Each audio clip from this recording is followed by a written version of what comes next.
Hello there, curious minds, and welcome to an extraordinary journey into the unknown. Before we plunge into the heart-pounding saga you're about to hear, I have a small request.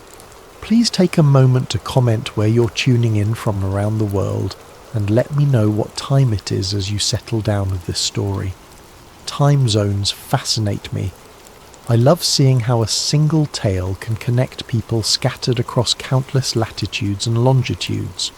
Also, if you find yourself enthralled by late-night mysteries, conspiracies, and the sorts of tales that make you question what we truly know about our world, then I invite you to subscribe to Sleep Theories. We delve into the shadowy corners of knowledge, lost histories, unexplained events, and glimpses into conspiracies that just might hold a kernel of truth. It's a space designed to lull you into a contemplative hush, while simultaneously sparking your imagination. After all, sometimes drifting off to dreamland is best done to a story that leaves a hint of awe lingering in the air.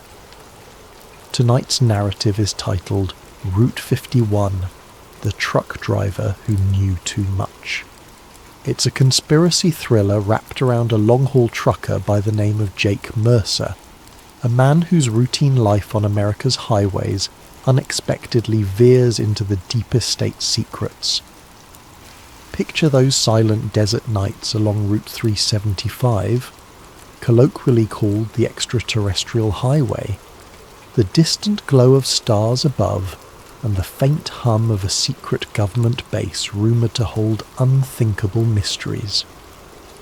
That's the backdrop of Jake's last job, a contract that lured him with the promise of quick cash, but which turned out to be more than he ever bargained for. You'll meet a cast of characters who either propel him forward or stand in his way. Maggie Ruiz, the dependable voice on the other end of the CB radio. Dr. Eli Voss, an embattled scientist with too many regrets. Agent Nathan Cole, whose entire purpose is to fix problems like a trucker discovering secrets meant for no one's eyes.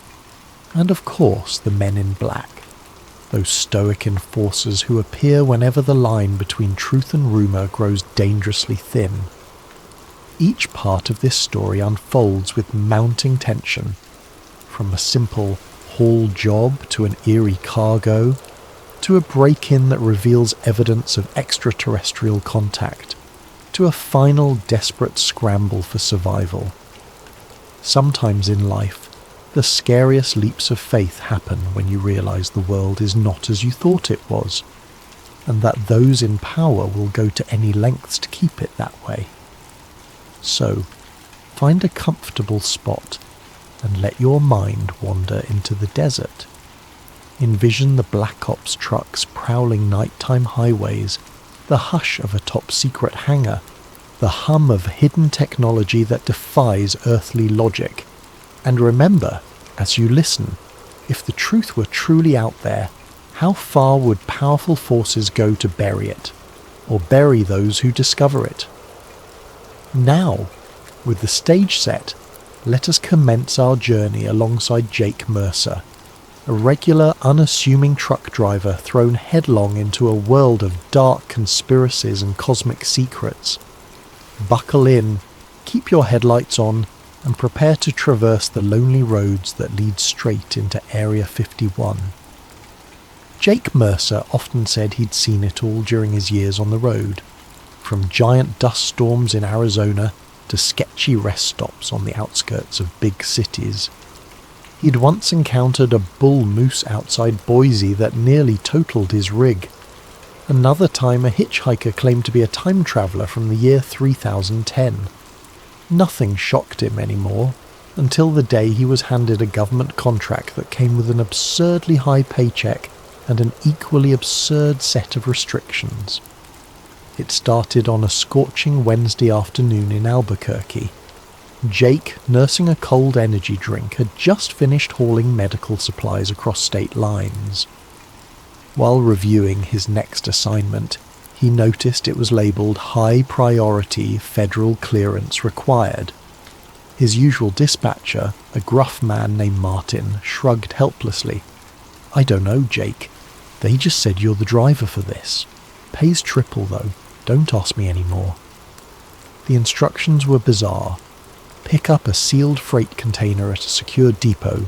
No questions asked. Do not open or inspect the cargo under any circumstance. Follow the GPS coordinates to a location in the Nevada desert. Deliver by midnight, no exceptions. Speak to nobody about the nature of your load. Jake raised an eyebrow but accepted. Triple pay was triple pay, and there had been times he could barely cover the rig's maintenance. This job might set him up for months. Besides, he'd grown tired of daily monotony. A secret government contract carried a certain forbidden allure. He arrived at the secure depot by late afternoon. Towering barbed wire fences enclosed the yard, guarded by men in unmarked uniforms. A tall officer with the ice-cold eyes verified Jake's ID for an uncomfortably long time. Then, with a curt nod, he directed Jake to back his truck into a loading bay. 4 workers carefully rolled out a large metal container, about 20 feet long, its edges sealed with rivets. It had no markings except a small stenciled code, R51, classified. Jake watched them bolt the container to the truck's chassis. The officer approached again, thrusting a thick envelope into Jake's hands. "Your instructions. Stick to them. No detours. No curiosity. Understood?" Jake nodded. He could practically feel the tension in the air as though crossing some invisible threshold from routine life into the hush of clandestine operations. He hopped into his cab, fired up the engine, and eased away. Part of him expected to see black SUVs trailing him, but the roads around the depot were deserted. The miles slipped by in a haze of desert heat. With each passing hour, the sun dipped lower, painting the horizon a fierce orange, then a soft lavender. By dusk, Jake was coasting along an empty stretch of Nevada highway, the sign reading 75 miles to Groom Lake. He knew that name. It was rumored to be near Area 51, the site of countless alien conspiracies. He snorted to himself. Aliens, right. Just bored people telling wild stories. Still, the distinct hush out here made him uneasy. Around 8 p.m, his radio crackled to life. "Jake, you out there?" The voice belonged to Maggie Ruiz, one of the nighttime dispatch operators he'd befriended over the years. She was a talkative soul who often kept him company on lonely drives. "Heard you took some big job," Jake hesitated. The instructions had been explicit, speak to nobody, but Maggie wasn't exactly nobody. She was a friend. "Yeah, Mags. Some weird government contract. Pays well, though." "Government, huh? They got you on hush-hush duty." "You could say that," Jake admitted. "Hey, can't chat much, the instructions." "Gotcha," Maggie said, sounding intrigued.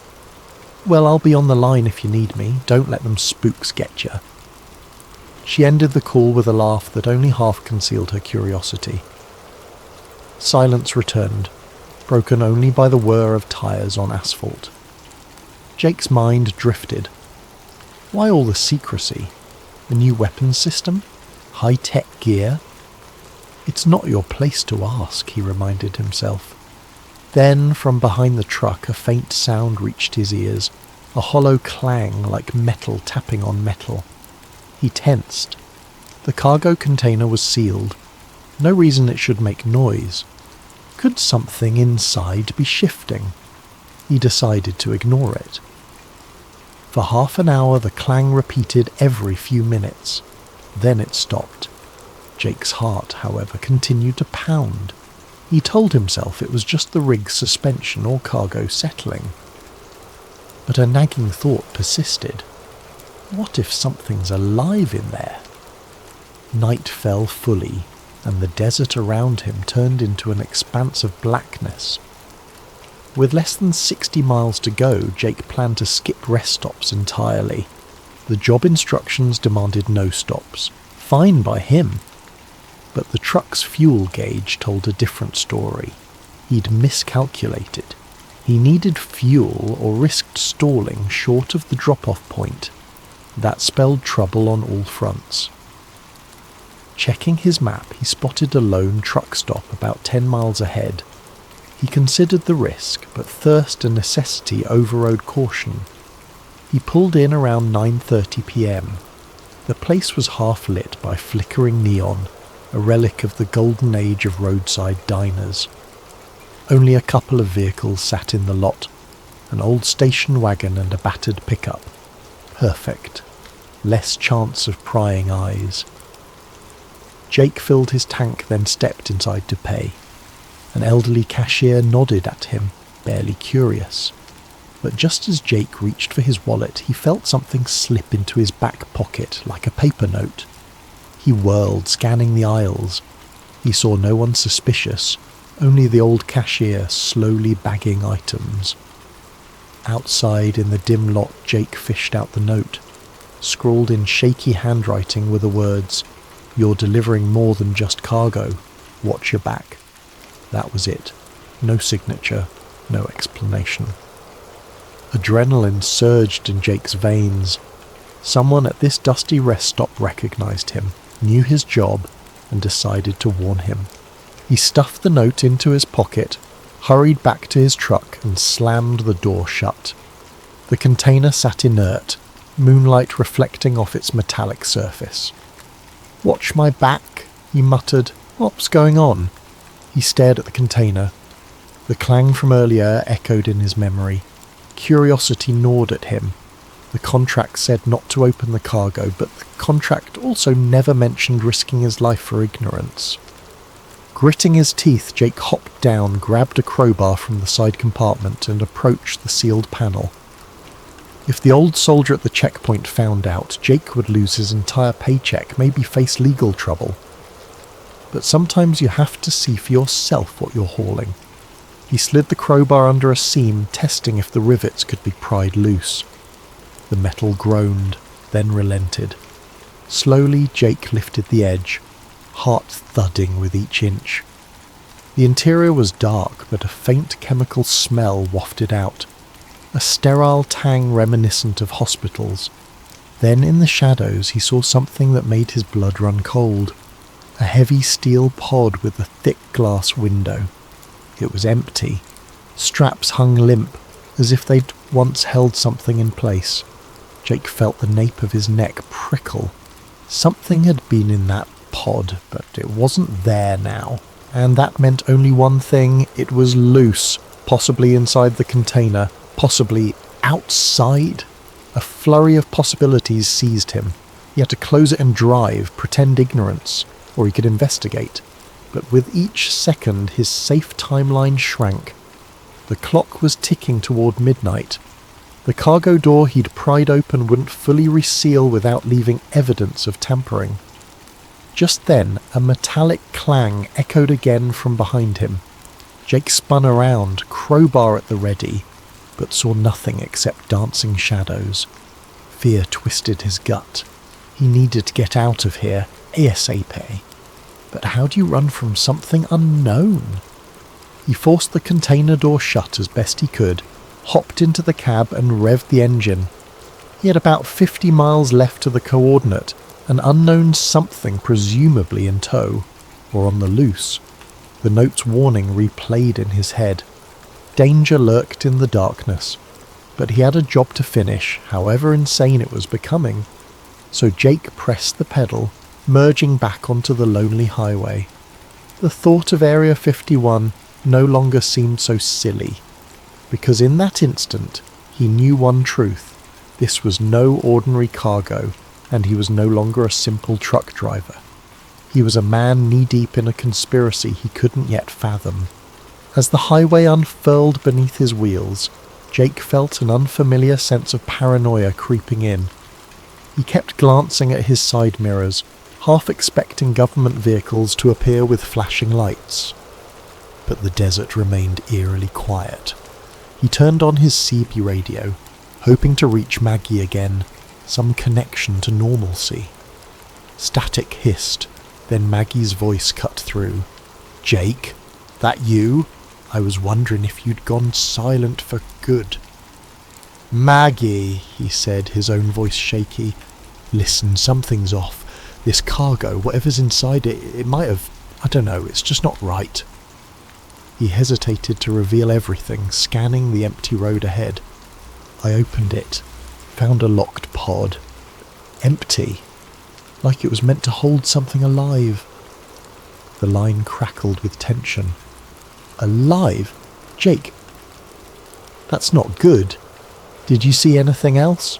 "No, just straps." Then I heard noises, like metal scraping. "Something's loose, Mags. Could be an animal, or..." He couldn't bring himself to say the word alien, but the possibility danced in his thoughts. She inhaled sharply. "This is big. You sure you want to keep going?" Jake's foot pressed on the accelerator. "I've come too far. I've got to finish the drop. Maybe once I'm at the base they'll handle whatever it is. Then I'm done. Paid. Out." "Okay. But keep me updated. I'll see if I can dig up anything on that container code you mentioned, R51. Might be referencing Area 51, or it could be something else. Just be careful."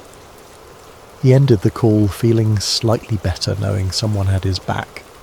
The desert night pulled him deeper in. A battered sign reading "Restricted access beyond this point" loomed up, complete with additional warnings about lethal force. His GPS insisted he was on course. The drop-off coordinate flickered on the screen, still about 30 miles away. A swirling dust devil crossed the highway, forcing Jake to slow. For a moment he thought he spotted headlights behind him, but when he looked again, they were gone. Another flicker of paranoia. Focus on driving. At the next bend, the road became narrower, lined with chain-link fences sporting no trespassing placards. This was definitely a different world, someplace built to discourage visitors. At last, around 11:20 p.m, the GPS beeped. "You have arrived at your destination." He found himself at a tall automated gate. A small speaker next to it crackled. "State your clearance code," a monotone voice demanded. Jake fumbled through the envelope for a badge with a printed code. He read it into the speaker. The gate groaned open. No turning back now. Beyond the gate, wide asphalt fields stretched out, dotted with hangars and low buildings. Dim security lights revealed soldiers patrolling. Jake was directed by glowing cones to an underground entrance, reminiscent of a bunker. The entire operation exuded secrecy, and the air felt thick with tension. A pair of uniformed men flagged him down. One motioned him into a cavernous elevator platform large enough for the truck. As it descended, the walls became concrete. Jake's heart hammered. He was going underground, presumably beneath the base's surface. The platform settled in a subterranean loading area, bright fluorescent lights washing everything in an antiseptic glow. Armed guards approached. One barked, "Power down the truck. Step out with your hands visible." Jake complied, squinting under the stark lights. Another guard used a scanning device over the container's locks. Jake tensed. Would they notice I pried it open? A beep. The guard frowned. "The container's seal is compromised. Sir, did you tamper with this?" Jake's breath caught. He forced an even tone. "No. Must have come loose on the road." The guard stared daggers at him, unconvinced. Before the interrogation could deepen, a tall figure in a crisp suit appeared, a man exuding authority.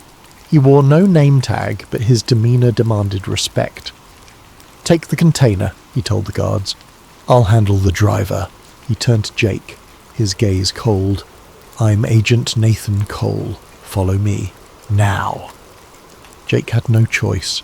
Agent Cole led him through a set of steel doors into a windowless corridor that seemed to stretch forever. each side bearing identical sealed rooms. They reached a small antechamber where Cole fixed him with a glare. "You're not to speak of anything you see here. I assume you read your contract?" Jake swallowed, trying to maintain composure. "Yes." "Good, because if you break your silence, we'll know. We always know." Cole paused, as if relishing the intimidation. "You'll wait here until we confirm the cargo. Then you'll be escorted off the premises."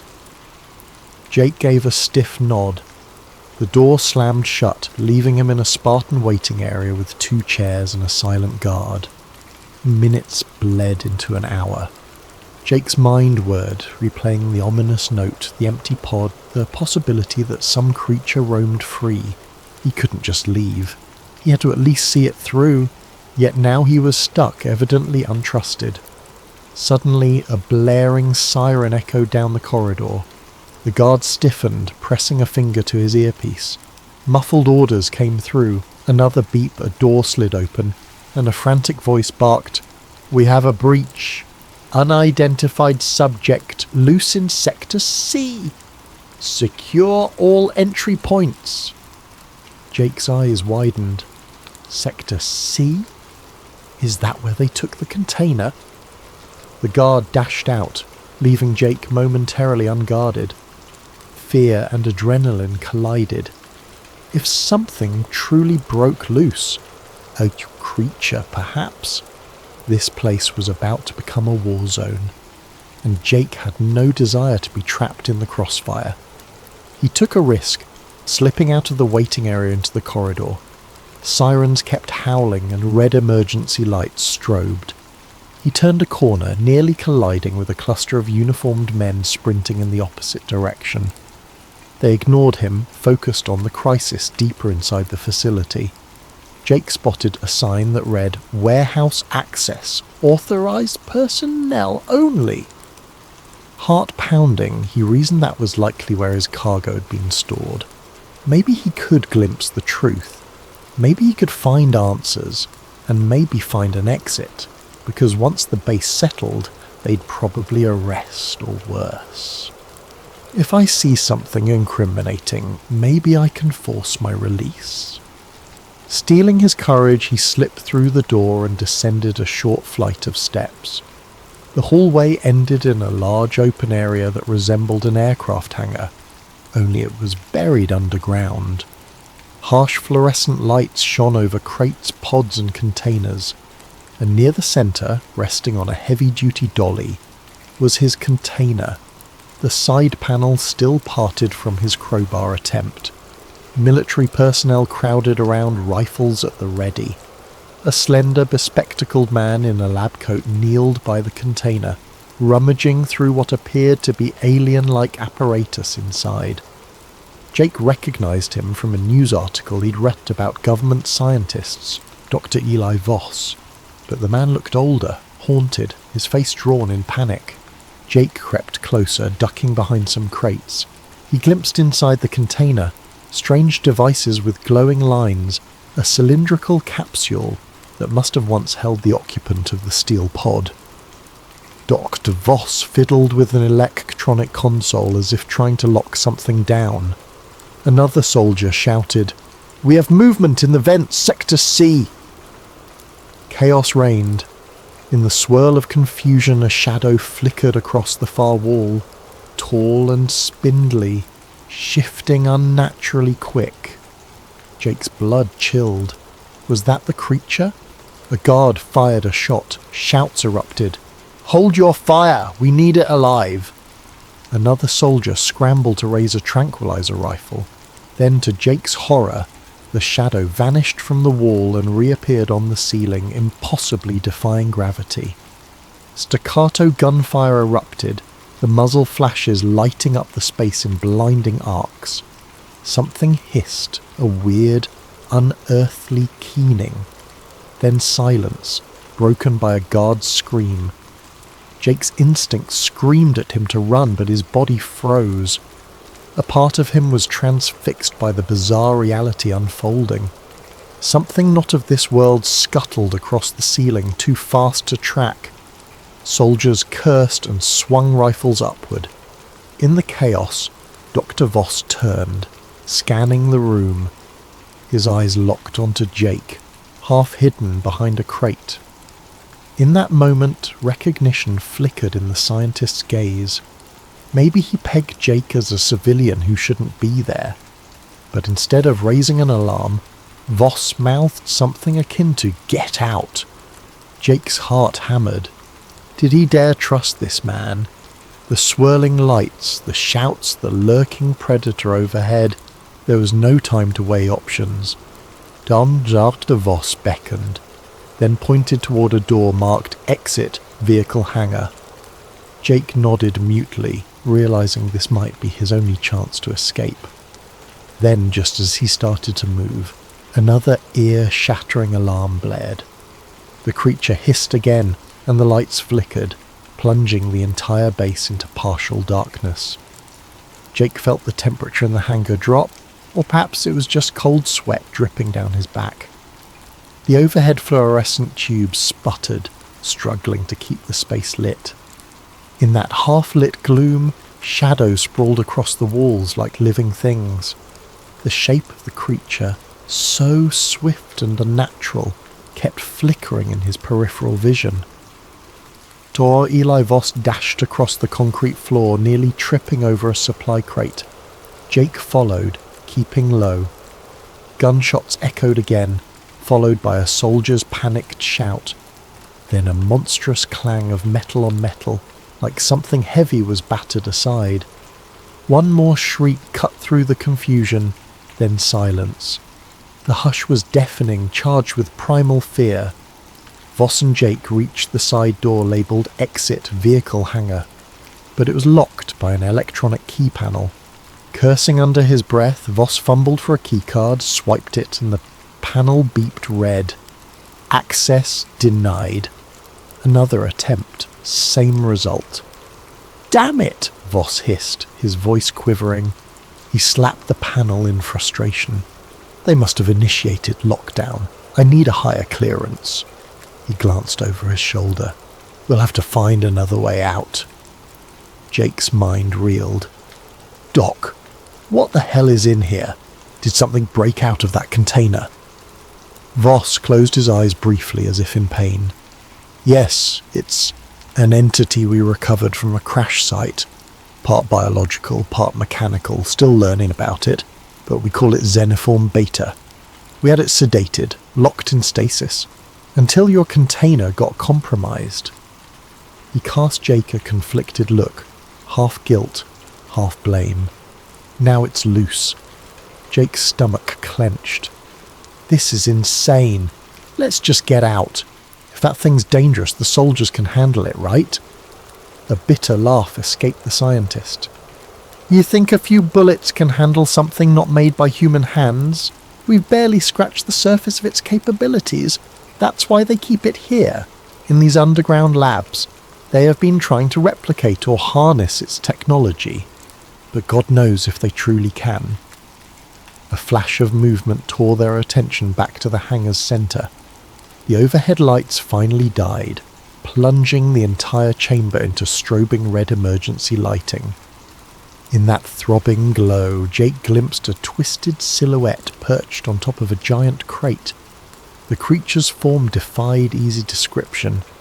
Elongated limbs, an insectile curvature to its back, and an almost metallic sheen under the red glare.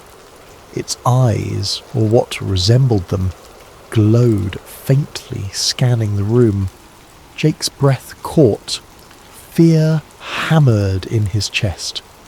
Then, in a heartbeat, the creature leapt upward, disappearing into the rafters. Voss grabbed Jake's sleeve. We need to move. There's a side corridor that might lead us to the upper levels, then an exit. Hurry.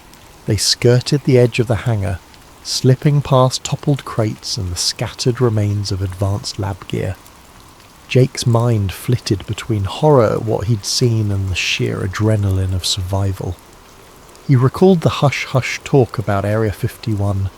The rumours of alien remains, crashed UFOs, secret experiments. He'd always dismissed them until now. The reality overshadowed any rumour. A corridor branched off from the main hangar, lined with thick steel doors at intervals. Flickering lights revealed bloodstains on the floor. Voss swallowed hard, adjusting his lab coat. We had staff stationed down here, if the entity attacked them. He didn't finish the sentence. Jake decided it was best not to look too closely. Just then, overhead speakers crackled and a voice boomed, "Facility-wide alert! Intruder protocol engaged. All unauthorized personnel must surrender immediately. We have lethal authority." Jake recognized the voice of Agent Nathan Cole, that cold official who'd greeted him earlier. "Secure or eliminate the asset at all costs. Repeat. Eliminate if necessary." Jake locked eyes with Voss. "Intruder protocol. That's me. They'll kill us both if they catch us." Voss nodded grimly. "Yes. The powers that be want no witnesses. They'll blame any casualties on the creature, then bury the truth. You'll vanish, I'll vanish, everyone will vanish." Jake felt a wave of anger surge. He was just a truck driver drawn into this cosmic nightmare, but the injustice of it struck him. We can't let them bury this. People have a right to know. The word surprised even him. A day ago, he'd have laughed at the concept of alien secrets. Now every fibre of him believed the public deserved the truth.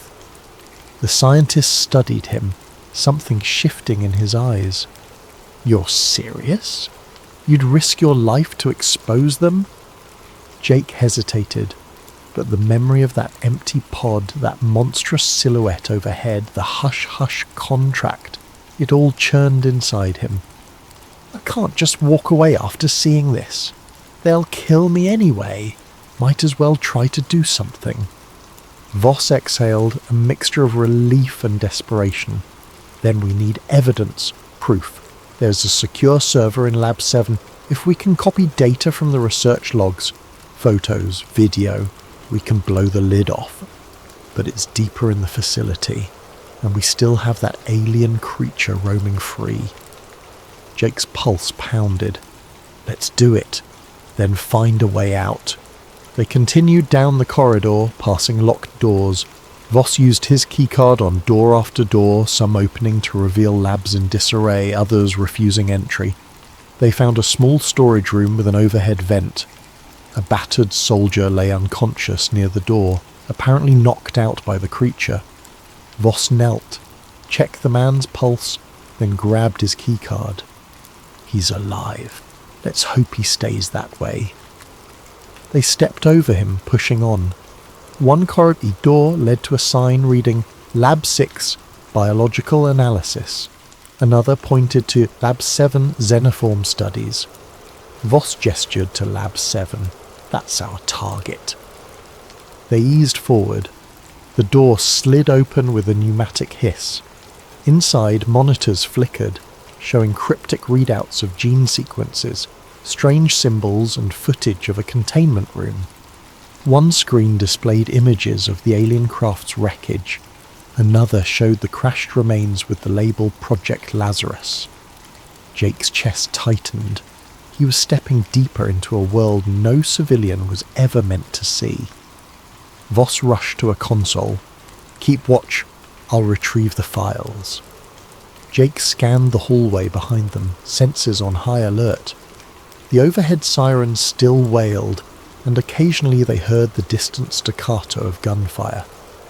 The base was locked in a terrifying cat-and-mouse standoff. Who was the cat, the creature, or the men with guns? At the console, Voss inserted a portable drive. Data lines scrolled across the screen. "I've got logs, video of the entity in stasis, autopsy reports from earlier specimens. This is enough to rock the entire world if we get it out." Jake turned, fixating on the largest monitor. It showed security footage from inside the container corridor. black and white graininess, a timestamp flickering in the corner. He recognised his own truck parked there, the container being moved. Then the feed jumped to a chaotic moment. Engineers scattering as the alien burst from the pod. Jesus, Jake muttered. No one's going to believe we got all this proof, but it's real. Voss tapped frantically. The progress bar crawled to 90%, then 100%. Done! He yanked the drive. Now a harsh clang behind them. The door to Lab 7 slammed shut and a figure stepped inside. Not the alien, but a uniformed man with a stoic face, Agent Nathan Cole. His sidearm was raised. That's enough, Doctor, and you, he hissed at Jake, have caused quite a mess. Jake's gut clenched. We're just... Shut it. Cole's eyes burned with quiet rage. Hand over the drive and face the wall. The only reason you two aren't dead is because I want to know how far this breach goes. He gestured with the gun. Now! Jake glanced at Voss. The scientist gave a tiny nod. Reluctantly, he extended the flash drive toward Cole, but as Cole reached for it, a thunderous crash reverberated overhead. The lights flickered off. Darkness swallowed the room. Then a single red emergency lamp kicked in, bathing everything in a sinister glow. A monstrous screech resonated from the corridor. Xenoform Beta was near. Cole spun, momentarily distracted. Voss seized the chance, fumbling for a button on the console that read, Override Lab 7 door. The door slid open. Run! Voss yelled.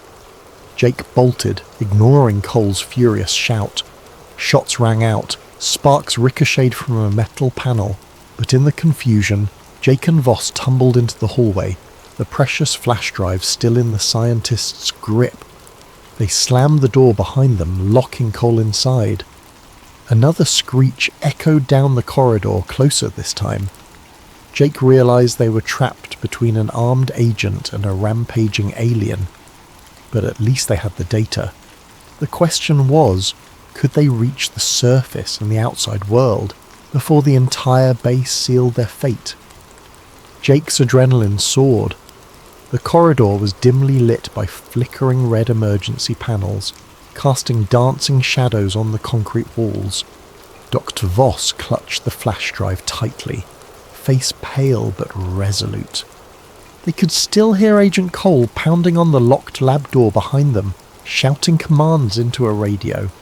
More gunshots thundered somewhere in the distance. A scraping sound from the ceiling alerted Jake. He and Voss froze.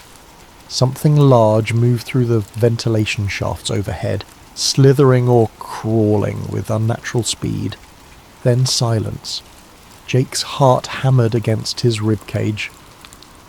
The creature is close, so close. Voss motioned him forward. If we can reach the main elevator, we might get to the surface, unless they've locked it down. They crept forward, the corridor branching in multiple directions.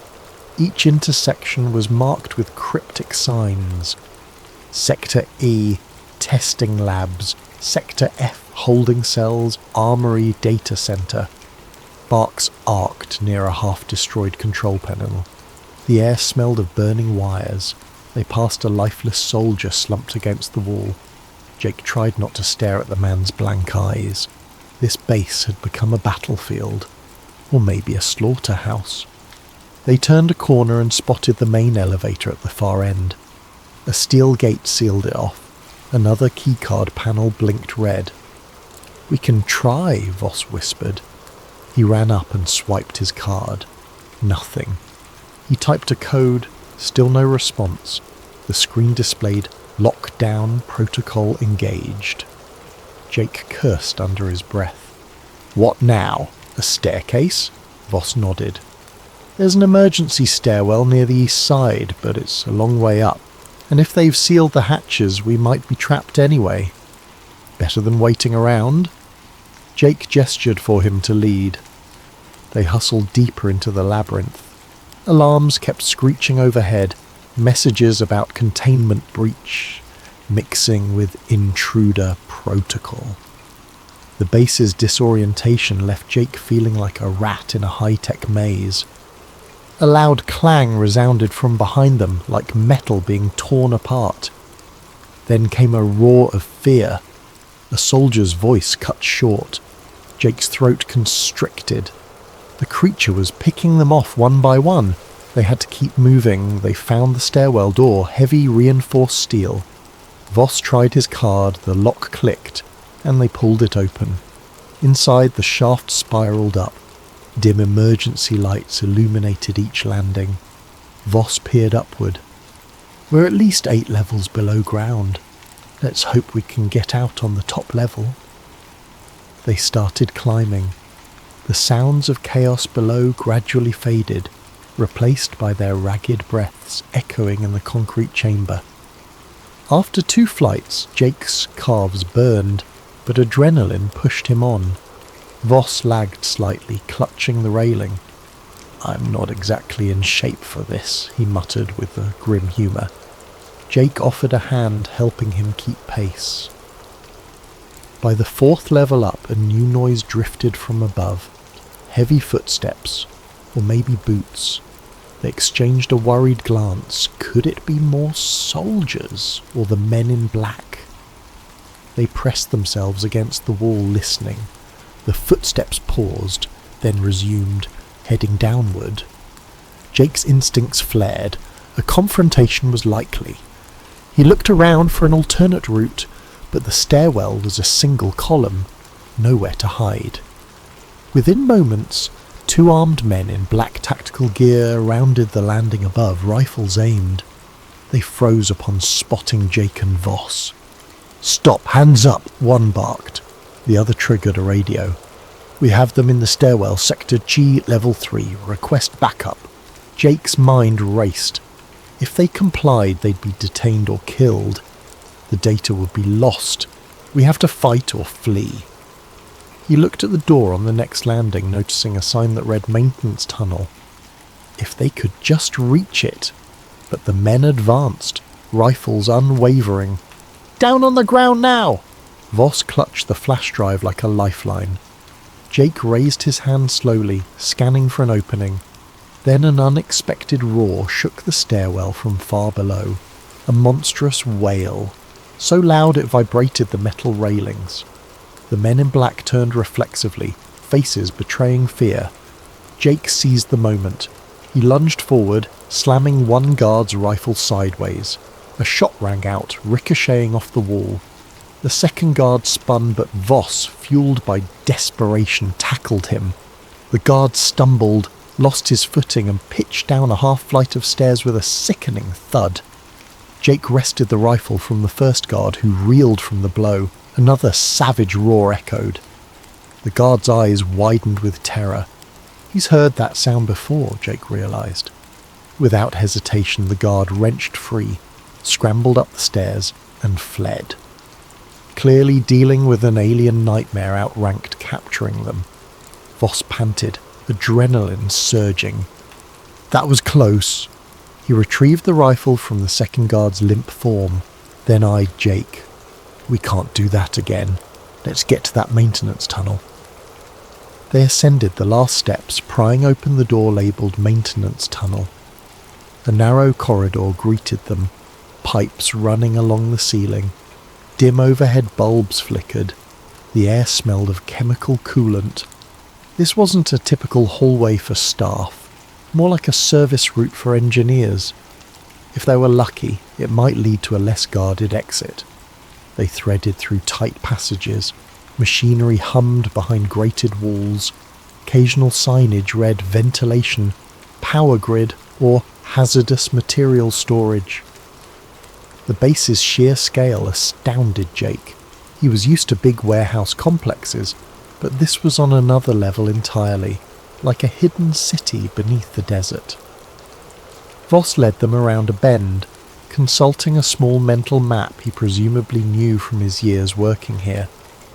This path should intersect an older cargo elevator that services above-ground hangars, less monitored, Maybe we can bypass the lockdown. They soon reached a rusted steel door labelled Auxiliary Cargo Lift. Voss fiddled with the control panel. Seems offline. Let me see if I can power it.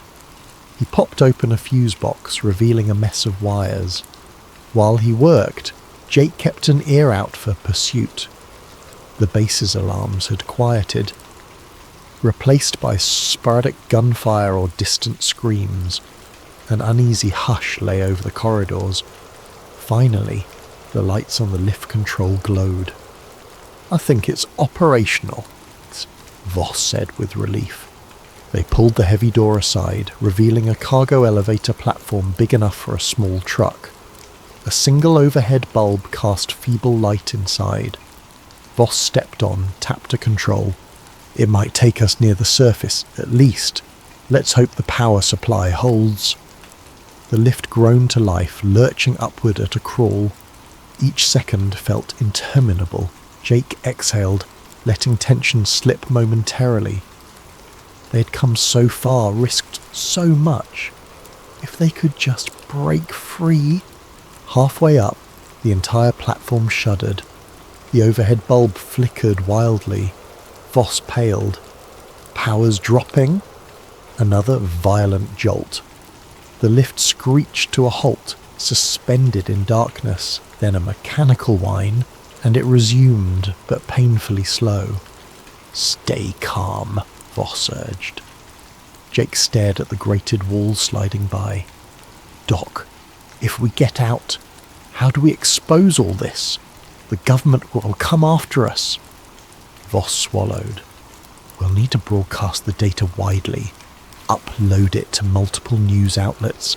Leak it online. Something unstoppable. Even Black Ops can't erase everything once it's out. But we must move fast." The lift ground to a stop at what looked like a storeroom. A faint overhead sign read, "Surface access. Authorized only." The door's lock glowed red.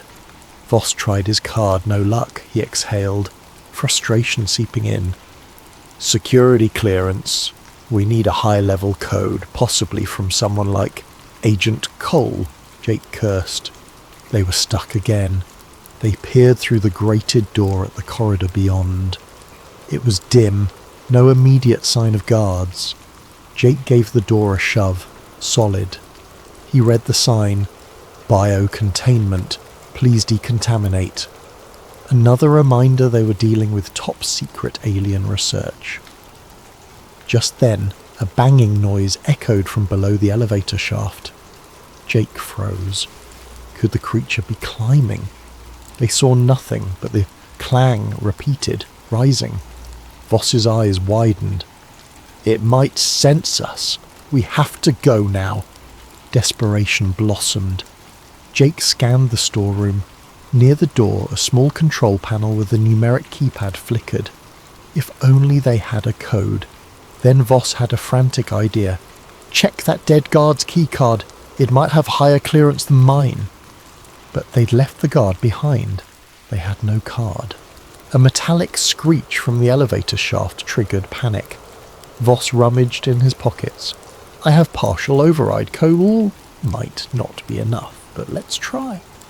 He typed a sequence. The panel beeped, then displayed invalid. Another attempt. Invalid! The banging grew louder, closer. Jake braced himself, rifle in hand, finally on Voss's third try. The panel beeped green. The door hissed. They burst into the corridor, slamming it behind them. A heavy mechanical lock engaged. For now, they had a barrier between them and the horrors below. They found themselves in a wide hallway leading to a large blast door. Painted above it was surface hangar access. Jake's heart soared. They might just make it. But the corridor wasn't empty. At the far end stood several men, the men in black, tall, expressionless, each clad in black suits incongruous in a facility like this. They stared at Jake and Voss with cold detachment. No weapons drawn, yet the threat they exuded was tangible. One man stepped forward, face devoid of emotion. You do not belong here. Hand over the... now. Another man reached inside his jacket, presumably for a sidearm. Jake aimed the rifle, the sieves jangled. Stay back. We just want out. The lead man's lips twitched in what might have been a faint smile. You've seen too much. People like you vanish all the time. Step away from the exit. Voss inhaled sharply. No, not this time. He nudged Jake. Look, there's a side door to the hangar. If we can slip past them. But the men in black advanced in a synchronized motion. Jake realized any negotiation was futile. They intended to bury them here. Another standoff.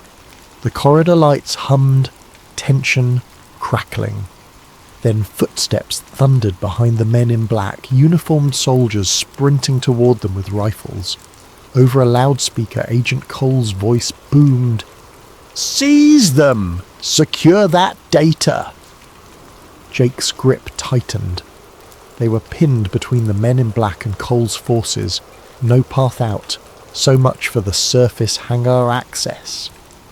Then a thunderous crash shook the entire corridor. The lights flickered.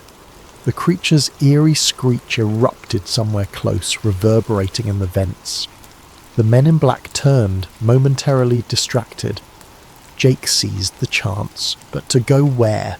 In the flickering corridor, tension hung like a storm cloud ready to erupt. Jake and Dr. Voss stood near the blast door to the surface, confronted by the emotionless men in black on one side and heavily armed soldiers rushing in from the other.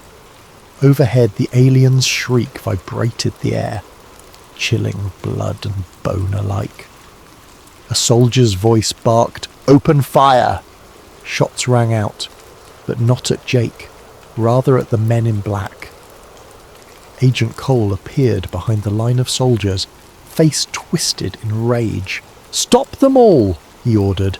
"None leave this facility." The men in black responded with unnatural speed, dodging bullets with fluid motions.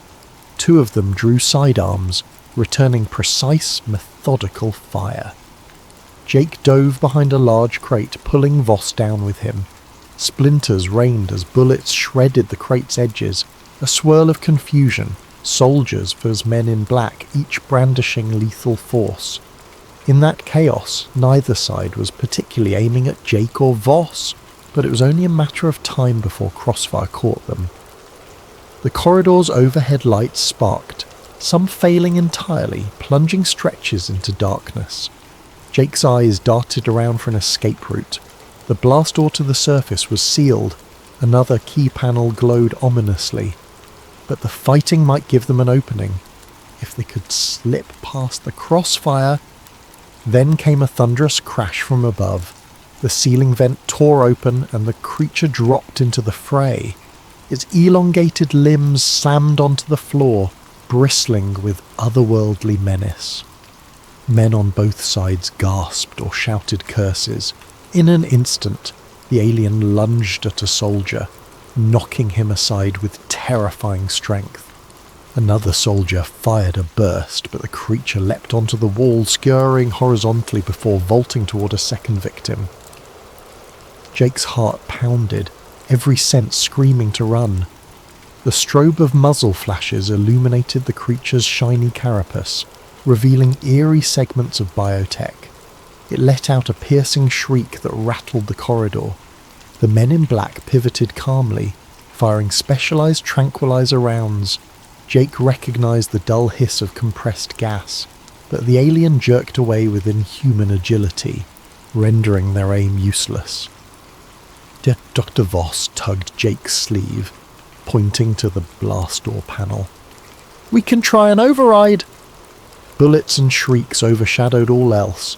Jake nodded, quickly crawling on hands and knees to the door's side. Voss typed rapidly on the keypad, face taut with concentration. "I prepared a universal code for emergencies, but it might take a minute." A glance back, the fight raged. Soldiers hollered, "Fall back!" The men in black advanced systematically. The alien pinned one soldier to the floor, tail lashing, then sprang away. In the confusion, Agent Cole spotted Jake. Their eyes locked. Cole's expression contorted with hatred. He raised his sidearm, intending to shoot, but the alien abruptly crashed between them, scattering debris. Cole stumbled back, disappearing behind swirling dust. The keypad beeped. Voss whispered in triumph. The heavy door hissed, gears turning. Light spilled in, pale moonlight. They could see the desert sky beyond. Finally, an exit. "Go, Jake," Voss urged. They scrambled through the opening and found themselves in an open-air hangar. The night was clear, star-laden. The entire base lay behind them, a subterranean fortress. A pair of black helicopters idled near the perimeter, rotors spinning. On the far side of the hangar stood Jake's original rig, or so it appeared at a glance, though the trailer was missing, likely whisked away for processing. Uniformed ground crew scurried about, some brandishing weapons.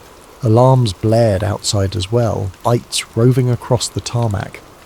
If they tried to simply walk out, they'd be shot. Jake scanned for a path. A row of government SUVs sat parked near a chain-link fence. If they could hotwire one. Behind them the corridor echoed with more screams. The alien might tear that entire place apart, or be subdued. Jake had no illusions about the government's willingness to use extreme measures. A fiery explosion rumbled from below, dust puffing around the door's edges. Red lights flickered on the surface as well, signifying a full-base emergency. Dr. Voss panted, adrenaline fueling him. "We must get to a vehicle and run. We can send the data out once we're safe. Don't let them corner us." Jake spied a break in the fence to the north near a ridge. Maybe if they reached that vantage, they could vanish into the desert. He grabbed Voss's shoulder. "Come on!" They sprinted across the open ground. A startled crewman shouted, raising a sidearm. Jake fired a warning shot in the air from the rifle he'd kept. The crewman ducked, letting them pass. They nearly reached the SUVs when headlights flared. Two black jeeps roared into the hangar from the opposite side, tires squealing. Figures in black suits hopped out. Reinforcements. One fired at them, bullets pinging on the tarmac. Jake and Voss dove behind an SUV. Voss fumbled for the keys in the ignition. Locked. No key. We'll have to hot-wire it. Jake had experience with older trucks, not modern, secure systems, but he wrenched open the dash panel, yanking wires. Meanwhile, Voss returned fire with the stolen rifle. Shouts rang out. Jake's fingers trembled as he tried bypassing the ignition. A bullet shattered the passenger window, glass raining. Voss gasped, clutching his arm. "I'm hit." Just a graze. Finally a spark. The SUV's engine coughed, then roared. Jake slid into the driver's seat, yanking Voss inside. With a screech they peeled away, bullets pursuing them. The chain-link fence ahead was locked, but Jake floored it. The SUV crashed through, with a shriek of twisted metal, lurching onto a desert road. Dust engulfed them, freed from the base but not out of danger. Under the moonlit sky they sped across an unpaved route, the tires bouncing violently. Voss clutched his wounded arm. "Keep driving. We have to get as far as possible from their perimeter. They'll have drones, helicopters." Jake glanced at the overhead starlight. "Then we need to lose ourselves in the terrain." He recalled a canyon area about 5 miles east, where the ridges might conceal them. The SUV's high beams carved a path through the dark. The night felt endless, the desert an expanse of shadows. Maggie's voice flashed in Jake's mind. "I'll be on the line if you need me." They had no stable radio here, but the SUV's console might have a secure channel. He fumbled with the radio dial's static, then an open channel. "Jake, you there? I heard rumours. Top secret base activity near Groom Lake." "Jake?" Relief flooded him. "Maggie, I'm out, but they're chasing me. Listen, I have proof, real proof. We have an alien life form down there. They tried to kill me. They won't stop." Maggie's voice trembled. "Jake, oh my God, send me the files now. I'll try to upload them. Maybe we can blow it wide open." Voss, hunched in the passenger seat, managed to pass the flash drive over. Jake rummaged for a data port on the radio console. The SUV, being government issue, had a specialised system. He jammed the drive in, praying it connected. "We're uploading," he told Maggie. "Get ready." But as soon as the transfer began, a whirring hum overhead signalled an approaching helicopter. The SUV's warning systems beeped. "Tracking signal detected," a robotic voice announced. They had no illusions about outrunning a helicopter. The digital progress bar in the console advanced painfully slow, 10%, 20%. A bright spotlight hit them from above. The helicopter swooped in, buffeting them with wind. Gunfire spat from its side, peppering the ground. Jake swerved, nearly flipping the SUV. The progress bar hit 50%.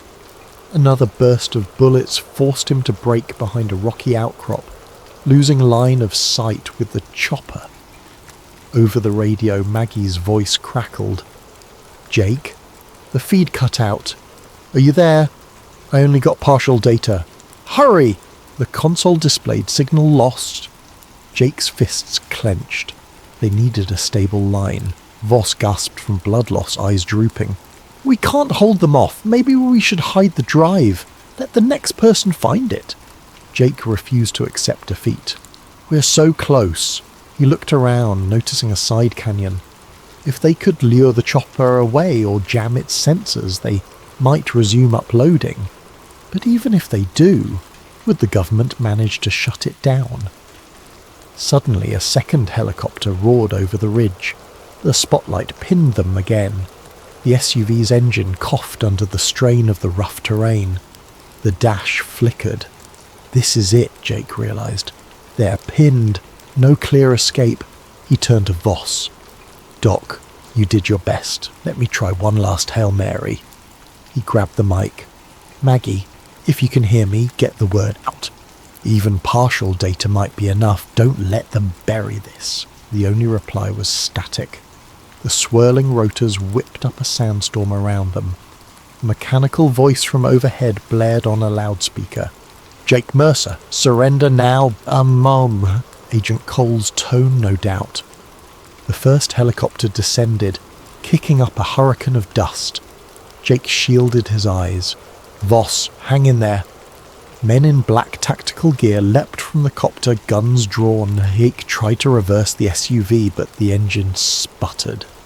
A bullet shattered the windshield, grazing his shoulder. He cried out, slumping. Another bullet took out the front tyre. The SUV lurched to a stop. Doors flung open, men yanking them out.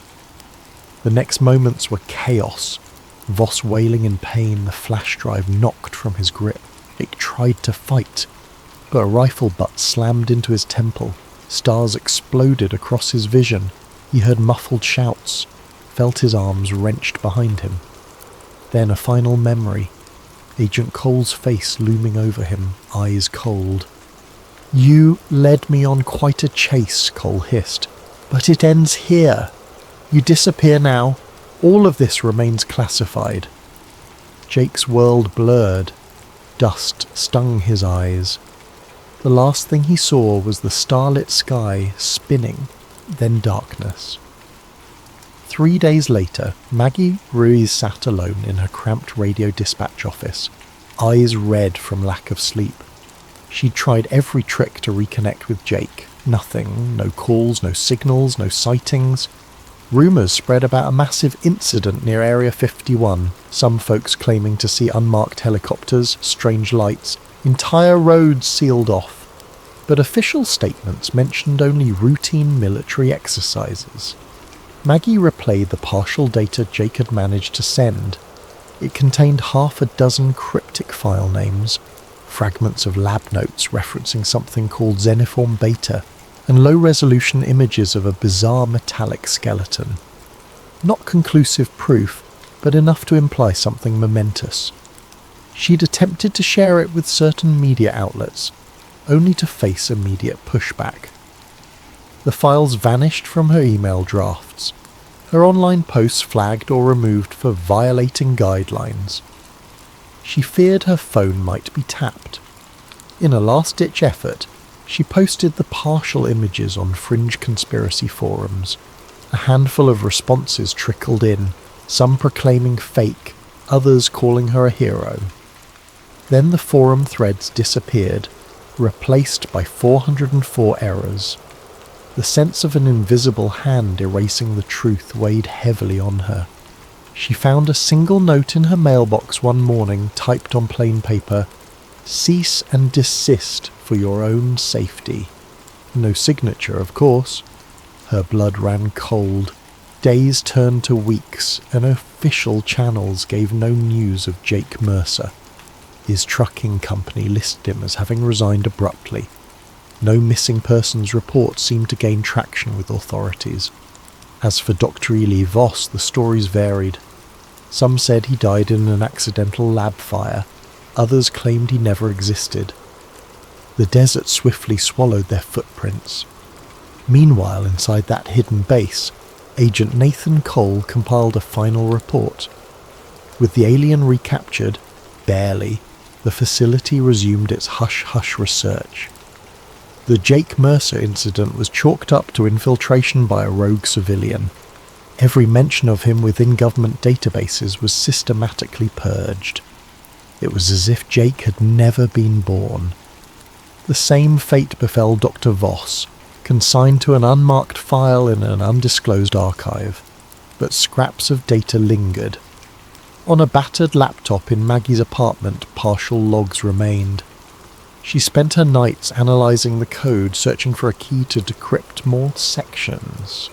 She discovered references to a Project Lazarus, possibly indicating repeated attempts to resurrect alien biology. She found mention of trans-species synergy. The deeper she dug, the more horrifying the inferences. Something beyond her comprehension was happening under those desert sands.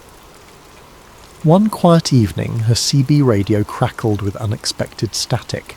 She grabbed the mic. "Jake, is that you?" The only response was white noise, then a faint beep-beep, like a heartbeat. It could have been an electrical glitch, or something more. She tried to respond, but the static swallowed her words. Eventually the signal faded. She was left alone in the dark, tears welling. She refused to let go of hope that maybe, somehow, Jake was alive out there. Across the internet, rumours flared and died. A grainy image circulated briefly, showing an open steel container with the label Afghan classified. Some claimed it was a hoax, others found it consistent with older leaked photos from Area 51. Conspiracy boards buzzed, only to be cleaned within hours. In hushed corners of coffee shops, truck stops and underground chat rooms, the story of the truck driver who vanished persisted. People swapped theories. He was abducted by aliens, he's in the government black site, he faked his death, no official answers came. Meanwhile, out in the desert, the nighttime winds scoured the highways, whistling through barbed wire fences.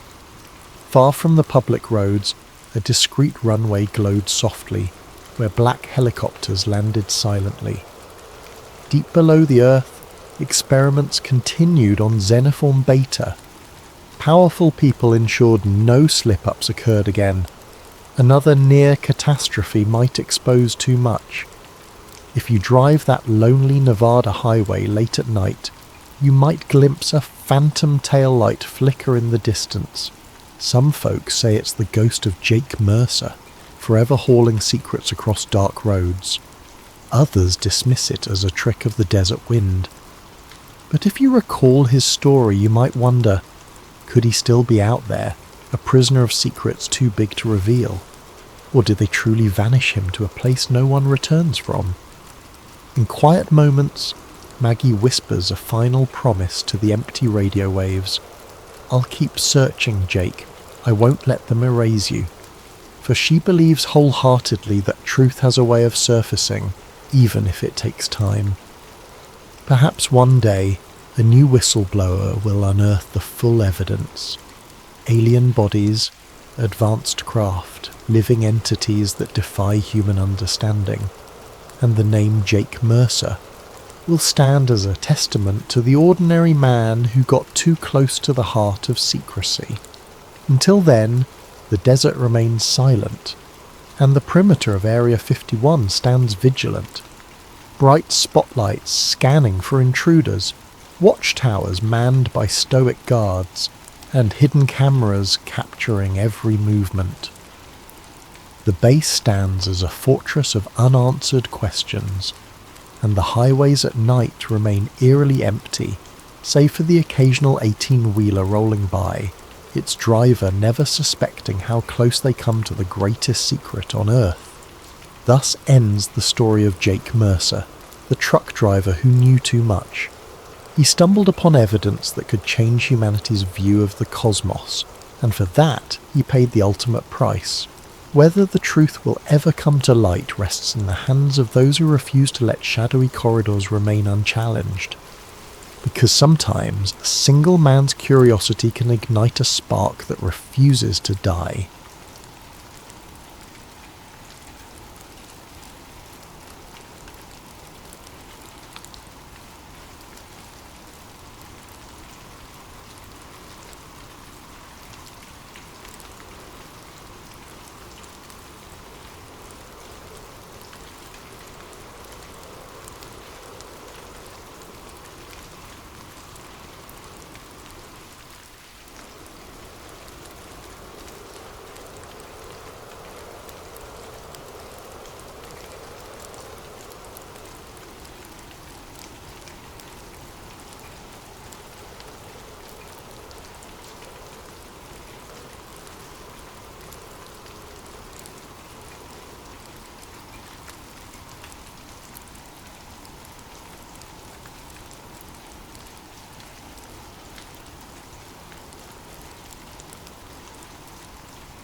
Hello fellow thriller enthusiasts, and welcome to a special storytime edition with a twist.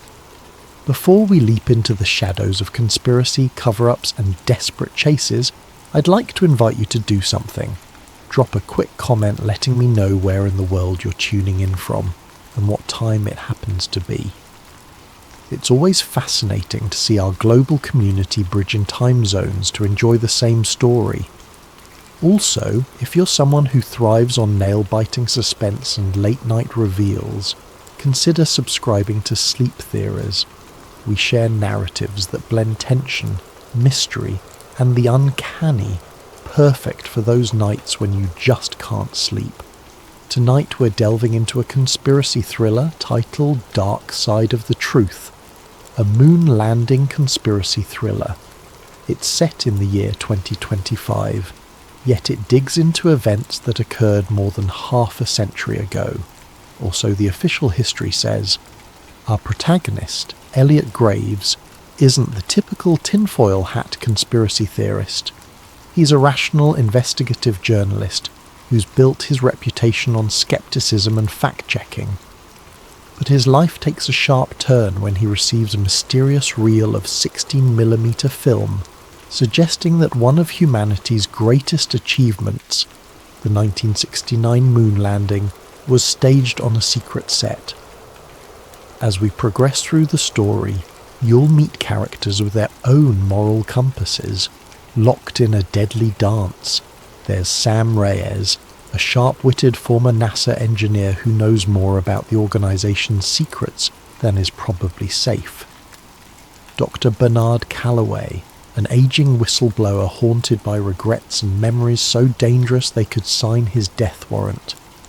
And lurking in the shadows is Agent Jonathan Kane, an operative who believes that national security demands certain truths remain buried, forever if need be.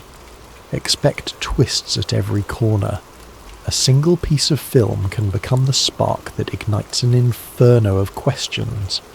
If the moon landing was faked, what happened to the real astronauts?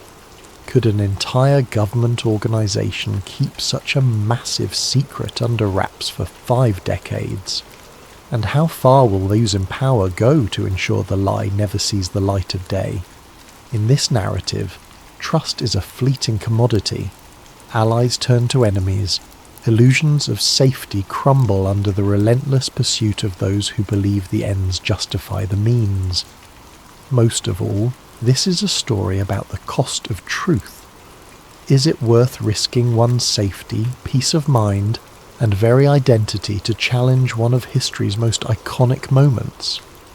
Would you stand your ground if the price were everything you hold dear? So sit back, whether you're at home, in the office, or on a midnight train to somewhere distant.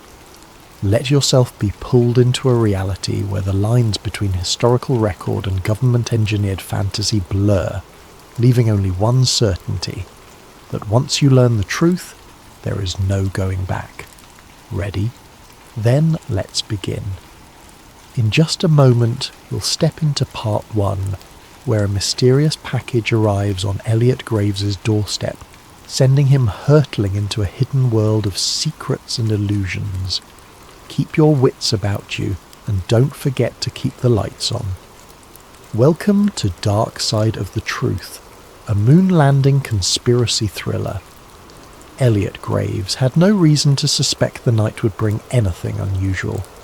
He sat in his small book-lined apartment in downtown Philadelphia, finishing an article on local corruption, a typical piece for his modest but dedicated readership. A coffee mug stood half empty beside him, thick smudges of ink marking the final edits on his notes. It was the kind of moment he usually relished, quiet, focused, and free of the outside world's chaos. Then came the knock, 3 sharp raps, unannounced and oddly urgent. Elliot glanced at the clock. 10:47 p.m. He wasn't expecting anyone. The hallway light flickered as he opened the door, finding nothing but a single battered cardboard box at his feet. No note, no name, just his address scrawled in black marker. It could have been a source dropping a tip, though most of his informants were digital ghosts, rarely venturing into the physical realm. Curiosity piqued, Elliot brought the box inside. It weighed more than he expected. Taped across the top, a plain sheet of paper read, "Watch immediately." The handwriting was jagged, as if penned in a hurry or under duress. Carefully he cut the tape, half expecting a bomb or a rig device. Instead, inside lay a vintage 16mm film reel in a metal canister, the label partially peeled off. He gently tilted it back and forth, hearing the soft shift of film spooled inside. Elliot felt a jolt of excitement. He'd handled old film reels before, but never one that found him in the dead of night. An archaic machine in his study closet passed down by his grandfather might be the only way to view it. He rarely used the projector, but he was determined to see what was on this reel, if only to figure out who had gone to so much trouble to send it. Setting up the projector took nearly half an hour.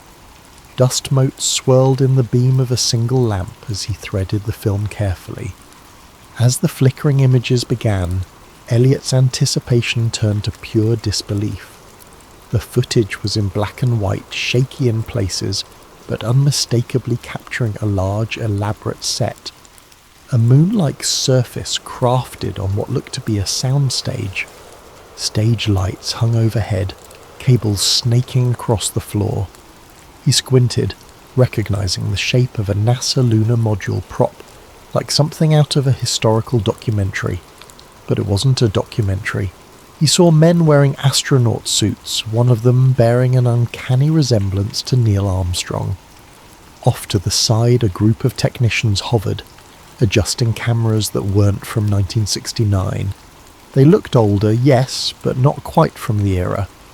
A man stepped into view clapping a film slate. On it was scribbled, Apollo 11, Take 3. The adrenaline spiked through Elliot's veins. This reel showed the moon landing being filmed on a set. His rational mind scrambled for explanations. Could this be a Hollywood recreation or some kind of promotional footage? But the detail was too raw, too disorganized for a typical behind-the-scenes doc. There were sections where the astronauts removed their helmets, revealing sweaty faces. The lander and flag props looked hastily put together. One of the men off-screen shouted, "Watch the reflection, we can't show the lights," as if aware of how a real moon environment should look, no visible reflections of rigging in an astronaut's visor. By the time the reel ended, Elliot's hands trembled. He remembered hearing about the moon landing conspiracy theories, wild claims of stage sets and Kubrick involvement, but he'd always dismissed them. He prided himself on debunking such nonsense. Yet here was tangible evidence, or the best fake he'd ever seen. A single question throbbed in his mind. Who would send this to me, and why now? He reached for his phone, intending to call a trusted colleague, only to find the screen black. No power. He was sure it was charged. Strange. He tried to boot up his computer to search for any reference to lost Apollo footage, but the internet connection was dead. He felt his chest tighten in a wave of paranoia. Was he imagining things, or was this more than a coincidence? Deciding to do a quick external check, Elliot gathered the reel, locked up his apartment, and headed for the elevator. As he stepped out onto the street, a hint of movement caught his eye. A black SUV parked at the curb, lights off. Its windows were tinted, impossible to see in. The hair on his arms rose. Philadelphia had plenty of SUVs, but why did this one feel like it was there for him? He took a breath, telling himself not to jump to conclusions. Still, his heart hammered as he walked 2 blocks to an all-night coffee shop known for its reliable Wi-Fi.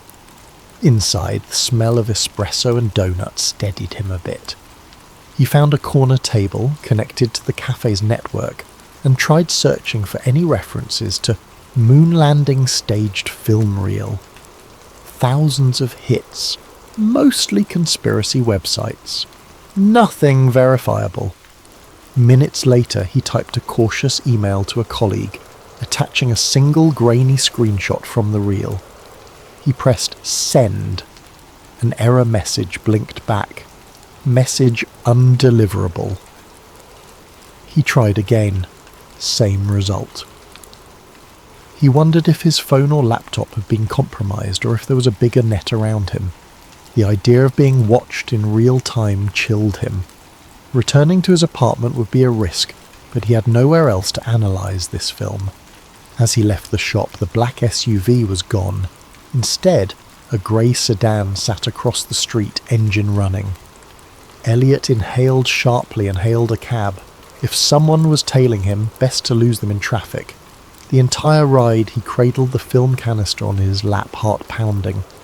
He found himself muttering under his breath, "It can't be real, it can't be real." Yet some buried part of him whispered that it might be. If so, everything he understood about American history was about to unravel, and he was holding the thread that could unspool it all. Little did he know that before sunrise he'd be a fugitive in his own city, hunted by forces who had protected this secret for over 50 years. And the package was only the beginning. Elliot's morning came too soon, and with far more chaos than he could handle. He hadn't slept. Fear and excitement drove him to sift through every frame of the film reel, making notes, snapping photos with a spare camera he'd found in an old drawer. Perhaps he could create a digital copy, but his attempts to digitize the reel via his laptop repeatedly failed. Some hidden glitch kept corrupting the files. He cursed under his breath. Was it sabotage or just outdated hardware? At first light, he ventured to his usual contact for obscure intel, a quiet archivist named Harriet, who worked at the local historical society. He hoped she might authenticate the film's physical materials. Harriet was meticulous with details, and if anyone could confirm the reel's age, it would be her. The society's building was a grand relic, all marble floors and dusty exhibits. Elliot found Harriet in a back office, squinting through a magnifying glass at a centuries-old map. She looked up, alarmed by his frantic posture. Without preamble, he passed her the film canister. "I need to know if this is genuinely from 1969, he whispered, glancing around as if the walls had ears. Harriet frowned at his secrecy but began her inspection. She murmured something about the film's brand markings, the chemical composition of older film stock, and how certain colour-coded edges could pin down the manufacturing date. Within half an hour she had her verdict. "This reel does appear to be from the late 1960s. "Where'd you get it?" Elliot let out a breath he hadn't realised he was holding. "Somebody sent it to me last night." He hesitated, debating how much to reveal. Before he could continue, Harriet's phone rang. She picked it up, and her expression clouded as she listened. Yes, he's here," she said, a tremor in her voice. He backed away, panic flaring. Was Harriet being told to stall him? He mouthed, "Hang up," but Harriet just stared at him wide-eyed. Elliot snatched the phone from her hand. "Hello," he said into the receiver. An unfamiliar voice. "Elliot Graves. Step outside, we just want to talk." He froze. A second later the line went dead. "Who was that?" Harriet whispered, her complexion pale. Elliot shook his head, realizing he'd dragged her into danger. "I have to go." He grabbed the film, thanked her in a rush, and bolted out a side entrance. Immediately he spotted two men in dark suits stepping out of a black sedan. They scanned the area, eyes sharp and purposeful. Elliot ducked behind a parked delivery truck. He rummaged for his phone. It still wouldn't connect to a network. He couldn't call for help. Glancing around, he saw a narrow alley. He sprinted for it, ignoring startled pedestrians. The men noticed and gave chase. Footsteps echoed behind him as he weaved through the maze of back streets. He didn't stop until he was sure he'd lost them. Leaning against a graffiti-stained wall, he gulped the cool morning air. The reality sank in. I'm being hunted. His mind raced. Who had the power to track him within hours? Some fraction of NASA, the FBI, or an even more clandestine outfit? He remembered Harriet's stunned face and felt a pang of guilt. Was she safe? With his phone compromised, Elliot needed a secure communication line. That's when he remembered Sam Reyes, a former NASA engineer turned freelance tech wizard. They'd crossed paths a year ago when Sam leaked documents exposing flawed satellite software. She'd proven resourceful and cautious, someone who operated in the grey areas of government secrecy. He rummaged through his wallet for her old business card, typed the number into a borrowed flip phone he'd bought for emergencies. 2 rings, then Sam answered with a wary, "Who is this?" "Elliot Graves," he said quietly, trying to steady his voice. "I need your help. It's urgent." Sam let out a short laugh. "You're the reporter who debunked that UFO fiasco. Are you calling to do another piece?" He glanced around to make sure no one was listening. "This is bigger than UFOs. I have an old NASA film that suggests the moon landing was not what we think." Silence on the line. Then Sam hissed, "Don't say another word. There are ears everywhere. Meet me at the Redwood Garage, level 3, in an hour." She hung up. He had no time to question her abruptness. He made his way to Redwood Garage, a concrete structure on the outskirts of the city. Ducking beneath security cameras, he took the stairs to level 3. Only a few cars were parked, the area echoing with the hum of overhead fluorescent lights. He found Sam leaning against a pillar, arms folded. She was petite, with sharp eyes and a laptop bag slung over her shoulder. "You look like hell," she said in lieu of a greeting. Elliot forced a grin. "Rough morning, thank you for coming." Sam nodded at the film canister tucked under his arm. "That it?" He handed it over, heart pounding. She opened the lid, peeking at the reel. "I'll need my gear to analyse this properly. But tell me, any chance this is a hoax?" Elliot explained Harriet's findings, the chase and the phone sabotage. Sam's eyes narrowed with concern. This kind of move typically points to a deep-pocketed agency. NASA has muscle, but not to this extent. We might be dealing with something else.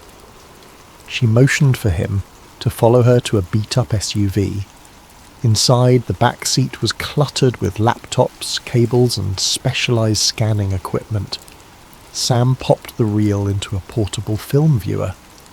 A small screen flickered with the black and white images. She skimmed through it, face grim. "If this is real, holy..." He gave a humorless chuckle. "I'm not sure I want it to be real, but it's looking that way." Sam started flipping through camera angles. "We'll cross-check the images with NASA archive logs, see if any set pieces match. Also, there's metadata in older film that might help pinpoint the exact date and location. But if whoever's hunting you has the resources to block your phone and track you so fast..." "Yeah," Elliot said, swallowing hard. "I'm in trouble, aren't I?" Sam gave him a look that said, "You have no idea.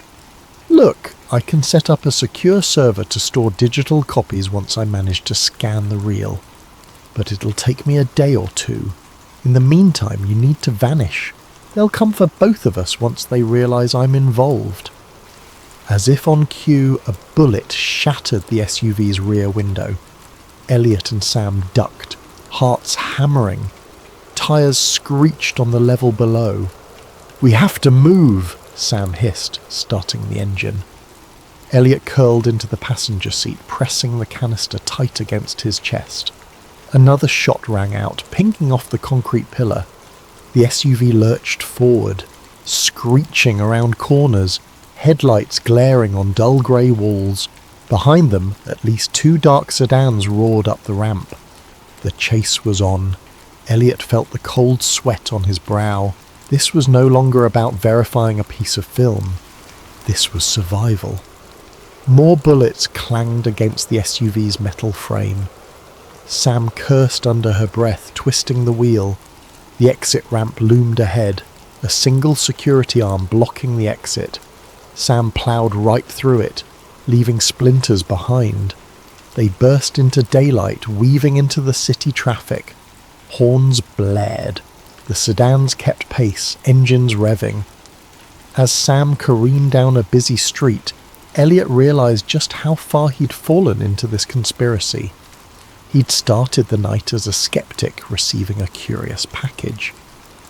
Now he was on the run, uncertain if he'd live to see the next morning. The real question: was the truth worth this cost? He clenched the film canister as if it were his lifeline. Maybe it was. Once they lost their pursuers, thanks to Sam's clever shortcuts and the chaotic labyrinth of city streets, Elliot and Sam took refuge in a deserted warehouse by the river. It was a space Sam sometimes used as a safe house, its electricity powered by a makeshift generator. Old crates littered the corners. The air smelled of dust and stagnant water. They parked the SUV inside, headlights slicing through the gloom. Elliot exhaled shakily, stepping out and checking his jacket for bullet holes. Miraculously, neither of them was injured. Sam followed, film canister in hand. "We have to lie low," she said. "I'll do what I can with the reel. But first we need to figure out who can confirm or deny the authenticity. Some old NASA folks might still be around, or people from the Apollo era." That jogged a memory for Elliot. "I know someone, Dr. Bernard Calloway. He was part of the Apollo program. Wrote a few obscure papers on lunar orbit complexities. I interviewed him years ago for a piece on NASA bureaucracy. He might know if any of this is real." "Let's hope he's still alive and willing to talk," Sam replied grimly, setting up her scanning equipment. "Meanwhile, I'll start digitizing. Go call your guy." She tossed Elliot a burner phone, a cheap flip phone with no internet capability, just voice and text. "Keep conversations short, we don't want to leave a trail." Elliot nodded, stepping away for some privacy. He dialed a number he hadn't used in years. The call rang on, and just when he thought it would go to voicemail, a gravelly voice answered. "Yes? Who is this?" "Dr. Calloway, it's Elliot Graves. Remember me?" A tense pause. "Graves? The journalist? Why are you calling me?" Elliot cut straight to the point. "I have a film reel suggesting the Apollo 11 landing was staged. I need your perspective." He expected outrage or disbelief, but Calloway only muttered a soft curse. "Damn it, you kids never learn. Where are you?" "Too dangerous to say over the phone," Elliot replied. "Can we meet?" Another heavy silence. "You must be insane. Do you have any idea who might be listening to our conversation right now?" Calloway let out a shuddering breath. "Look, there's a small diner off Route 47 near a truck stop. Tomorrow noon. If I don't show up, assume I got spooked." Elliot thanked him and hung up, anxiety coiling in his stomach. The man's reaction was more dread than disbelief. That alone spoke volumes. He returned to Sam's makeshift workstation, where the reel was half fed through a specialized scanner. The process was laborious, each frame captured in high resolution. "How's it looking, Elliot asked. Sam frowned, studying the images on her laptop screen. Grains consistent with 1960s film stock. Some coding on the edges indicates a manufacturing batch from around 68. Also, I've spotted certain NASA emblems in the background that weren't publicly revealed until the mission ended. And see that console there?" She zoomed in on a screenshot. "That's an Apollo guidance computer, but an early prototype version. Only a handful existed. This is not your average hoax. It's either the most elaborate one in history or it's real," Elliot finished, his voice hollow. Sam gave a grim nod. "I'm leaning towards real. Our next step is to confirm. If your Dr. Calloway can give us any leads, we might find definitive proof." They spent the rest of the day in anxious waiting. Sam pored over the scanned film frames, while Elliot paced, trying to piece everything together in his head. Every so often he'd remember the chase, the bullets, and the unwavering stares of those men in suits. Just how large was this conspiracy? Night fell, bringing a sticky heat that made the warehouse air oppressive. Sleep came fitfully, with Elliot dozing in a corner, propped against crates. He dreamed of astronauts drifting in a stage lit by fluorescent tubes, their voices echoing with lines fed by hidden earpieces. He woke with a start to find Sam tapping him on the shoulder. "Time to go," she said softly. "We have to meet your whistleblower."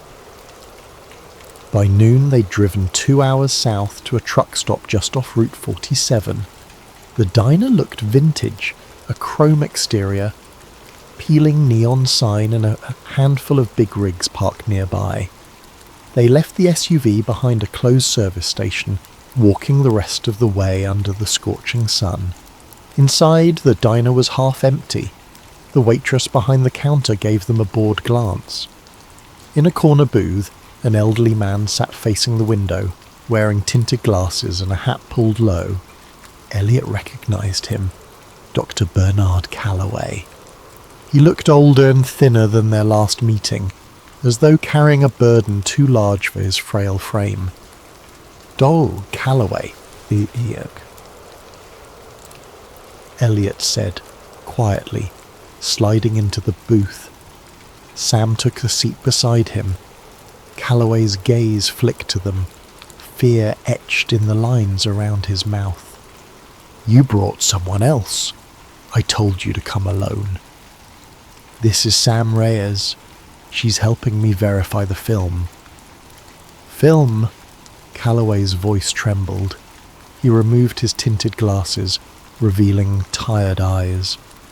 "I hoped I'd go to my grave without seeing it again. Lord knows I was done with those days." Elliot swallowed. "You've seen it before?" Calloway exhaled a long, shaky breath. "I was part of Apollo 11's operations team, unofficially. My real job was ensuring the broadcast feed from the moon looked authentic. We had technicians in a secret studio capturing angles that would pass as lunar footage. It was a matter of national pride and also, ironically, fear. Needed to beat the Soviets. When the actual craft encountered catastrophic issues, NASA and the government decided it was safer to fake the landing for television. The real rocket never made it out of Earth's orbit safely. The astronauts eventually landed in the Pacific under the pretext of returning from the moon, but what the public saw was a carefully crafted illusion. Elliot's head spun. There it was, spelled out. The conspiracy in all its horrifying clarity. Sam leaned forward. "Why have you stayed silent all this time?" Calloway closed his eyes. "They threatened my family. I was briefed that revealing the truth would be an act of treason. Others who tried to speak up, well, they disappeared. I've lived under watch ever since, exchanging my silence for a quiet retirement. But I always knew this day might come." Elliot retrieved the film canister from his bag. "So the footage we have?" "It's partial," Calloway said, scanning the diner nervously. "There's more. Hours of outtakes, behind-the-scenes planning. Enough to destroy decades of NASA's legacy if it got out. That reel is probably what was stolen from the archives in the 1970s. I thought it had been destroyed." A lump formed in Elliot's throat. "So it's authentic? And NASA? Or whoever's controlling this? They're hunting us to bury it again." Calloway nodded. "They'll kill you, no question. They've killed for less." He glanced around, lowering his voice. "I can direct you to someone else who was there. A colleague named Walter Pierce. He escaped overseas, but you might track him down. He has a copy of the mission logs." Sam and Elliot exchanged looks. Every new piece of evidence upped the stakes. If they could find Pierce and get those logs, they'd have undeniable proof. Suddenly the diner's door swung open. Agent Jonathan Kane stepped in, though Elliot didn't know his name yet. The man wore a crisp suit and surveyed the room calmly, his gaze lingering on each patron. Elliot's heart seized. Calloway's face turned ashen. "That's one of them," he whispered, voice trembling. "We have to go." They slipped out the back exit, hearts pounding. Behind them they heard the waitress greet the newcomer with a polite, "Welcome, sir." Elliot glanced over his shoulder to see Kane's cold eyes scanning the booths. Outside, the scorching afternoon felt claustrophobic. They hurried toward the dusty parking lot. "Here," Calloway said, pressing a small slip of paper into Elliot's hand. "Walter's last known location. Use it wisely." Elliot opened his mouth to thank him, but Calloway cut him off. "I'll slip away on my own. It's safer that way for all of us." Then, as if on cue, a black car squealed around the corner. Calloway pointed desperately. "Run!" Elliot and Sam sprinted across the lot, the slip of paper clenched in Elliot's fist. Behind them, tyres screeched. In the distance, de Calloway vanished between parked trucks, a frail silhouette, stepping once more into a world of secrets and shadows he had hoped to leave behind. Elliot doubted he'd ever see the old man again. 3 days slipped by like a fever dream, with Elliot and Sam crisscrossing state lines, dodging digital footprints. Each safe house they chose felt more precarious than the last. A motel in one city, a cramped basement in another, always with one eye on the door and ears pricked for footsteps in the hall. Anxiety pressed against their chests like a constant weight. The film remained hidden in a secure locker they rented under an alias, and Sam carried digital backups on multiple encrypted drives, hoping at least one would survive if they were caught. Meanwhile, they tried to locate Walter Pierce, the elusive colleague de Calloway mentioned. The slip of paper had scrawled coordinates, presumably referencing an address in Europe. Elliot scoured contact lists, old NASA alumni directories, and obscure online forums in search of any mention of Pierce. Each path led to stale leads or contradictory data. The man seemed to have vanished off the face of the earth. On the 4th day, Sam had a breakthrough. She discovered an encrypted NASA server still hosting fragments of old Apollo logs.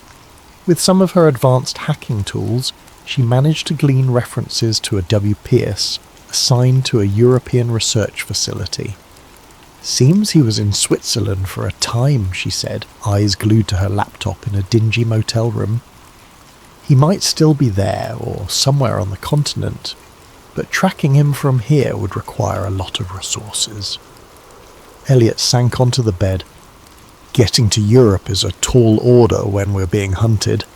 Plus, I'm almost out of money. My accounts are frozen." He paused, rubbing his temples. "Is there any chance you can crack NASA's main archive for further leads?" Sam shot him a sideways look. "That's risky. The deeper I dig, the easier it is to trace me. But let me see what I can do." She tapped rapidly on her keyboard. While she worked, Elliot's phone buzzed. The burner phone. He answered carefully. "Yes?" A shaky voice on the other end. "Elliot, it's me." He recognized Dr. Calloway's voice immediately. Relief and dread mingled in Elliot's chest. "Doc, where are you?" Calloway exhaled, the sound crackling over the poor connection. "Somewhere remote. Listen, there's a private airfield near Hardwick County. I have an old acquaintance with a plane. He's flying me out of the country tonight. I can't stay here. They've already tried to corner me twice. I'm calling because I don't want to leave things unfinished." Elliot's pulse kicked up. "What do you mean?" "I have a file, a partial logbook detailing the faked segments of the Apollo broadcast. Coordinates of the set, code names of the staff, enough to corroborate the film. Meet me at the airfield before midnight. I'll hand it over." Elliot mouthed to Sam, "Dr. Calloway he wants to meet." She nodded and started packing up. "We'll be there," Elliot promised.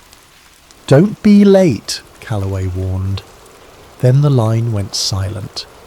They drove for hours along winding back roads, eventually arriving at Hardwick County's private airstrip around 11:30 p.m. The air was thick with the chirp of crickets.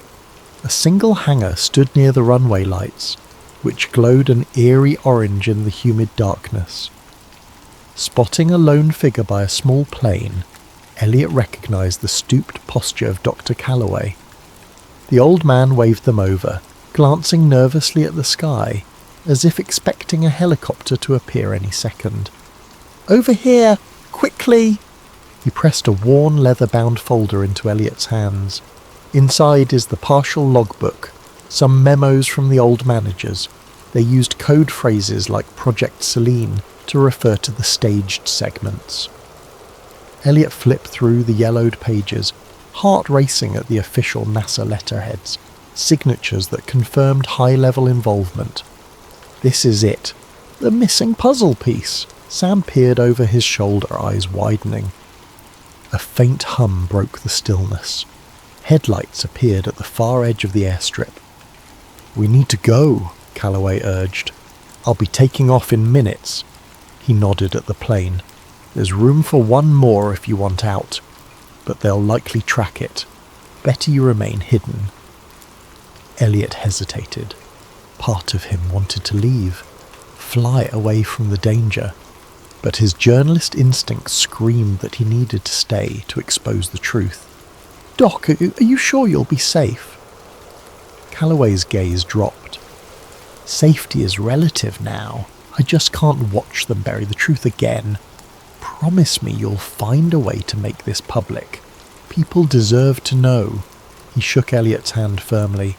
"And watch your back." With that, he turned to board the plane. Elliot and Sam stepped away, scanning the runway lights. The headlights from earlier grew brighter, revealing a black SUV. Elliot's stomach clenched. "We need to hide." They sprinted behind a cluster of fuel barrels, watching as the plane's engines roared to life. The black SUV screeched to a halt, doors flying open. Men in suits scrambled out, guns drawn. "Look," Sam whispered. Another figure emerged, Agent Jonathan Kane. He barked an order, and his men raised their weapons at the plane. Fear seized Elliot's gut. No, they wouldn't shoot down a plane, would they? Time seemed to slow. Calloway's plane began rolling down the runway. The men shouted into radios. A couple of them sprinted along the tarmac, weapons at the ready. Suddenly a muzzle flash lit the darkness. Elliot wasn't sure which side fired first, but a bullet tore through the plane's rear engine, trailing sparks. The plane lurched off course, its nose angled skyward, straining to lift. Another round of gunfire thundered, and the plane's landing gear buckled. In a horrific screech of metal, the plane careened off the runway, flipping onto its wing. Then came a blinding flash, followed by an explosion that rocked the airfield. Elliot felt the heat wave even from behind the barrels. Instinctively, he ducked, heart hammering. A column of fire consumed the wreck, the roar mingling with the anguished crackle of burning fuel. Sam had to clamp a hand over her mouth to stifle a scream. Agent Kane and his men stood at a distance, seemingly unfazed by the carnage. One of them spoke into a handheld radio. Then Kane turned to the SUV, slipping inside without a backward glance. Within moments they were gone, leaving behind a fiery wreckage and the smell of scorched metal. Shock paralysed Elliot. Dr. Calloway was gone, killed for trying to flee with the truth. A wave of guilt and nausea hit Elliot. He should have convinced the old man to let them all escape together. But it was too late. Sam tugged at his sleeve. "We have to leave now. They might come back." She was right. With adrenaline pumping, they skirted around the blaze, searching for any survivors in the dark. But the flames were too intense. No one could have made it out alive. As they drove away into the night, silent tears rolled down Elliot's cheeks. The folder of documents lay on his lap, Dr. Calloway's final bequest. In that moment, he realized the cost of chasing the truth was blood, and there'd be more spilled before the truth saw daylight. Inside the folder's pages were enough revelations to topple NASA's official history. Yet, seeing what had just happened, Elliot had no illusions. The forces protecting this secret were lethal, methodical, and possibly unstoppable. The best he could do was keep running, and hope the documents would become a weapon of truth powerful enough to shatter 50 years of lies. The next 48 hours blurred into a frenzied race against an invisible clock. Elliot and Sam knew they had to act fast. Once the shock of Calloway's death wore off, the same men who staged the plane crash would turn their focus back on hunting them. They holed up in an abandoned warehouse in a different state, courtesy of one of Sam's old acquaintances. It had a robust generator and a still functioning internet line that they jerry-rigged to keep off the official grid. While Sam continued scanning the folder's contents, Elliot penned an expose with trembling hands, a document that collated all the evidence they had, the reel, the NASA memos, and de Calloway's logbook. Word spilled onto the screen, forming a tapestry of government deceit dating back to 1969. Every paragraph made his heart pound. He knew once released these revelations would shock the world, if anyone believed them. But how to ensure the story remained live? They suspected mainstream media outlets were either compromised or too afraid. Elliot decided they had to go public directly, a massive data dump onto every social media platform and multiple anonymous websites. Even if their accounts got taken down, the leaked files might scatter across the internet faster than sensors could react. Their plan set, Sam double and triple checked the digital backups, layering encryption upon encryption, storing copies on servers overseas. Once we hit upload, they'll come for us, she warned. We can't be traced if we do this right, but they'll suspect it's us. Are you ready? Elliot hesitated, recalling the bullet that shattered the plane's engine, the explosion, and de Calloway's last moments. Then he nodded. We can't keep running forever. The only way to survive is to shine a light so bright they can't snuff it out. Sam tapped a few keys, launching their carefully orchestrated mass upload. Thousands of files began cascading into the digital ether. Elliot's expose triggered alongside, complete with images from the 16mm reel, still frames of the behind-the-scenes moon set, and NASA-coded logs referencing Project Selene. Within minutes, the hashtags Apollo hoax and #Project Selene started trending across lesser-known forums. Users demanded answers. The first wave of adrenaline gave way to anticipation. Elliot and Sam hovered over their screens, watching the data spread. It was working. Mirror links popped up everywhere. For a brief moment, triumph washed over them. Maybe they'd done it. Then the pushback began. Major social media sites flagged the content as misinformation. Accounts posting the files got suspended en masse. A swirl of news headlines labelled the footage a deepfake conspiracy. Rapidly, official NASA spokespeople took to major news outlets, denouncing the fabricated film and urging the public to ignore baseless rumours. Eerily polished articles appeared online, discrediting Elliot Graves personally, a fringe journalist with a history of sensational claims.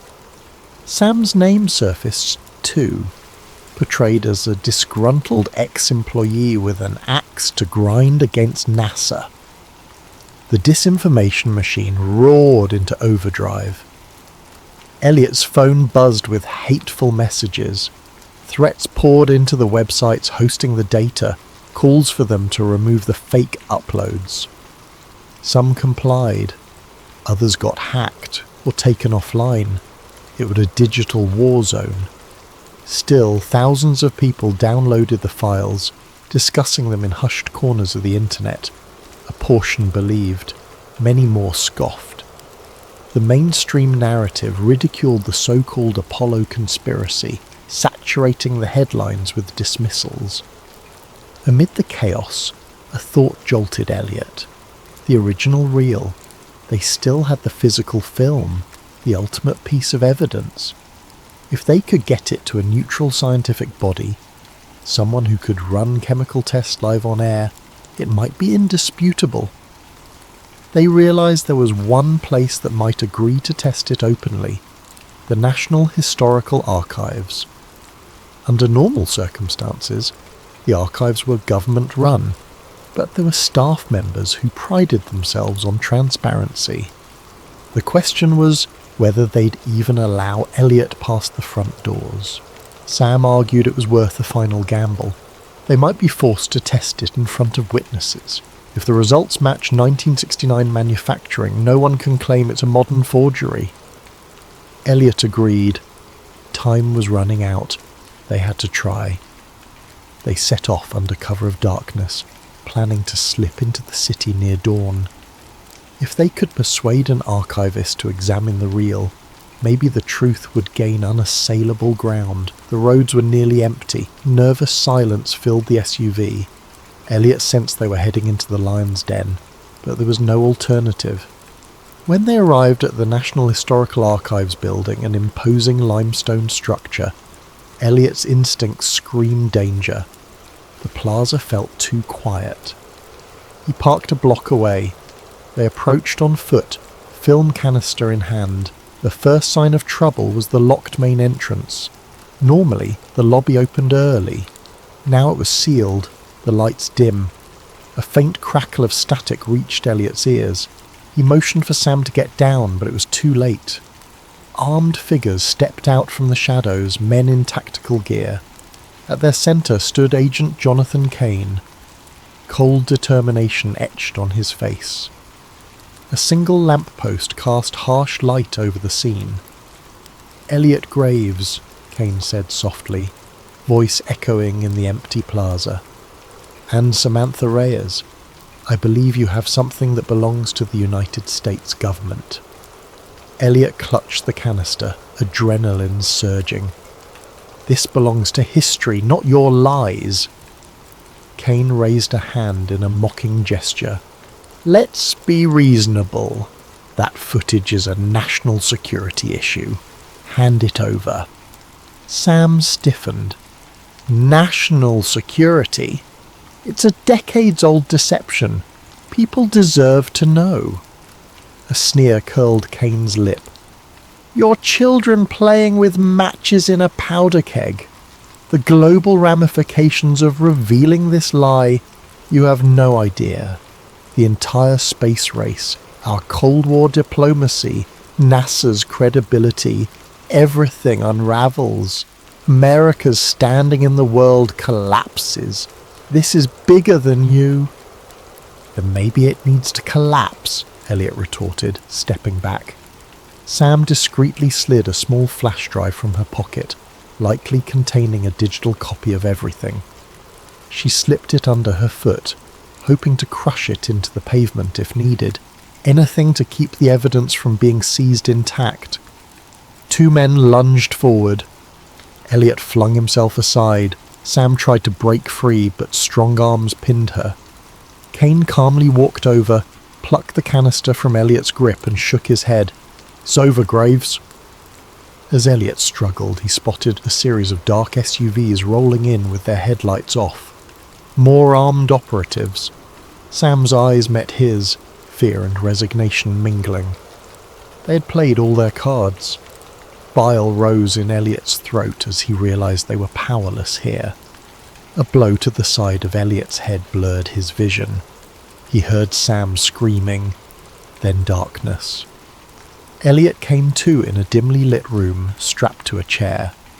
A harsh fluorescent bulb buzzed overhead. Agent Kane stood by a metal table reviewing files. A small camera recorded from the corner. Elliot's mouth felt like cotton, a dull ache radiating from his temple. Kane sighed, setting a folder aside.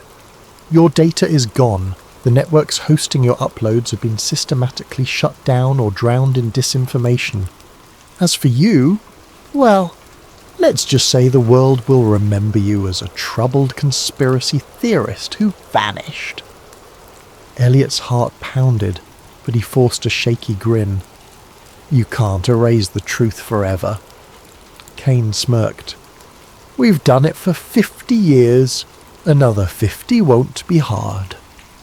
He turned away, leaving Elliot alone in the cold, silent room, a prisoner of the same hidden apparatus that had consumed Calloway. Years passed. Officially, Elliot Graves remained missing, presumed dead. Samantha Reyes vanished from every public record, her life story buried under falsified documents. The film canister and the physical logs from Dr. Calloway were never mentioned again. Media coverage of the so-called Apollo hoax faded into rumour and ridicule. Government spokespeople labelled it the digital conspiracy of the decade, pointing to doctored footage and cyber scams. The narrative solidified in the public mind. The moon landing was real, and any claims otherwise were pure fantasy.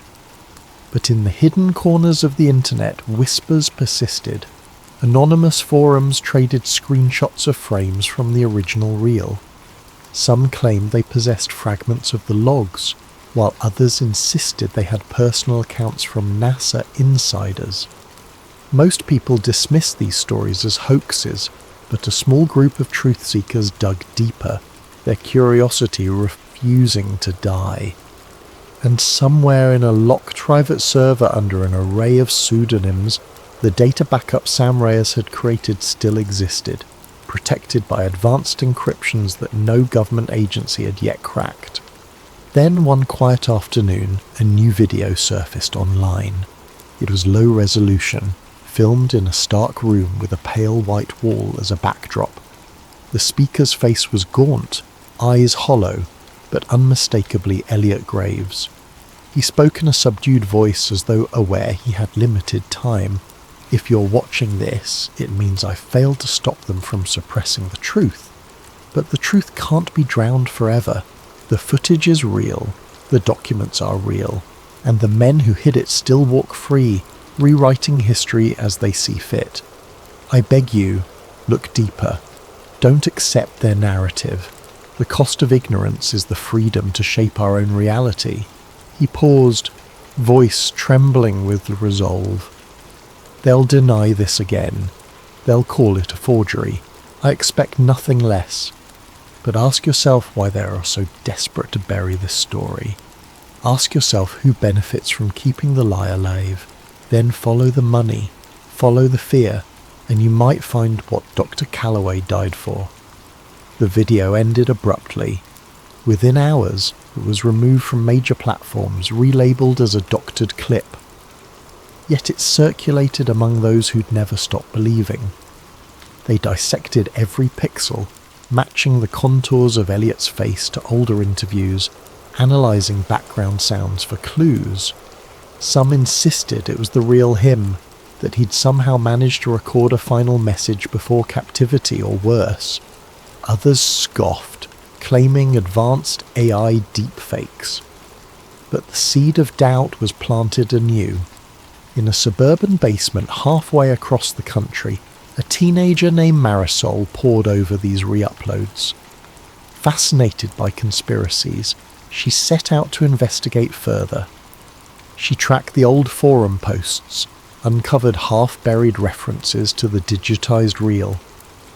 Her nights blurred into early mornings as she pieced together the puzzle.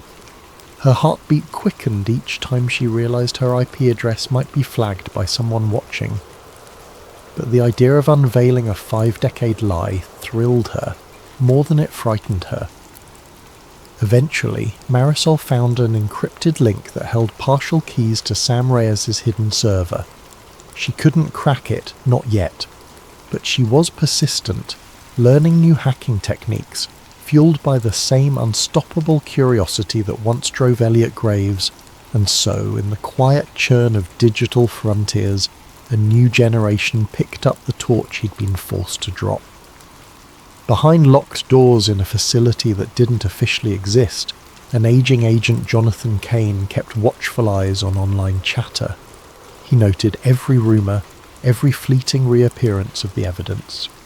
He reported to the same shadowy division that policed these secrets. For now, the official narrative remained intact, but he knew better than most how resilient truth could be. He read about Marisol's posts in a flagged report one day, and he felt a tremor of recognition, a familiar pattern. Another curiosity seeker on the horizon. He closed the file with a grim set of his jaw. The cycle continued. The best he could do was stave off the next wave for as long as possible. Somewhere out there, the battered 16mm reel remained in a locked vault. The ledger of NASA's staged footage waited in the hush of sealed archives, and the ghostly face of Elliot Graves lived on in clandestine recordings, whispering a warning to any who would listen that illusions become reality when no one is brave enough to question them. The moon still shone in the night sky, silent witness to humanity's ambitions. It carried our footprints, or didn't. No one could be absolutely sure anymore, but the question lingered, smouldering like an ember that refuses to die. What if the biggest moment in modern history was just a staged performance on a dusty set? And in that question lay a truth still waiting to be revealed, or buried, depending on who told the story next.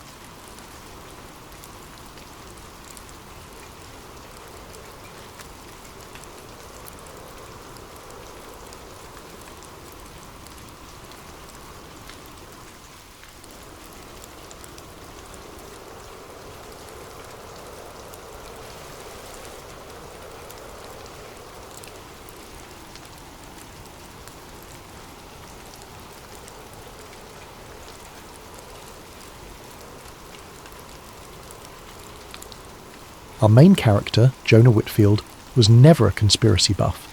He was a rational thinker with dreams shaped not by ghost stories or rumours, but by a sense of duty and a longing for adventure. For him, the Navy represented a chance to see the world, to prove himself, and to uphold a legacy of service that stretched back generations in his family. Little did he know that in the bowels of an old storage room at a naval base, he would stumble upon fragments of information that pointed to a version of the Titanic disaster far more convoluted than he ever imagined. You will follow Jonah as curiosity ensnares him as he attempts to separate fact from fiction. You will see how a single decision, opening a file he was never meant to see, becomes the spark that ignites the fuse of his destiny. Of course, this story is fiction. Or is it? Legends spring from kernels of truth after all. Perhaps all conspiracies do. We ask ourselves, how many hidden documents rest in quiet corners of governmental archives, never meant to see the light of day? Could the Titanic's sinking have been orchestrated for financial gain, or to eliminate certain wealthy individuals who were obstacles to powerful interests? Accounts vary, but the question remains, why do stories like these continue to persist, generation after generation? Is it because we suspect that official records only tell part of the story? That question, dear listener, is yours to consider tonight. As you relax in bed, commuting to work, or simply unwinding at home, let yourself be drawn into the hidden corridors of Jonah's world. Let your imagination wander through sealed doors and dusty filing cabinets where skeletons of history might still reside. Above all, enjoy this journey into the unknown, one that weaves threads of historical speculation, espionage, and the unwavering human search for truth. Again, if you're new here, remember to comment your location and local time below, and subscribe to Sleep Theories for more stories that challenge the boundaries of what we accept as factual. Let us know your thoughts after you've finished listening or reading, but for now, dim the lights, get comfortable, and allow yourself to drift into the haunting possibilities surrounding the RMS Titanic's untimely demise. Welcome to a tale that merges the fervour of curiosity with the unyielding grip of secrecy, one that may leave you pondering whether some truths are better left buried at the bottom of the sea. Now, let us begin. Jonah Whitfield had grown up listening to his grandfather's stories of the sea, not fairy tales or legends, mind you. His grandfather, a retired naval officer, was far too practical for that. Instead, he spoke of harrowing rescue missions in stormy oceans, the camaraderie of sailors bound by duty, and the quiet moments staring out over endless waves, feeling at once tiny and limitless. Those stories shaped Jonah's boyhood dreams. By the time he turned 18, the stinging smell of salt air and the disciplined life aboard a ship beckoned him more strongly than any college or civilian job could, so it came as no surprise to anyone when Jonah enlisted in the Navy. Boot camp was everything Jonah expected: physical rigours, mental challenges, and the forging of lifelong bonds. His fascination with maritime history deepened whenever he had spare time.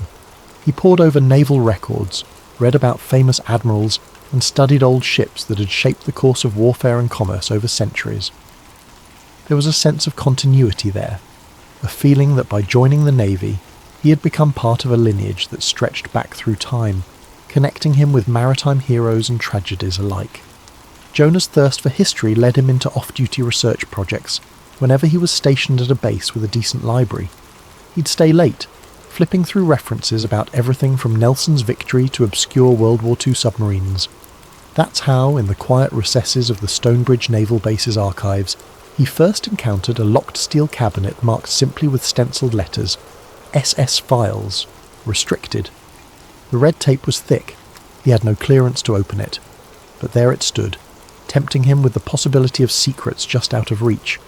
He learned from a passing remark that SS might stand for Secret Service or Special Studies or maybe even ship secrets. The rumour mill churned half a dozen guesses. Despite the curiosity, Jonah had no intentions of prying. After all, a sealed cabinet in a restricted corner of the archives was none of his business, and one misstep could jeopardise his Navy career.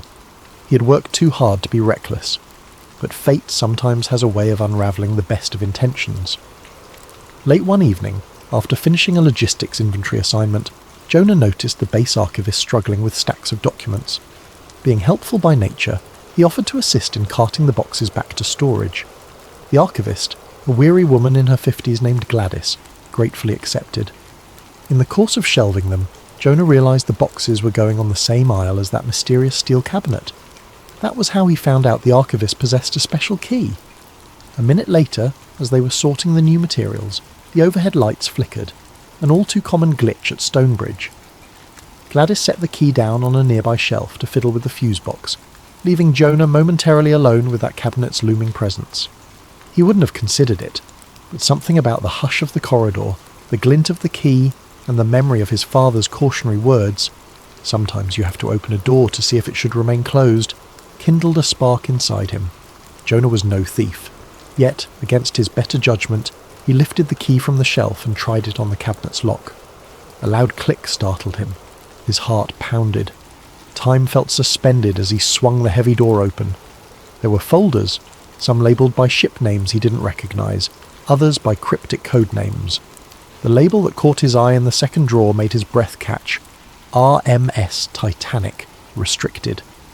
He had always held a deep, if casual, interest in Titanic lore. The ship had fascinated the world for over a century. The largest ocean liner of its day, declared unsinkable, only to vanish beneath the Atlantic waves on her maiden voyage. Historians chalked it up to human error, complacency, and a tragic encounter with an iceberg.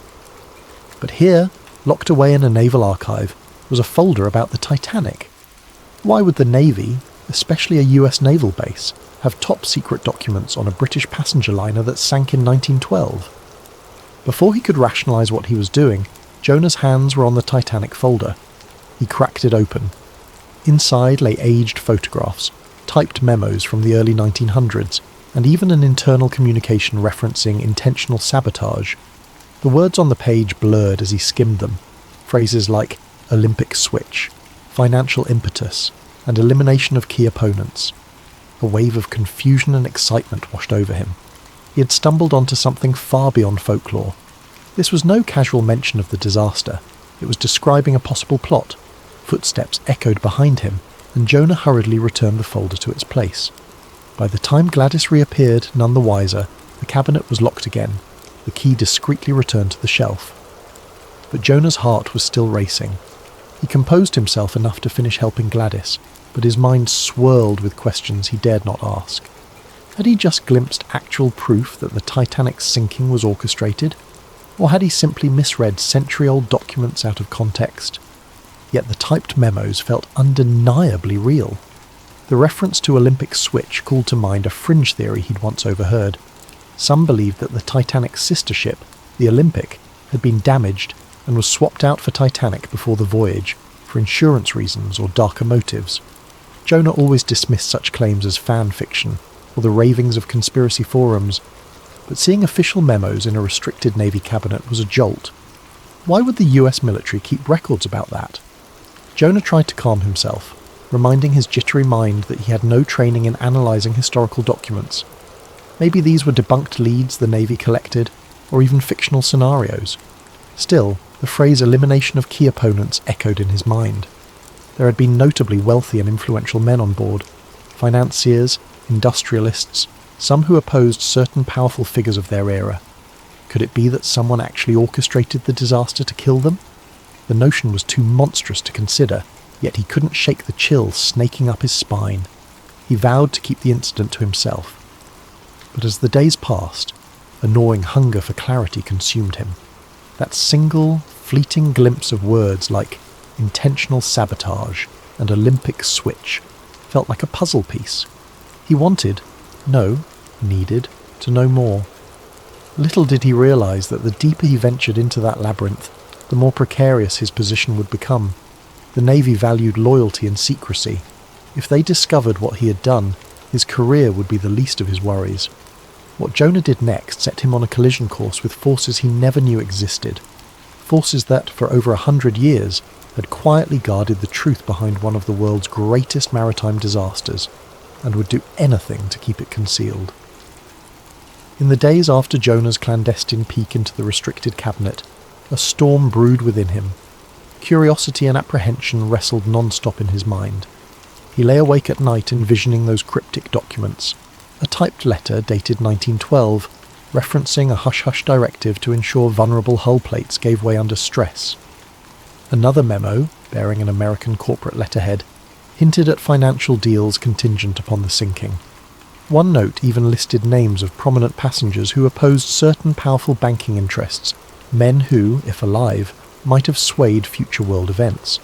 Of course, it all seemed too grand, too improbable. The official story, that an iceberg gashed the hull, that the ship lacked sufficient lifeboats, that she sank with tragic speed, remained the accepted narrative. Yet Jonah couldn't escape the feeling that powerful institutions sometimes orchestrated dark events for profit or political gain.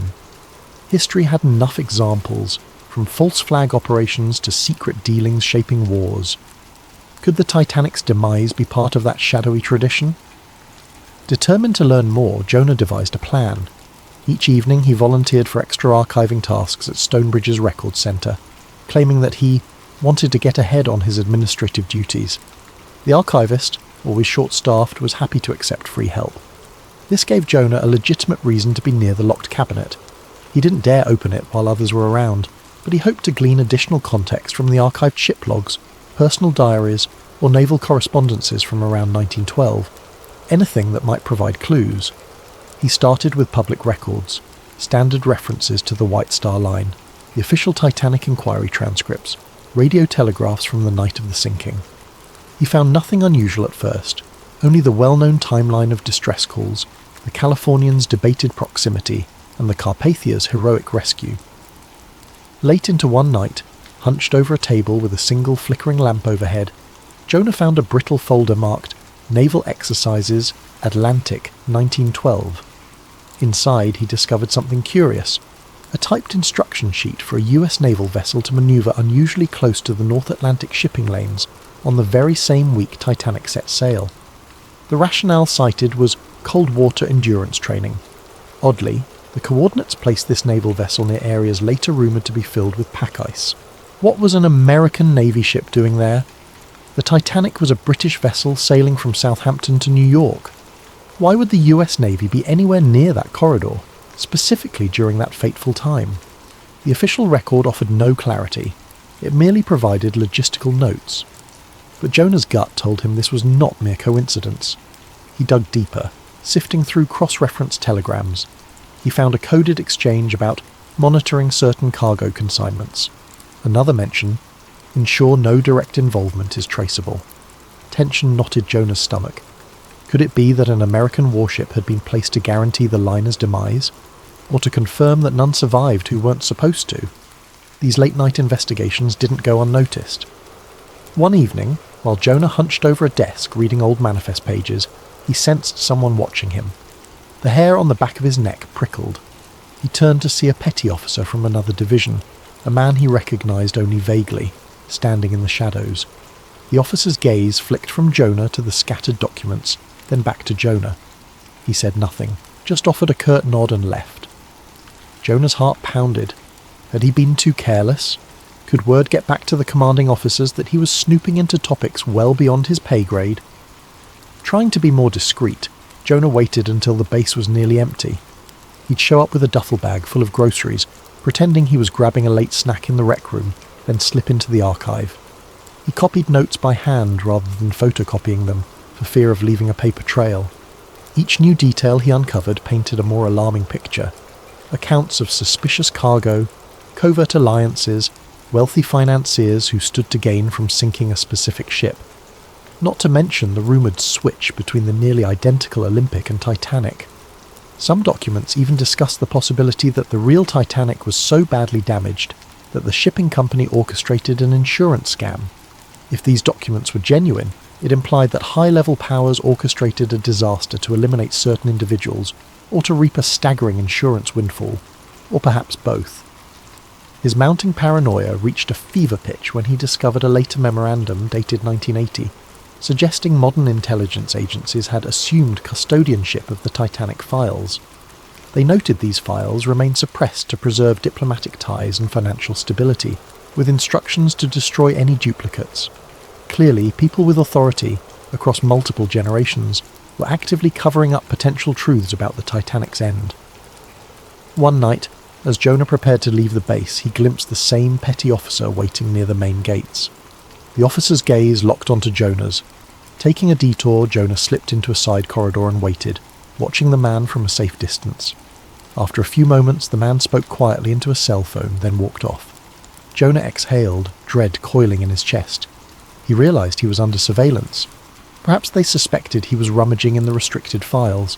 He had to be more cautious or risk permanent consequences. Driven by a mixture of adrenaline and righteous anger at the idea of orchestrated mass murder, Jonah decided to share what he'd found with someone he trusted. He confided in Bryce Fletcher, a longtime friend and fellow sailor who had joined the Navy the same year. Over coffee in a dingy diner off base, Jonah spilled everything: his accidental discovery, the mentions of sabotage, and the old memos that put the US Navy suspiciously close to Titanic's final route. Bryce listened, eyes widening with each sentence. "You realise this is insane, right?" he murmured. "We're talking about the biggest maritime tragedy in modern history. You're saying it was purposeful? That's madness," Jonah sighed. "I know, but the documents I've seen, it's not random speculation, it's official. They talk about ensuring the ship meets a watery end to protect certain financial interests. Even the mention of removing prominent dissenters is there." They spoke in hushed tones, glancing over their shoulders. Bryce was torn between disbelief and the weight of Jonah's earnestness. Finally he whispered, "This could ruin you. Or worse, you should drop it." But Jonah couldn't let it go. He felt an obligation to the 1,500 souls who'd perished, if indeed they had been sacrificed for profit. He believed the truth deserved to be known, no matter how long it had lain hidden. Their next question was how to proceed without incurring the wrath of powerful institutions. Bryce, chewing a thumbnail, suggested they quietly compile evidence and leak it anonymously to journalists or historians. That way at least the documents might see daylight. Neither of them realised the enormity of what they were up against. In the grand scheme, it wasn't just the US Navy. It wasn't just a shipping company. It might be an entire clandestine network that spanned nations and decades. One that had successfully buried the Titanic's real story for over a century. That night, Jonah made a fateful decision. He would gather physical copies, enough to prove authenticity, and contact an investigative reporter. He didn't yet know how he'd manage it. The restricted cabinet was obviously off limits, and digitizing the documents risked detection. But the idea of doing nothing, of letting the lies remain entombed in watery secrecy, felt unbearable. In a single impulsive act, Jonah set in motion a chain of events that would shake the foundations of his life. There was no turning back. The deeper he dug, the tighter the noose of secrecy would become around him. A few nights later, under the fluorescent hum of the nearly deserted archive, Jonah made his move. He waited until Gladys, the archivist, headed to the supply closet for her nightly restock. Then he used her own key, lifted from her desk for the second time, to open the restricted cabinet. His pulse hammered. Every creak of the cabinet door felt like a cannon blast in the silence. He selected 2 of the thickest folders labelled Titanic. With trembling hands, he slipped them into his duffel bag, burying them under a towel and a spare uniform. It was a crude plan, but he hoped to smuggle them out unseen. He locked the cabinet carefully, returned the key, and left the base, forcing a calm stride. Every passing guard or petty officer made his heart jump, but no one stopped him. Once he was clear of the main gates, relief washed over him. He'd done it. Jonah headed straight to Bryce's cramped off-base apartment. He arrived flushed and breathless. Bryce's eyebrows shot up when he saw Jonah pull the folders out. "You actually did it?" he hissed, helping close the blinds. "My God, man!" They spread the documents on the coffee table, scanning them under a lamp. Each new page amplified the sense of dread. Detailed accounts revealed how White Star Line's parent company was on the verge of financial collapse. Key investors included some of the era's wealthiest men, who had a lot to gain if the Titanic's insurance payout saved their enterprise, or so the theory went. Another stack of letters referenced specific individuals who boarded Titanic under the assumption they were sailing on a perfectly safe ship. Among them were powerful figures who supposedly stood in the way of certain bankers' ambitions regarding the Federal Reserve's creation.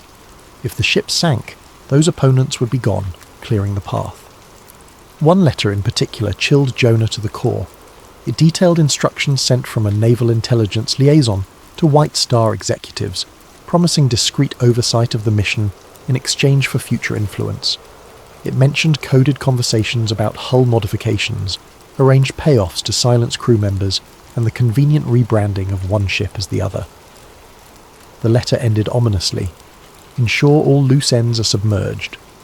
Bryce looked up, his face pale. "This is bigger than we thought," he said, voice taut. "There are references to government officials, shipping magnates, even British lords. A full century of cover-up. If we leak this, we're essentially blowing open a conspiracy that's been kept under wraps for ages." Jonah nodded, swallowing the lump in his throat. "The question is how. If we go to any big news outlet, the story might be suppressed before it even airs.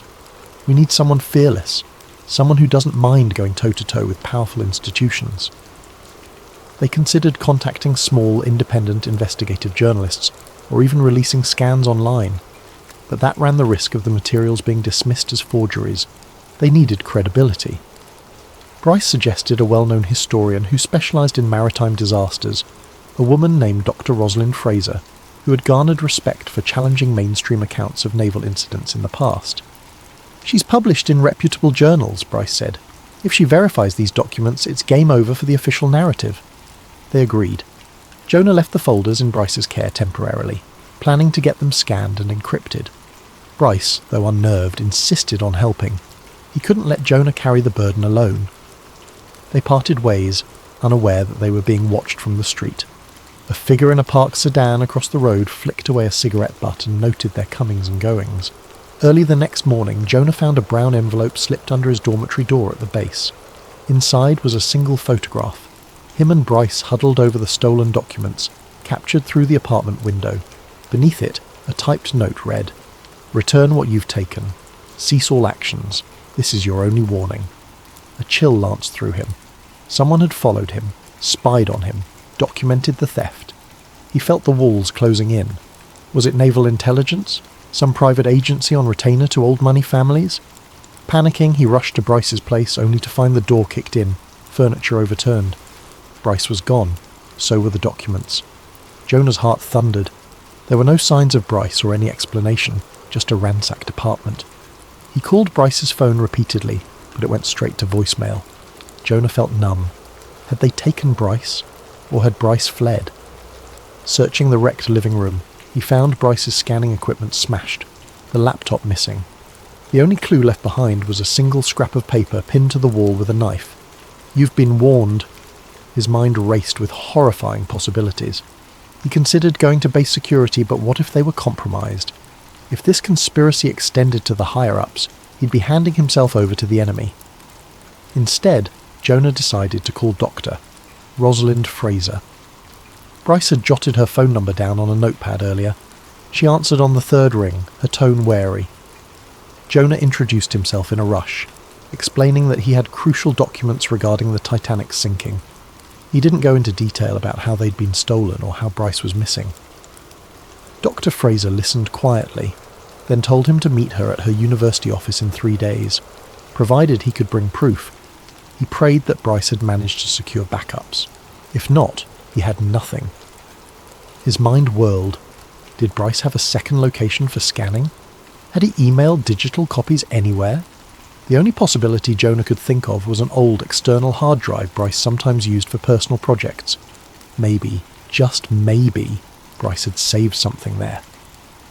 Jonah hunted through the apartment's debris until he found the drive hidden behind a bookshelf. It seemed intact. Heart pounding, he stuffed it into his pocket. He had no idea what it contained, but it was his last hope. As he exited the building, the floorboards squeaked behind him. He spun around, only to see the same petty officer from before standing in the hallway, his features shadowed in the gloom. "Whitfield," the man said, voice low. "Don't do this to yourself, or your friend. Return what you took and walk away." Jonah's pulse hammered, but he didn't reply. He dashed out the door, footsteps echoing in the corridor, the petty officer not far behind. He sprinted down the stairs, out to the street, weaving between pedestrians. Eventually he slipped into a nearby alley and by luck or desperation lost his pursuer. Breathing hard, Jonah realized he was alone, frightened, and in possession of dangerously incriminating evidence. He feared for Bryce's life, uncertain if his friend had been abducted or coerced. Yet Jonah felt a fierce resolve burning within him. If these conspirators were ruthless enough to kidnap Bryce, they were capable of worse. Surrendering the evidence would solve nothing. It would only bury the truth again and leave Bryce's fate unknown. That night, Jonah crashed at an old motel on the edge of town, paying in cash. He secured the door with both locks, shoved the dresser against it, and pulled the curtains tight. Sleep eluded him. He spent hours hunched over the external hard drive, using his personal laptop to check if anything was there. Relief flooded him when he saw a set of scanned images and text files labelled RMS Titanic Proof. In them were the very documents they had spread on Bryce's coffee table. Bryce had managed to scan them before everything went south. Now Jonah had tangible proof. The question was how to get them to Dr. Fraser, and how to ensure he or the evidence wouldn't be intercepted. He changed his phone number, tossed his military-issue smartphone, and purchased a cheap burner phone. He realised he was risking desertion from the Navy by vanishing like this, but he saw no other choice. The conspirators had routes that reached into official channels, which meant Jonah couldn't rely on normal procedures or chain of command. It dawned on him that if they could make Bryce disappear so quickly, they could do the same to him. Yet, a persistent voice inside urged him to keep fighting. The souls lost on the Titanic, if indeed they were sacrificed, deserved the truth. Little did Jonah know that by morning, every resource of a shadowy network spanning corporate boardrooms, intelligence offices and legacy institutions would be mobilized to hunt him down. Time was running out, and with each moment, the oceanic depths of this conspiracy loomed ever larger, threatening to swallow him as mercilessly as the Titanic herself. Jonah set out for Dr. Rosalind Fraser's university office, under the cloak of pre-dawn darkness. The campus lay a few hours away by bus. He avoided main roads, changed buses twice, and kept his burner phone turned off until he was within a mile of her office. All the while, he felt eyes on him, phantom watchers behind every corner.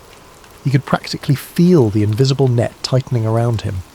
Upon arriving, he found the campus mostly empty, the long corridors lit by flickering overhead lights. He had called Dr. Fraser from a payphone earlier, confirming their rendezvous time. She met him at a side door, her expression coolly academic but betraying an undercurrent of alarm. Jonah must have looked ragged, with shadows under his eyes and adrenaline thrumming through his veins. They spoke in hushed tones inside her modest office crammed with books and maritime artifacts. Jonah booted his laptop, showed her the scanned documents. Dr. Fraser's eyes widened as she read the memos referencing sabotage and deliberate plans. Her initial skepticism ebbed, replaced by fascination and horror. "Where on earth did you get these?" she breathed. Jonah hesitated. "You're safer not knowing the details, but I need you to confirm if these are legitimate. If they are, I want the world to know." She nodded gravely, pulling out her reading glasses. For the next hour she pored over each scanned page, cross-checking signatures and letterheads with reference materials in her extensive library. Occasionally she would mutter something like, "This watermark, I recognise it from early 20th century White Star documents," or "This phrase matches the formal naval style of the 1910s. The further she delved, the more her hands seemed to tremble. Finally Dr. Fraser looked up. "In my professional opinion," she said, her voice hushed, "these documents are authentic. Some of the letterheads and ciphers I've never seen before, but they align with archival references. It's potentially the most explosive revelation about the Titanic in a century. If the public sees these, it could rewrite maritime history." Jonah nodded, a swirl of relief and dread. "So you'll help me reveal them?" She took a long breath. "I will. But we must do this carefully. If these are real, then whoever's guarded this secret for so long won't hesitate to silence us." Before Jonah could respond, a thunderous crash broke the silence. The office door splintered as two men in dark suits forced their way in. One brandished a gun. Dr. Fraser gasped. Jonah dove for the laptop, but the nearest intruder's foot slammed down on his wrist, pinning him to the floor. "Don't move!" the man snarled. Jonah struggled, adrenaline surging, but the second intruder aimed the gun at Dr. Fraser. She froze. "You don't understand," Jonah managed. "The world needs to know," the gunman sneered. "The world needs to remain stable, and you're endangering that." With that, the man snatched Jonah's laptop. The other rummaged through Dr. Fraser's desk, seizing her phone, notebooks, anything that might contain a copy of the files. She tried to protest, but he shoved her roughly into a chair. "Let her go!" Jonah shouted, struggling beneath the intruder's weight on his wrist. Dr. Fraser's voice shook with anger. "You can't silence history forever," she spat. The gunman's gaze flicked from her to Jonah. "Keep talking, and we'll see how quickly your academic career comes to an end, along with everything else." Jonah mustered his courage. "What did you do with Bryce Fletcher? Where is he?" The intruders exchanged a glance. "Not your concern anymore," the man pinning him growled. Then, as swiftly as they came, they backed out of the office, carrying Jonah's laptop and Dr. Fraser's materials. One man kept the weapon trained on them while the other slammed the battered door behind them. For a moment, Jonah and Dr. Fraser sat in stunned silence. Then Jonah yanked open the desk drawer where he'd put the external drive. It was gone. They'd taken it. All the physical evidence Jonah had left was now in the hands of those determined to bury it.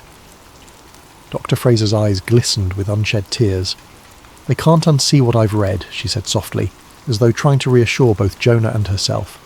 "I'll write it all down from memory. I'll go on the record." But Jonah's heart sank. No official channel would believe her without the documents, especially when wealthy, powerful forces denied the story. He could feel the precarious nature of their position. "They'll discredit you," he said, voice shaking. "They'll claim you're a fraud or you fabricated evidence, and they'll come after you again." Dr. Fraser gripped the arms of her chair, knuckles white. "So be it. The truth matters." Yet Jonah wasn't sure how far they could take it before meeting an even grimmer fate.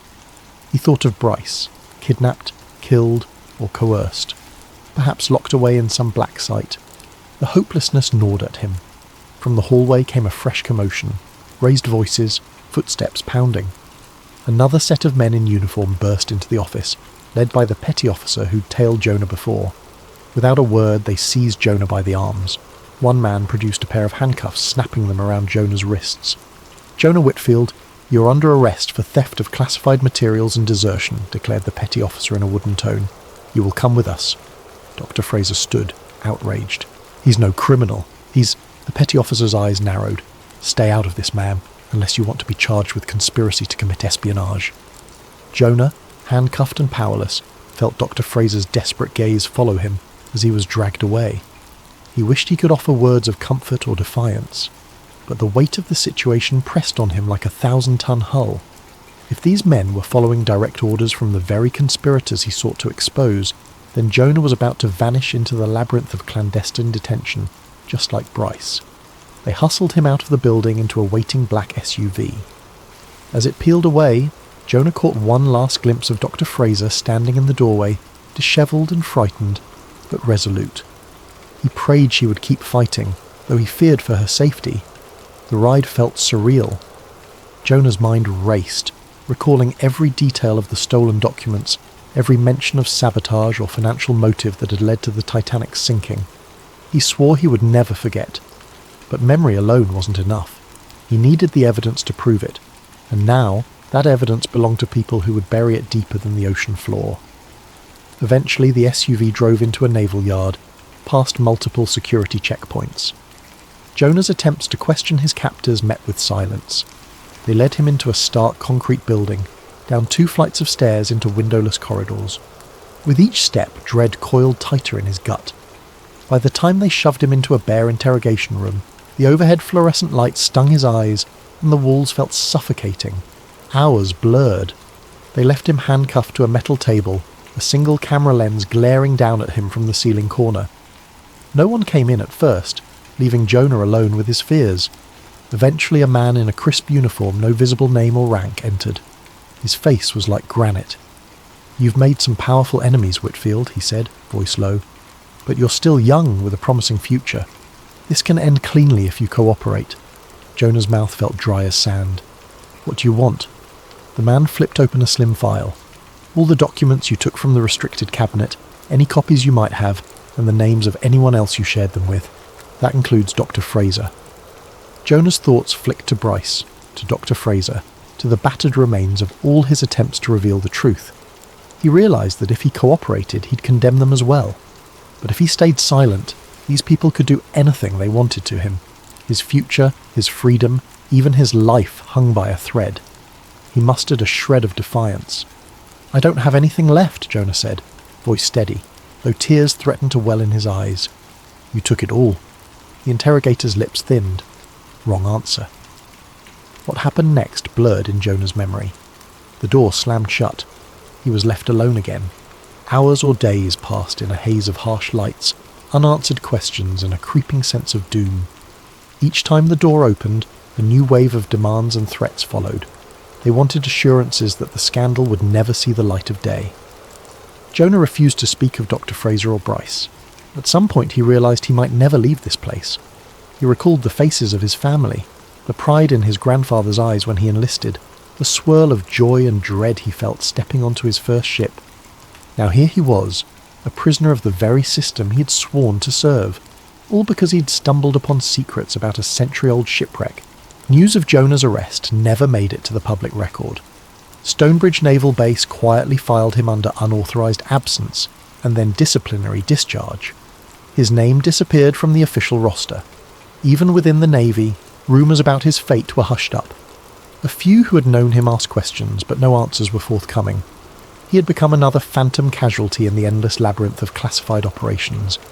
As for Dr. Fraser, she tried in vain to piece together an exposé based on her recollections, but without the original documents, no reputable outlet would accept it. Anonymous threats arrived by mail, and after a few months she resigned her university post, citing stress and health concerns. The world never saw her promised revelations. In the years that followed, an obscure rumour persisted among certain conspiracy circles that a young sailor named Jonah Whitfield had discovered proof that the RMS Titanic was deliberately sunk, forging a chain of hidden alliances and insidious motives. Some claimed he was still alive, locked away in a secret naval prison. Others insisted he'd been quietly executed. Mainstream historians dismissed these tales as rumour, just another layer to the endless swirl of Titanic myths. Yet, in the corners of hushed conversation, on late-night forums, and at clandestine gatherings of maritime enthusiasts, Jonah's story lived on. They whispered that the Titanic's watery grave was not the sole repository of that ship's ghosts. Somewhere on land, behind steel doors and armed guards, an unbroken young man still carried the truth, if only he could be freed to speak it. That truth, of how a majestic liner, loaded with innocent passengers and marked for destruction by hidden agendas, remains locked away, just like Jonah. And as the decades roll on, the question endures. How many tragedies labelled accidents are, in reality, contrived illusions in service of power and profit? For now, we may never know. But the memory of Jonah Whitfield flickers like a faint light in the darkness, calling us to look beyond official stories and question the illusions cast by those in power. Perhaps one day, that spark will reignite. Perhaps then, the real story of the Titanic will finally rise from the depths. Thank you for joining us for this special 4-part story.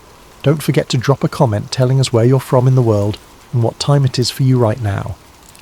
If you enjoyed this journey into the hidden corridors of history, be sure to subscribe to Sleep Theories for more stories that will make you question everything you thought you knew.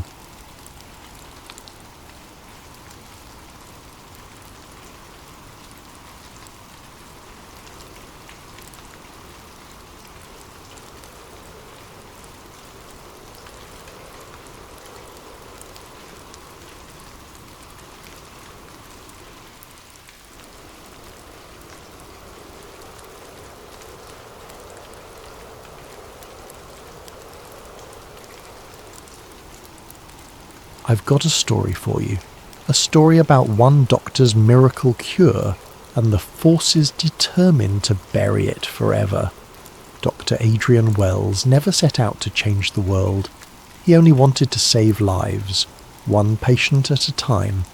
In a modest research wing of the Horizon Medical Institute, his daily routine involved meticulous lab work, scanning tissue samples for irregularities, and administering new trial therapies to patients who'd run out of options.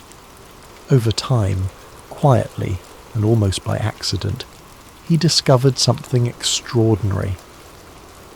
It happened late one evening, well past the time most staff had gone home. Dr. Wells was hunched over a microscope, eyes strained from hours of observation. One of his colleagues, a brilliant geneticist named Dr. Kara Lynn, had been helping him tinker with gene editing techniques, specifically targeting cancer cells. They'd tried countless permutations. Most had failed or offered minor improvements at best. But that night, the sample before him glowed, as though the malignant cells were being systematically dismantled. He repeated the test, double-checked the data. The results were unmistakable. The therapy effectively targeted and destroyed the cancer cells, leaving healthy tissue untouched. Heart-pounding, Dr. Wells hurried across the hall to share the results with Lynn. She cross-referenced the data, her voice trembling. "If this is right," she said, "we're talking about a universal approach, something that might eradicate multiple forms of cancer." Wells felt a thrill he hadn't experienced since med school, hope in its purest form. Of course, a breakthrough in the lab was only the first step. To confirm, they needed broader tests, peer reviews, official approvals. But Dr. Wells was convinced they stood on the threshold of something revolutionary. He pulled out a battered notebook, scribbling down a to-do list: replicate, expand trials, gather evidence. He talked about it to Lynn with the sort of fervour that only someone who's glimpsed a miracle can muster. The next morning, Dr. Wells prepared a short paper summarising their findings, intending to present it at the upcoming Horizon Medical Institute meeting. He wanted to gather internal support, begin a formal pilot study. If that went well, the next logical move would be large-scale clinical trials. He fantasized about a future where cancer wards became relics of the past, where patients no longer faced the dreaded diagnoses with terror. The vision was so compelling it nearly brought tears to his eyes. What he didn't anticipate was the caution, and in some corners outright hostility, he'd face from the moment he whispered about a cure. At the Institute's weekly meeting, the department heads listened politely, commending Dr. Wells on his innovative approach. But one of them, a man named Dr. Leonard Huxley, gave him a peculiar look. Huxley was a senior figure, well respected, often referred to as a father figure within the Institute. His voice was measured. "This is a bold claim, Adrian. We must confirm every angle. The medical community doesn't react kindly to sensational announcements." Wells nodded, of course. He understood the need for thoroughness. But behind that gentle caution, Huxley's expression was tense. Dr. Wells assumed it was the typical skepticism of a seasoned researcher. In reality, Huxley recognised something bigger, a potential threat to an entire industry, a universal cure for cancer. The implications were staggering. Hospital wings, chemotherapy departments, entire branches of pharmaceutical development, billions of dollars hinged on the indefinite treatment of cancer, not its outright eradication. 2 days later, the first sign that Wells was dealing with more than mere professional skepticism arrived. He discovered his lab in disarray. Samples had been disturbed, some data files erased from the computer. Dr. Lin, normally so composed, seemed rattled. She pointed to the scattered vials, the upturned notebooks. This wasn't an accident. Someone broke in. They both stared at each other, a surge of dread passing between them. They reported the incident to security, but the investigation was cursory at best. The official stance was no sign of forced entry, so the matter was dropped. Dr. Wells tried to contain his panic. He told himself it might be a random break-in or an error by some intern. Yet a whisper of paranoia sank into his mind. What if someone intentionally targeted our research? Then, a strange letter arrived in his office mailbox, typed on plain white paper without a signature. It read, "Stop. This cure will never be allowed." No mention of who or why. The words sent a chill through Dr. Wells. The next day, Dr. Lin discovered that her desk had also been rifled through. She wanted to go to the police, but Dr. Wells hesitated. "We have no evidence," he pointed out. "They'll just shrug it off." Still, the sense of a dark presence lurking grew stronger. In this swirl of newfound anxiety, Dr. Wells turned to Dr. Huxley for guidance. Huxley gave him a sympathetic ear, cautioning him to keep quiet about the cure until they'd secured more robust data. "We can't risk the entire scientific community laughing if it's not bulletproof. Just keep your head down, replicate your results, and be discreet," Huxley advised. Wells nodded, somewhat reassured. The older man's fatherly tone seemed sincere, yet the lab break-in and the anonymous note cast a shadow. Dr. Wells, once naive about the broader context of medical research, began to see flickers of a bigger reality.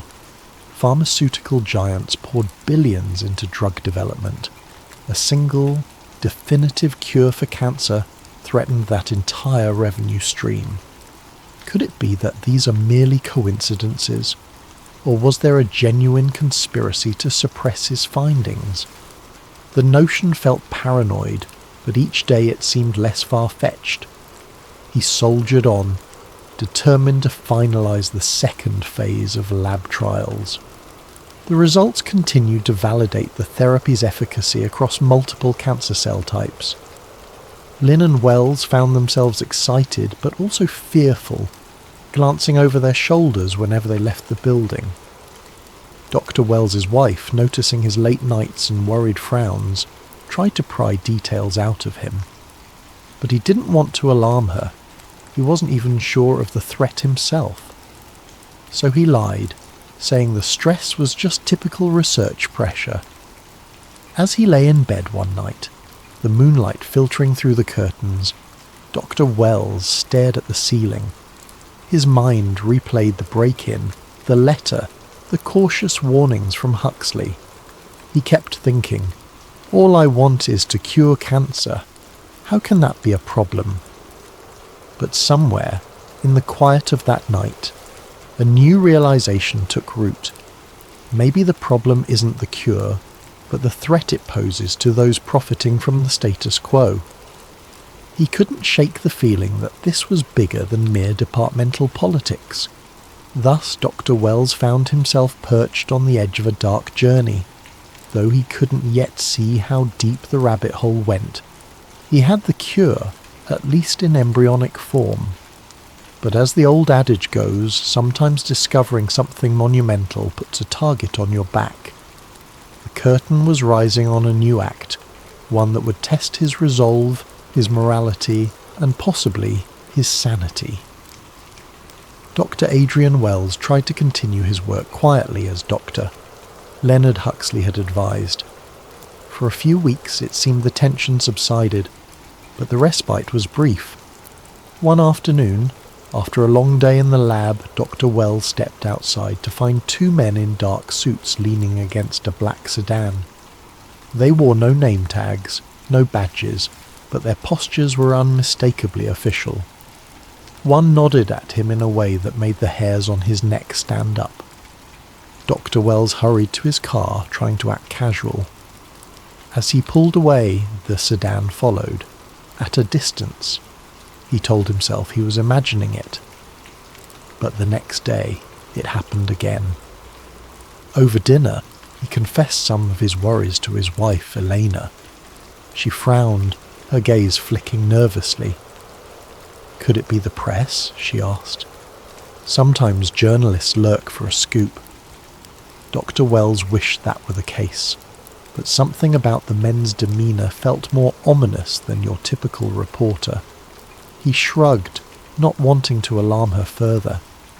In the following days, small but unnerving events added to his paranoia. At the grocery store, a stranger brushed past him and whispered, "Walk away," before disappearing into the crowd.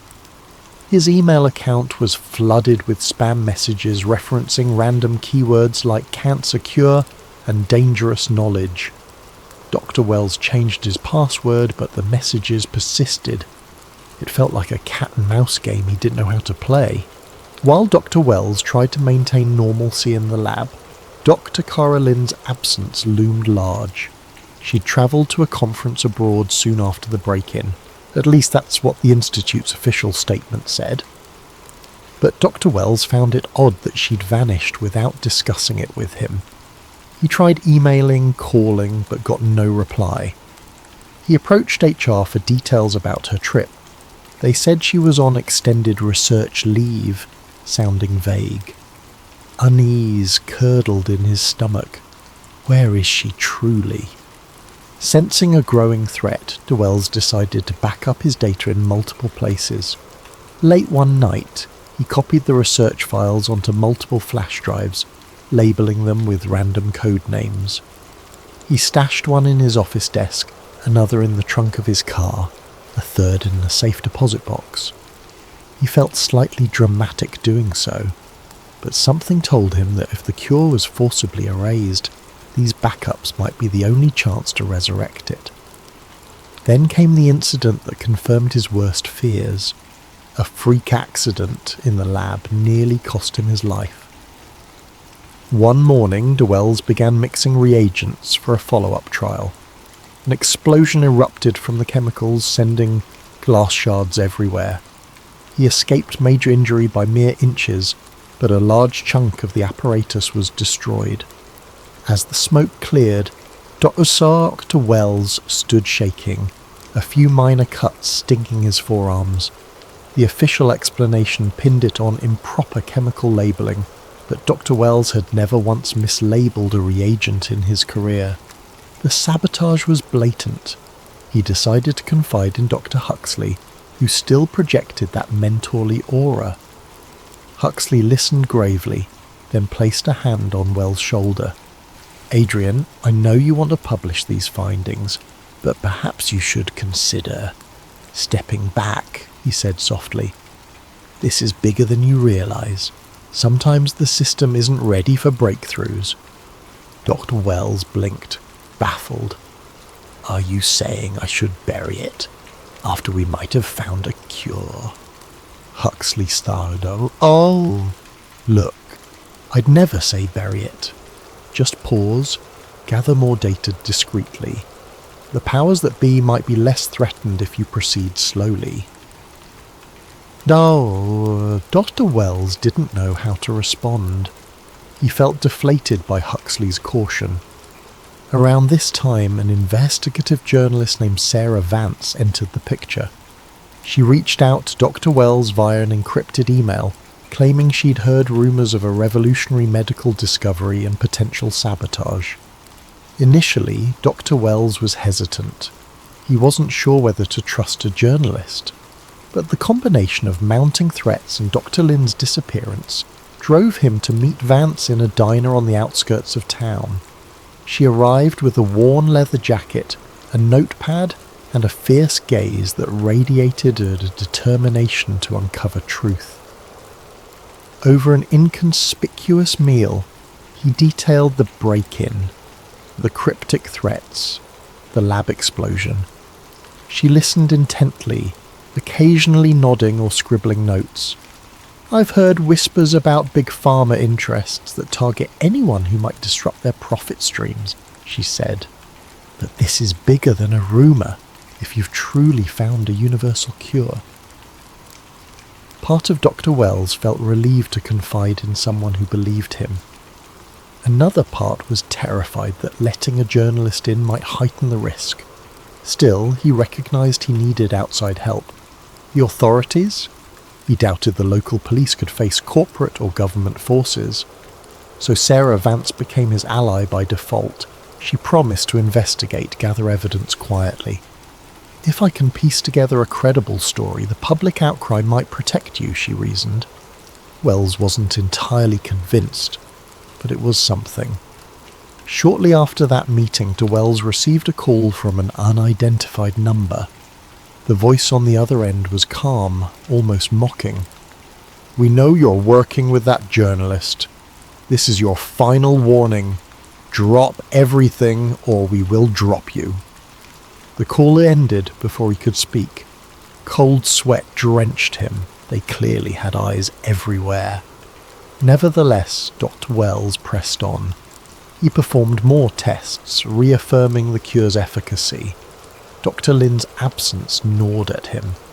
He attempted to glean information from the Institute's travel logs, but they insisted her return date was indefinite, shrugging it off as routine. Meanwhile, Huxley grew distant, as though regretting having once offered fatherly advice. Dr. Wells suspected the older scientist was under pressure from unseen forces, possibly threatened as well. Behind the scenes, the corporate machine rumbled. Dr. Wells got a call from an unknown corporate entity, offering a massive sum, 8 figures, more than he'd ever dreamed, to license the therapy and shelve it. They phrased it politely. "We'd like exclusive rights to conduct further research," but it was code for burying it forever. He refused. 2 days later, his research funding was mysteriously revoked, his name blacklisted from major medical grant committees. All these signs pointed to a single harrowing truth. Someone, some group, was determined that this cure not see the light of day. Dr. Wells kept a low profile, but he felt the walls closing in. He'd sense watchers outside his home, footsteps echoing late at night. Agent Cole Mercer, a man rumoured to be a government operative, began appearing in the building's corridor, politely greeting Dr. Wells with an unsettling smile. "Morning, Doctor," he'd say, as though they were old friends. The unspoken menace in his eyes was unmistakable. Sarah Vance, for her part, dug deeper, following money trails. She found suspicious lobbying activities linking major pharmaceutical giants to certain government officials. She showed Wells documents that seemed to confirm his suspicions. A consortium of power brokers who thrived on expensive treatments, not cures. She urged him to consider going public immediately, leveraging a major media outlet. But Dr. Wells hesitated. "I need more concrete evidence," he insisted. "Without it, they'll just brand me a fraud." Inwardly, he couldn't shake the notion that any big move might trigger fatal retaliation. Thus, the threat emerged in full clarity. Dr. Wells was standing on the edge of a precipice. Behind him lay a quiet life of academic obscurity. In front was a terrifying freefall into conspiracy and danger. The cure was real, but so was the corporate muscle determined to keep it hidden. He felt the tug of responsibility. This was humanity's hope, after all. Could he walk away? No, not after glimpsing how many lives could be saved, but each day he felt more certain that continuing might cost him everything. The stage was set for a confrontation that would define his fate, a confrontation he was ill-prepared to face. The days after Dr. Adrian Wells refused the corporate buyout blurred into a haze of danger. First came the sabotage attempts, then the direct threats, but everything escalated when he narrowly survived what could only be described as an assassination. It happened at 2 a.m, a time Dr. Wells rarely kept. He had stayed late at the lab analysing yet another set of cell cultures. As he drove home on a deserted highway, another vehicle sped up behind him, headlights glaring. He assumed it was a reckless driver. Then the vehicle rammed his rear bumper, jolting him forward. Panicked, he tried to accelerate, but they pinned him, forcing him off the road. The next thing he knew, he was spinning into a ditch. By the time the car stopped, battered but upright, the aggressor had vanished. Dr. Wells' heart pounded. He stumbled out, dazed but alive. This was no random accident. It was a warning. When he called the police, they were polite but sceptical. No evidence, no plate number, just his word. They wrote a report, told him to be cautious. Dr. Wells realised with sinking certainty that the local authorities wouldn't protect him from powerful corporate or government forces. The unstoppable machine overshadowed them. The next morning, after hearing the news, Sarah Vance insisted he leave town. "They know where you live, Adrian. They're escalating. You need to vanish until we can blow this wide open." Dr. Wells resisted at first, but the logic was undeniable. He packed a small bag, told Elena and the kids to go to her sister's place in another state. The tension in her eyes said she wanted more answers. He gave her what limited explanation he could. "People want me gone because of the cure." She looked at him with heartbreak but nodded, whisking the children away. Oliver Wells kissed them goodbye, uncertain when or if he'd see them again. Fear coiled in his gut like a living thing. Sarah arranged a safe house, a friend's remote cabin in a forested region a few hours away. They travelled at night, using back roads, switching cars once courtesy of a contact Sarah had among investigative circles. Throughout the drive, Dr. Wells clutched a battered duffel containing flash drives, lab notes, and a few personal items. That was all he had left of his old life. On the radio, news outlets played typical daily stories: politics, sports, weather. No mention of a revolutionary cure or a targeted scientist. The world turned obliviously as he fled for his life. The cabin was rustic with no neighbours for miles, a place where phone reception was spotty at best. Sarah assured him it was off the grid enough to buy them time. She set up her laptop, hooking to a satellite internet link for the occasional short burst to communicate with her sources. Dears, Dr. Wells found himself trembling whenever he heard a car engine in the distance. Though it might just be a random local, the trauma from that highway incident lingered. Sleep became elusive, nightmares of masked men chasing him. In these tense conditions, they planned their next move. Sarah believed they needed a big public unveiling the evidence. Once it's out in the open, they can't silence you easily, she argued. Wells worried that the mainstream media could be manipulated or bribed. "We need something unstoppable. Maybe a live broadcast or a major whistleblower event," he said. They mulled over possibilities, scanning their limited networks. Meanwhile, Wells kept refining his cure data, ensuring it was comprehensible by any outside scientist. If something happened to him, others might replicate his work. That thought gave him a shred of comfort. One afternoon, a static-laced phone call brought shocking news. Cara Lynn had been found. Or so Sarah's contact claimed. She was in some unregistered clinic, heavily sedated. The official story was that she'd suffered a mental breakdown while travelling. Dr. Wells fumed, suspecting she'd been forcibly committed, used as a warning or a scapegoat. He wanted to rescue her, but Sarah advised caution. It's likely a trap. If you rush in, they'll nab you. Dr. Wells paced in frustration, powerless to save his colleague. The realization weighed on him. The consortium behind this plot was methodical and merciless. Then an email arrived from Dr. Leonard Huxley, the old mentor who'd seemed fatherly. The message was cryptic. We need to meet. I have urgent information. Time is short. No mention of location. Dr. Wells hesitated, uncertain whether Huxley was a friend or a mole. In the end, curiosity and hope drove him to accept. Sarah insisted on coming along, ready with a camera and a recording device to capture any confession or data Huxley might share. They arranged a rendezvous after dark in an abandoned research facility on the outskirts of an industrial zone. The building loomed, a relic from some past corporate venture. They arrived under a clouded sky. Dr. Wells's pulse throbbed as they stepped through the rusted entrance. Dust motes danced in the beam of their flashlights. Sarah kept her phone camera rolling, scanning for hidden watchers.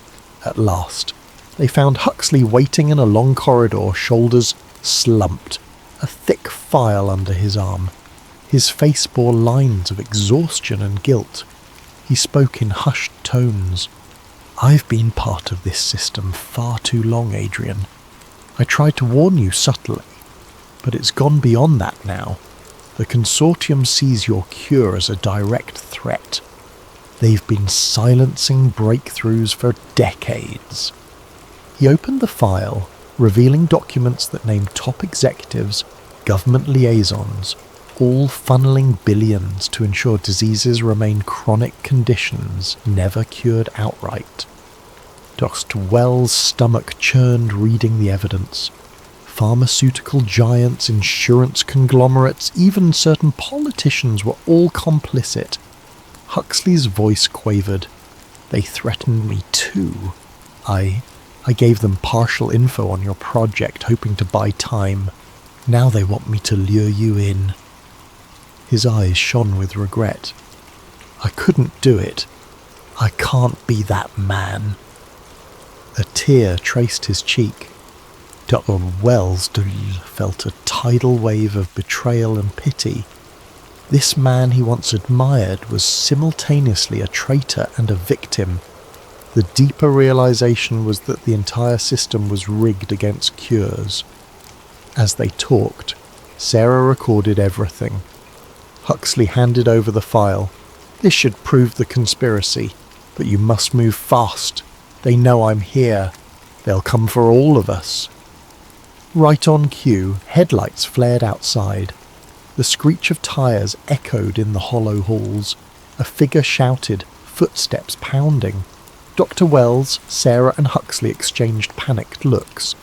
In a sudden rush, men in suits fanned into the corridor, flashlights glaring.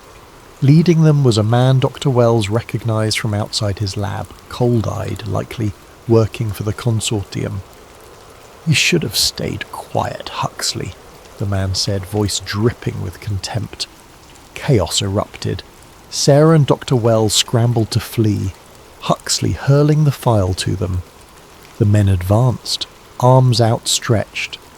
A moment of confusion followed, with echoes of scuffling feet. By some miracle, Dr. Wells and Sarah ducked into a side hallway, sprinted for a back exit. Behind them they heard shouts, possibly a scuffle with Huxley. Outside, the nighttime gloom swallowed them. They dashed to their car, hearts hammering. Sarah started the engine and they peeled away, file clutched in Dr. Wells' trembling hands. The memory of Huxley's last expression, resignation, sorrow, burned in Dr. Wells' mind. He feared for the man's life, but they had no means to rescue him now. They drove aimlessly, eventually ditching the vehicle at a rest stop, switching to a stolen sedan Sarah had arranged from a friend. The tension was suffocating, but they had the evidence. As Dr. Wells pored over the file, seeing damning documents that outright confirmed the kill list for cures, the scale of the conspiracy sunk in. "We must go public," Sarah said, teeth clenched. Dr. Wells nodded. Time was short. The final standoff with the consortium was inevitable, and if they waited too long, they might end up like Cara Lynn or worse. Thus, on the run, they carried the seeds of humanity's liberation from cancer, and the knowledge that every passing second brought them closer to a lethal confrontation with those determined to keep the cure buried. Dr. Wells, once a quiet man of science, now found himself living a nightmare, hunted by the very system that should champion him. The only question left: could they survive long enough to expose the truth? Hiding in a decrepit motel with flickering neon lights, Dr. Adrian Wells and Sarah Vance put out the damning documents from Dr. Huxley's file across a rickety table. The overhead lamp buzzed, revealing the carefully typed memoranda signed by powerful corporate figures referencing Project Indefinite Care. The meaning was clear. Cures were to be neutralized, profits maintained. Each page felt like a lead weight on Dr. Wells' conscience. He glimpsed repeated references to hush money payouts, threats, even a mention of orchestrated accidents. He realized with a sick churn in his gut that Dr. Lynn's disappearance was no anomaly. The plan was risky but straightforward. They'd deliver the evidence to a national broadcast channel. Sarah had connections at an influential station. If they managed to air it on a primetime slot, the public outcry could become too big to ignore. They spent the night scanning every page into digital form, uploading backups to multiple encrypted servers. Tension hung in the stale motel air. Dr. Wells typed feverishly, ensuring the lab data for the cure was also included. He prayed it would be enough to spark unstoppable demand. The consortium could bribe some outlets, but maybe not all. The next morning, the broadcast network's contact arranged a secret meeting in an empty parking garage. Oh yes, Dr. Wells found himself in the passenger seat scanning the surroundings for potential ambush. Sarah drove, jaw set, scanning her mirrors. They reached the third level, headlights reflecting off damp concrete. The station's liaison, a middle-aged producer named Reyes, greeted them nervously. He listened to Sarah's pitch, flipped through the file, and paled. "This is huge," he muttered. "But the station's owners, they have deep ties to the pharmaceutical sector." He shook his head. "I'm not sure we can run it without upper management approval." Frustration flared. "This is life and death," Sarah argued. Wells joined in, voice trembling with righteous anger. Reyes sighed. "I'll try, but if they refuse, we may have to find an independent outlet, possibly a live internet broadcast, bypassing network filters." He left, file in hand, leaving them in suspense. As they descended the parking garage ramps, a black SUV pulled in, nearly blocking their path. They recognized it as the same model that had tailed them before. Sarah punched the gas, weaving around it. Tires screeched, but they escaped. The tension soared. Over the next 48 hours, phone lines crackled with updates from Reyes. He reported internal conflicts, some executives pushing to bury the story. Another insisted a partial piece might run, heavily edited. Meanwhile, Wells and Sarah changed motels again, aware that every minute they stayed put was an invitation for a hit squad.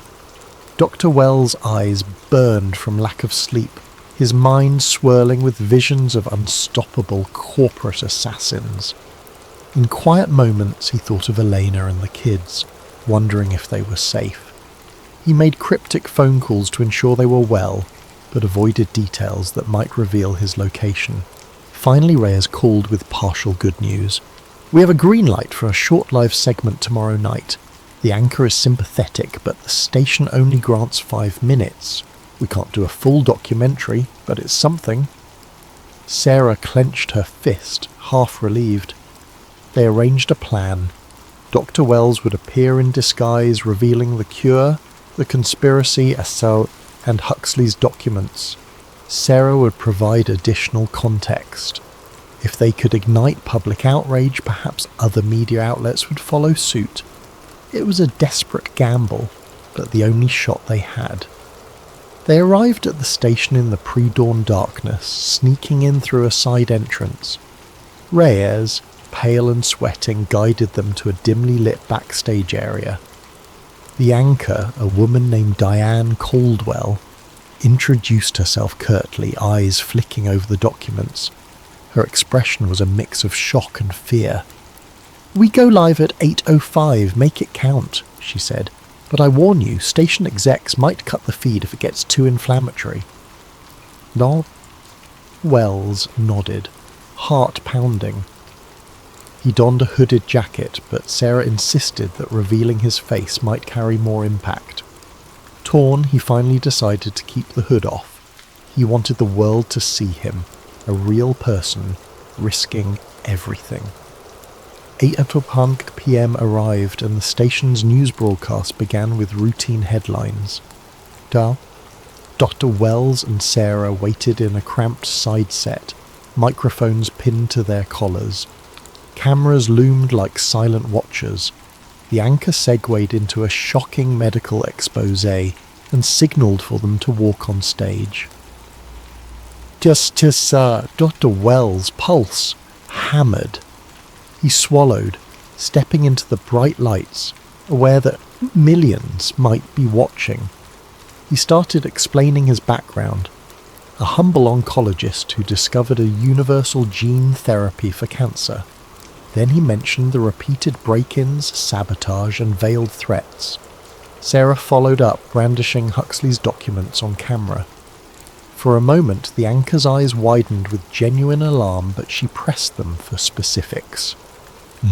Dr. Wells recited enough details to be credible, naming a few high-level execs, referencing key paragraphs in the file.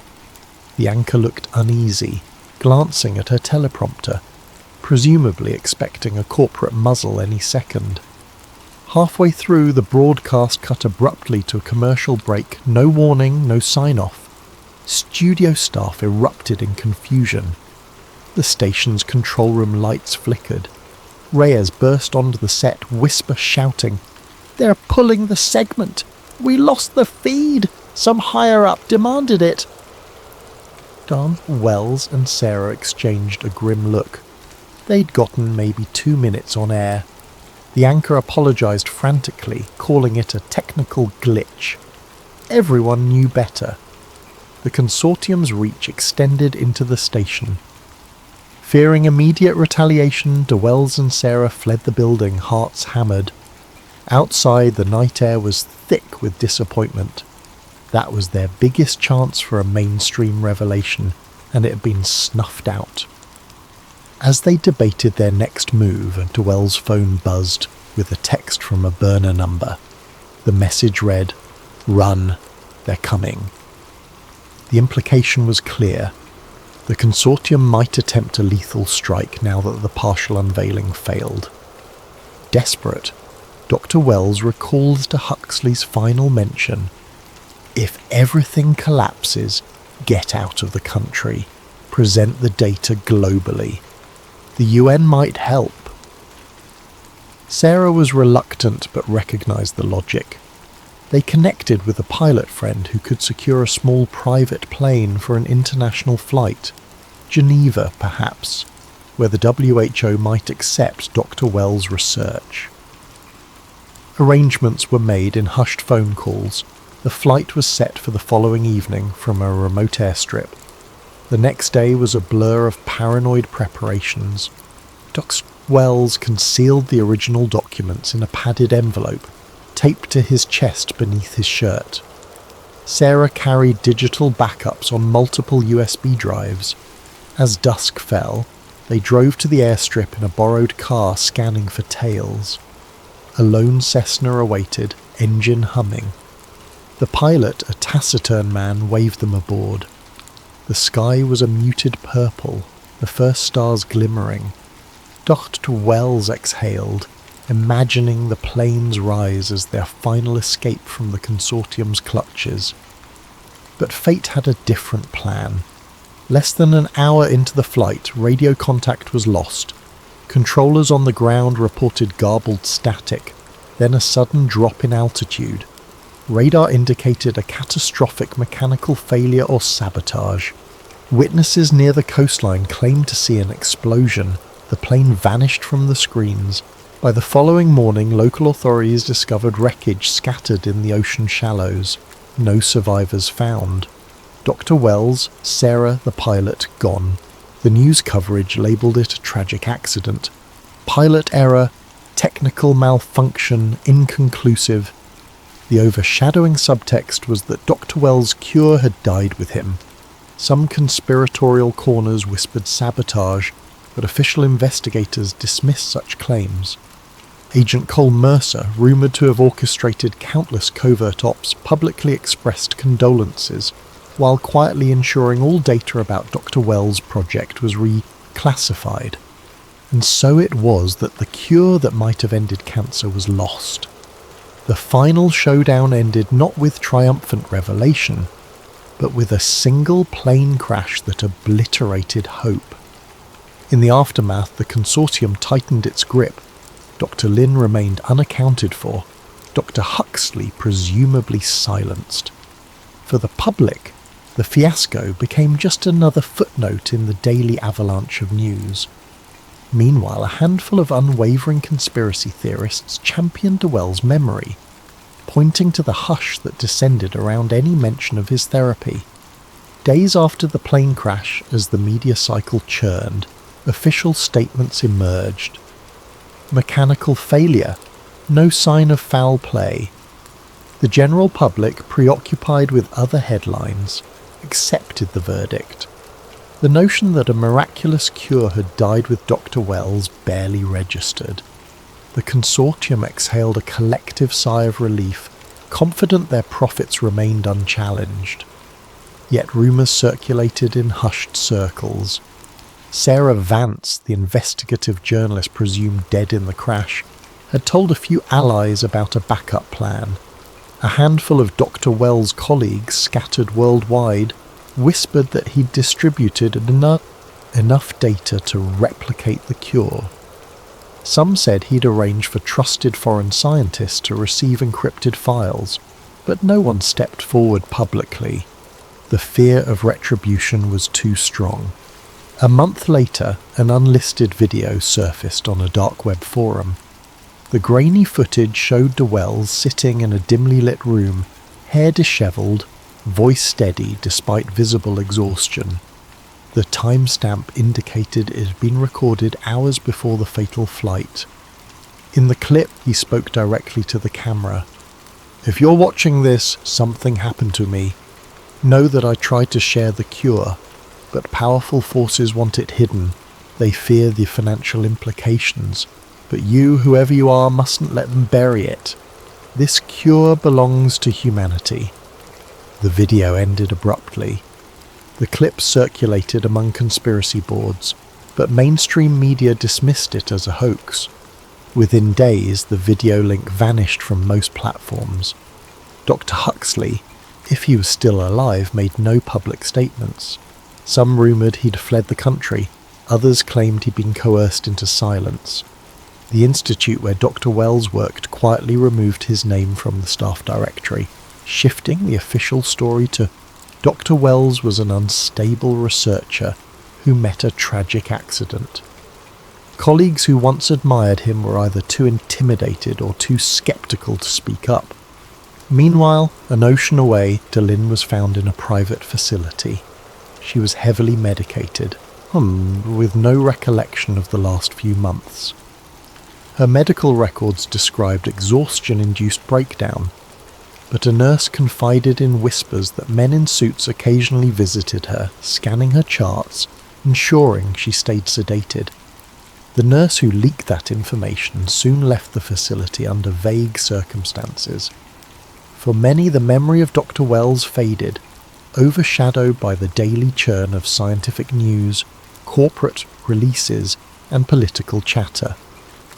But a small group of believers, spurred by the evidence Sarah had leaked and the cryptic video, worked quietly to decode the partial data that had escaped destruction. They pieced fragments together, some gene sequences here, some therapy protocols there. The puzzle remained incomplete, lacking critical segments. Yet they pressed on, fueled by the conviction that the cure could still be resurrected. Their efforts continued in secret labs, hoping to avoid the consortium's gaze. Among these underground scientists was a renegade cell biologist in Europe, a pair of postdocs in Asia, and an immunologist in South America. They communicated via encrypted channels, mindful that any sign of progress might draw lethal attention. The consortium occasionally caught wind of these hush-hush projects, deploying sabotage. Lab freezers mysteriously failed overnight. Data servers spontaneously crashed. The cat-and-mouse game endured, but the seeds of the cure had scattered too widely, too unpredictably to be fully uprooted. For the grieving Wells family, life was never the same. Elena, raising their children alone, refused all interview requests, keeping their location private. She sometimes found letters in her mailbox from supporters, describing how Dr. Wells' short appearances on that ill-fated broadcast gave them hope. She stored these letters in a box, a small tribute to the legacy he left behind. She often wondered if her husband had truly died in that plane crash. She prayed for closure, but the official story offered little comfort. Years passed. The world discovered new treatments for cancer, some improved outcomes, but none offered the universal cure Dr. Wells had glimpsed. The consortium thrived, continuing to funnel funds into profitable treatments. Yet in corners of the scientific community, the name Adrian Wells appeared as a whispered legend, a cautionary tale about the cost of disruptive discoveries.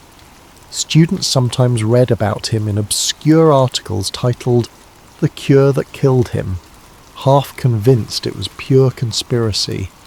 Occasionally, conspiracy theorists staged protests outside major pharmaceutical headquarters, chanting that Dr. Wells was murdered for the cure. The mainstream labelled them fringe, and media coverage was minimal, but the rumour never fully died. It found a small but fervent following online. Every so often a new leak or testimony would reignite the debate. People asked, what if the cure is out there, locked in a vault, tested only by shadowy elites? The theories ran wild, some plausible, others outlandish. The consortium, if it existed in the shadows, remained silent, letting the theories swirl until they burned out. In a quiet epilogue, a battered notebook once belonging to Dr. Wells surfaced at a garage sale in a small Midwestern town. The scribbles inside repeated the gene therapy steps, though incomplete. The buyer, a teenage science enthusiast, recognized the name Adrian Wells. He posted photos online, seeking help deciphering the code. Within hours, the forum thread was swarmed by trolls and mysteriously vanished. The notebook was lost again, or so the story goes. Another piece of the puzzle flitted away into rumour. Thus, the cure that killed him ended as a story without neat resolution. Its aftermath was an uneasy stasis. No definitive public unveiling, no ultimate justice. The powerful forces behind the cover-up carried on with business as usual, treating Dr. Wells' demise as a cautionary footnote. But under the surface, sparks of his discovery persisted. People who believed in his work, in the fundamental decency behind curing a disease that had plagued humanity for centuries, refused to let the idea rest. Some nights, in quiet corners of the internet, you can still find archived files referencing Adrian's protocol. Or you might overhear a scientist at a conference mention Dr. Wells' name with reverence, quickly hush-hushing the topic. The question remains, was there enough data scattered across the globe to eventually replicate the cure? Or had the consortium sealed its fate forever? In the grand scheme, that question lingers. Did de Wells truly die in the ocean's depths, or might he have escaped, living under a new identity, watching from afar as the world continued to wrestle with the same diseases he could have eradicated? The official record says he's gone. The conspiracies say otherwise. Either way, the moral stands. In a world driven by profit, a cure can be seen as a threat. And sometimes the price of truth is a price paid in blood. As for Sarah Vance, she never re-emerged, presumably lost in that plane crash. But a few months after the incident, a snippet of video was posted on a fringe news site showing her hand holding up a USB drive labelled Wells Data V3.0 RAWs, then cutting to static. Was it old footage? A hoax? No one could confirm. Yet the tantalising possibility left watchers enthralled. The cure might still exist, hidden, waiting for someone brave or foolish enough to try again. Such is the legacy of Dr. Adrian Wells, a brilliant mind who found something too valuable to be allowed and paid the ultimate price. The cure that might have saved millions remains locked behind the steel doors of corporate greed, while the world keeps turning, haunted by the knowledge that one man found a solution and was silenced for it. In the end, the story stands as a testament to the power of secrets, the reach of conspiracies, and the unwavering drive of those who strive to heal humanity despite impossible odds.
Daniel Danny Callahan grew up in a modest home in northwest Washington, D.C., just a short drive from the seat of American power.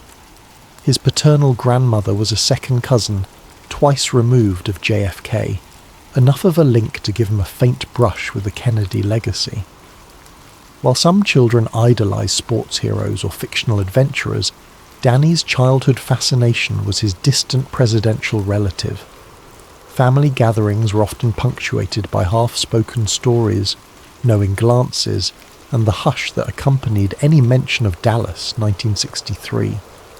Yet it wasn't until Danny turned 13 that his obsession with the assassination truly set in.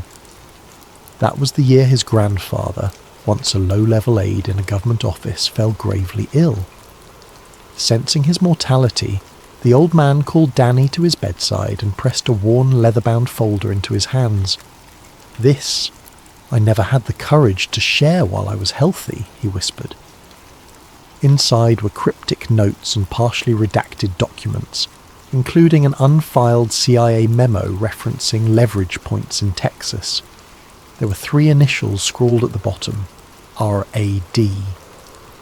The meaning was unclear, but the hush in the room was deafening. From that moment on, Danny's life had a purpose, to uncover the truth behind JFK's death. He studied every conspiracy, pored over every publicly released document. Through high school and college, while others partied or navigated typical teenage drama, Danny was in libraries or on internet forums dedicated to the JFK assassination. He was convinced there was more to the story than Lee Harvey Oswald acting alone, and that someone in the corridors of power had buried the truth. At Georgetown University, Danny majored in political science and international relations, fueled by a burning need to penetrate the system that might hold answers. He met Sarah Monroe during his junior year. She was 2 years older, already interning at a notable newspaper, and every bit as relentless in her pursuits. They bonded over a stack of declassified CIA briefs. Danny had been hogging the library microfilm machine, scrolling through old national security transcripts. Sarah confronted him, half joking, "You're not the only conspiracy nut in town, you know." From that day on, they became friends, and often partners in sifting through the labyrinth of half-truths and speculation that surrounded Dallas, 1963. Sarah, with her piercing hazel eyes and tendency to scribble notes on anything within reach, was a rising star in investigative journalism. She was dogged, often ignoring editorial suggestions that she'd tone it down. She had a habit of dropping quotes from real whistleblowers into everyday conversation, referencing sources from older CIA leak cases. Though her style clashed with many seasoned reporters, it meshed perfectly with Danny's unyielding hunger for secrets. Armed with a shiny new degree and a stack of recommendations, Danny landed an entry-level position at a lesser-known government agency, an obscure division connected to intelligence analysis. It wasn't the CIA or the FBI, but it was a place to start. If he played his cards right, he would glean insight into the halls of the intelligence community, building connections that could eventually grant him access to vaults of classified files. At the same time, Sarah was piecing together a special series on political cover-ups for her paper.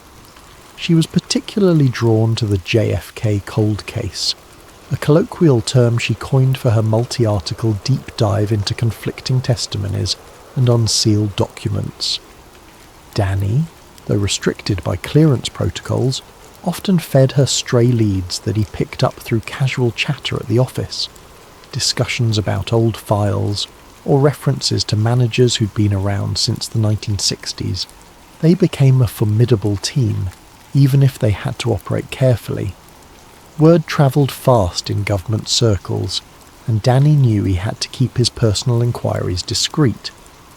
More than once he felt eyes on him in the hallway, or sensed that certain colleagues stopped talking the moment he entered a room. But he chalked it up to nerves. He was a new hire after all. Why should they trust him? One evening, after a day spent combing old microfilm, Danny found a cryptic reference in an ancient budget ledger. Project Gold Crown, authorized expenditures November 1963. Gold Crown. He'd never heard the term. He flagged it for later, quietly making a note in a private journal. When he casually asked a superior about it, the man's face blanched. "Never heard of it," he said, before swiftly changing the topic. From that point, Danny's suspicion only grew. Yet for the next couple of years, progress stalled. Danny moved from desk to desk, gleaning small bits of knowledge, nothing conclusive but enough to stir the pot. As time went on, Sarah's investigative column gained traction, putting them both under a more critical spotlight.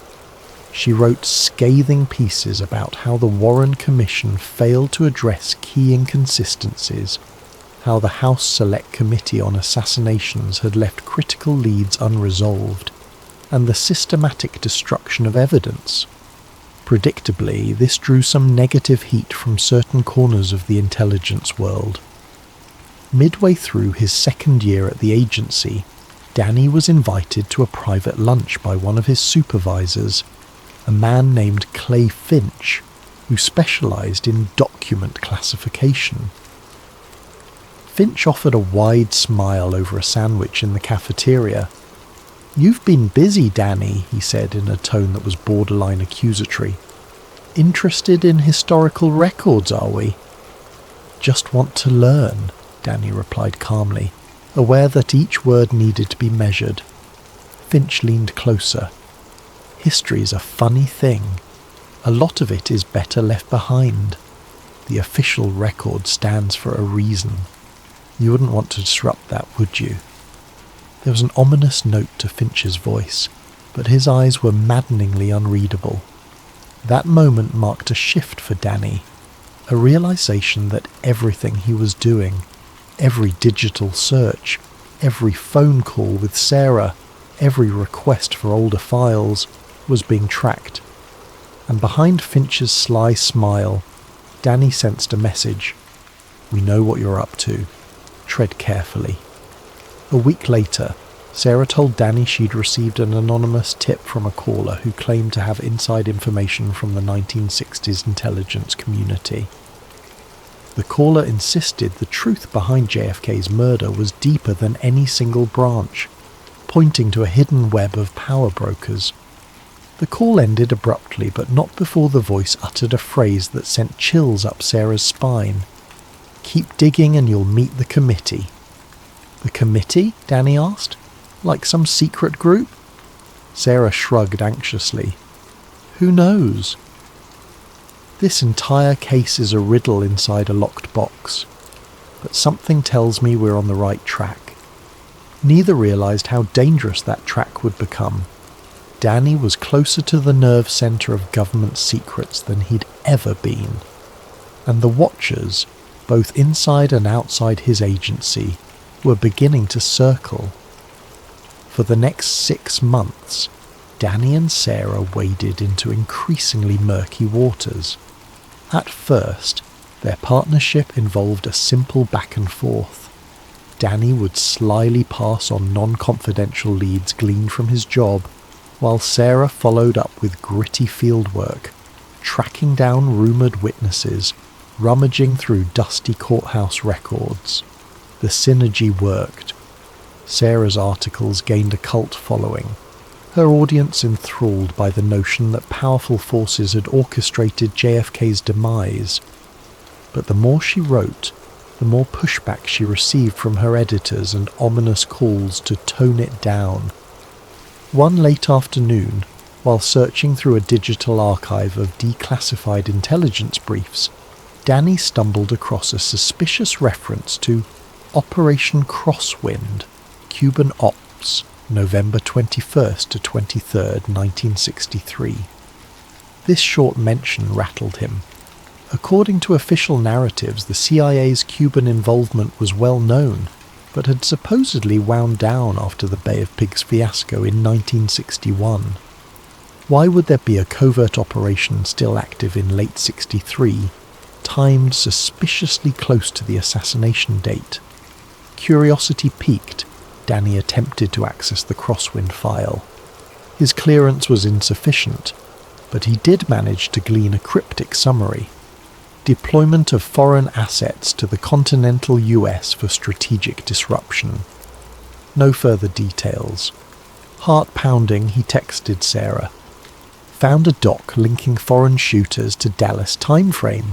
Holy Grail. Need to be sure. They agreed to meet that night at Sarah's apartment in Foggy Bottom. She buzzed him in, excitement practically shimmering in her eyes. If foreign operatives were brought stateside, that lines up with the theory that Oswald wasn't alone, she said, motioning for Danny to close the door behind him. Imagine if the second shooter was... She never finished the sentence. The apartment reeked of smoke. Her living room was trashed, papers strewn everywhere, a lamp shattered, the stench of something recently burned. Sarah froze, eyes wide. The desk where she kept her notes and laptop was ransacked, its drawers yanked out, contents scattered. In the corner, the remnants of her personal notes on the JFK cold case lay smouldering. A single envelope rested on top, its edges singed. It bore no address, just Danny's name scrawled in jagged letters. Gingerly, Sarah opened it. Inside was a single sheet of paper with a typed message. "Stop. This is your only warning." Beneath the text was a small printed symbol, a stylized eagle clutching a shield, reminiscent of official government insignias but subtly altered. Danny felt his stomach twist. He recognized the partial design from one of his grandfather's cryptic documents. RAD floated back into his mind, though he still didn't know what those initials meant. Fear mingled with fury. Sarah's face paled, but her voice trembled with anger. "They have no right," she muttered, sifting through the ashes of her research. "Months of work. Gone." Danny spoke quietly, keeping his voice steady. "They're telling us to back off, so we're onto something real." Within the week, the story broke in the local media that an award-winning investigative journalist, Sarah, had been the victim of random vandalism. The official police statement was laughably vague. Sarah's editor, worried about potential liability, advised her to take a temporary leave for her own safety. It was effectively a suspension. Shaken but not broken, she vowed to continue her work from the shadows. Meanwhile, rumours circulated through Danny's office that a small group of employees had been flagged for overreaching curiosity. Danny suspected he was on that list. One morning, his supervisor, Clay Finch, offered him a dead-eyed stare and said, "You have potential, Danny. Don't squander it by chasing ghosts." Danny forced a cordial nod, but inside alarm bells rang. They were tightening the net. In spite of the threats, Danny and Sarah pressed on. She began analysing a trove of microfilm archives for any mention of Operation Crosswind. Danny, after fiddling with secure server access, found a reference to a secondary file labelled Project Gold Crown.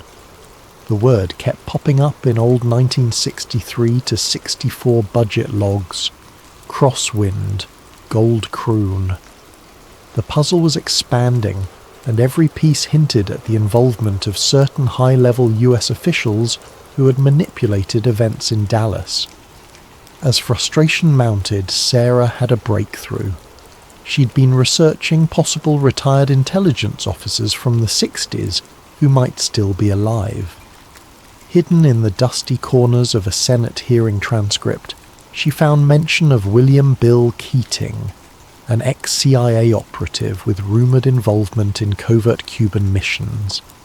He dropped off the radar decades ago. Some speculated he had died. Others insisted he was living in remote corners of Texas under an assumed name. 3 weeks later, Danny and Sarah tracked Bill Keating to a rundown ranch outside Lubbock, Texas. He was old, late 70s at least, skin leathery from the sun, and gaze haunted by secrets. They knocked on his door, uncertain if he would even speak to them. Keating first tried to slam the door in their faces, but Sarah had a journalist's persistence, and Danny wielded the documents his grandfather had left behind. They caught Keating's attention just enough to wedge a foot in the door. "I'm done with that life," Keating growled. "You have no clue what you're digging into." But his eyes flicked to the unfiled CIA memo that Danny held. In the corner, those same initials, RAD, glinted in faint ink. He exhaled shakily, letting them inside. Over stale coffee and the hum of a dusty ceiling fan, they listened as Keating spoke haltingly about the old days. "Oswald, he was a pawn, sure, but not the only piece on the board," he muttered. "There were bigger fish behind it. Names you'd never guess. Some in the White House at the time, some hidden in intelligence. They used Cuban tension as cover. 2 shooters, not just one, probably more. And the cover-up? It was top down. He spat the words, as though they tasted foul. The committee oversaw everything. Sarah pressed gently, voice trembling with excitement. Who is the committee? Keating's gaze flickered with fear. He rubbed his temples, muttering, "You want me to sign my death warrant?" At their insistence, he revealed partial details. The committee wasn't an official agency. It was an off-the-books collective of power brokers, some with government titles, others from finance or defence. Their mission was to steer the national narrative when it threatened stability or certain interests. They have assets everywhere. CIA, FBI, the media, Keating said. They orchestrated hits on threats to their power. They believed JFK was out of control. When asked for hard evidence, Keating shook his head. I have one piece, a tape of a conversation from November 63, 2 nights before the assassination. It'd blow the doors off everything, but I keep it hidden. No one can protect me if it gets out. I can't just hand it over to 2 strangers. Sarah's frustration was palpable. People need to know! Keating's voice rose sharply. People also need to stay alive. You have no clue how far the committee's reach extends. He exhaled, calmer. If you want to survive, drop this. I'm telling you for your own good. They argued for hours, but Keating wouldn't budge. He offered no location for the tape. Tension thickened. In the end, they left empty-handed, though the conversation itself was a bombshell. Confirmation of 2 shooters, the committee's existence, and an infiltration into key agencies. It was the clearest evidence yet that a hidden group had orchestrated JFK's death, but verifying it would be another matter entirely. Returning to DC, Danny felt a storm brewing. He had a trove of half-baked leads, plus Keating's cryptic confessions. Sarah's articles, though momentarily stalled, had a public following that might amplify their findings. He also realised how precarious his position was. A desk jockey rummaging through restricted files that powerful men would prefer to keep sealed forever.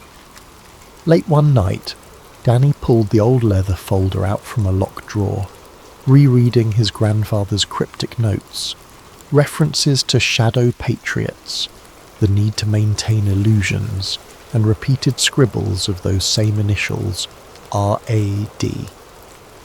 He also found a scribbled phrase in the margin, "Power demands a narrative." It struck him that these words might encapsulate the committee's entire mission. He called Sarah in a hushed voice. "It's bigger than we thought. If Keating's telling the truth, the cover-up wasn't just about a second shooter. It was about rewriting the entire story of that day in Dallas." Sarah's reply crackled over the line, steady but tinged with dread. "Then we have to tear that story wide open." The days bled into weeks as Danny buried himself further in his government work, using every sliver of downtime to poke at the CIA, FBI, and other labyrinthine intelligence divisions. His relentless curiosity didn't go unnoticed. Yet ironically, it earned him a promotion when a mid-level analyst role opened up. The official explanation was that his efficiency in combing archives and correlating old case files had impressed certain higher-ups. Unofficially, Danny suspected they wanted him closer so they could keep better tabs on him, or possibly groom him into one of their own. With this promotion, Danny found himself with a broader security clearance. Not top level, but enough to open certain classified doors, and open them he did. Late nights in a dimly lit government reading room, scanning files stamped with warnings, eyes only, restricted, national security. He discovered more references to Crosswind, Gold Crown, even cryptic mentions of a cipher dog operation. Many were wholly unrelated or redacted beyond comprehension, but patterns emerged. He saw too many converging threads timed around November 22nd, 1963, to call it coincidence. One file stood out, a CIA internal message log from the week of the assassination. Half of it was blacked out, but on one line Danny read, "Confirming arrival of redacted in Dallas. Rendezvous with local asset. Full operational oversight under Gold Crown." The timestamp was November the 20th, 1963, just one day before JFK was shot. His breath caught in his throat. If this was real, it confirmed an active CIA operation in Dallas separate from Oswald, perhaps orchestrating the second shooter. It was the kind of smoking gun conspiracy buffs had speculated about for decades. Rather than rejoice, Danny's stomach knotted with anxiety. He knew these revelations placed him in serious danger. Every keystroke he made in the system could be tracked, but the desire for truth was stronger than fear. He copied the relevant lines onto a small notepad, carefully shielding himself from the security camera overhead. The next morning he found his desk drawer had been rifled through. Someone was searching for evidence that he'd gone rogue. That same afternoon, Bill Keating's name surfaced on local news. The retired CIA officer had been found dead in his Texas ranch, apparently of a self-inflicted gunshot. The reporter framed it as a tragic suicide of an elderly recluse. But Danny's gut turned ice cold. Keating, who had secrets that could topple institutions, gone. It was too neat, too convenient. A phone call to the local sheriff's office revealed minimal details. The last person known to visit was some out-of-towners, presumably Danny and Sarah. The officer on the other line, in a clipped tone, asked if Danny had any involvement. Danny gave a tight-lipped denial and hung up, dread pooling in his stomach.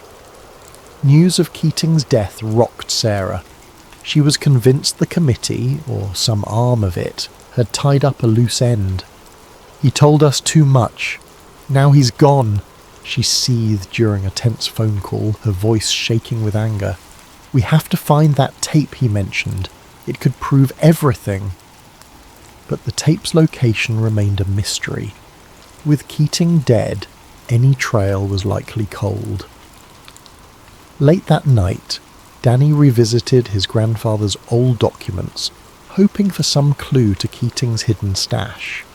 Nothing, just cryptic references, repeated phrases about the second gunman, the illusions, and the ominous presence of RAD.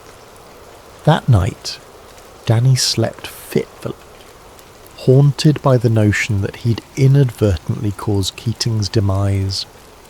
To make matters worse, Sarah caught word that major players at her old newspaper were pressuring her to abandon the JFK cold case series if she wanted her job back. She refused. Her reputation, however, was taking hits. Online trolls labelled her a crackpot conspiracy theorist, and certain mainstream voices mocked her for refusing to let the 60s rest in peace. She pressed onward, determined to prove them wrong. One quiet morning, Danny arrived at work to find a sealed envelope on his desk. Inside was a single photograph, grainy and obviously old. It showed a man on a grassy area, rifle poised. The vantage point resembled the infamous grassy knoll in Dealey Plaza. A scrawled note on the back read, "2 shooters, 1 official, 1 ghost. Don't trust the watchers." Danny's spine prickled. Was this a threat? A clue? Or both? Over the next week he dug deeper into the agency's older records, but found more locked doors than open ones. Senior colleagues gave him polite smiles paired with veiled warnings. "Young man, you're about to learn how the real world works," one said, as if delivering fatherly advice. Another cornered him by the coffee machine, voice low. This is bigger than your curiosity, Callahan. Don't let your fascination blind you to consequences. Sarah, working from her makeshift home office, connected another dot. She discovered the name Conrad Hastings, repeated in old intelligence rosters. Hastings had since risen to become an influential director within a hush-hush government branch. If Gold Crown was real, he might have been involved from the start, or inherited guardianship of its secrets. She confronted Danny with the name. He recognized it. Hastings was a powerful figure, rumoured to be second in line for a top intelligence post. If he was part of a cover-up, their adversaries ran very high indeed. Anxiety piled up for Danny. His phone line crackled with interference. Strange cars idled near his apartment at odd hours. He found himself looking over his shoulder, suspecting every shadow, every co-worker. Sarah was equally on edge. Twice, she spotted black SUVs tailing her. They were deep in enemy territory, chasing an explosive truth that could cost them their lives. One evening, when the city's lights shimmered off the Potomac River, Danny took a secret meeting with Sarah in an abandoned parking garage. He showed her the partial logs referencing a covert assassination squad deployed to Dallas. She reciprocated by handing over her own findings on Hastings, plus a newly uncovered piece of archival testimony from a retired FBI agent who had once claimed there was a deep apparatus controlling the official narrative, like a puppet master behind the stage. Their conversation was hushed but urgent. If Hastings is part of this, we're looking at someone with the power to bury us, Sarah said, brow furrowed. We need something definitive, an undeniable piece of evidence that they can't just spin away. Danny nodded, voice tight. We find the final log, the real data behind Gold Crown. There has to be a paper trail in the classified archives. If we get that, maybe we can blow the lid open, but we'll have to do it carefully. Let's not end up like Keating. They parted ways, determined but terrified. Danny realized that all his years of searching had led him here, a precarious dance with a hidden fortress of power. The drive to expose the conspiracy clashed with the grim knowledge that the committee, whoever they truly were, had disposed of threats before. They could do it again, with lethal precision. The next morning, Danny received a summons to Director Conrad Hastings' office. The short note read, "We need to discuss your future with the agency." The sense of dread in Danny's chest was almost suffocating, but he composed himself and prepared for the meeting. If Hastings was indeed an architect of the cover-up, this confrontation could either open doors or slam them shut forever. Director Conrad Hastings' office bore all the hallmarks of power. Mahogany desk, thick carpet, a portrait of a smiling president on the wall. Hastings himself was in his early 60s, with iron grey hair and a practiced, cool demeanour. He greeted Danny with courteous detachment, offering neither handshake nor smile. The door clicked shut behind them. "I've had my eye on you, Mr. Callahan," Hastings began, glancing at a file on his desk. "You've demonstrated an impressive aptitude for archival work and analysis." Danny forced a neutral expression. "Thank you, sir." Hastings leaned back in his chair, steepling his fingers. "I also understand you've cultivated an interest in historical controversies." His voice had an edge, a subtle warning. "As an agency, we value curiosity, but we also require discretion. National security depends on safeguarding certain records." In that moment, Danny realized Hastings was testing him. Perhaps he was being offered a veiled invitation to join the club if he agreed to muzzle his private investigations. Or maybe Hastings was sniffing out whether Danny was an active threat. Swallowing hard, Danny offered a diplomatic reply. "I respect the boundaries of classification, sir. I simply find the Sarazera academically fascinating." Hastings nodded, a flicker of amusement passing across his otherwise stony features. "Indeed, that decade shaped modern intelligence. But be mindful, Mr. Callahan, that some corners of the past remain sealed for good reason. The national interest doesn't always align with academic curiosity." After a few more minutes of measured conversation, mostly about departmental reassignments, Hastings dismissed Danny with a polite wave. Danny's heart pounded as he left. He felt both threatened and offered a chilling compromise. Keep quiet and climb the ranks, or keep digging and face consequences. That afternoon, Sarah emailed him a cryptic message. "Final piece in Louisiana, more soon." No signature, no details. It was out of character for her. Danny guessed she'd uncovered a new lead tied to old intelligence operations in the South. Without hesitation, he booked an after-hours flight to New Orleans, letting his supervisor believe he was taking personal leave. They met in a tiny diner off a rural highway, half an hour outside Baton Rouge. Sarah seemed jumpy, eyes darting at every passing car. She explained she'd found a reference in an old FBI field report about a hidden satellite office used in the JFK era, possibly to store sensitive records away from prying eyes in DC. The note specifically mentioned Gold Crown. They followed the clue to an abandoned brick building once leased by an FBI informant. Graffiti stained the walls, windows were boarded up, and the property was ringed by a sagging chain-link fence.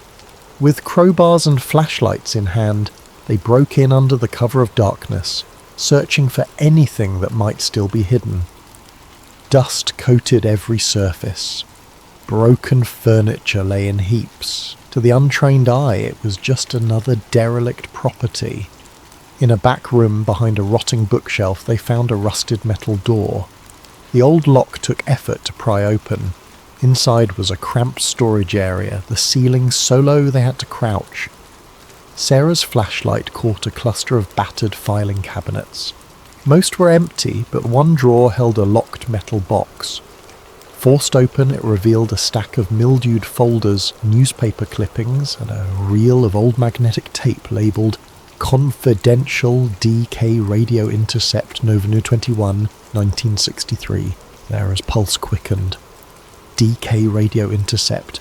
Could that be connected to Bill Keating's missing tape? Or is this a different intercept? They scanned the brittle documents. References to a phone call allegedly placed from an unidentified intelligence agent to an unknown external asset in Dallas, scheduling a job for November 20. The text was partially redacted, but phrases like "all necessary arrangements," "trapdoor scenario," and "asset will stage defection narrative" leapt out. Danny's mouth went dry. This was it. Concrete proof that the official story was a smoke screen. They had no illusions that this single folder would solve the entire puzzle, but it was a massive piece. Sarah gingerly touched the magnetic tape reel. "We need to digitize this, see what's on it." Her eyes glowed with anticipation. Leaving the building, they felt elation and dread warring inside them.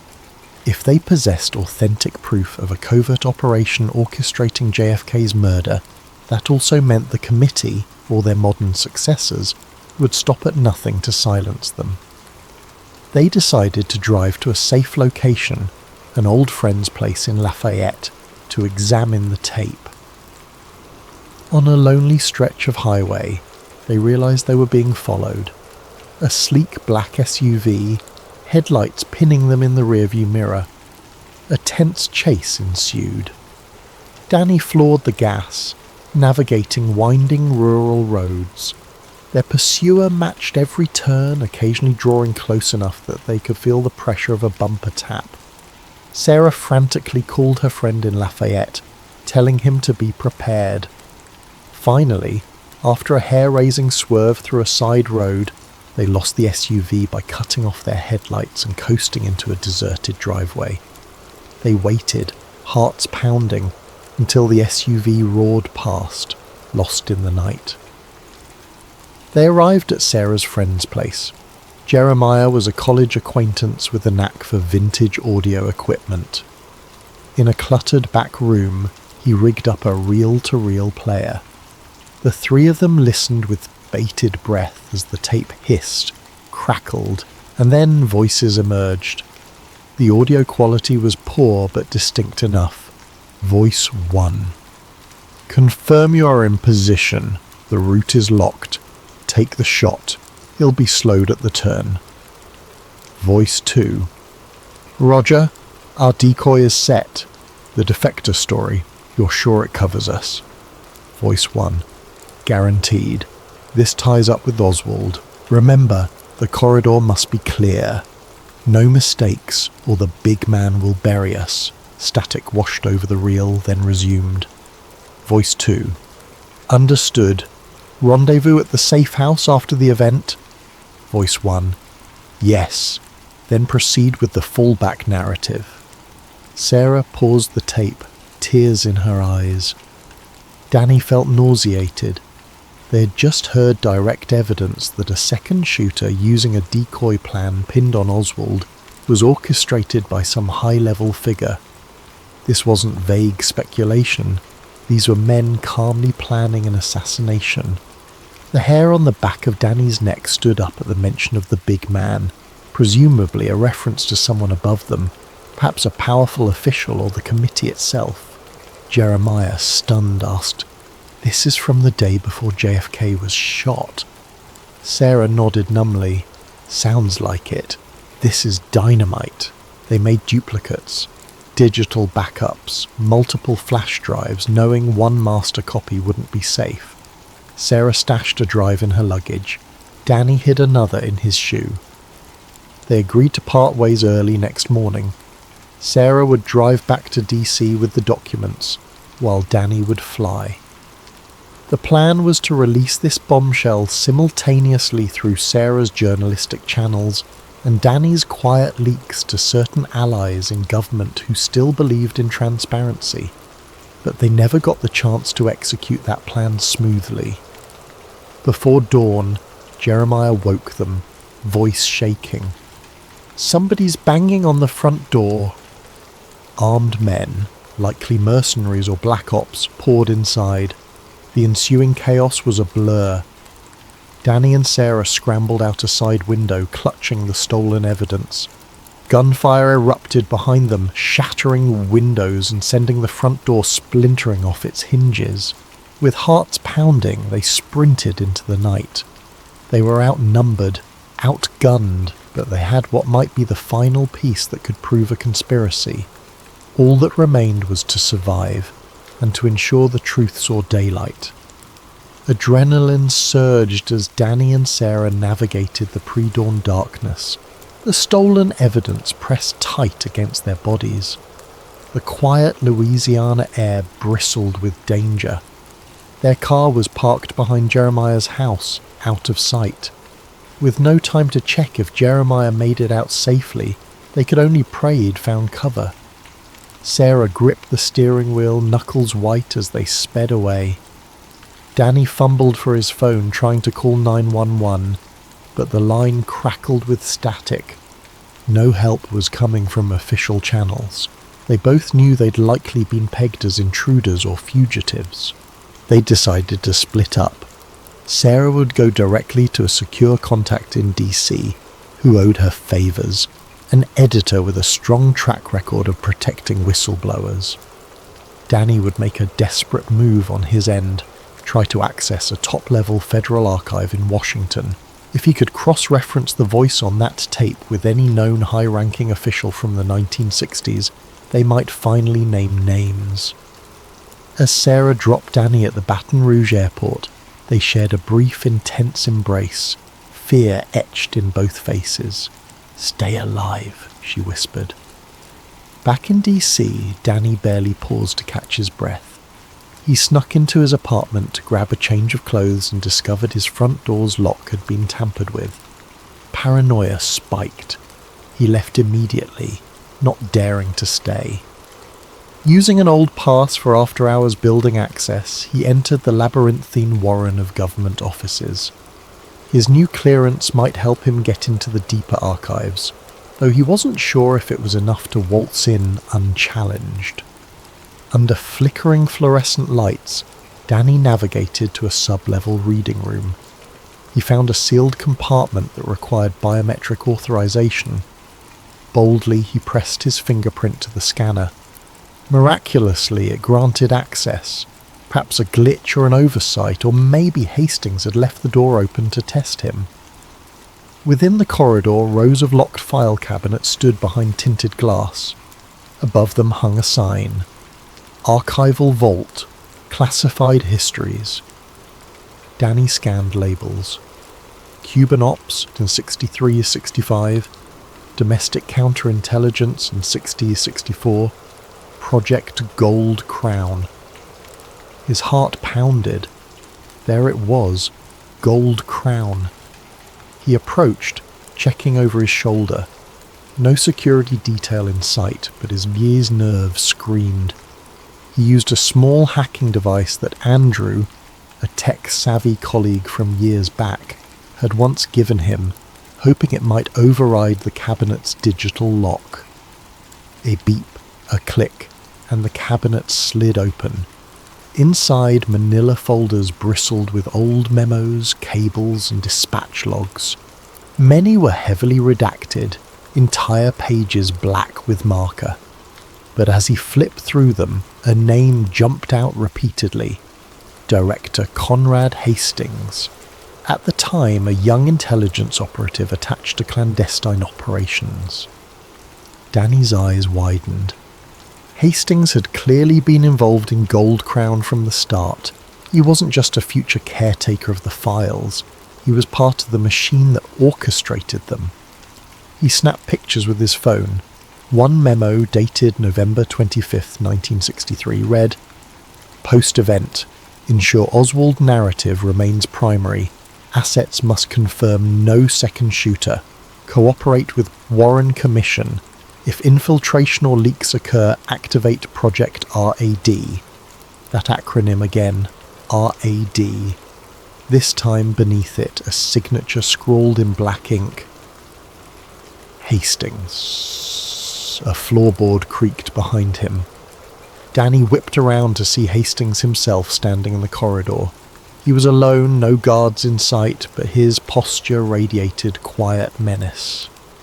"I see you've let your curiosity lead you down the rabbit hole," Hastings said, voice echoing.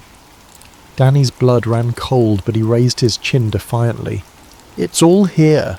Proof you were complicit in orchestrating the Dallas operation. The memo about controlling the narrative, about Oswald being a scapegoat." Hastings stared at him with an expression of weary condescension. "You think you're the first crusader to come down this hallway, rummaging for the truth? How naive. Even if you make it out of here with those files, the public won't believe you. The system is built to repudiate illusions that threaten its foundation. We've been ensuring that for decades. You murdered a president," Danny hissed. "And you've murdered others. Keating, maybe more." A flicker of annoyance crossed Hastings's face.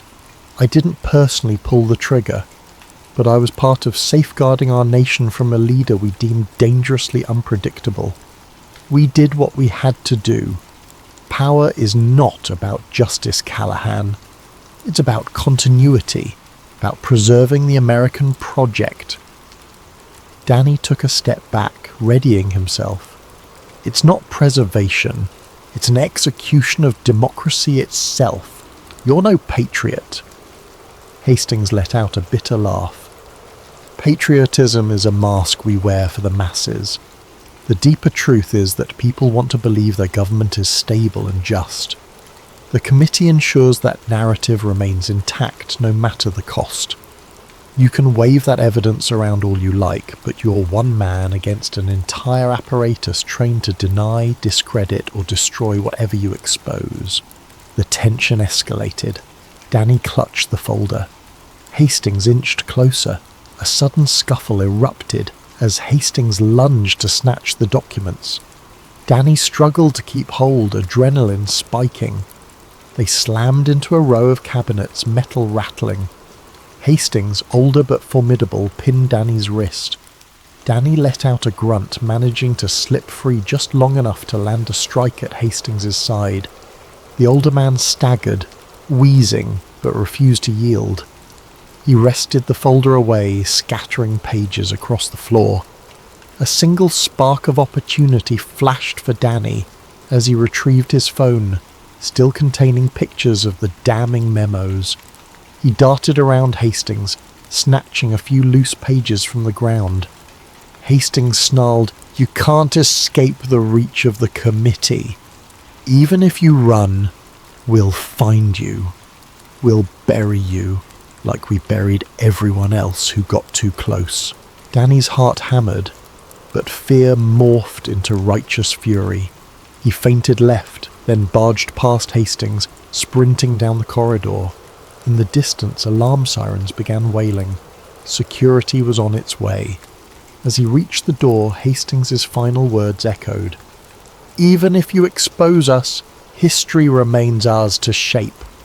Danny didn't look back. By nightfall, Danny was holed up in a dilapidated motel on the outskirts of DC. He'd swapped out phones, changed clothes, used cash to avoid a digital trail. There he received a frantic call from Sarah. She had made it safely to a rendezvous with her contact, but the response so far was lukewarm. "They're worried this story is too radioactive," she said in frustration. "My editor's terrified of a government backlash. Some are claiming the tape might be a forgery." Danny exhaled. "We still have your tape, my phone pictures, and a few original documents from Gold Crown. That might be enough to push it over the edge. Let's release it online, wide. Conspiracy sites, independent news, social media, everything at once. They can't shut it all down." So they did. In a single coordinated push, Sarah uploaded the tape's audio across multiple platforms, while Danny shared the scanned documents, some with C. Hastings clearly visible. They also posted partial transcripts from the sub-level archives, referencing Oswald's setup and the second shooter. The avalanche of information ignited the internet. Within hours, thousands of users were dissecting the data, cross-referencing older conspiracies and reposting the files. The mainstream media initially dismissed it as a hoax, deepfake audio, some claimed. Government representatives offered bland statements of denial, refusing to comment on unsubstantiated historical speculation. But a portion of the public was electrified. Forums erupted. Protests formed in front of the Capitol building, demanding a new investigation. Others ridiculed the revelations as more tinfoil hat nonsense. The swirl of disinformation was as thick as the truth. It was exactly as Hastings had predicted. The committee's modern allies unleashed a flood of debunkings, false experts, and contradictory evidence. Confusion reigned. Days turned into weeks. Sarah's life was turned upside down. She was doxxed, her phone bombarded by anonymous threats. Danny found his name blacklisted in government circles, and a quiet rumour circulated that an arrest warrant might be issued for him on charges of espionage or theft of classified property.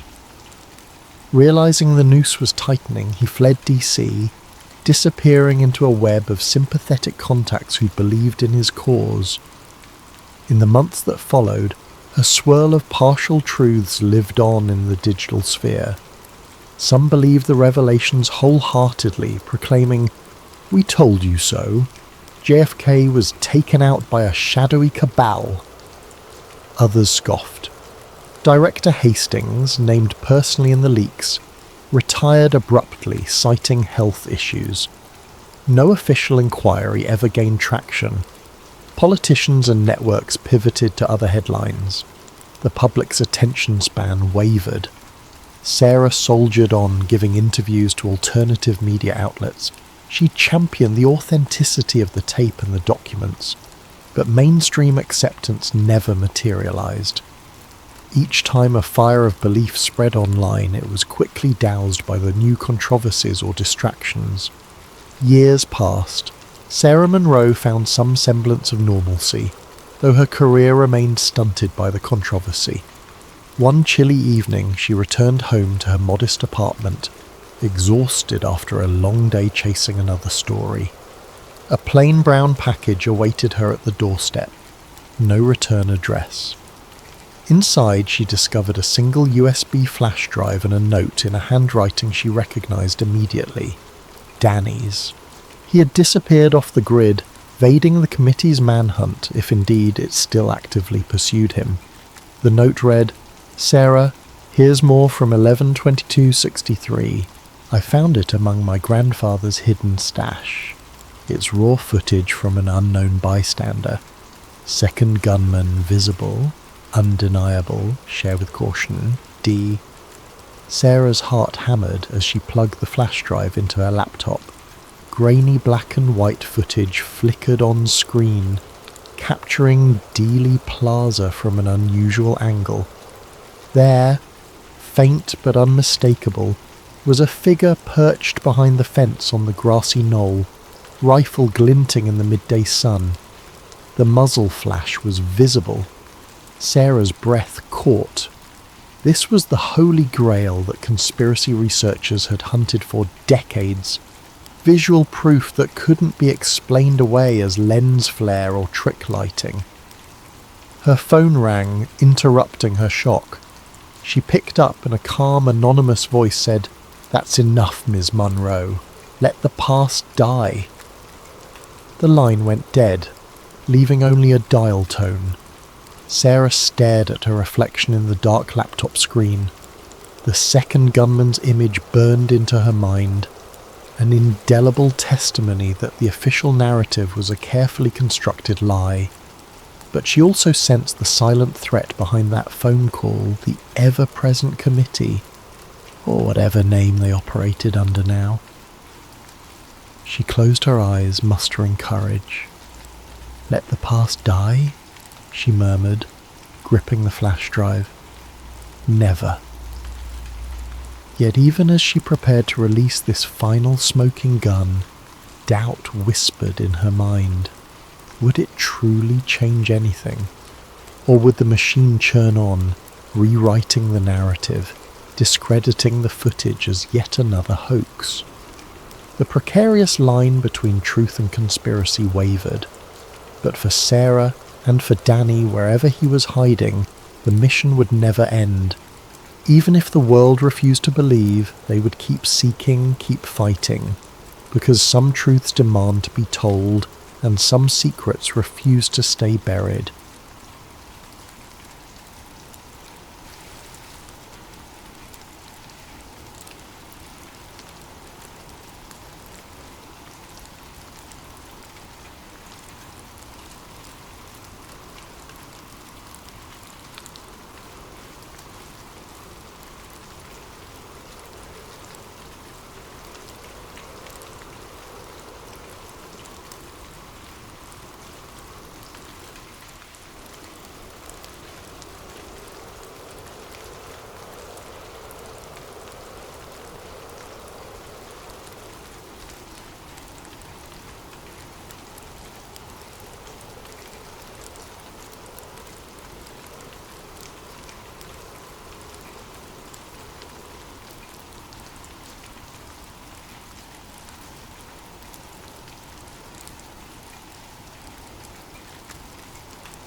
Ethan Graves first discovered the name Veronica Holt in a stray PDF, half buried in an online data dump that conspiracy communities were devouring.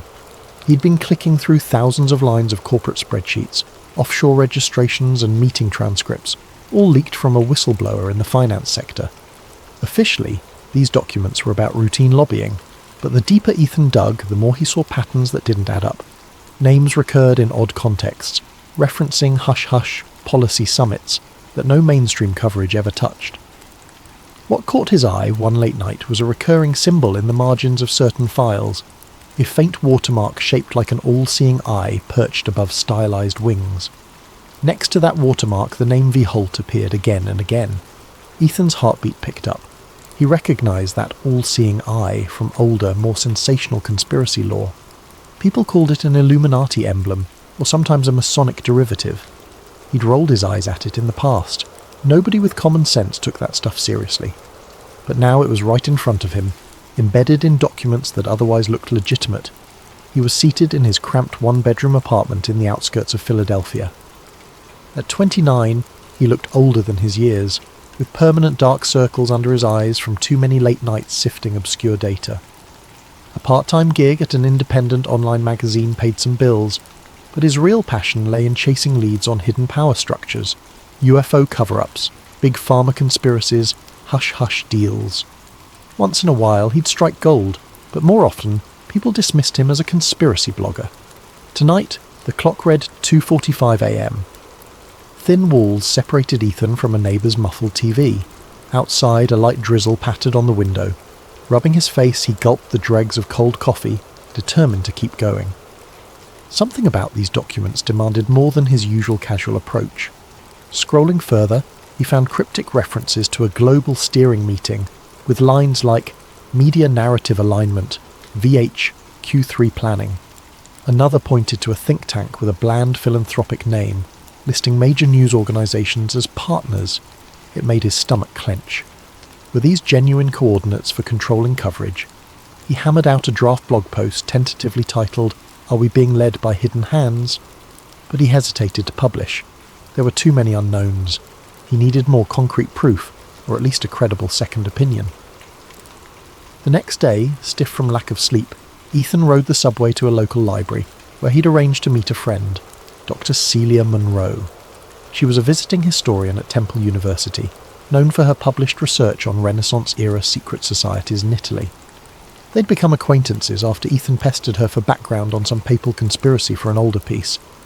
In the library's hushed reading room, Celia gave him a polite if tired smile. She was in her early 40s, with curly dark hair pinned back, wearing business casual attire that suggested she'd come straight from teaching. "I hope this is important," she whispered, setting her coffee thermos aside. "I'm behind on grading." Ethan pulled out printouts of the suspicious documents, flipping to pages with the winged eye watermark. "Have you ever seen this symbol in your research?" She squinted at it. "Sure, an eye in a pyramid or an eye in various forms is common in esoteric traditions. The wings add a twist. Doesn't necessarily prove anything by itself." He nodded, leaning in. "What about the name Veronica Holt? Have you encountered references to a V. Holt in context with modern secret societies?" Celia's eyebrows rose. Veronica Holt is a big name in philanthropic circles, CEO of the Holt Foundation. They do public health initiatives, sponsor educational reforms, that sort of thing. Some revere her as a champion of humanitarian work. "Humanitarian or manipulator?" Ethan murmured. "Check out these lines about media narrative alignment. If the Foundation's philanthropic veneer covers deeper agendas..." Celia carefully read the lines, frowning. "This is suspicious, yes. But do you realise how many conspiracies revolve around wealthy foundations? The Illuminati rumour surfaces every time a billionaire invests in global policy." I know, but this watermark, plus the repeated references to hush-hush summits, I suspect a genuine secret group, not just rumour." Celia sighed. "If you're hinting at the actual Illuminati, historically they were an 18th century Bavarian society suppressed by the government. Some conspiracists claim they never really went away, that they morphed into a global puppet master. But mainstream academics dismiss that." Ethan's voice hushed. Could the mainstream be ignoring something real? Maybe they exist under different names, controlling philanthropic organisations to shape world events. Celia shook her head slowly, but a seed of curiosity gleamed in her eyes. "All right, I can't promise anything, but let me see if I can trace that symbol in archival references." They parted with an air of unresolved tension. Ethan felt a flicker of optimism. Celia's practical approach could yield tangible leads, or confirm he was chasing phantoms. Back in the city, Ethan tried to pitch a follow-up article to his editor at the small news site he freelanced for. The editor, a jaded man in his 50s named Carl, frowned at the Illuminati angle. "I like conspiracies that bring clicks, but come on, Ethan, this is ancient territory. We need fresh angles, not rehashes of centuries-old boogeymen." "But the philanthropic tie, the modern front, there's something huge here," Ethan pressed. Carl shook his head. "Maybe if you can find ironclad evidence. Otherwise, do a piece on local corruption. That's your strength." The brush-off stung, but Ethan had expected it. He trudged home, a swirl of doubts in his mind. Was he imagining connections? The mainstream scorn for Illuminati talk was near universal, but if a group was truly that powerful, they'd want the public's scorn to remain. A couple of nights later, he got an email from a throwaway account. "Stop rummaging in places you shouldn't. This is your first and final warning." His heart lurched. The subject line read, "The Eye Sees." Attached was a single grainy photo of Ethan outside the library, unmistakably him, looking over his shoulder. He closed the email, pulse pounding. A moment later, the message auto-deleted, leaving no trace. Someone was watching. He realised with a chill that he'd never published anything about the Illuminati or Veronica Holt yet. This threat was about raw research. If real Illuminati agents were monitoring him, he wasn't just chasing a fantasy. Spooked but determined, Ethan called Celia at once. She answered groggily. He'd woken her. He poured out the details of the threat. She was silent for a moment.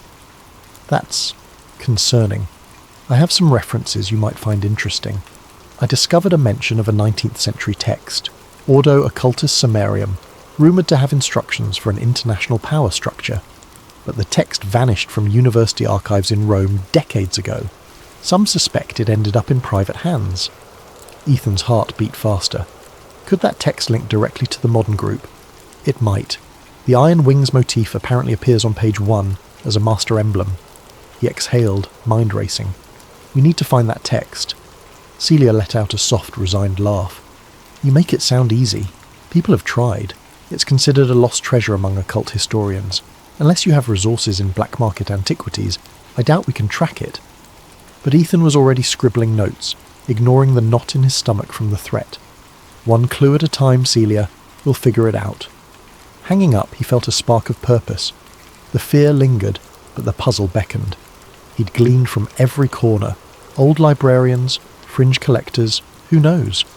If the real Illuminati existed, they might have left a paper trail once upon a time, and Ordo Occultus Sumerium could confirm it. That same week, Ethan posted a short cryptic teaser on his personal blog. "The Eye in the Wing, corruption at the highest levels." He withheld details, but implied a major exposé was coming. The response was mild. His followers were used to big conspiratorial claims, but one email arrived from a new address. "I can help. Luke."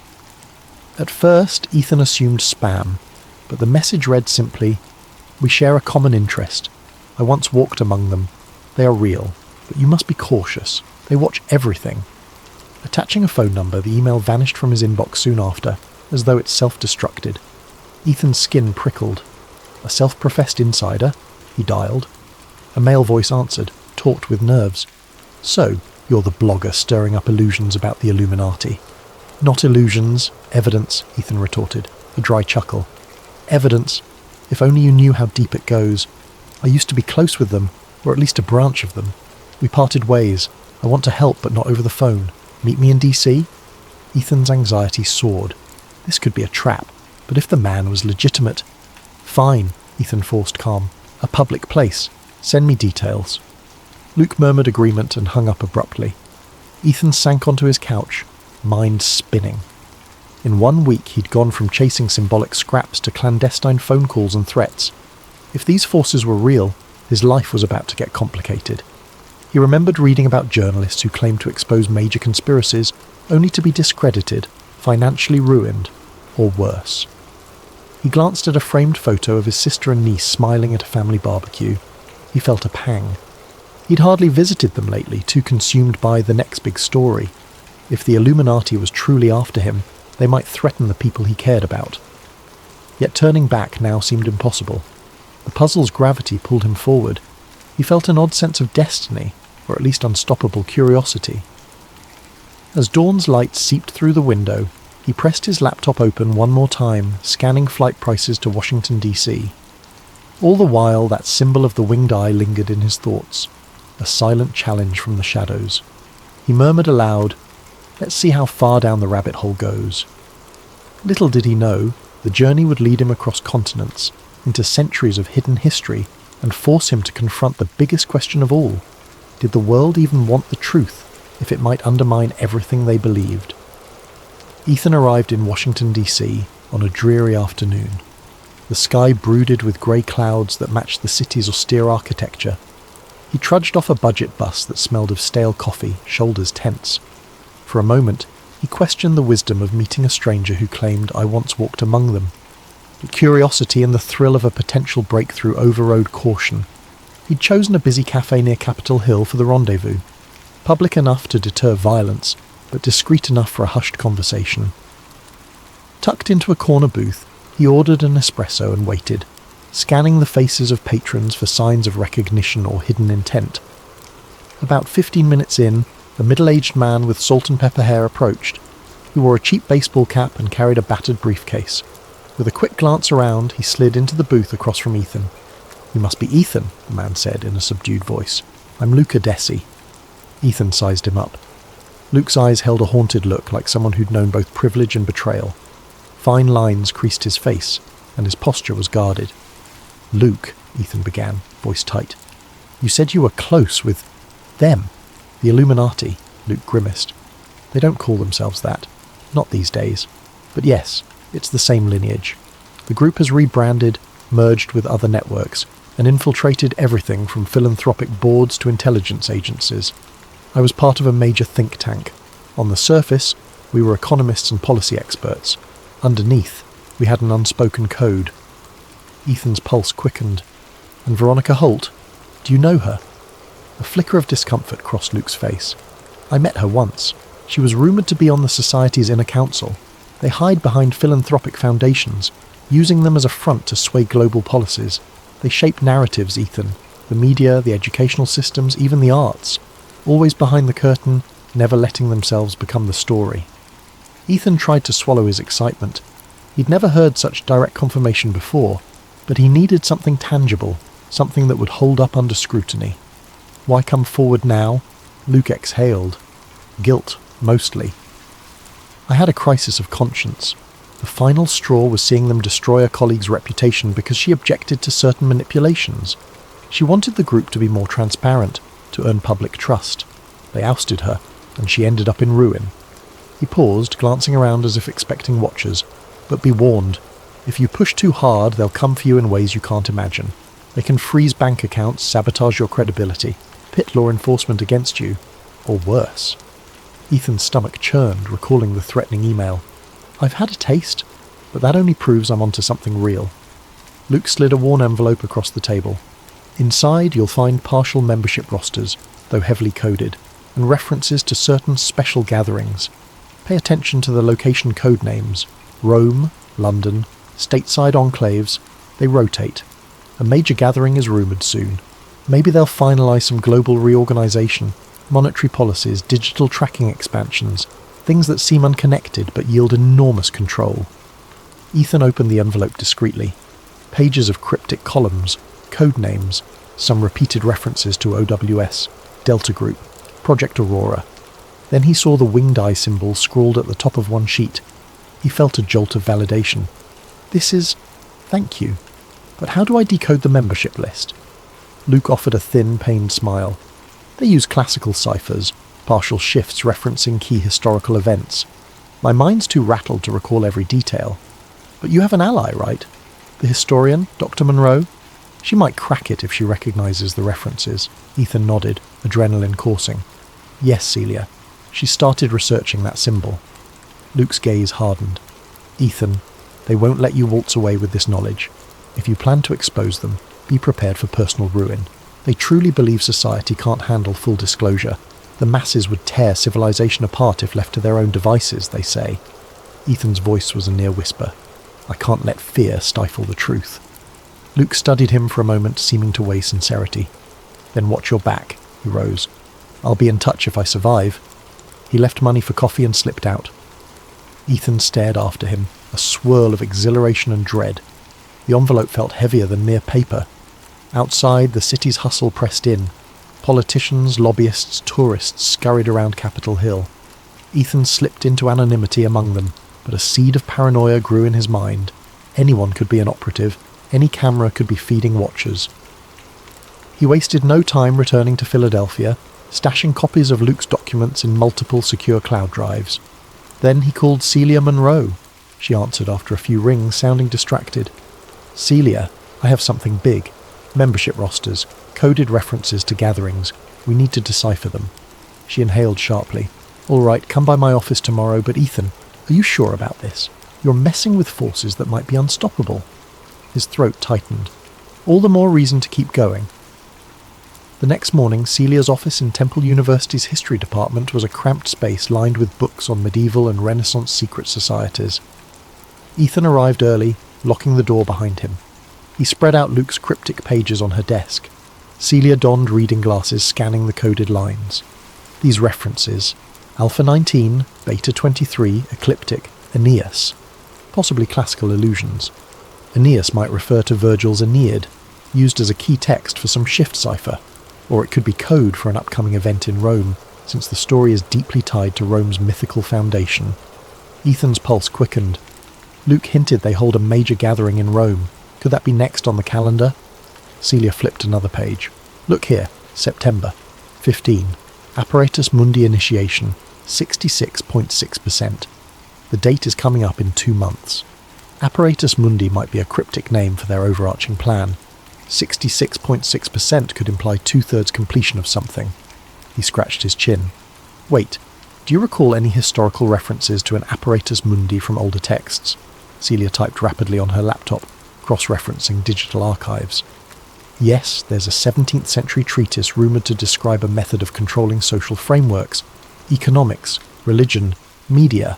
Though of course, 17th century media was more like pamphlets and sermons. Some scholars connected it to a proto-Illuminati group. If these modern conspirators adopted that same name, it could be symbolic." Ethan's mind whirled. So they're 66.6% done with a plan to unify global systems under their Apparatus Mundi? That's downright apocalyptic. Celia rubbed her temples. If they truly believe in a top-down system for world stability, they might see themselves as benevolent shepherds, or they might just crave total power. He frowned. Luke mentioned a major monetary shift, maybe digital currency infiltration, or a global financial reset. If I can confirm it, maybe I can blow this wide open. But skepticism nagged at him. Were these cryptic lines proof enough, or could they be misinterpretations? Celia noticed his doubt. "We need more than code words. We need real names, real events." Ethan nodded. "Luke said there's a big meeting soon, possibly in Rome. If we can find the exact date, location, maybe I can gather photographic or recorded evidence." Celia inhaled sharply. "You'd risk travelling abroad, sneaking into a secret summit of global elites. That's near suicide." He gave a wry smile. "In my line of work, we call it an occupational hazard. Will you help me?" She hesitated, conflict in her gaze. "I can't ignore the moral imperative. If you're right, if they're about to orchestrate something massive, someone has to blow the whistle. But yes, it's dangerous. Let me see what else I can decipher from these references." For the next few hours they pored over the pages.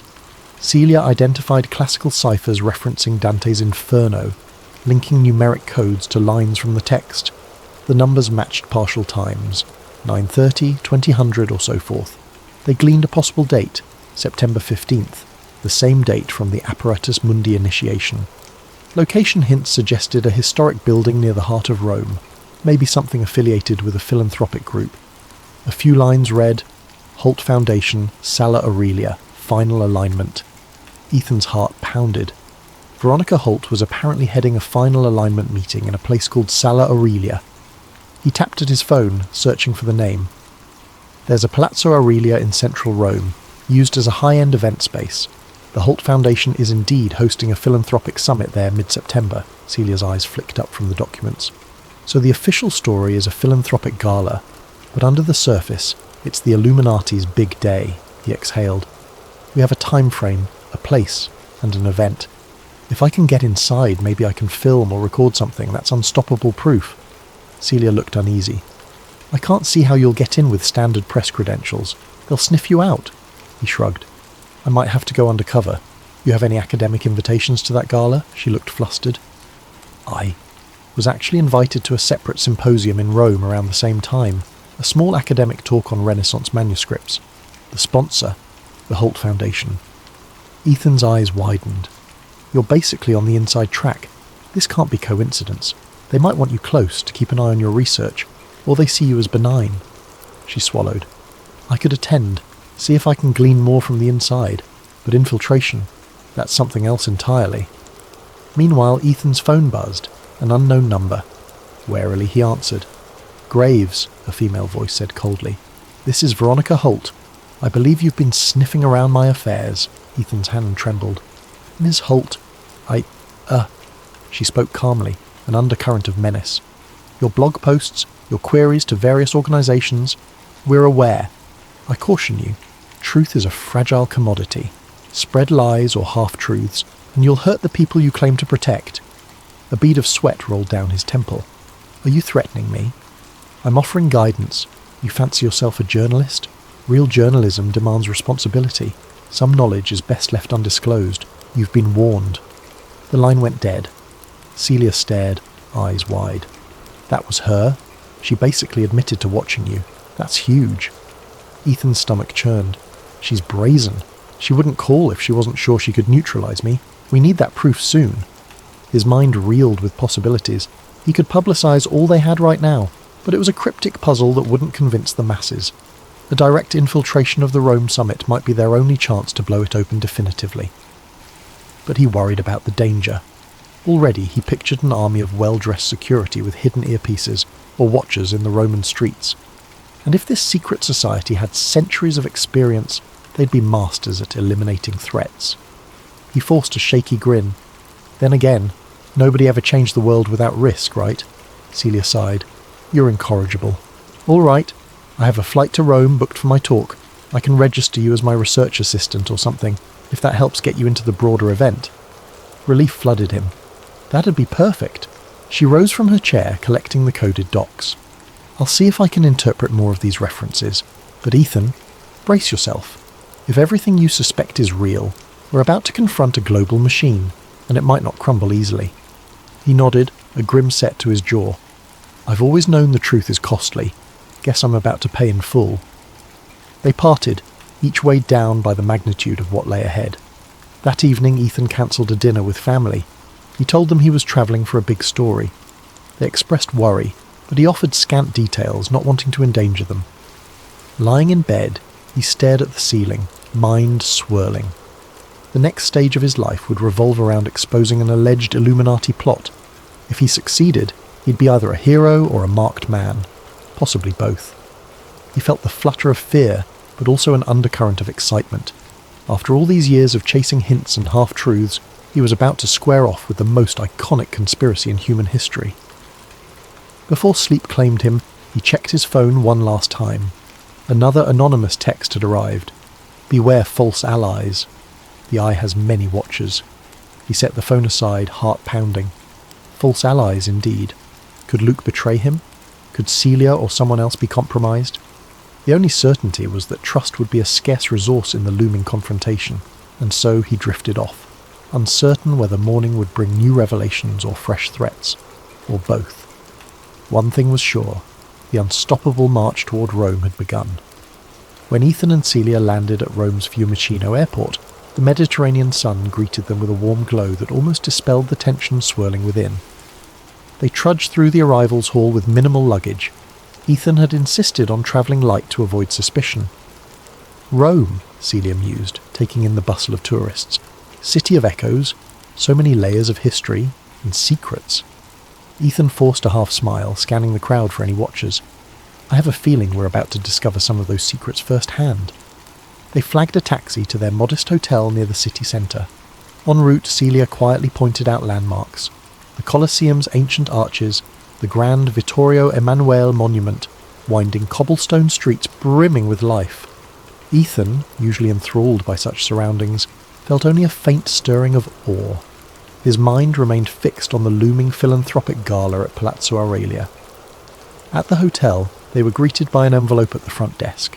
Inside, a formal invitation to the Holt Foundation Cultural Preservation Gala, scheduled in 3 days' time, addressed to Dr. Celia Monroe and an unnamed research assistant. Ethan's nerves spiked reading it. This was real. They had a foot in the door. The invitation included instructions for a preliminary orientation the next afternoon at a smaller conference hall. After dumping their bags in their shared suite, a cramped space with a single desk, Celia opened her laptop. I have my academic panel tomorrow, but we can finalise our infiltration plan after that. Maybe we can gather intel during orientation. Ethan nodded, pacing. Right. Let's keep our eyes peeled for any signs of tight security or suspicious individuals. Meanwhile, I'd like to see if we can glean more from local archives. Maybe dig up the Ordo Occultus Summarium or references to it. Celia raised an eyebrow. You realise that text has been lost for decades. But sure, we can try. The National Library or certain church archives might hold clues. He rubbed his hands together. We have 2 or 3 days before the big event. Let's use them. They parted ways the next morning. Celia headed to her academic talk, while Ethan visited the Biblioteca Nazionale. The library's grand halls smelled of old books and polished wood. Despite the presence of digital catalogues, many rare collections were off limits to the general public. At a desk labelled Special Collections, Ethan politely requested access to manuscripts referencing the rumoured text. The librarian, a stern older woman, shook her head. Mi dispiace, signore, but these volumes are restricted. You need special permits from the Ministry of Culture. He attempted his best persuasive smile. Could I see just an index of them, to confirm references for academic research? She regarded him with thinly veiled suspicion. One moment. Leaving him alone briefly, she returned with a battered index book. These records are incomplete. You have 15 minutes. Ethan scanned the entries, heart pounding. He found a listing from 1865. Ordo Occultus Summarium, rumoured donation, never confirmed. Beside it, a note read, relocated to private estate, no official record. He jotted it down. Private estate. Where? Another line referenced a partial translation done by an Italian scholar in 1902 stored in the library's archives, Shelf M21, but a subsequent note read, M21 missing since 1937. He sighed. The text had apparently eluded countless seekers. This was a dead end for now. Still, he left with renewed conviction.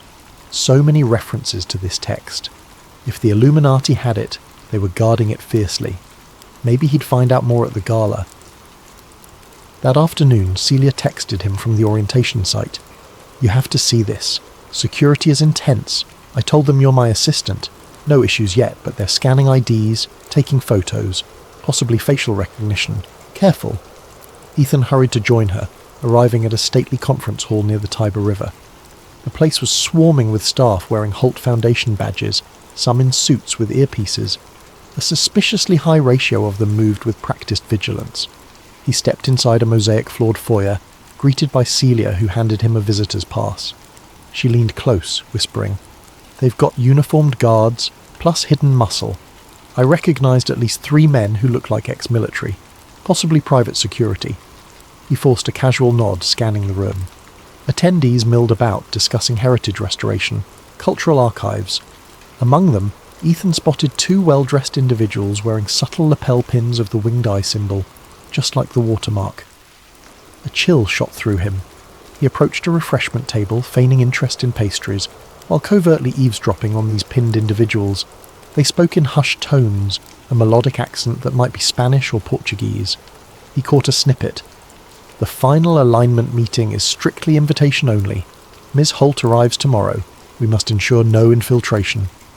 Ethan's breath caught. They were referencing infiltration. They definitely suspected infiltration was possible. That spelled danger. Celia sidled over, apparently studying a schedule pamphlet.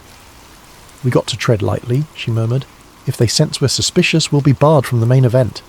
He nodded, taking a pastry to appear casual. What's next on the orientation schedule? Short keynote about global cultural cooperation, then a guided tour of the Palazzo Aurelia's exhibit halls. We can see the main gala area. Sure enough, a polite hostess announced they'd be going to Palazzo Aurelia next. Celia and Ethan joined a small group of scholars, artists, and Foundation staff boarding a luxury shuttle bus. The staff pinned with the eye symbol boarded a separate tinted SUV, no doubt top tier. Palazzo Aurelia stood near the outskirts of central Rome, perched on a gentle hill. The building exuded Renaissance elegance with tall windows, ornate columns and sprawling gardens. A perfect place for a philanthropic gala, and apparently a clandestine Illuminati conclave. Guides welcomed the group inside, leading them through marble corridors. Busts of Roman emperors dotted the halls. Gilded frames displayed classical paintings. All the while, discreet cameras lined the ceiling corners. At last, they reached the main ballroom, where dozens of workers set up stages, lighting rigs, and plush seating. The hostess explained the gala would feature philanthropic panels, cultural exhibits, and an exclusive dinner for high-level guests. Ethan hung back, capturing mental snapshots of vantage points and possible hidden access doors. He noticed a locked set of double doors guarded by a stern-faced man. A sign in Italian read, "Private, authorized access only."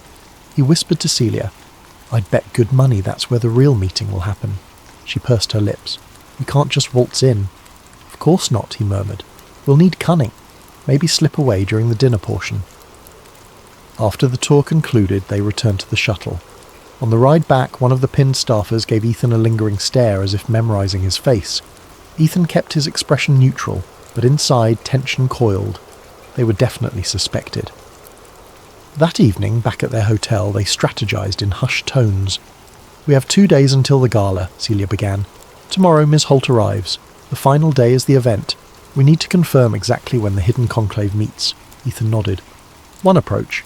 If you're recognized academically, you might get invited to sub-events. I can shadow you.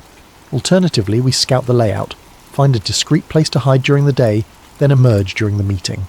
Celia frowned, scanning the gala's printed schedule. "I see references to breakout sessions tomorrow evening, but no detail. That might be it. Or maybe the real meeting is after midnight." He tapped the schedule. "Luke's documents mention a time, 9:30 p.m. That might align with a hush-hush late session, possibly after the official dinner." Celia drummed her fingers. "If we do sneak in, can we film or record? We need more than hearsay, but phones might be jammed or confiscated." Ethan revealed a small pen-like camera. "I brought a micro camera, local storage. Might slip it in my coat pocket, aim it discreetly." She shook her head, a faint smile. "You came prepared." He attempted a grin. "I try. But let's be mindful we might only get one shot. If we get caught, who knows what they'll do." They paused, the enormity of the risk pressing down. Then Celia inhaled. "All right, we proceed. Tomorrow I'll try to glean info from the staffers or see if any invitations come my way. Meanwhile, you observe and plan entry routes." The next morning, a swirl of tension roused Ethan early. He used a burner phone to call Luke, hoping for last-minute tips. It rang unanswered. Strange. Luke had said he'd remain cautious but available. Had something happened? Midday, Celia texted that she'd been invited to an evening reception at Palazzo Aurelia for VIP guests. She was told to bring one assistant if she wished. "They're letting you come," her text read, "but keep low." Ethan's gut twisted. Could it be a trap? Still, refusal would blow their cover. He quickly ironed the only decent blazer he owned. By dusk they arrived at the palazzo's main entrance. A string quartet played softly in the courtyard. Candle-lit lanterns lined the walkway. Men and women in formal wear chatted, sipping champagne. Ethan felt out of place among the high society atmosphere. Holt Foundation staff greeted them politely, scanning their invitations. Ethan tried to stay calm under the suspicious gazes. Inside, waiters circulated with hors d'oeuvres. The chatter of polite conversation hung in the air, occasionally punctuated by laughter. Chandeliers cast warm light across frescoed ceilings. Celia glided through the crowd, exchanging pleasantries with fellow academics, while Ethan lingered near the edges. He spotted high-profile attendees, a foreign diplomat, a billionaire tech mogul, a famed neurosurgeon, all presumably enticed by the Foundation's philanthropic facade. Suddenly a hush spread. Veronica Holt entered, flanked by aides. She was taller than Ethan expected, her silver hair swept into a graceful style. She wore a dark, elegant dress, exuding confidence. Applause rippled as she greeted the gathering, praising their dedication to cultural heritage and global unity. Ethan's pulse hammered.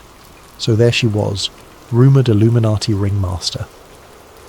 As she approached a group, he sidled closer to overhear. Holt's voice was rich and assured. Tomorrow's main session will address pressing global issues, inequality, climate change. We hope to unify philanthropic strategies for maximum impact. I trust you'll find it enlightening. Enlightening indeed, Ethan thought. He felt a trickle of fear and excitement. Her speech was so polished, so genuine on the surface. Yet according to Luke, she was a puppet master behind the scenes. He spotted the pinned staffers again, posted at discreet vantage points. One stared at Ethan with open suspicion. He pretended not to notice, turning to snag a flute of champagne from a passing tray. Celia drifted over, whispering, "We should keep a low profile. I sense we're being watched." Ethan sipped the champagne, scanning for an exit route. "I'll slip around, see if I can find that locked corridor. Cover for me if anyone asks." She nodded, voice tight. "Be careful." He ambled away, weaving past cliques of guests engaged in small talk about art and charity. Eventually he edged down a less crowded hallway. Sure enough, he found the same locked double doors from yesterday, now guarded by 2 staffers. No sign of an easy pass. As he feigned interest in a nearby painting, he heard footsteps behind. A voice. "Lost, Mr. Graves?" He turned to see a tall woman, late 30s, with a refined accent. She wore a subtle brooch featuring the winged eye. Ethan forced a calm grin. "Just exploring the palace. So many beautiful halls," her lips quirked. "Some places are off limits. We prefer guests stay in designated areas. Let me show you back to the reception." He recognized a polite threat. "Of course." Reluctantly, he let her guide him away. The hint of intimidation confirmed they weren't messing around. Back in the main hall, Veronica Holt herself was wrapping up a short speech on transformative philanthropy. Applause followed. Then she mingled briefly, drifting within a few feet of Ethan. He felt the hair on the back of his neck stand. She glanced at him, her expression polite but distant. "Dr. Monroe, is this your assistant?" Celia introduced Ethan. Holt's gaze flicked over him, calculating. "I hope you enjoy tomorrow's sessions, Mr. Graves. We're keen to show the world how collaborative effort can truly shape the future." Her handshake was cool, her smile unwavering. Ethan managed a polite nod, hiding the swirl of tension. This was the woman who'd threatened him on the phone. Face to face, she seemed flawlessly charming, but he sensed the steel beneath. Soon after, the event wound down. As the last guests filtered out, Ethan and Celia exchanged glances. Tomorrow would bring the official gala, and presumably the covert final alignment behind closed doors. They had to be ready. Outside, night had fallen over Rome's ancient streets. They caught a taxi, neither speaking much. The magnitude of the next day pressed upon them.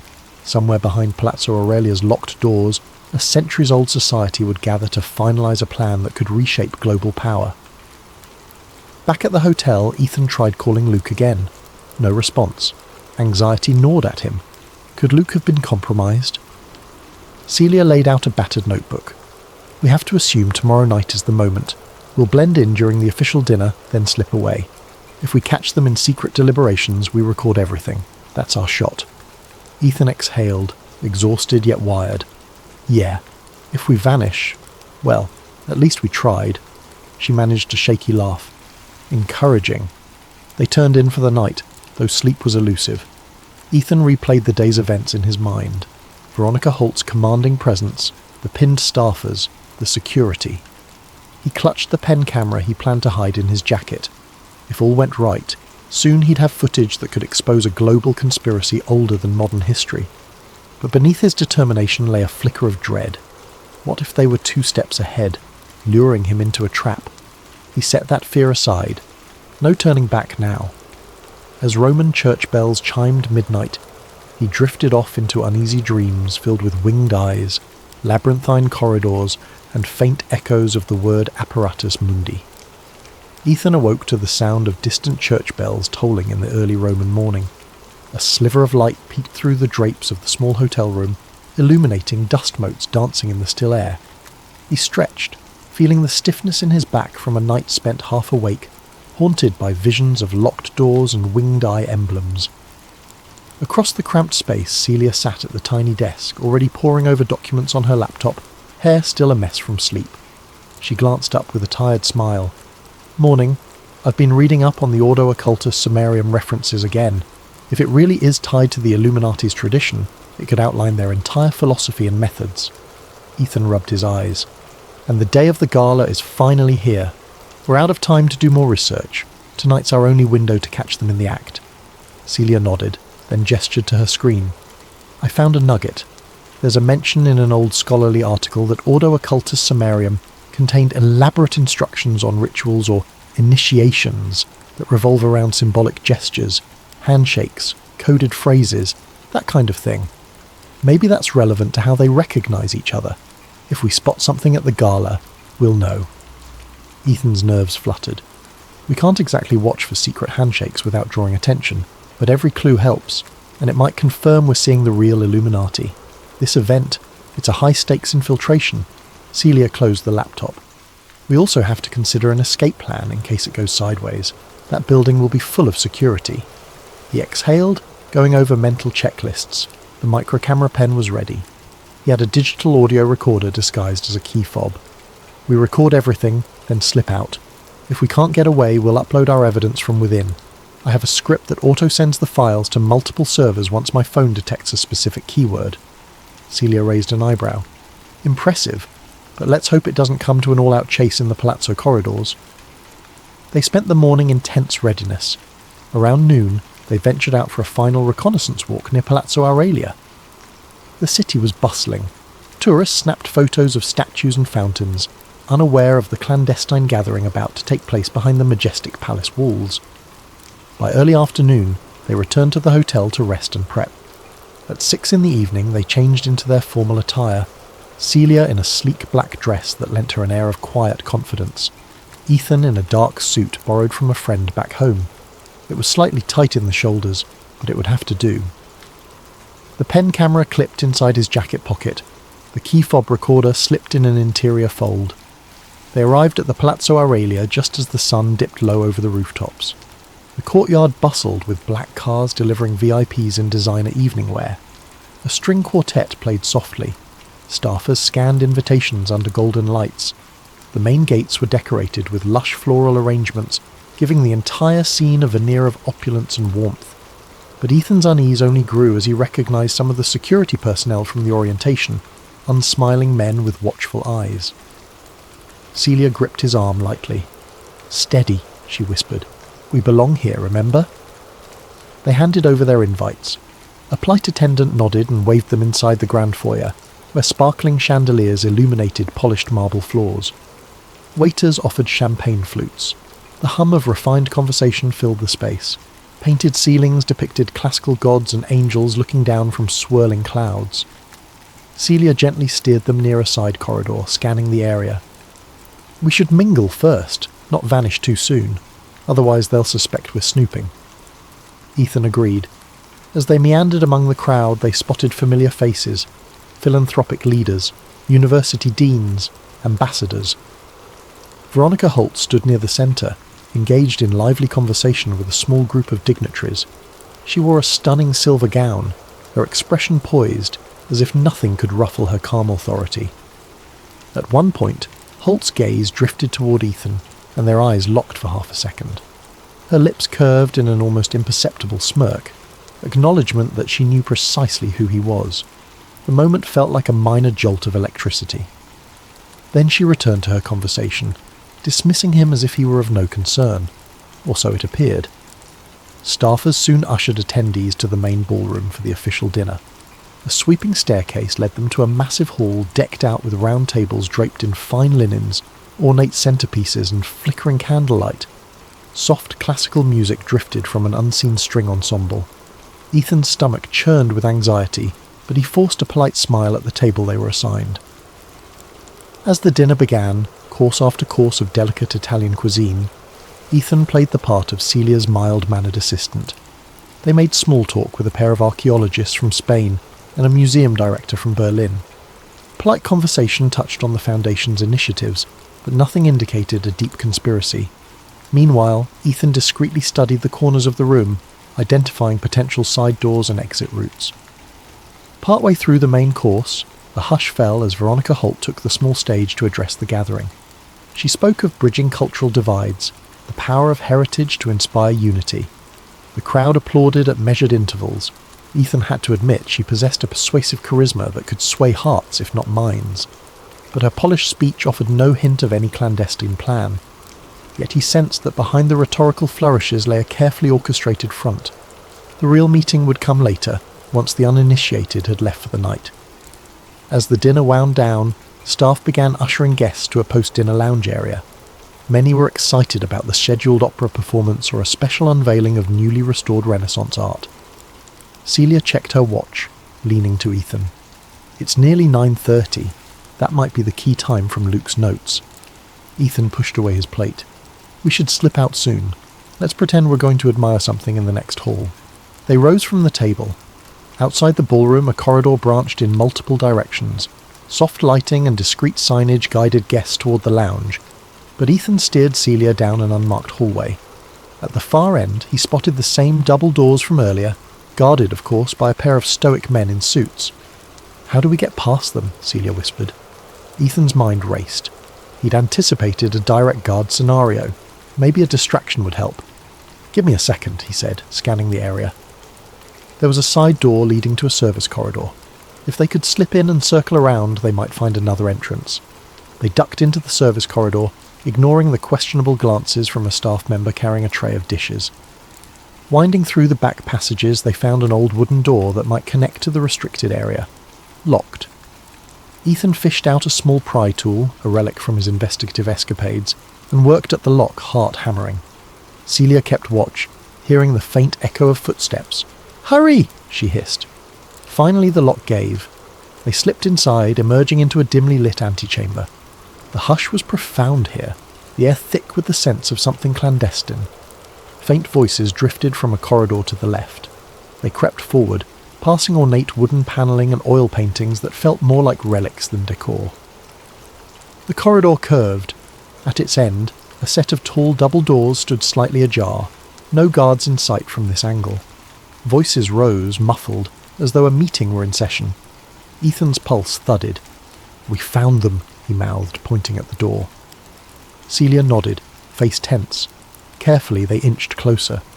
Through the gap they glimpsed a smaller but opulent chamber, a long table flanked by men and women in formal attire. The winged eye symbol was visible on the wall above, rendered in subtle gold relief. Veronica Holt presided at the head of the table. At her side, a man read from typed documents, perhaps a deputy or ally. Ethan activated his pen camera, angling it so it could capture what was happening. Celia pressed an ear to the gap, trying to catch the words. "The final alignment is nearly complete," Veronica Holt was saying in a low, resonant voice. "We have confirmation from key financial institutions that the digital transition can proceed. By next quarter, we'll have enough leverage to nudge public sentiment under the guise of a global stability measure." An older gentleman spoke next, accent vaguely German. "And if the public resists a mandatory digital currency shift?" Veronica smiled coolly. "We'll stage the narrative. Our philanthropic arms, along with allied media, will highlight economic emergencies. People respond to fear, and from fear emerges acquiescence. This is the stepping stone to further integration under Apparatus Mundi." At that phrase, Ethan felt a jolt. Apparatus Mundi. The conspiracy was real, and they were discussing it openly, here, behind a locked door. Another woman spoke. "So the timeline remains. Incremental crises, step-by-step acceptance, all culminating in the announcement by year's end." "Yes," Holt replied. "The Council can reconvene in London afterward to finalise expansions into integrated ID systems. Then we'll address the next phase. Substantial population influence is not an easy goal, but we have centuries of experience in subtle persuasion." Celia's eyes widened, her breathing shallow. They were hearing the literal blueprint for a global manipulation campaign, anchored by false crises and controlling finances. She glanced at Ethan, who was capturing it on video. This was beyond what they'd hoped for, actual undeniable proof that a powerful group, presumably the Illuminati, was orchestrating world events. But then, footsteps in the corridor behind them made them freeze. A security guard, perhaps investigating a noise. They flattened themselves against the wall. An authoritative voice barked softly, "Chiche Lee?" "Who's there?" A flashlight beam cut across the hall. In a split-second decision, Ethan grabbed Celia's hand and slipped through the door they'd opened behind them, stepping into an even darker side chamber. They pressed themselves behind a heavy curtain. The guard's footsteps approached, paused, then retreated. The hush returned. Heart racing, Ethan motioned for Celia to remain still. They could still hear the meeting inside the chamber. Another male voice complained about certain political leaders being slow to align. Veronica answered, "They'll fall into place, or be replaced. We have no illusions about loyalty, only compliance." Celia's face paled. They were talking about forcibly removing political figures. The entire weight of this operation was monstrous.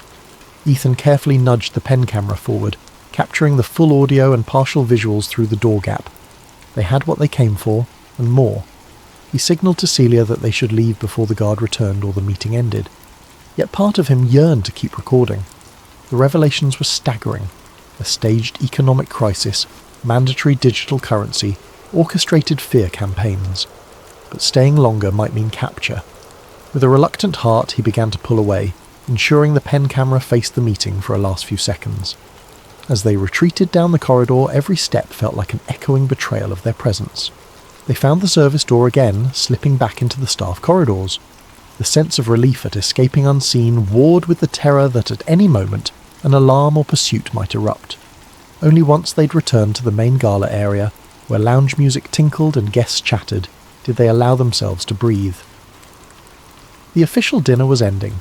People were trickling out, discussing the wonderful philanthropic speeches and upcoming cultural initiatives. None had any clue about the high-level manipulations happening just behind locked doors. Celia clutched Ethan's arm. We got it. You recorded them. We have living proof." Ethan nodded, struggling to keep composure. "It's bigger than I ever imagined. We need to get this out fast before they sense a breach and come after us." But even as the adrenaline surged, a cold fear crept in. Veronica Holt and her cohorts wouldn't let such incriminating evidence slip away easily. The road ahead would be perilous. They had to leave the palazzo discreetly, secure the footage, and brace for the storm that would follow. They made their way to the exit, hearts still pounding. Outside, the Roman night greeted them with a warm breeze. They forced themselves not to hurry or look rattled. Out on the street, they flagged a taxi. As the car pulled away from the palazzo's grand facade, Ethan stared back at the illuminated structure. He'd come to Rome seeking the truth about an ancient conspiracy. Now, he had it. Raw, explosive truth that could shake the world. But unleashing it might bring powerful retaliation. The question was no longer whether the Illuminati existed, but whether he and Celia could survive exposing them. For now, though, he clutched the microcamera pen in his pocket like a talisman of hope. We have them on record. The tide had turned. If they acted quickly, the Illuminati's centuries of secrecy might be one step closer to collapse. They arrived at the hotel after midnight, the adrenaline still coursing through their veins. Ethan practically sprinted to their room, Celia close behind, each scanning the hallway for suspicious figures. Once inside, they locked the door, shoved a chair under the handle and turned on the lone desk lamp. Ethan pulled out the pen camera, carefully ejecting its micro SD card. His fingers trembled as he slotted it into a small USB reader attached to his laptop. Celia hovered anxiously. Seconds ticked by, the computer reading the data. Then a folder of video files appeared. The largest one was time-stamped just minutes earlier, labelled by the device's default naming system. He double-clicked it. Grainy footage, partially off-angle, showed a portion of the table, silhouettes of seated figures, and a decent shot of Veronica Holt at the head. The audio was faint but discernible. Ethan scrubbed through. Yes, there was the portion about controlling finances, about using fear to drive acceptance of a new system. Their voices were distinct, naming Apparatus Mundi and referencing a council meeting in London. Celia placed a hand to her mouth. This is everything. Actual conspirators, in their own words. Ethan's heart hammered in triumph and dread. We need multiple backups now. If they trace us, they'll try to wipe it out. They methodically copied the video to various encrypted cloud accounts, sending links to each other's private email addresses. Ethan also uploaded it to a hidden server he'd rented under an alias, just in case everything else was compromised. The process took half an hour, each minute feeling like an eternity. At last they sat back, exhausted but relieved. The precious evidence was safe, at least digitally. Celia let out a shaky exhale.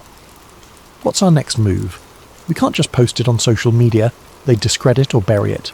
We need a platform that can't be easily attacked. Ethan rubbed his temples. In an ideal world, I'd go mainstream, contact a major journalist or an influential platform, but the Illuminati infiltration runs deep. They might have allies in major media. The video could vanish, or worse, we'd vanish. She nodded grimly. We could attempt a live press conference, but we're nobody. They'd brand us conspiracy nuts. The best approach might be a combination. Push the footage to multiple high-credibility outlets simultaneously, so it's impossible to contain. We can also leak it to smaller independent sites, generating a viral effect. Ethan considered the risk. If we do that from here, we might be cornered. It'd be safer to leave Rome. They probably know where we're staying. Our plane tickets are for tomorrow night, but maybe we should leave earlier.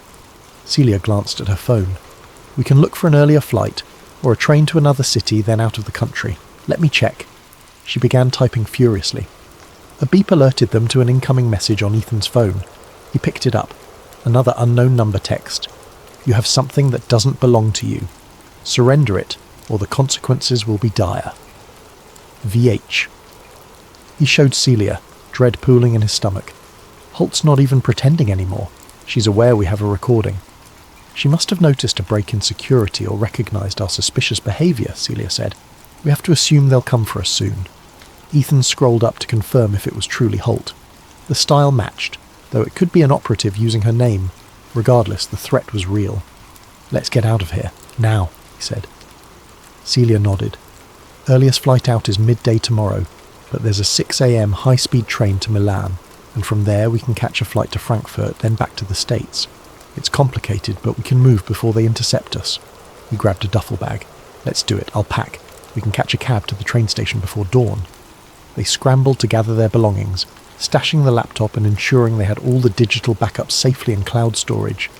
Within an hour, they were ready to flee. The tension in the small room felt suffocating.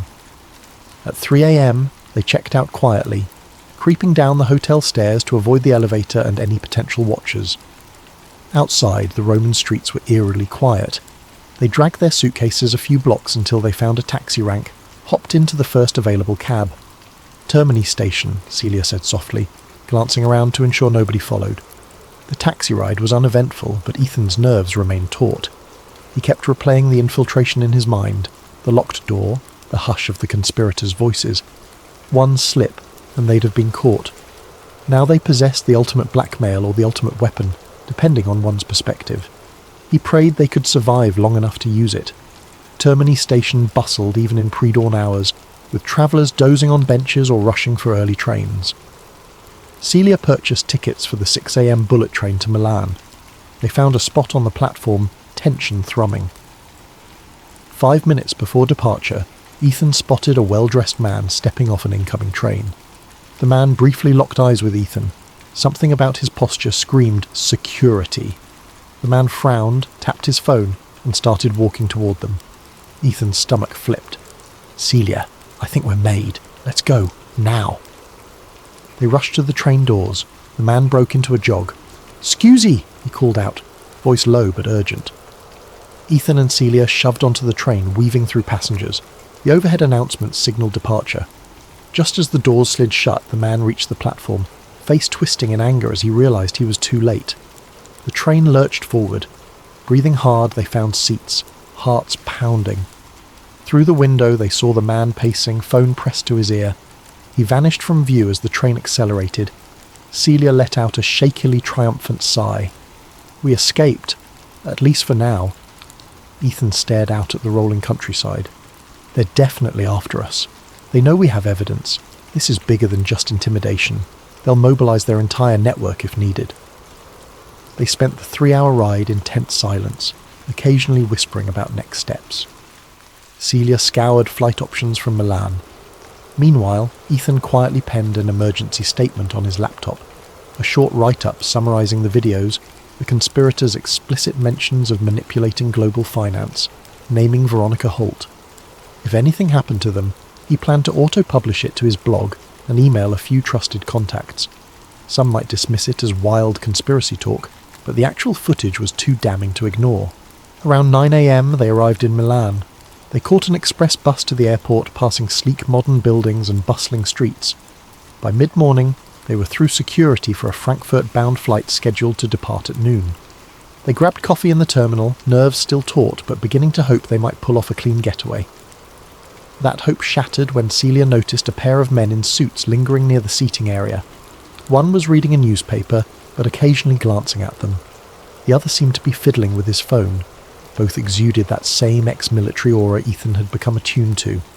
"Over there," Celia muttered, nodding discreetly. "I think they're Holt's people." Ethan's gut churned. "They must have flagged our names in the booking system. We can't wait around here or they'll arrest or abduct us." Celia's eyes darted to the departure board. "Our flight board's in an hour, but we can't stay put. They'll corner us. Another option, we buy new tickets under aliases, or we vanish into the city." He considered their limited finances. "If we flee the airport, we might lose our chance to get home quickly. The longer we linger in Europe, the greater the risk." Celia bit her lip. "We could slip past them at the gate, or if we can somehow cause a distraction." Ethan grimaced at the thought of a public scene, but time was running. "I might have a plan. Let's go to a different gate, find a flight leaving sooner, pay last minute. It'll be pricey, but worth it." They rose, trying to act casual. The men in suits noticed, standing as well. Ethan and Celia weaved through the terminal corridors. The men followed at a distance. As they passed a restroom, Ethan nodded to Celia. "Duck in the ladies' room for a minute. I'll loop around, meet you on the other side. We'll see if we can split their attention," she nodded. The men would have to decide whom to follow. Ethan peeled off down a different hallway, heart thumping. He spotted one suit tailing him, the other presumably waiting for Celia. As soon as Ethan turned a corner, he broke into a sprint. The corridors forked. He took random turns, descending stairs, ignoring baffled travellers. Then he found a flight information kiosk. He typed frantically, searching for soonest departures anywhere outside Italy. A flight to Geneva left in 40 minutes from gate B13. That might be just enough time. He caught sight of the suit barreling down the hallway. Ethan ducked behind a pillar.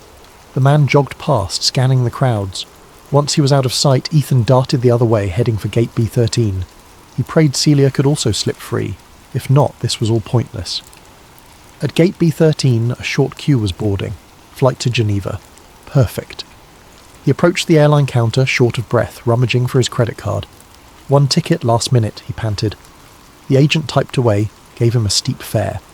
Ethan didn't care. He paid, had his passport scanned, stepped through the gate. The agent handed him a boarding pass with seconds to spare. His heart hammered as he boarded the plane. He sank into a seat near the back, scanning every passenger who walked by. No Celia. No sign of the suits. Anxiety twisted in his gut.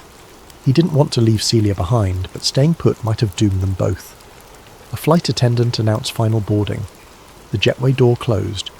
Ethan closed his eyes, dread creeping in. Did Celia make it out somehow? He prayed so. The plane pushed back, engines spooling up. Soon they were airborne, leaving Milan behind. Up in the clouds, he felt a mix of guilt and relief. He texted Celia with a cryptic message. "Took an earlier flight. Message me if safe. I'll wait in Geneva." The phone showed no immediate reply. Gritting his teeth, he turned it to airplane mode, focusing on the next step.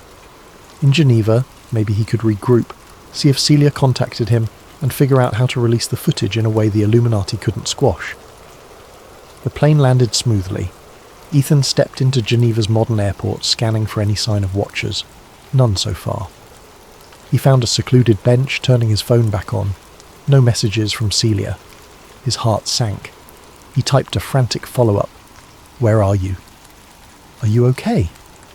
Then he waited in agony, checking news sites to see if any incident had occurred in Milan's airport. Nothing reported yet. Minutes crawled by. Then a text arrived from an unknown number. "Your companion is with us. Cooperate, or she will suffer." Attached was a blurred photo of Celia, looking terrified, with arms pinned behind her back. Ethan's vision dimmed with panic. They had Celia. The Illuminati or its operatives had moved swiftly. Now they threatened her life if he didn't hand over the evidence. He typed a furious reply.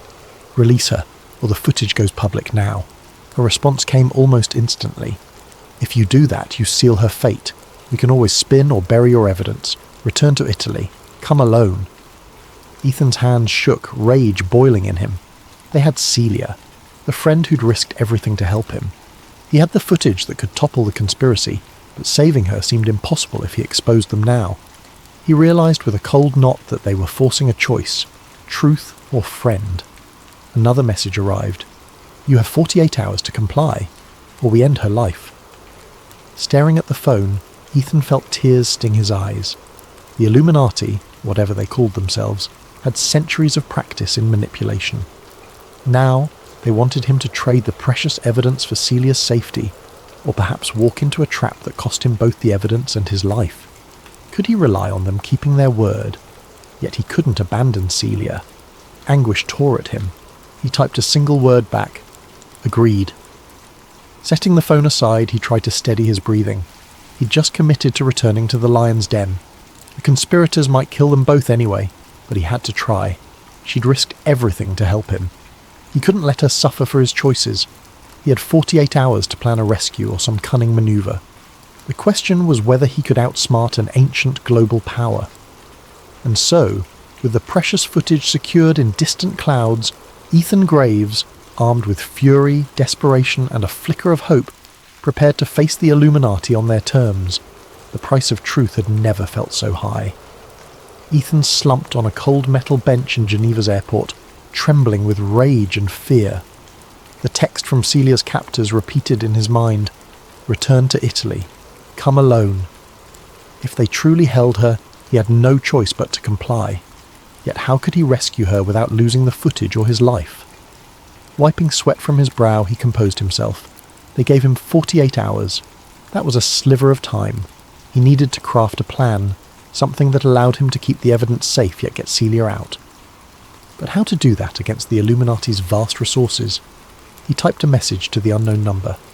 "I need a location to meet you. I'll come." The phone buzzed minutes later with coordinates near Lake Como, Italy, along with a time, tomorrow night, 10 p.m. The text ended, "No games, bring all copies." Ethan swallowed thickly. They wanted the footage. Of course they did. He jammed his phone into his pocket, considering his options. He had backups stored in the cloud. Killing him wouldn't delete the evidence. But maybe the Illuminati believed they could extract the decryption keys from him, or force him to sign disclaimers claiming it was staged. Or, if they possessed advanced infiltration, they might find ways to take down his servers. Still, the risk was real that they could do so if they gained physical access to him.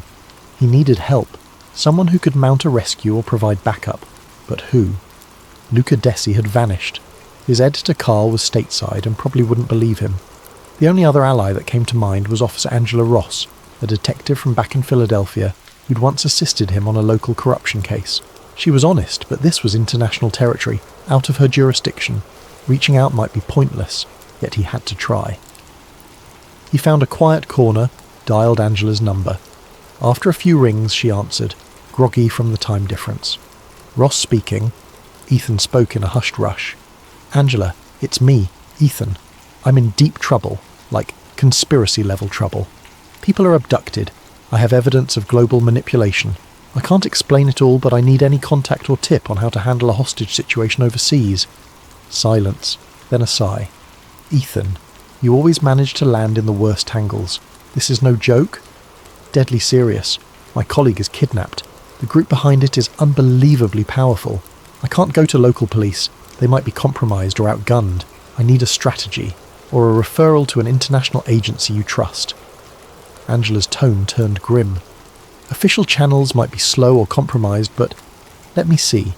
I have a friend at Interpol. No promises they'll act swiftly. They need evidence, and time to coordinate with local authorities." Ethan realised time wasn't a luxury he had. "Thanks, but I'm on a 48-hour clock. Could you at least feed them the location? I got coordinates near Lake Como. Might help if they could be on standby or do a quiet stakeout." Angela hesitated. "All right, I'll pass it along, off the record. But watch your back. This group, whoever they are, won't hesitate to remove obstacles." He thanked her, heart pounding with a glimmer of hope. Interpol might or might not show up, but it was something. Next, he set up an encrypted message on his laptop. "If I don't check in within 72 hours, auto-send the footage to a curated list of journalists. including some left-leaning, right-leaning, independent and international outlets. That might create unstoppable coverage. The Illuminati thrived in shadows. A worldwide public leak would be catastrophic for them. He typed a last command. Use location triggers. If my phone remains in the same spot for more than 24 hours, or if it crosses certain borders, push the info out. He hoped that would force the conspirators to keep him alive and moving if they wanted to avoid the doomsday scenario. Finally, he bought a one-way ticket back to Milan that departed early morning. All that done, he found a cheap airport hotel for the night. Sleep eluded him. His mind whirred with rescue fantasies. He pictured Celia locked in some basement, terrified. The guilt pressed like a stone on his chest. She was roped into my mission. I have to get her out. At dawn, he boarded a short flight to Milan, arriving midday. He had nearly 10 hours until the scheduled meet. The day dragged in excruciating tension. He roamed public areas, glancing over his shoulder for watchers. He found a coffee shop to sit and revise his plan, approach the coordinates, pretend to offer the data, hope Interpol might show up. But Interpol's involvement was a long shot. He needed a more direct angle. He recalled Luca Dessi's warnings about the group's ruthlessness. If they suspected he was playing them, they'd kill Celia. That fear overshadowed everything. Yet handing them the actual encryption keys for the footage was unthinkable. He decided on a compromise. Show them a partial link or partial key, enough to prove authenticity, but keep the final piece hidden. Maybe that would buy them time or leverage. The hours crept by. Dusk settled over northern Italy, painting the sky in shades of purple and orange. Ethan rented a car at the Milan airport, driving north toward Lake Como. As the roads wound through scenic mountainsides, he could hardly appreciate the view. His stomach churned with dread. He arrived near the coordinates around 9 p.m.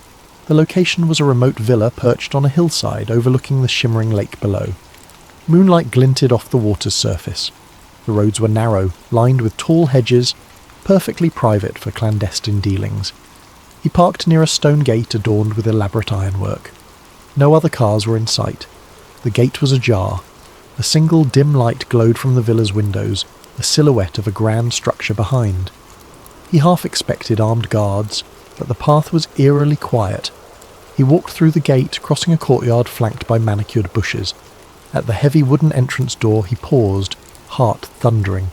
Then it swung open from inside, revealing a tall figure in a tailored suit. The man silently beckoned Ethan in. They led him down a dim corridor with tiled floors echoing every footstep. At last he reached a candlelit room that resembled an old-world parlour. High ceilings, antique furniture, a crackling fireplace.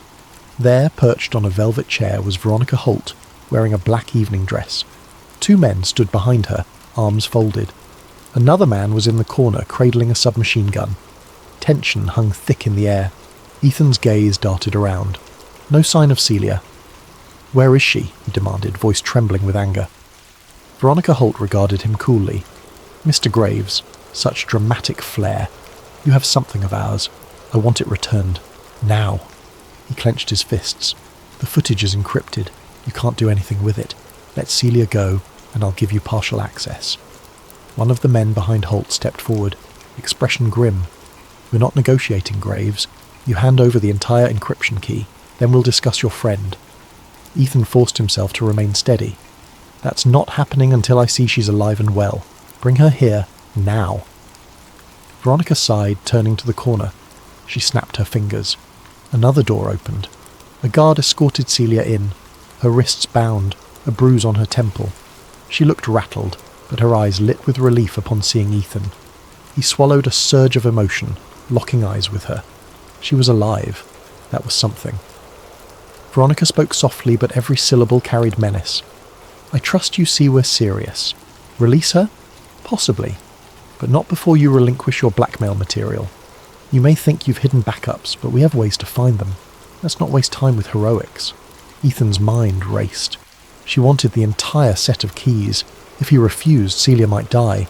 If he complied, they'd likely kill them both anyway to keep the secret safe. He needed a stalling tactic. "The decryption process is multi-layered," he said. "I can show you the first step, but it's not an instant reveal. We have to do it from my laptop, connect to secure servers." Veronica arched an eyebrow. "Convenient. You expect me to simply let you open your computer and do whatever you wish? He shrugged, feigning indifference. It's your call. No key, no reason for you to keep Celia alive. But if you kill us, you'll never get the data unlocked. My final dead man switch will release everything publicly. I've set it up already. Her lips tightened. I know you're cunning, Mr. Graves, but so are we. Very well. You'll give the partial key tonight here. Then we'll accompany you to wherever you must go next. If the information is as you say, Ms. Monroe might leave unharmed. Ethan forced himself to keep a calm facade, though inside he wanted to scream. Even if he gave them a partial key, the Illuminati might break the rest eventually. He needed a rescue or escape. Angela's tip to Interpol might be in play, but there was no sign of any police approach. Time was ticking. Fine, he said, pulling out his phone. I'll input the partial passphrase in a text file, you'll see it. But remember, if you harm Celia, the final pass never surfaces, and the dead man switch triggers. Understood. Veronica Holt's expression remained icy. She nodded at the guard who untied Celia's wrists. Celia stumbled forward, massaging her bruised arms. She shot Ethan a desperate look that said, "Be careful." Ethan typed out a random chunk of the encryption pass, about half of the necessary string. Veronica eyed it warily. This means nothing to me. I need to confirm it's valid. He nodded. We can test it by partially decrypting a small portion of the video file. You'll see it's real. Then we'll do the rest in a more secure environment. Deal? Veronica considered. Very well. We'll take a short sample. If it checks out, we proceed. If you attempt any trick, your friend pays. She turned to her associates. Take them to the study. Monitor every keystroke. They led Ethan and Celia to a high-ceilinged study with a grand oak desk. A laptop sat open, presumably set up by Holt's tech experts. One guard plugged in an external drive. Another hovered behind Ethan with a pistol. Celia stood off to the side, shaken but defiant. Ethan stepped to the laptop, carefully inputting a link to one of the partial backups. Then he entered the partial decryption pass. For authenticity, he let it decrypt the first 10 seconds of audio. The computer played a snippet of that fateful meeting. Veronica's voice talking about global realignment. The guard paused the playback, turning to Holt with a nod. Her lips pressed thin. So you do have the real footage? She stared at Ethan, cold triumph in her eyes. Now, we'll simply hold you until we retrieve the entire pass. Once we confirm all copies are erased or decrypted, your threat is neutralized. Then, possibly, I'll decide your fate. Celia's voice shook. You promised, Holt cut her off. I promised nothing definitive.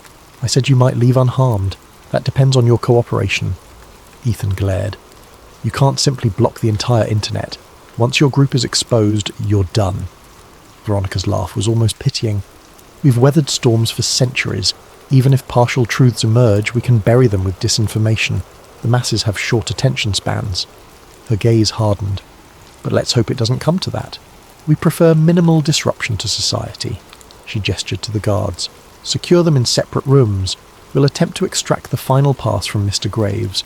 Ms. Monroe can reflect on her good fortune if he cooperates. Celia tried to protest, but a guard grabbed her arm, leading her away. Ethan's blood boiled as he was similarly seized. They were whisked through a winding corridor up a flight of stairs, then deposited into separate locked rooms. The heavy doors slammed, leaving Ethan in near darkness with only a single lamp glowing and no windows. He pounded a fist on the door in frustration, trapped in a remote Illuminati stronghold. The so-called apparatus of global power had them at its mercy. If he caved, the Illuminati would likely still kill them. If he resisted, Celia might die, and he had no clue if Interpol or any cavalry was on the way. In the oppressive silence, he sank onto the small cot, breath ragged. He needed a miracle or a cunning ploy to turn the tables. The cost of truth was, indeed, staggering, yet he still clung to a sliver of defiance. They might have cornered him physically, but the unstoppable nature of digital backups gave him leverage, if he could wield it properly. Tomorrow, or the day after, might bring forced interrogation, or an unexpected rescue, or a last-ditch trick. He closed his eyes, recalling everything Luca Desi had said about the Illuminati's hubris. Perhaps that was their weakness. If I can exploit that. And so, Ethan prepared to gamble with the only currency he had, the truth. Because in a world shaped by illusions, a single, undeniable revelation could topple even the most venerable conspiracies.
In March of 1967, a young man named Daniel Hale regained consciousness inside a nearly deserted military complex.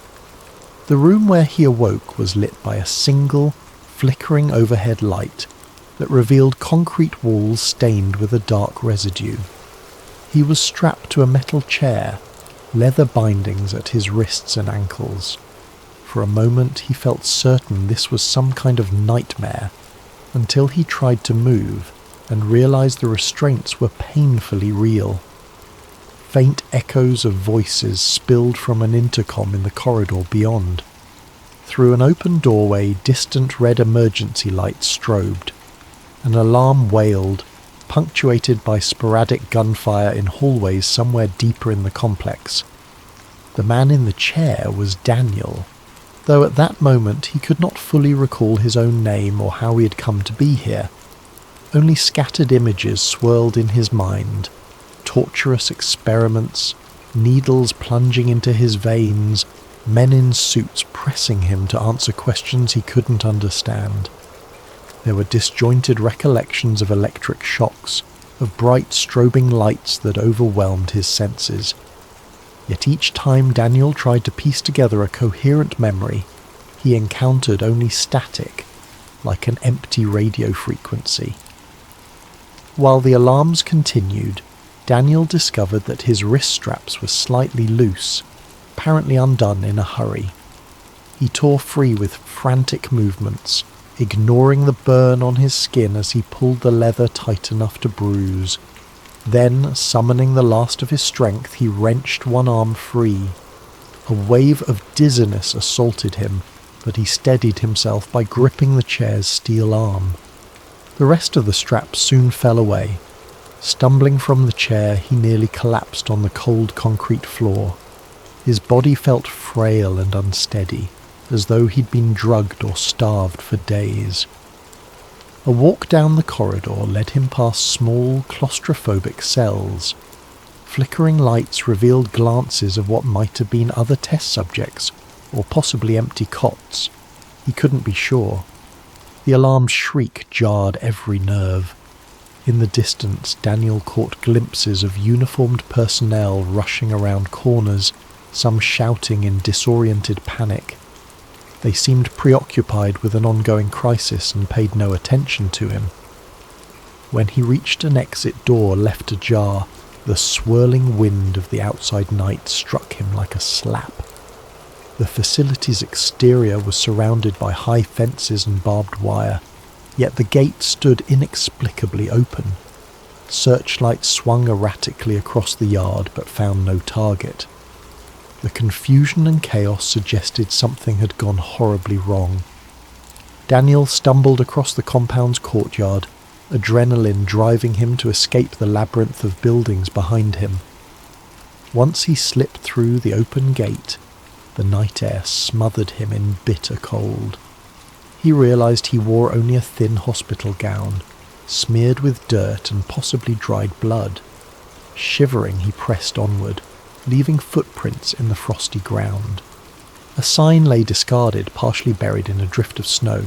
Brushing it off, he read, USARMYRESEARCHFACILTY. The letters were stenciled and partially scratched out. No further details. He tried to recall if he had ever enlisted or if he recognized the name of the place. Nothing rose from his memory. A single-lane road wound through a dense patch of trees. Daniel followed it on foot, pushing aside branches and ignoring the burning ache in his limbs. At last, dawn arrived, revealing a rural highway intersection. Collapsing onto the roadside, Daniel flagged down a passing driver, a rugged older man in a pickup, who allowed him to climb into the back seat. The driver pressed him with questions, but Daniel had none of the answers, only a jumbled name. "I think I'm Daniel Hale." The driver took him to the nearest small town, a lonely cluster of buildings built around a diner and gas station. There, Daniel borrowed clothes from a local charity box and huddled in the diner, gulping hot coffee. His voice trembled as he asked random patrons about the date, about any rumours of a secret facility nearby. Most stared at him like he was out of his mind. The waitress eventually told him it was indeed March of 1967, and no, she had no idea about any restricted base. As people shuffled in for breakfast, Daniel realised how out of place he appeared. Eyes wild, hair ragged, and an expression that spoke of horrors no one else would believe. In the following days, Daniel wandered aimlessly, hitching rides from passing vehicles. There was nowhere specific he needed to go, but he burned with a conviction that he had just escaped something monstrous. Although the details remained fuzzy, a name repeatedly surfaced in his fractured thoughts: MK Ultra. He had read about it somewhere, or maybe overheard the term in a half-remembered briefing. The CIA had, according to rumours, run clandestine mind control experiments under this code name, using drugs and psychological torment on unwitting subjects. He discovered his mind was raw with paranoia, prone to seeing every black sedan on the highway as a possible tail. Shadows would flit at the corners of his vision, and he often felt a creeping sense that watchers lingered just out of sight. He tried reminding himself that, real or not, he had to find the truth about his captivity. The only guiding principle he had was a vow. He would expose whoever was behind that nightmare facility. Yet everywhere he went, official records were scant. No one had heard of Daniel Hale. No news articles spoke of a mass breach or meltdown at a research lab. The normalcy of small-town life only further convinced him of the darkness lurking behind the government's closed doors. Even as he struggled to piece his memory together, an undercurrent of dread hinted that the watchers had not given up. One day he spotted a black sedan idling near a motel where he was staying. When he tried to approach, the car sped off, vanishing around the corner. Daniel had no way to prove that was truly suspicious. Possibly his paranoia was conjuring threats at every turn. But he made a crucial decision: find a journalist who might be open to fringe stories, someone who could help him chase down leads on MK Ultra. With that plan, he set his sights on Chicago, carrying a half-remembered reference to a newspaper that once published exposés on government misconduct. As he boarded a bus north, Daniel's heart pounded with a mix of hope and fear. He might be driving himself deeper into peril, but something had to be done. He could not simply forget the place he escaped, the facility's corridors, the voices screaming behind metal doors. No matter the cost, he intended to uncover the truth of what they had done to him. Weeks after Daniel's frantic escape from the unnamed facility, he arrived in Chicago with little more than a borrowed coat and an address scribbled on a diner napkin. That address led him to a small independent newspaper office on a narrow downtown street, the Beacon Press. He had discovered references to it while reading old library archives. The paper was known for publishing investigative pieces and taking chances on stories that bigger outlets dismissed as conspiracy theories. Inside the modest lobby, a single receptionist raised an eyebrow at the sight of Daniel Hale. Thin, slightly dishevelled, eyes glinting with a haunted intensity. He requested a meeting with reporter Sarah Whitman, the journalist who had penned articles challenging CIA tactics abroad. The receptionist told him to wait, so he perched on a cracked vinyl chair, fighting the urge to glance nervously over his shoulder for watchers who might have followed him. Sarah Whitman emerged about an hour later, a slim woman in her late 20s, wearing a no-nonsense expression as she invited Daniel into her cramped cubicle. Newspaper clippings papered the walls behind her, capturing headlines about governmental corruption. She was direct. "I'm told you have a lead on some secret CIA project. Mind explaining? Daniel recounted his story in a tremulous voice, describing the deserted military compound, the odd experiments he vaguely remembered, electroshock, heavy sedation, something about mind control, MK Ultra. Hearing the name, Sarah raised a skeptical brow. Nonetheless, she took notes. Daniel sensed she was humouring him, at least for the moment. Over the next few days, Sarah allowed Daniel to share more details, trusting him enough to see whether any of his claims could be verified. They sifted through library microfilm, searched half-buried references to MK Ultra in old legislative hearings, and discovered official documents that insisted the CIA had shut the program down in the early 1960s. But there were dark hints that the experiments continued under different code names. Even Sarah, who had covered controversial government activities, seemed unsettled by how many records were missing or heavily redacted. In her small Chicago apartment, she set Daniel up on the living room couch. Together, they examined rumoured CIA sub-projects: LSD doping, forced hypnosis, implanting false memories. Daniel's fragmented recollections aligned with the worst accusations. The deeper Sarah dug, the more phone calls and FOIA requests she made, the stronger her suspicions grew. Oddly, sources who might have known something refused to speak or disappeared outright. One day, Sarah arranged to meet an ex-nurse from a VA hospital, rumoured to have seen unusual patient files. The nurse never showed at the agreed cafe, and within hours, Sarah found the nurse's phone disconnected. A pattern was emerging. The more obstacles they faced, the more determined Sarah became. She confided in Daniel that bigger newspapers often squashed CIA scandal stories due to fear of retaliation or lack of concrete proof. "The Beacon Press is our best hope," she said. Daniel was grateful, though guilt weighed heavily on him. He felt she was risking her career, and possibly her safety, to help him. Still he pressed on, his nights flooded with nightmares of strapped-down chairs and men in suits whispering orders. Soon they pieced together leads about other alleged MKUltra survivors, but most either had died under mysterious circumstances or had gone underground unreachable. Sarah tried speaking to the families of those who vanished, but doors slammed in her face or calls ended abruptly. It was as if an unseen force systematically erased every trace of those who might expose the program. Then came a chilling development.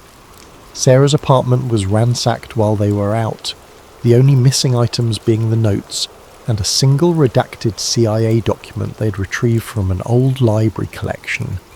The police treated it as a routine burglary, ignoring Daniel's insistence that it was a targeted theft. Sarah realised she had stepped onto dangerous ground. She considered dropping the story, but her journalistic instincts overcame her fear. "We're onto something," she told Daniel. "If we back down, they win." Desperation led them to a name whispered by fringe researchers, Dr. Raymond Carter, a former CIA scientist rumoured to have defected from MKUltra with stolen evidence. If anyone could confirm Daniel's experiences, it might be this man. Sarah spent days tracking Carter's last known address. Meanwhile, Daniel felt the watchers tightening their net. On multiple occasions, he spotted the same dark sedan parked outside the Beacon Press or creeping down Sarah's street at odd hours. They once received a late-night phone call that was nothing but heavy breathing. Sarah tried to trace it, but the call ended abruptly. Her editor, worried about potential lawsuits or repercussions, told her to abandon the story.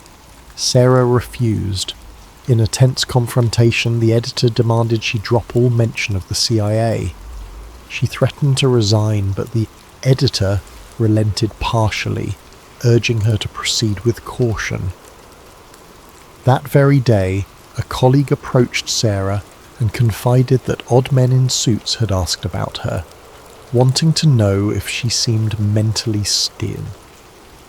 Paranoia gnawed at Daniel's mind, but he pressed forward, fueled by the memory of the facility. He had no illusions that the Watchers might abduct him again or simply kill him if he got too close to the truth. Sarah, though outwardly tough, admitted more than once that she was afraid.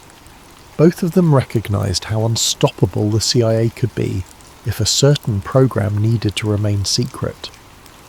At last, they got a potential lead on Dr. Carter's whereabouts in a rundown part of Baltimore. The final phone call Sarah placed to a contact ended in cryptic instructions on how to find Carter's apartment.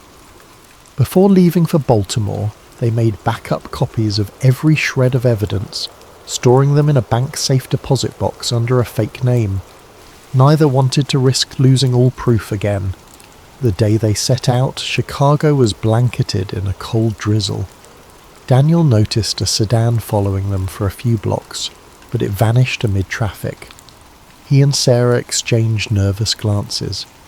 Both felt that the next steps might determine whether they lived or vanished like so many others. As they boarded a bus bound east, each clutched a bag containing their notes, determined to track Dr. Carter and find that missing piece that could blow open the entire MKUltra conspiracy.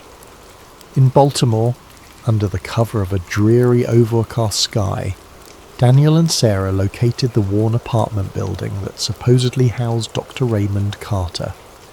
Standing at its chipped front door, they exchanged tense nods before Sarah pushed the buzzer next to a name that matched Carter's alias. Moments later, a gravelly voice answered through the tinny speaker, but it offered no greeting. Sarah introduced herself as a journalist accompanied by Daniel Hale, stating they had crucial questions about MKUltra. A long pause followed, only broken by static. Then the voice commanded them to come up alone, no mention of the apartment number. The building's front door clicked open, the lock disengaged. Sarah and Daniel cautiously stepped inside, climbing creaking stairs that smelled of stale cigarettes and damp plaster. On the third floor, a door stood ajar at the end of a dingy hallway. Inside, the scene was as grim as the approach.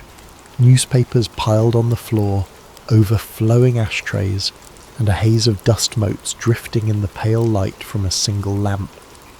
Dr. Raymond Carter, thin and haggard, stood near a window that overlooked a narrow alley. He wore a threadbare robe, eyes darting between Daniel and Sarah, as if expecting them to pull a gun at any moment.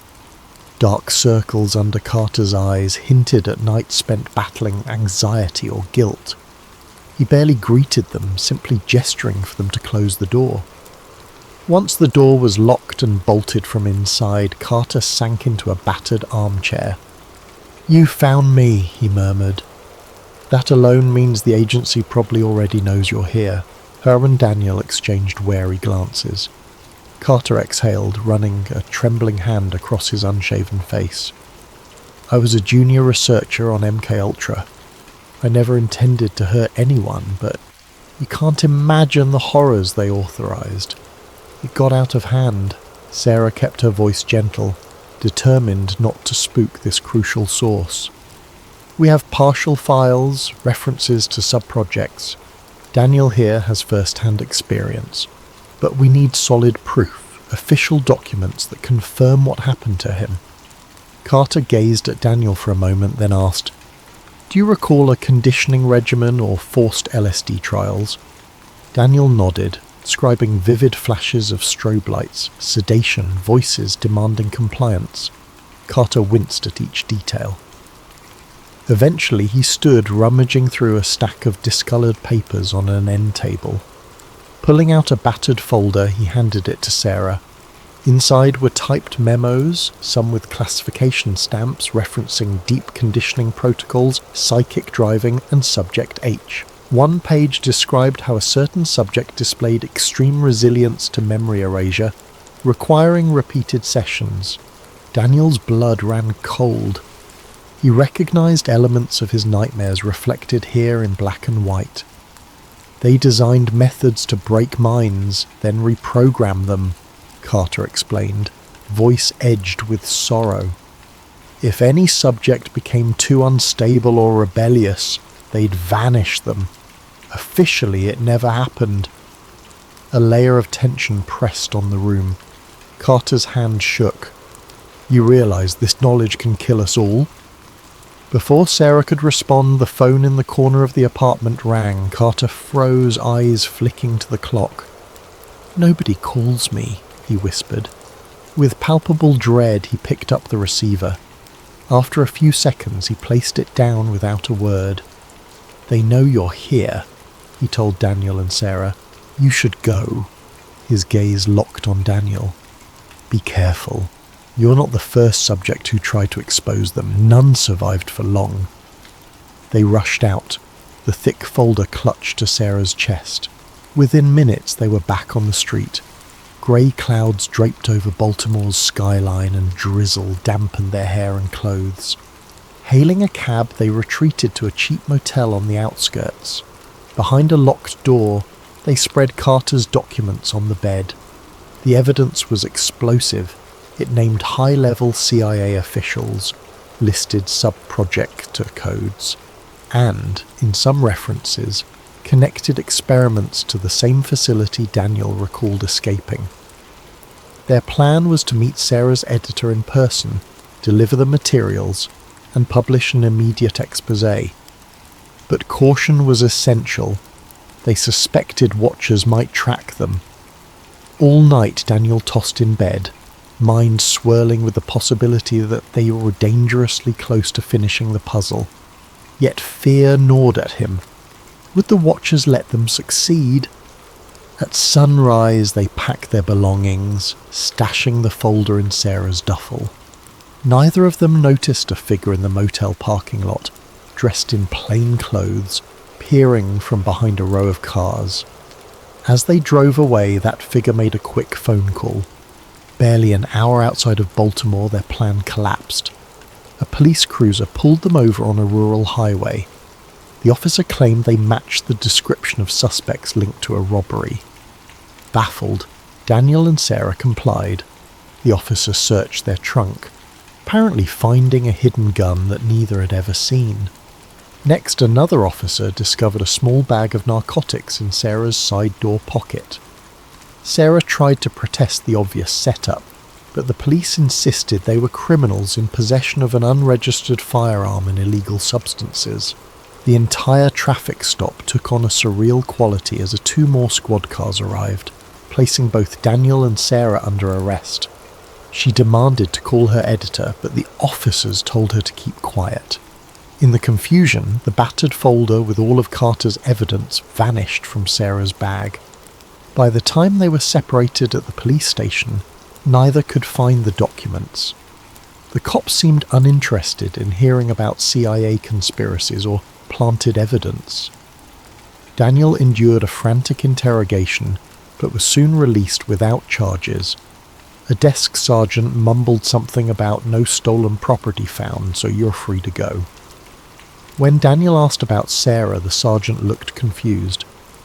We have no Sarah Whitman in our system.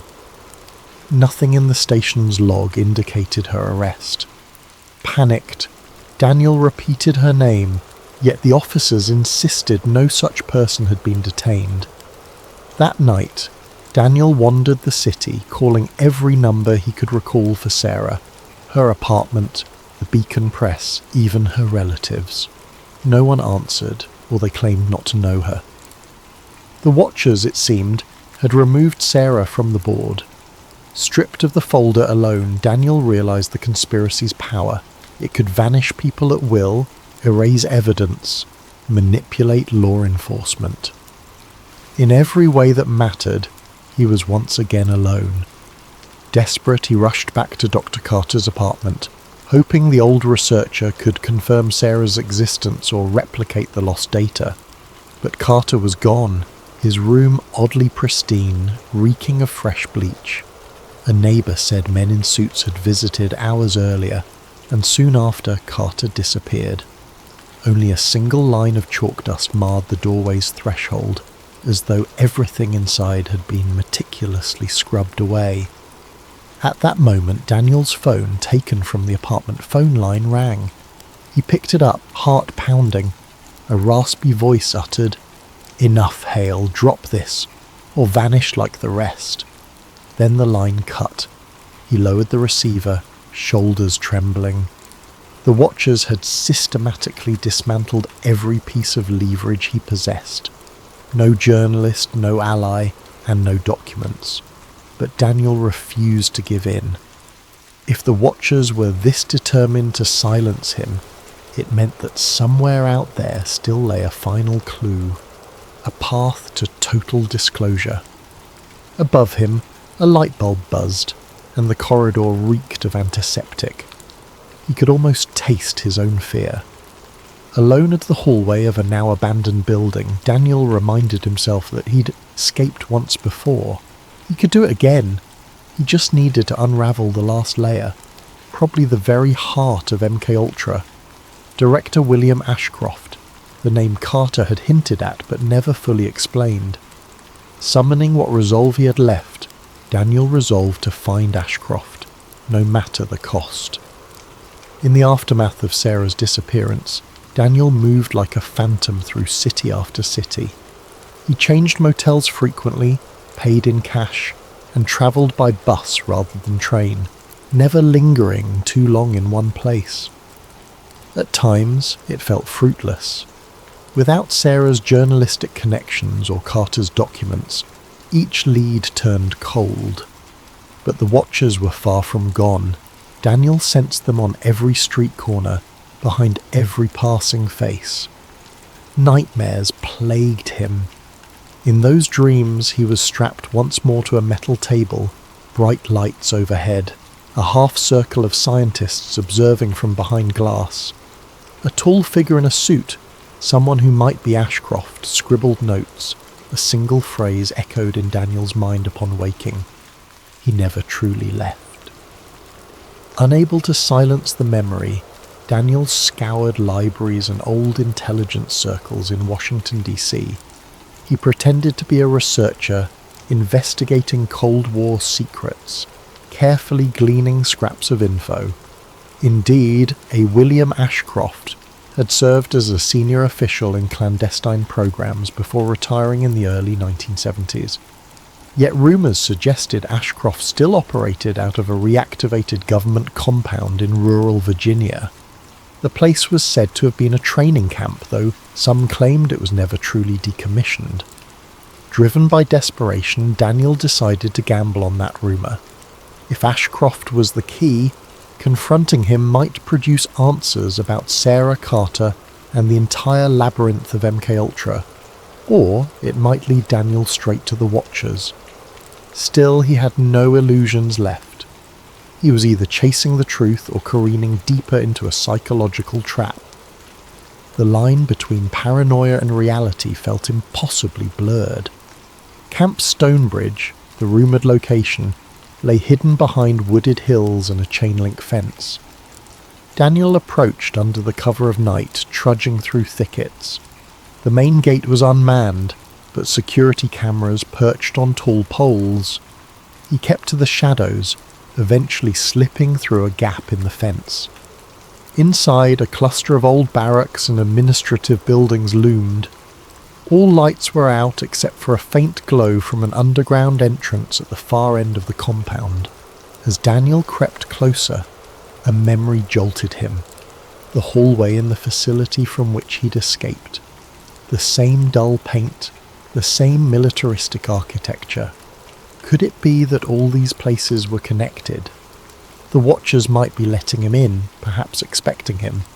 That chilling possibility almost made him turn back, but he pressed on, entering a side door that led into the main administrative building. Fluorescent lights buzzed in deserted corridors. Every footstep echoed. Passing an open door, Daniel glimpsed dusty desks, abandoned files, a half-broken lamp. Another hallway led to a locked steel door. He found it slightly ajar, the lock mechanism clearly tampered with. It seemed as though someone had set a stage, beckoning him onward. Down a set of stairs, he encountered the glow of still active overhead lights. The basement smelled of old chemicals. Doors with frosted glass windows lined the hall. Through one window he glimpsed a row of outdated computers, flickering faintly. This suggested a command center, partially operational. Tension coiled in his stomach. At the corridor's end stood a single lit room. Daniel approached cautiously, heart thudding. Inside, a tall man in a charcoal suit waited behind a metal desk, posture impeccable. His hair was silver, slicked back, and he seemed entirely unruffled by Daniel's intrusion. He looked up, a mild smile touching his lips. "Daniel Hale," he said in a calm voice, as if greeting an old colleague. "I've wondered how long it would take you to find this place." Every alarm bell in Daniel's head rang at once. He recognized the man instantly, not from memory so much as from a deep sense of dread. This was William Ashcroft, the one Daniel believed to be the mastermind behind the secret experiments. Overcoming a wave of terror, Daniel demanded, "Where's Sarah? What did you do to her?" Ashcroft's smile was faint, devoid of warmth. Sarah Whitman, a persistent little reporter, but ultimately insignificant. "You must know, Daniel, the person you call Sarah has manifested in multiple forms across the years. She was never truly in danger. She existed only for a time, fulfilling a role. Then we removed her." Daniel's blood turned to ice. "That's a lie," he spat. "I worked with her. She was real." He brandished no weapon, only his fists clenched in rage. Yet Ashcroft showed no fear, simply crossing the room with measured steps. "MK Ultra was the public name for something we refined after shutting it down," Ashcroft explained quietly. "We discovered new methods to shape perception, to implant entire narratives. You, Danielle, are our greatest subject, resilient, intelligent, driven by a moral imperative to expose the truth. Each iteration, we let you escape, watch you gather evidence, recruit allies, but always we remain in control." Daniel's vision swam. The basement corridor seemed to tilt, walls flickering at the edges of his sight. "You're lying," he rasped. "I walked out of your facility. Ashcroft slid open a file drawer, revealing a folder labelled with Daniel's name. He tossed photographs across the desk. Daniel recognized himself in each one, though the background shifted. Some bore 1970s decor, others an 80s setting. Still others looked more modern. Always Daniel's face was the same age. "We've repeated this scenario multiple times," Ashcroft said, almost kindly. "You pass through illusions, believing it's the real world, until your cycle ends. Then we reset. Each time your mind frays further, yet we learn. The watchers, the missing allies, the documents you find, they are all orchestrated, leading you here." In that moment, the building's fluorescent lights flickered, revealing glimpses of a bare, windowless lab. Daniel sank to his knees, hands pressed to his temples. The images in the photographs resonated with buried memories. He heard a swirl of voices, Sarah's laugh, Dr. Carter's trembling confession, the nurse from the facility, each voice overlapping like layers in a dream. "None of it was real," he whispered. "Or all of it was." Ashcroft bent forward, placing a hand on Daniel's shoulder in a mock gesture of comfort. "Reality is what we craft for you. We glean valuable data from your attempts to break free. The simple question is, do you truly wish to wake, or is it safer in the illusions you cling to?" Daniel's eyes flicked to the overhead light. For a moment, it revealed not the basement but a sterile hospital ward. A figure, some doctor, stood at a console watching from behind glass. Another flicker, and Daniel was back in the corridor. He gasped, feeling his sense of self disintegrate. Was he hallucinating, or was the corridor itself a mental projection? He tried to lunge at Ashcroft, but his limbs felt weighted. The older man stepped aside gracefully. Let the sedation wear off or not. Either way, we'll begin again soon. Perhaps next time it'll be 95, or 2005, or some other era you find yourself in. Daniel dropped to the floor, vision darkening. The last thing he heard was Ashcroft's voice, low and unperturbed. Sleep now, Daniel. You're only halfway to your next revelation. Days, or possibly hours later, Daniel woke in a bright hospital-like setting, arms wrapped to a bed. The overhead lighting was painfully vivid, and a steady beeping from a heart monitor pricked at his ears. A nurse approached with the clipboard. She wore a sympathetic smile, though there was a haunting familiarity in her features. She looked eerily like Sarah Whitman, but made no sign of recognition. An older doctor, wearing a crisp white coat, soon joined them. He introduced himself as Dr. Carter, though he bore little resemblance to the shaken man Daniel had met in Baltimore. This Carter exuded professional composure, as if he had never set foot outside a well-funded hospital. He spoke gently, explaining that Daniel Hale was a patient undergoing psychiatric treatment, prone to paranoid delusions about CIA mind control. You've had another episode, Dr. Carter said. We're increasing your medication to stabilize your condition. Please understand these conspiracies you imagine, MKUltra, Watchers, escaped facilities, are all part of your pathology. Our job is to help you see reality. Daniel's heart hammered. He tried to protest, but his tongue felt heavy. The nurse injected something into an IV line, flooding his veins with warmth that dulled his panic.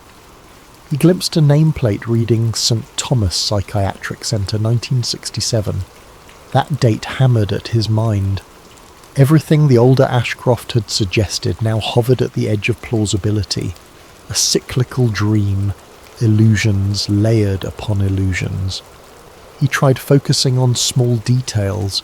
The nurse who resembled Sarah had a name tag labelled E. Whitman, not Sarah. Could it be a random coincidence? Or was this another step in the subtle rewriting of reality, reminding him that Sarah existed in multiple forms? Each day in the psychiatric ward followed a numbing routine.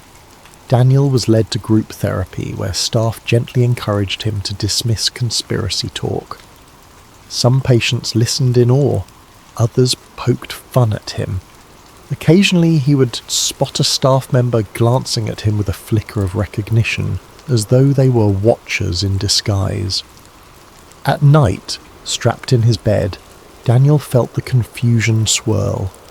Perhaps he truly was delusional, he told himself. Yet the memories of electric shocks, sedation, and that unearthly conversation with Ashcroft refused to vanish.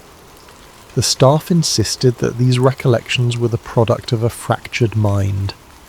Over time, sedation blurred the days. Time lost meaning. At one point, Daniel noticed that the wall calendar read 95, and nobody seemed to find that suspicious. The next day it might revert to 1967. He tried pointing it out to a nurse, but she only patted his shoulder, telling him to rest. One evening, a different nurse slipped into his room. She whispered, "We're moving you tonight," then proceeded to wheel him toward a service elevator. Half conscious, he glimpsed an ambulance waiting outside, its back doors open. The nurse loaded him inside and the vehicle rumbled away from the hospital. Daniel's sedation made everything spin, but he sensed this was either a rescue or another elaborate trick. After some miles, the ambulance jerked to a stop. When the doors opened, there was no sign of the nurse. The vehicle was empty, door wide, revealing city street at night. The sound of passing cars filled the air. Slowly, Daniel managed to climb out. A nearby newspaper stand displayed a headline dated 95. Dazed, Daniel shuffled down the sidewalk wearing hospital scrubs, an ID band on his wrist reading Daniel Hale. Pedestrians shot him wary glances. Within minutes he spotted a black sedan idling at a curb. The watchers, or so he believed, but he felt no immediate threat, only a sense that the watchers allowed him to move forward. He wandered the city in a trance, eventually stumbling upon a reflection in a shop window. He looked the same as ever, mid-20s, no signs of aging, no matter how many times the timeline seemed to jump. The shop window displayed a row of televisions, some showing news from the mid-90s. Part of him realised that once again reality had shifted. Did the watchers reinstall him into a new iteration? At a rundown motel he rented a room with money he found in the ambulance's glove compartment. The desk clerk didn't remark on his odd attire. In that dimly lit space, Daniel tried to gather his thoughts. Every phone call he placed to old numbers led nowhere. Each mention of Sarah Whitman or Dr. Carter brought confusion from those he reached. The watchers had wiped the slate clean once more. Outside the motel window, neon signs flickered in the darkness. Daniel found his reflection in the glass, his expression haunted. If Ashcroft was correct, he was stuck in a never-ending cycle, each attempt to expose MKUltra culminating in a reset. He was the perfect subject for mind control research. The watchers, the illusions, the journalists, they existed to keep him dancing on puppet strings. Yet part of Daniel refused to surrender. Even if his mind was caged, he would keep searching for cracks in the illusions. Maybe in one iteration he would break free entirely. Maybe he could sabotage their system from within. The watchers might be all-powerful, but Daniel's stubborn hope flickered like a lone candle in the dark. He stepped out into the night, the hum of street lamps overhead. A pair of distant headlights approached. He didn't run or hide. There was no point. The watchers would find him if they wished, or let him continue this labyrinthine chase if it served their purposes. Even so, Daniel would keep pushing. For Sarah, for Carter, for every lost name in the swirl of memory. Perhaps somewhere in a place not yet reconfigured, the truth waited to be discovered. The headlights drew closer, revealing an unmarked sedan with tinted windows. It slowed as it passed him, then accelerated away. Daniel exhaled, shoulders tense, so the watchers were watching as always. Wiping sweat from his brow, he walked onward into the city's neon glow, uncertain whether he was truly free or simply stepping into another illusion. The cycle could reset at any moment. In some hidden facility, William Ashcroft might have been observing him through a monitor, scribbling notes about the subject's adaptability. Or maybe Ashcroft existed only in Daniel's frayed imagination. The horror lay in not knowing, and that was the greatest power of MKUltra's final evolution, the ability to blur the boundary between real life and mental prison. Thus concluded another chapter in Daniel Hale's endless pursuit of the truth. He vanished into the city's night, carrying a fragment of hope alongside a crushing dread that each step was orchestrated by unseen hands. The watchers, for their part, had no reason to fear his next move. They had orchestrated it already. And so, somewhere in the hush of darkness, the experiment continued, a silent testament to the question that haunted Daniel above all, had he ever truly escaped?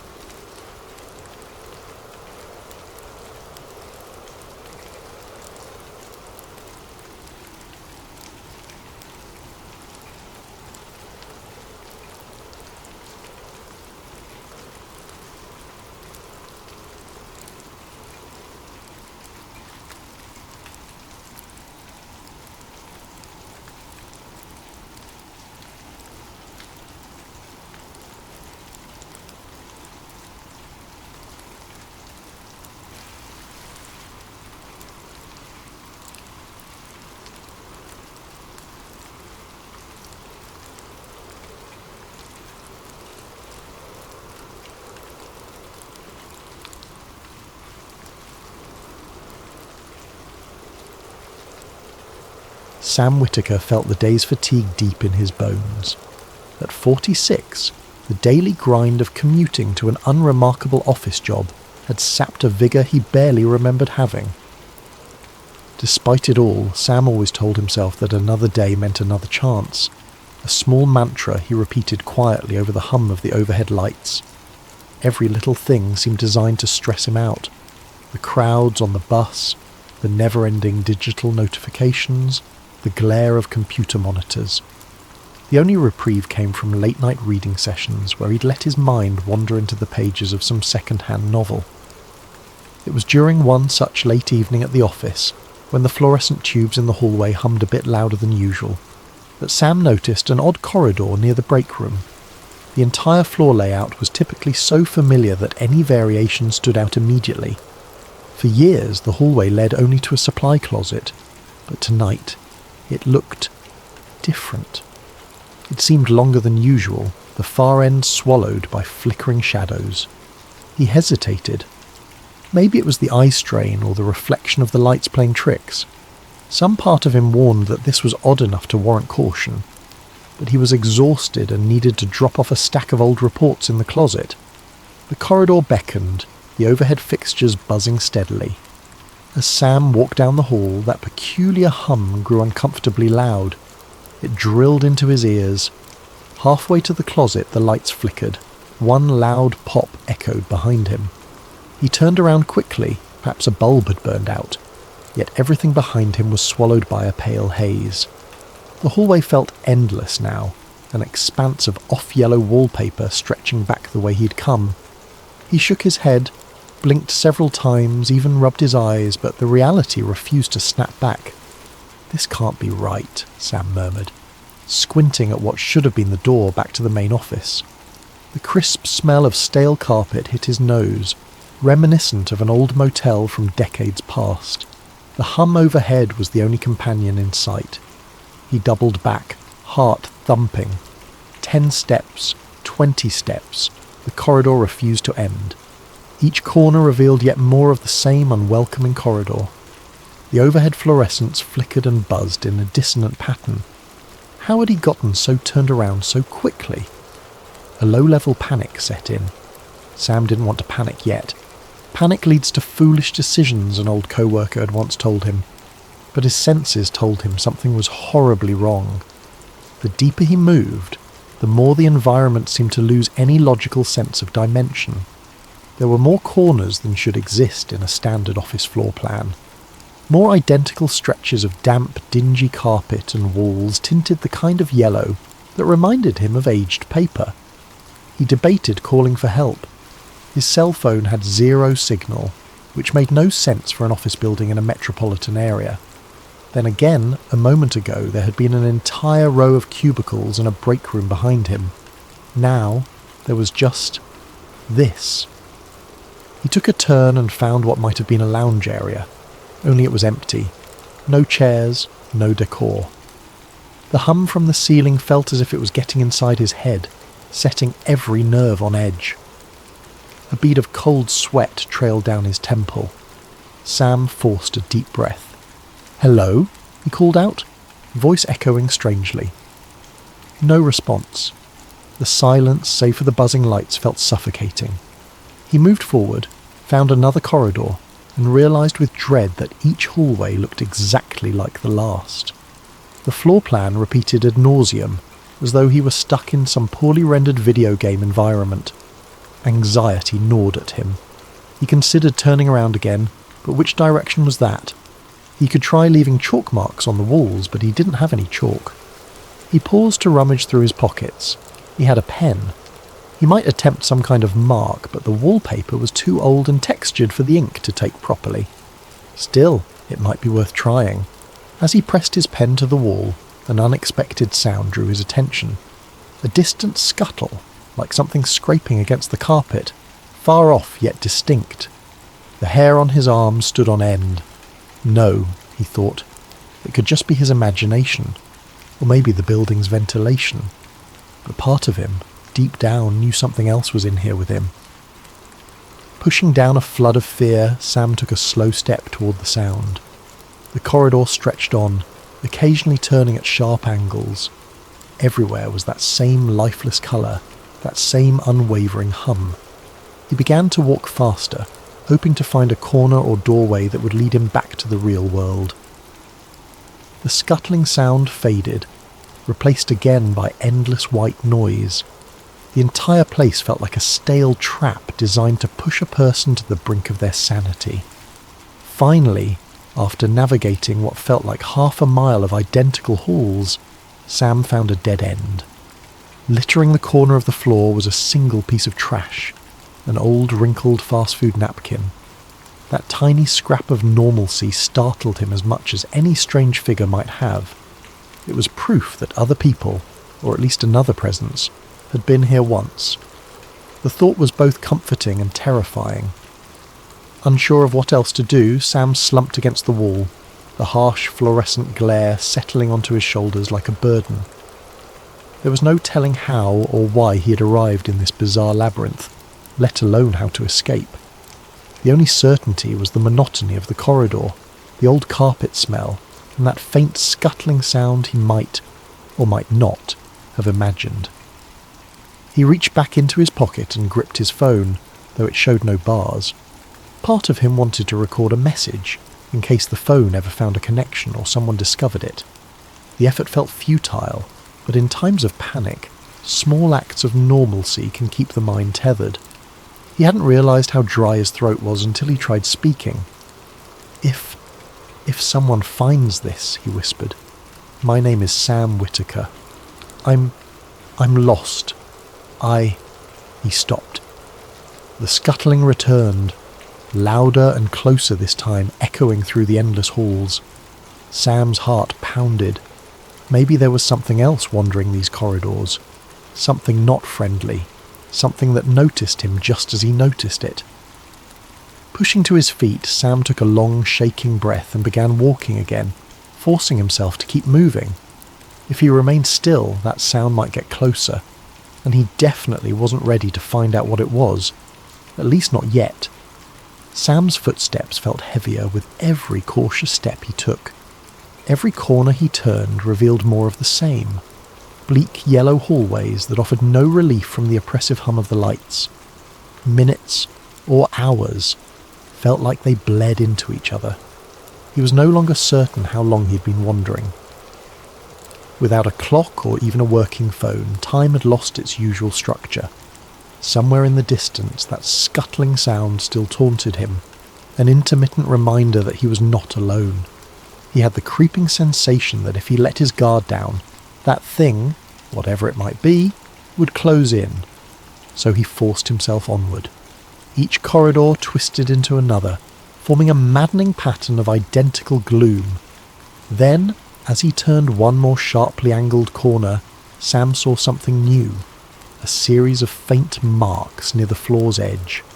Kneeling down, he squinted at what looked like chalk scribbles. The line was barely visible against the wallpaper. He followed the scrawl and realised it wrapped around the edge of the wall, as though whoever drew it had been in a rush. "Is anyone here?" Sam called out softly, trying not to let his voice echo too loudly. The corridor swallowed his words as though it were a living entity. Anxiety and relief fought for control within him. Chalk markings might mean there was another person wandering these halls, someone who might help him find a way out. Or it could be an ominous sign left by something else. Still, it was the first real clue he'd encountered. As he pressed on, he found more markings, each forming a kind of trail. Sometimes the lines dipped low or streaked higher, as if the chalk holder's hand had been unsteady. After a dozen or so steps, he heard something ahead. A faint shuffle. Maybe footsteps. He held his breath, part of him terrified that the scuttling entity was waiting just around the corner. But then a voice, a human voice, low and tense, whispered, "No, no, don't do this to me again." Sam's heart leapt. He hurried forward, rounding a bend. There stood a woman, around his age, maybe a bit older, her hair pulled back in a messy braid. She held a small chunk of chalk in one trembling hand. She froze when she saw him. Her expression flickered between terror and guarded hope. "Oh God," she breathed. "You're real?" Sam raised both hands, palms out, as if to show he meant no harm. "I think so," he said, voice cracking from dryness and relief. "My name's Sam Whitaker. I'm stuck here. I don't know how I ended up in this place." She nodded, swallowing hard. "Grace Kane." Her voice was strained, as though she had spent days shouting or crying. "I've been here. I don't even know how long, but it feels like forever." The chalk in her hand wavered. Sam saw the raw fear in her eyes. She hesitated, scanning the corridor behind him, as if expecting a monster to come barreling down at any second. "If you're just another hallucination," Grace murmured, "please don't vanish on me again." He carefully stepped closer. "I'm as real as I can be," he assured. The overhead light flickered, making them both jump.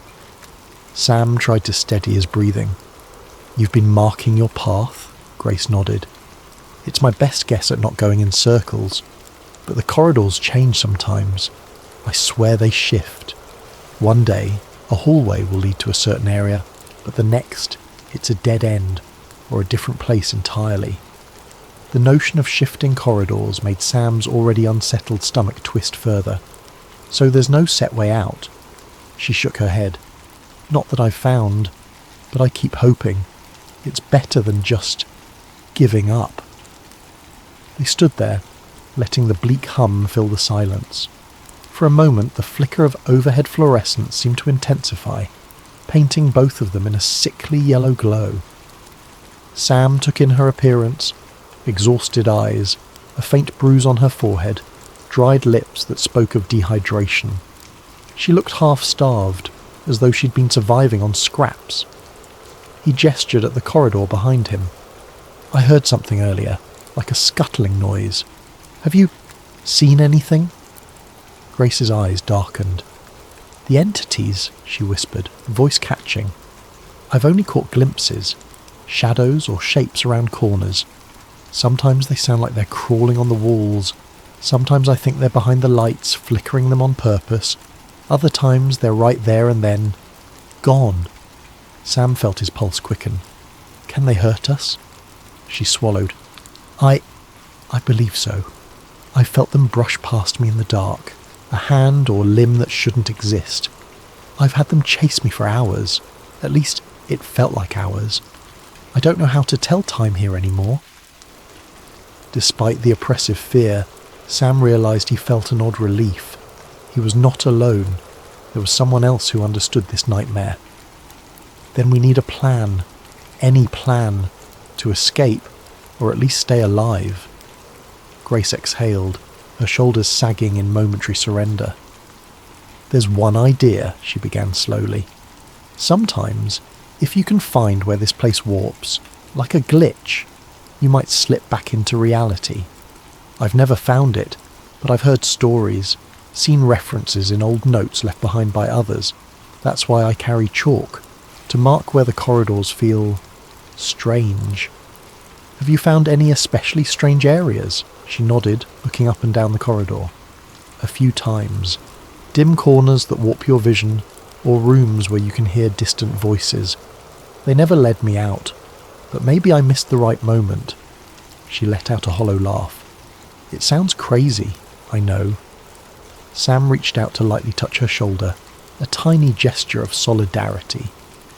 "We're past questioning what's crazy. Let's just try." Grace flicked a quick glance down the hall, her eyes brimming with exhaustion and desperation. "All right," she said. "I have a stash of water a few corridors away. Found a cooler in one of the random rooms. Then we can keep searching."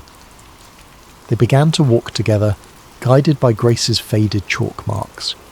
Every so often, Sam would add a small pen scribble, just in case. The idea that the environment itself might shift was horrifying. He found himself glancing at the walls constantly, worried they might move or rearrange in front of his eyes. A part of him still clung to a flicker of hope. If Grace had survived for this long, there must be ways to endure. Maybe the best chance for either of them to escape lay in working together. The only problem was that the corridors seemed infinite, and time felt meaningless. As they turned another identical corner, Grace turned to Sam, voice subdued.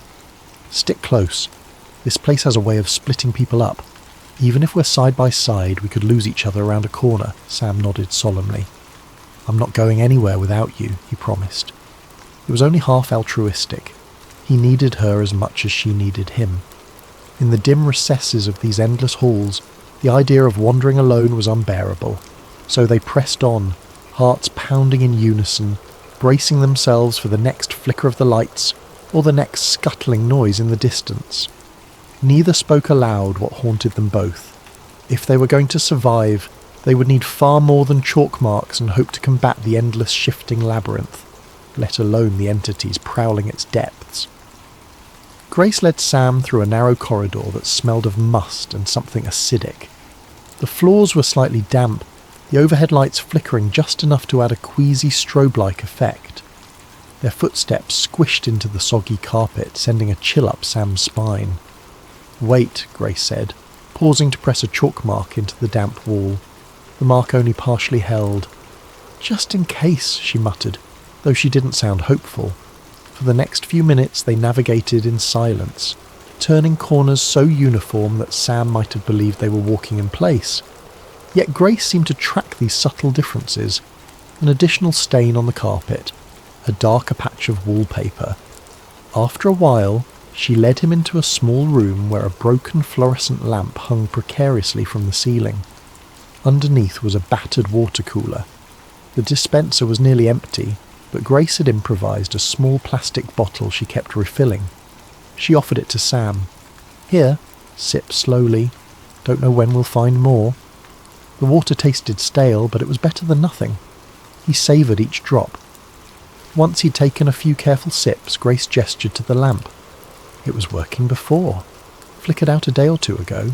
Though, days here don't really mean much, Sam nodded. A wave of exhaustion washed over him. He realised he hadn't slept since... well, he wasn't sure how long. How do you rest in a place like this? I don't really rest, she admitted. I doze in corners if I feel safe, but it's never for more than an hour or so. My nightmares about the entities are almost as bad as being awake. He handed back the water bottle. Any leads on your search for a glitch or exit? Grace bit her lip. I found these once. She rummaged in her pocket and produced a few scraps of a notebook. The handwriting was frantic, the pages water-stained.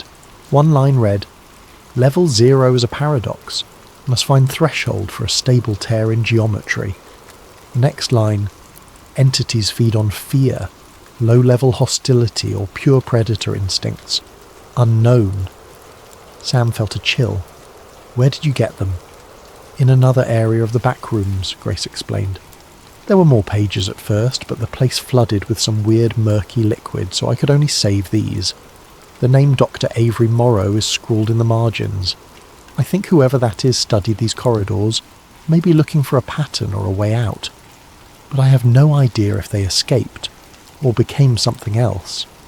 Sam's eyes lingered on the half-legible scrawl.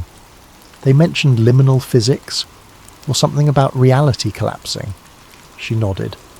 Sounds like a fancy way of saying this place isn't bound by normal laws, or maybe it's an in-between space that was never meant to be inhabited. She glanced around nervously, then added, Sometimes I see glimpses of him. Dr. Morrow, I mean. A figure in a lab coat flickering like a bad reception.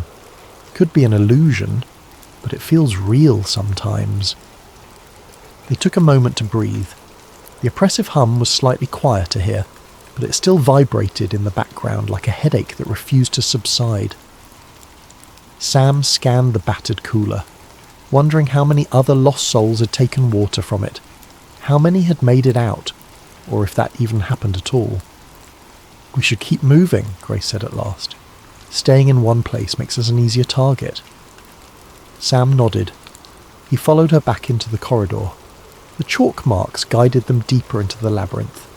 Occasionally Sam heard faint scuttles or scraping behind the walls, but they never saw anything.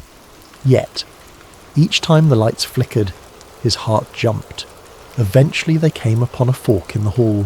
One branch led to a corridor with a nauseating tilt to the floor as if gravity was uncertain. The other corridor seemed normal by comparison. We've got to take the one that's weird, Grace whispered. because weird might mean a glitch. They entered the tilted corridor. The shift in angle forced them to walk with an awkward sideways lean. The overhead lights were spaced erratically, creating shadowy zones and bright spots. The transition from dark to light was jarring, and Sam felt his sense of balance slip. Every so often the entire corridor would buzz louder, forcing him to cover his ears.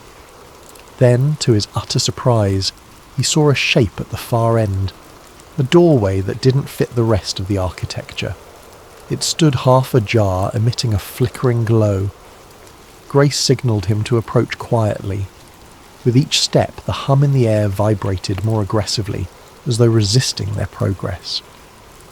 When they reached the door, Sam peered inside. The room beyond looked like a small study, complete with a desk, chair, and bookshelves. The light source was a single lamp on the desk, flickering eerily. An opened journal lay there, the pages yellowed and covered with a scrawl of notes. Grace looked at Sam with wide eyes, and he could read the question in her gaze. "Do we go in?" He nodded, stepping cautiously through the threshold. The atmosphere inside the room felt thicker, as if the air were dense with static. Sam's eyes scanned the desk. The handwriting on the journal matched the scraps in Grace's pocket. A heading read, "Dr. A. Morrow's Field Study, Backroom's Anomaly." Fragments of the text jumped out. Experimentation with corridor alignment. Entities behave as guardians or parasites. Searching for the threshold. Grace ran her finger along the pages. So he was definitely researching this place, she murmured. Suddenly the lamp flickered violently, casting the room in near darkness. For a split second, Sam thought he saw a figure standing behind the desk. A man in a lab coat, face partially obscured by shadows. The figure mouthed something silently, an inaudible warning or plea, then evaporated as the light stabilized. Grace jerked back, nearly toppling the chair. "Did you see that?" Sam nodded, breathing fast. He was there. On the next page, scribbled in large letters, was a single phrase. Threshold, flux point. Observe flicker, align exit. It looked like the writing of a desperate mind, someone who had been close to a revelation but never fully grasped it. Grace frantically searched the drawers while Sam scanned the shelves. There were battered tomes, some in languages he couldn't identify. Others looked like incomplete references to architectural anomalies. Then, with a pop, the overhead corridor lights dimmed, and the hum rattled the desk lamp. A deep, resonant sound echoed from the hallway, an unearthly groan that made Sam's blood run cold. Grace froze, chalk piece in hand. "Entities," she whispered. "They heard us. Or they sensed the flux." Sam grabbed a scrap of the notebook, any clue he could carry, and stuffed it into his pocket. "We need to move." "Wait," Grace said, scanning the final lines. "Level 0 is the simplest plane. Must descend to ascend." She shot Sam a bewildered look. "Descend? That means going deeper, to a lower level." Sam shivered, recollecting the water-stained lines referencing level 0. If this was truly the simplest plane, he dreaded what deeper levels looked like. But Dr. Morrow's cryptic clue seemed to suggest that escaping required going further in, not pulling away. Outside the door, the corridor lights flickered wildly now. A black shape darted across the far end, too quick to identify. Sam's heart hammered as adrenaline surged. "Grace, we have to decide. Do we push deeper, or try to find another route out?" She glanced at the note again. "Descend to ascend." Her voice shook, but a resolve flickered in her eyes. If Dr. Morrow was onto something, we can't just ignore it. Sam swallowed, acutely aware of the stuttering lamp, the buzzing hum, and the sense that something was creeping closer. Another guttural groan echoed, this time from somewhere to the left. It was too late for a calm debate. Any further hesitation could mean a face-to-face encounter with the entities. "Let's go," Sam agreed, voice taut with fear. Grace nodded, and they both bolted back into the corridor, leaving behind the flickering desk lamp and the lonely study. The wedge of knowledge they gained was minimal, but it was better than the total ignorance they'd endured until now.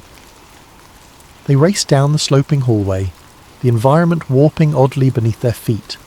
Shadows loomed and vanished in the corners of Sam's vision. At one point, the corridor lights blinked out completely, plunging them into darkness for several seconds. He felt Grace's grip on his elbow tighten. He held his breath, expecting to feel a claw or a hand on his shoulder. Then the lights returned, revealing they were standing at a T-junction, both directions leading into deeper gloom. "Which way?" Sam asked, voice hushed. Grace bit her lip. "Down," she said, pointing to the left, where the floor dipped further still. She gave him a meaningful look that said, "We follow Morrow's clue." With that they descended, hearts pounding, uncertain whether their only chance at freedom lay deeper in the back rooms, or straight into the jaws of the entities lurking below. The narrow corridor gradually sloped downward, leading Sam and Grace into a layer that felt even more wrong than the last. The fluorescent hum pulsed at an almost deafening frequency, resonating through Sam's bones. Cold, stale air licked at their faces, carrying an odour reminiscent of damp concrete mixed with something metallic. They pressed on, the corridor's angle becoming steeper until they reached a broad flight of stairs that seemed out of place in the endless warren of hallways. With each step down, the overhead lights grew dimmer, flickering with greater frequency. Water dripped from unseen pipes, forming dark streaks on the walls. Once at the bottom, they found themselves in a maze of corridors that made level 0 look almost pleasant by comparison. The walls were covered in patches of black mould, and the carpeting was soaked, squishing underfoot. Grace gripped her piece of chalk as if it were a lifeline, making quick dashes on the walls every few feet.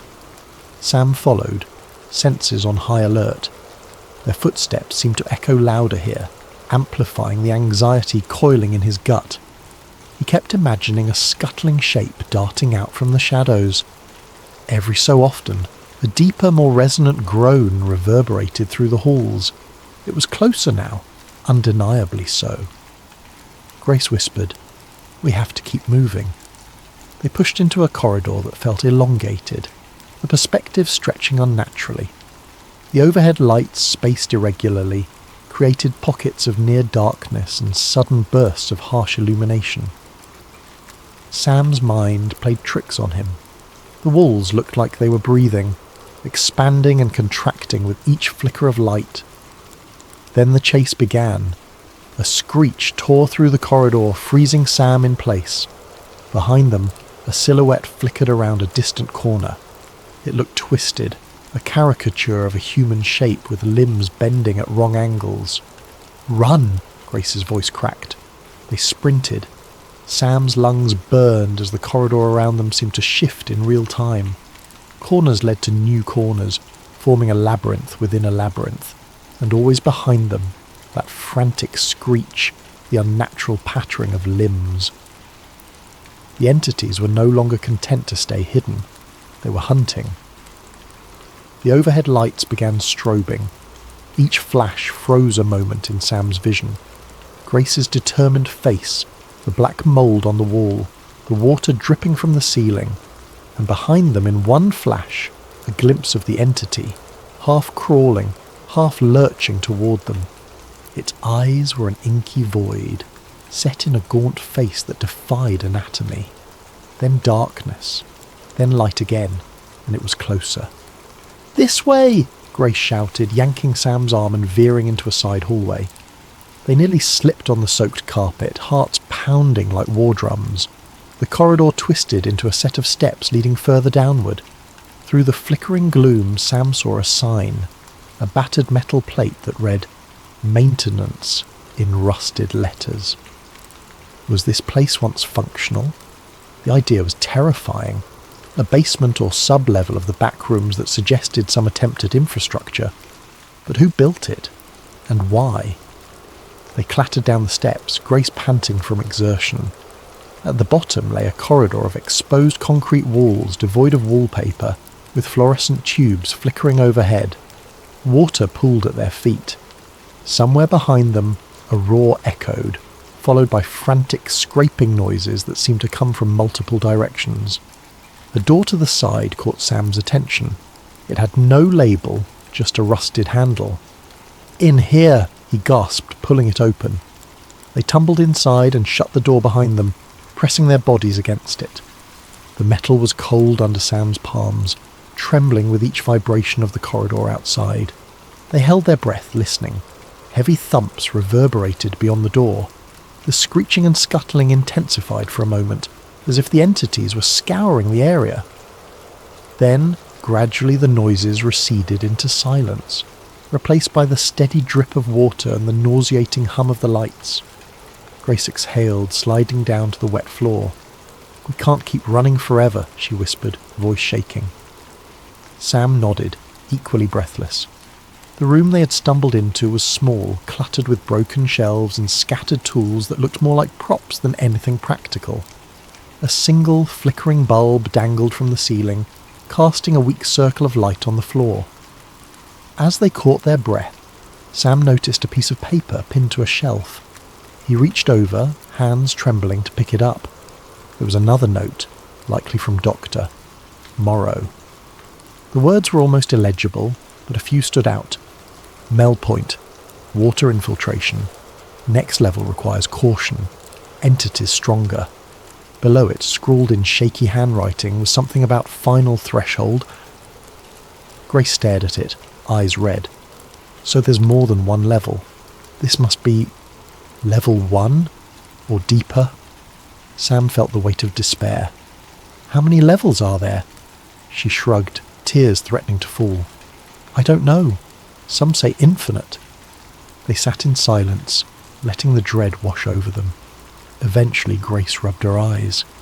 If Dr. Morrow kept going, maybe he left a better clue somewhere else. We have to keep trying. She glanced at the broken tools on the ground. We should arm ourselves with something. Sam found a rusted wrench under a shelf. It was heavy enough to be swung as a weapon if needed, though he doubted it would do much against the entities. Grace picked up a piece of rebar with a jagged end, testing its weight in her hand. They exchanged grim nods. It wasn't much, but it was something. Cautiously they opened the door and peered outside. The corridor was empty again, though the tension in the air weighed heavily. They moved on, stepping carefully through the shallow water. The corridor seemed to lead deeper into an underground maze. Piping along the walls occasionally hissed, dripping condensation. After an indeterminate amount of time wandering, the overhead flickering lights suddenly stabilized. The clarity was jarring. No more strobing, just one unbroken hum. Ahead they saw a large open space, perhaps a maintenance hub. Sam took point, wrench raised. The area smelled of rust and mould, but no immediate signs of entities. In the middle of the room, water dripped from the ceiling onto a mass of soggy cardboard boxes. The floor sloped toward a dark, open grate. Sam's chest tightened. Water trickled over the edge, disappearing into an inky void beneath. Grace shuddered, stepping around the grate. "No way we're going down there," she muttered. "There must be another path." They found a door labelled Staff Only on the far side. Sam tried the handle, but it was jammed.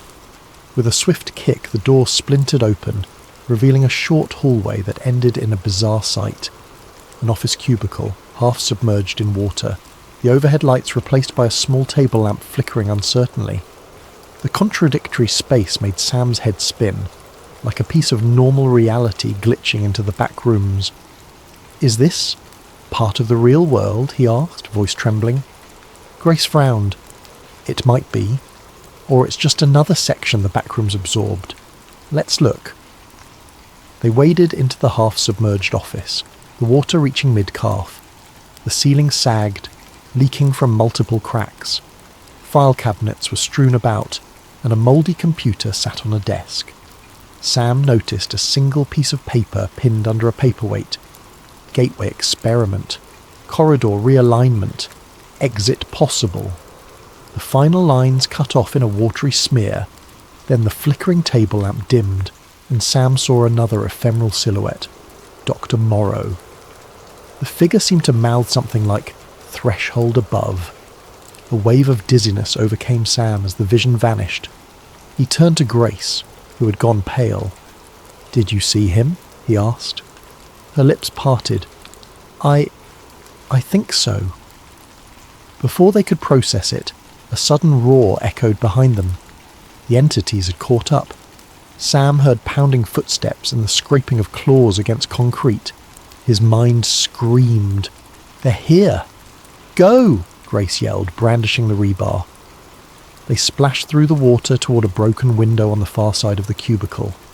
It led to yet another corridor, this one lined with flickering red lights, a stark contrast to the usual sickly yellow. The howls reverberated off the walls, intensifying the panic in Sam's chest. They crawled through the shattered window frame, ignoring the glass shards that snagged their clothes. Behind them, an unearthly shape lunged, screeching. Grace swung the rebar blindly, making contact with something that shrieked in pain or rage. Sam saw an elongated arm flail in the half-light, too many joints bending. "Keep moving," Sam bellowed, brandishing his wrench to force the entity back. They tumbled into the new corridor, hearing the monstrous howls behind them. The red light strobed once, then stabilized, revealing a passage that sloped upward.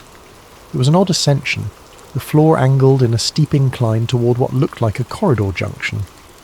Reminded of Morrow's parted lips message, "Threshold above," Sam shouted, "This might be it. Let's go." Together they scrambled uphill, the entities giving chase, the monstrous echoes rolling through the labyrinth. Fear fueled every desperate step as they raced for a chance at an exit, or deeper condemnation. Neither could be certain. The corridor angled so steeply that Sam and Grace had to use their hands to steady themselves against the damp walls. The oppressive red lights overhead flickered in short, frantic bursts, casting elongated shadows that distorted their every movement. Behind them, the entity's shrieks rose into an echoing cacophony, spurring them onward. The corridor ended abruptly at a wall coated in peeling, discoloured wallpaper. For a heart-stopping moment, Sam thought they were trapped.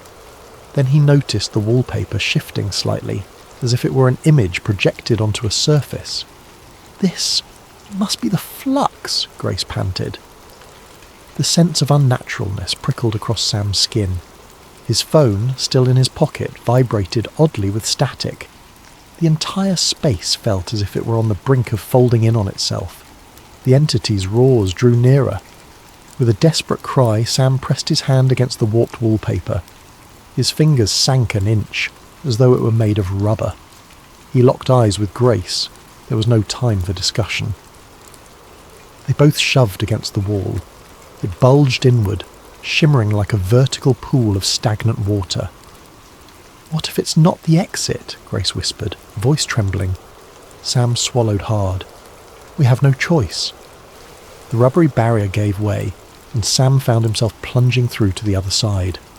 A jarring sense of vertigo overcame him, and for a second his vision blurred in static.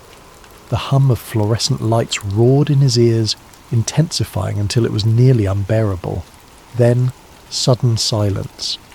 He landed in a tangle of limbs on a cold linoleum floor. Grace collapsed beside him, gasping. The environment around them was dimly lit, but the light was different, more natural. Sam's ears rang from the abrupt quiet. He blinked several times, trying to adjust his vision. They appeared to be in what looked like a deserted basement corridor. The walls painted a drab grey, the overhead fixtures spaced normally, no flickering, no perpetual hum. A battered sign on the wall read, "Loading dock. Employees only." Grace let out a shaky laugh, tears welling in her eyes. Are we out?" Sam stood slowly, muscles aching. He looked around, still cautious. The corridor had a single door at the end, its small window revealing a faint daylight glow. "Let's see." They limped to the door, hearts pounding in collective anticipation. Sam pushed it open to find a large, dusty loading area with a metal garage door partially open. Sunlight, true, honest sunlight, streamed in from the gap. A wave of relief washed over him so powerfully he nearly collapsed. "We did it," Grace muttered, following behind him. She shielded her eyes from the brightness. "I forgot what real light feels like." They emerged onto a cracked asphalt parking lot behind a rundown building. It looked like an abandoned mall or warehouse. Weeds poked up through the asphalt and a rusted chain-link fence circled the lot. Beyond the fence, normal city sounds drifted in. Distant traffic, a siren's wail, the rustle of wind in the trees. The hum was gone, replaced by a world that felt almost unreal after the endless corridors. For a moment, neither of them spoke. They just breathed in the open air. Sam pressed a hand to his chest, feeling the wild drumming of his heart. He had half expected the entities to burst through the door behind them, but it remained shut. No flickering lights, no scuttling horrors.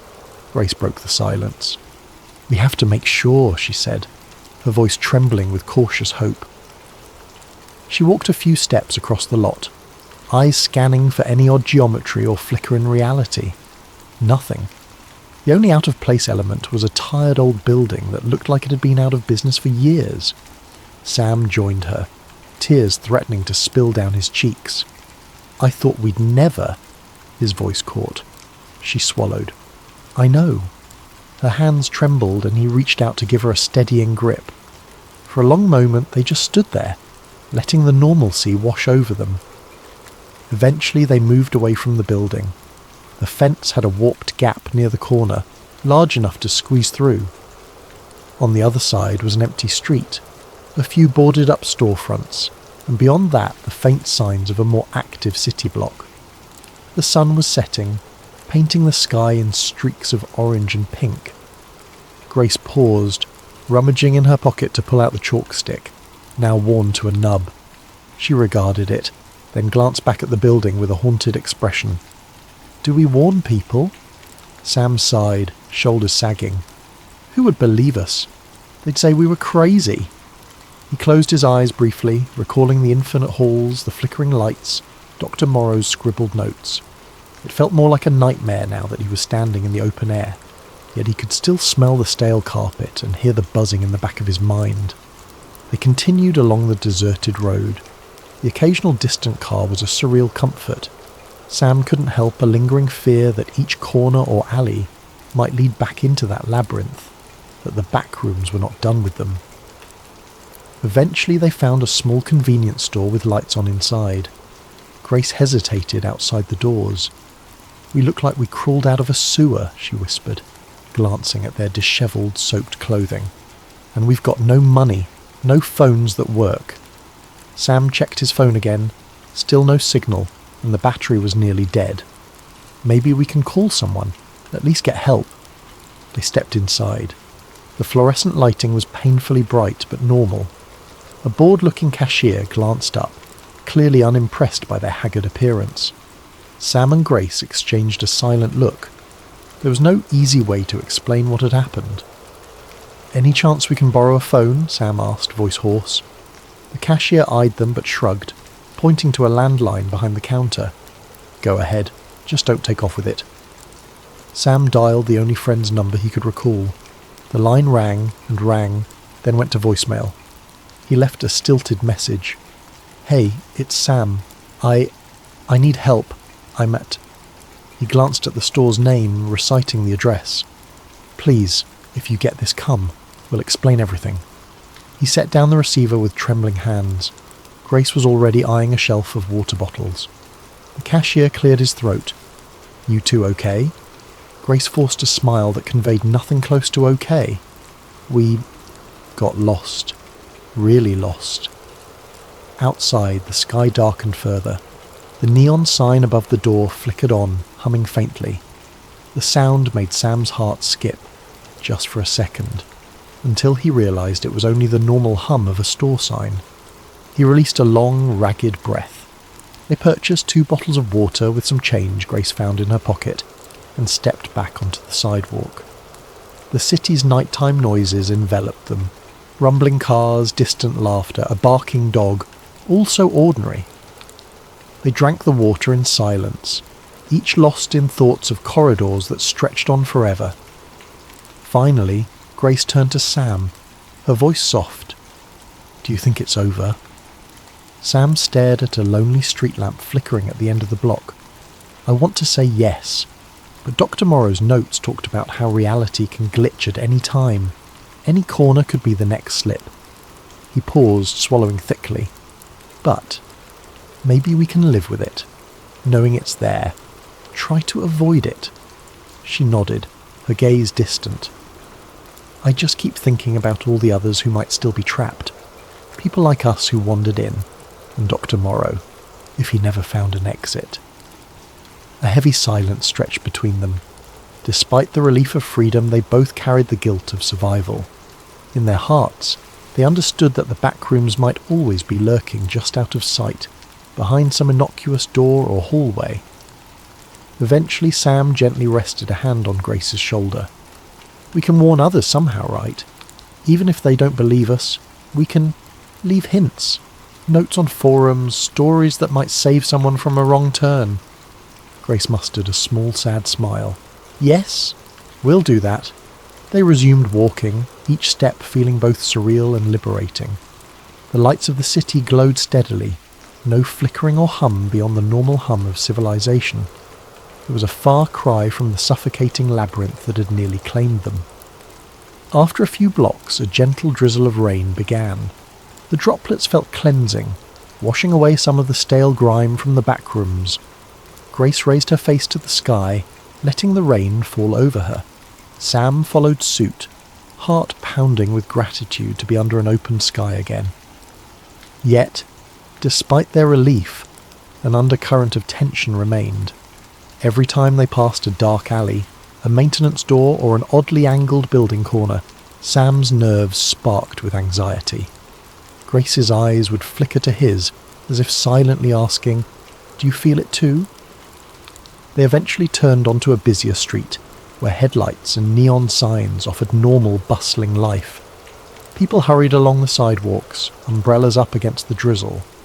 No one seemed to pay Sam or Grace any special attention, despite their bedraggled appearance. They were just two more strangers in a world that had no clue about the backroom's existence. As they paused at a crosswalk, Sam turned and saw a corner of a building with chipped paint. The angle looked a bit off. He felt a twist in his gut, the same dread as when he first slipped into that supply closet. But a passing car's headlights illuminated it, and the corner revealed itself to be perfectly mundane. He let out a breath he hadn't realized he was holding. Grace's voice was soft. "You see something?" He shook his head slowly. "Number, just my imagination." The crosswalk signal turned green. They stepped off the curb, blending into the crowd of evening pedestrians. In the distance, thunder rumbled, mingling with the city's ambient noise. Though they escaped, a quiet truth lingered between them. Once you've seen the back rooms, some part of you never fully returns. The memory of those endless halls, the flickering lights, and the entities lurking in the shadows remain etched in your mind. And with every hallway, every corner, every flicker of fluorescent light in the real world, that subtle question will always resurface. Am I still safe here? Or is the back rooms just one wrong step away? As if in silent agreement, Sam and Grace continued on together, each finding solace in the other's company. They were survivors now, keepers of a secret they never wished to uncover. Perhaps in time they would heal, or at least learn to live with the knowledge of what lay beyond ordinary reality's thin veneer. For tonight, the rain and the city lights would keep them company, warding off the hum of fluorescent corridors for just a little while longer. And in their quiet gratitude, they held on to each other's presence, knowing that the lines between safety and terror were thin, and that sometimes the difference was simply having someone to hold on to in the dark.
Prepare for scientific intrigue, covert operations, and a mystery that stretches beyond our world. Now, settle in, dim the lights, and get comfortable for this 10-part adventure that will carry you beyond the edge of the map. Let's begin.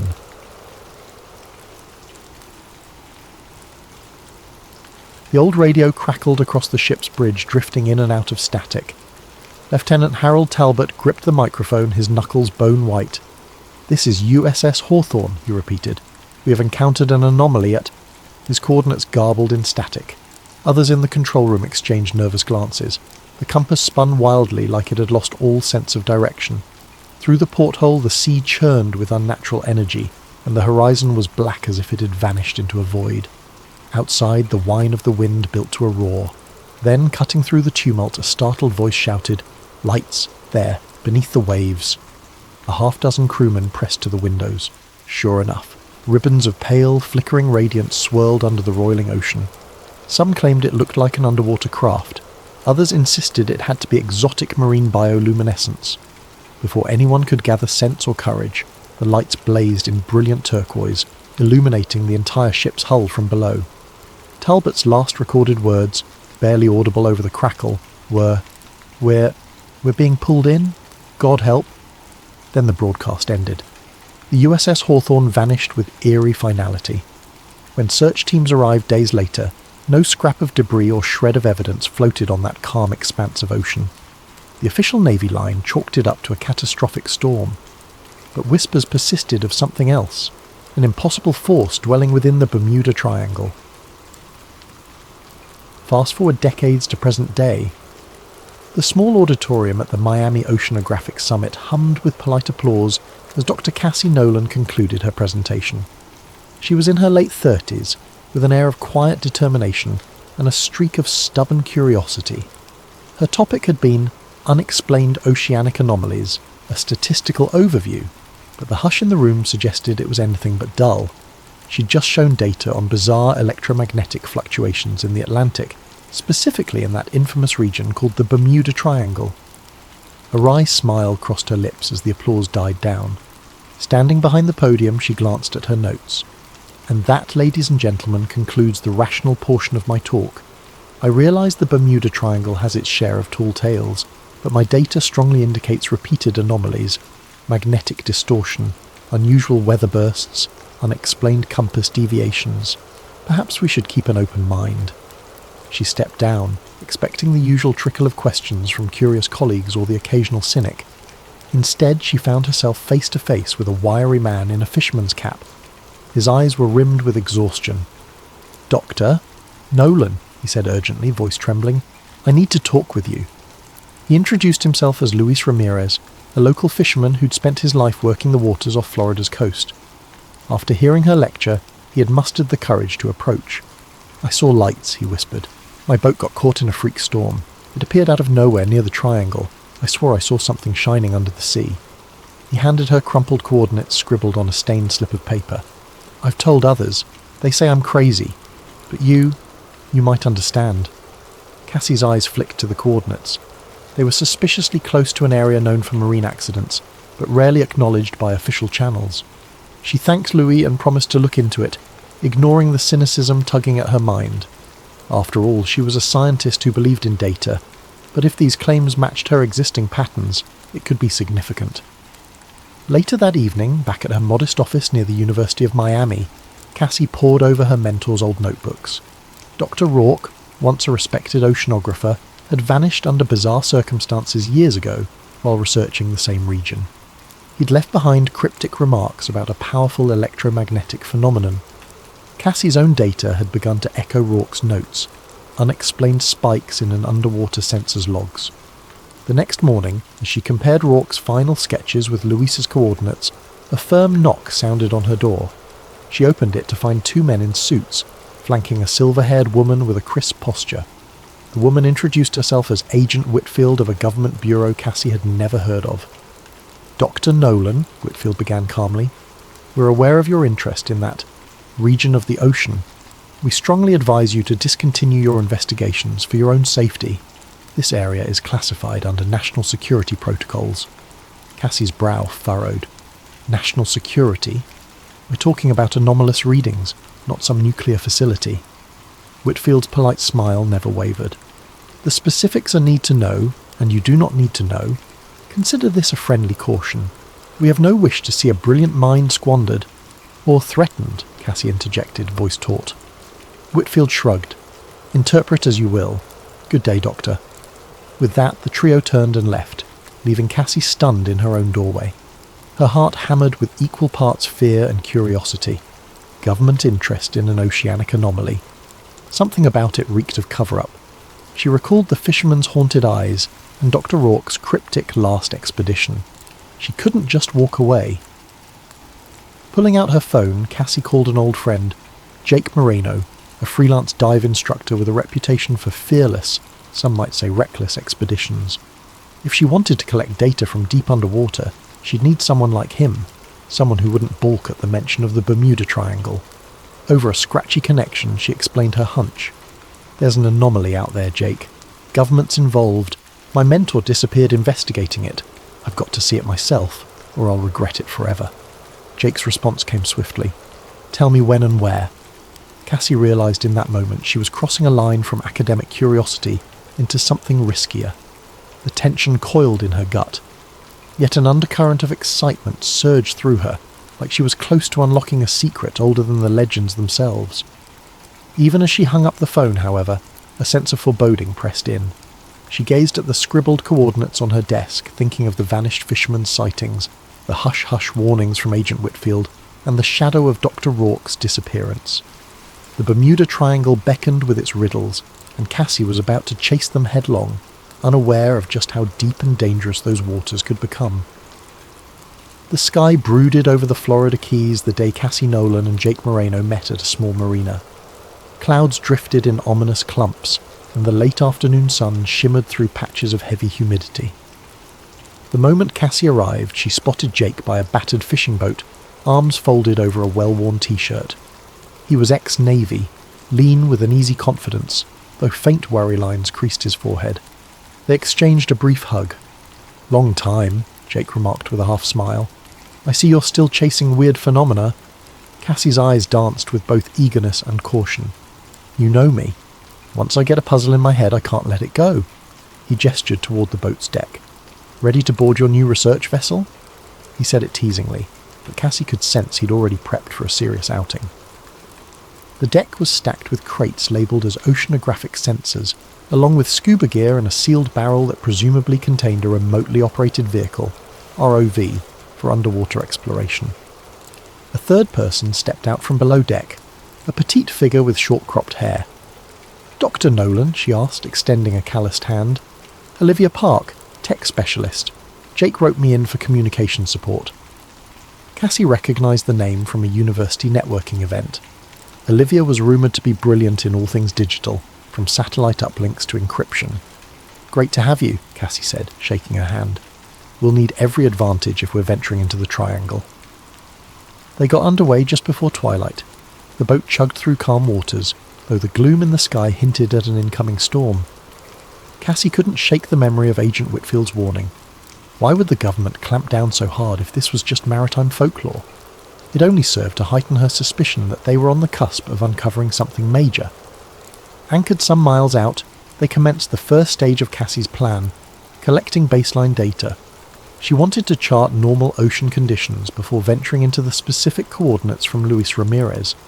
She and Olivia deployed a series of floating buoys equipped with sensors to track temperature, salinity, and electromagnetic variance. If anything was unusual, these devices would pick it up. Jake watched the horizon, arms resting on the wheel. We need to move fast, Cass. Clouds look like trouble. The forecast says a squall might blow through tonight. Time is always short, Cassie replied, glancing up. But storms aside, I worry about, well, you know. Jake nodded grimly. The same unspoken threat weighed on them. Official interference. He tapped the throttle, setting a course for the Triangle's edge. Night fell, turning the water into a black mirror. On the boat's small radar, faint echoes popped up. Tiny fishing vessels, cargo ships in the distance. Then, out of nowhere, a massive shape slid into view on their screen, hugging the same route. A much larger vessel, no transponder ID. Olivia frowned at the radar. Could be Coast Guard. or a private ship running dark. They exchanged uneasy glances. "We'll keep an eye on it," Jake said, turning off their own navigational lights. "No sense advertising we're out here." Around midnight, the ocean turned uneasy.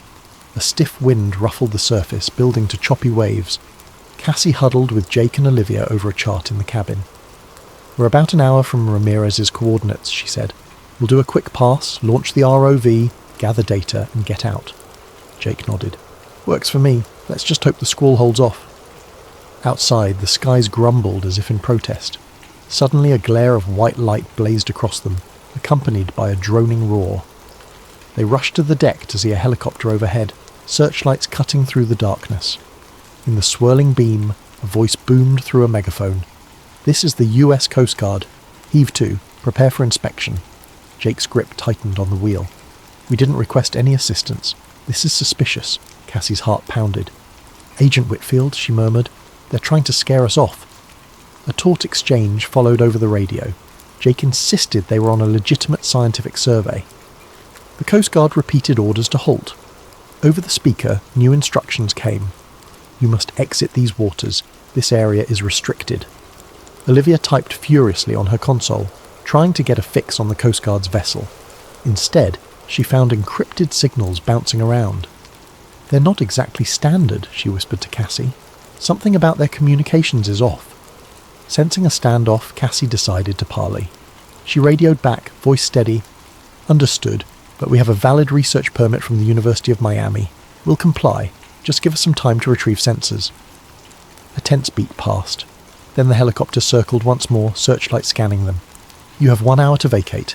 If you remain, we will enforce maritime security protocols." The rotor wash receded as the chopper veered away, presumably to monitor from a distance. Jake exhaled, beads of sweat on his brow. "An hour. That's barely enough time." Cassie clenched her jaw. This had to be intimidation, yet she refused to be turned back so easily. "We do a quick survey, then get out. If they chase us, we'll handle it." So they pressed on, heartbeats hammering. The helicopter's lights winked in the distance, a reminder of watchful eyes.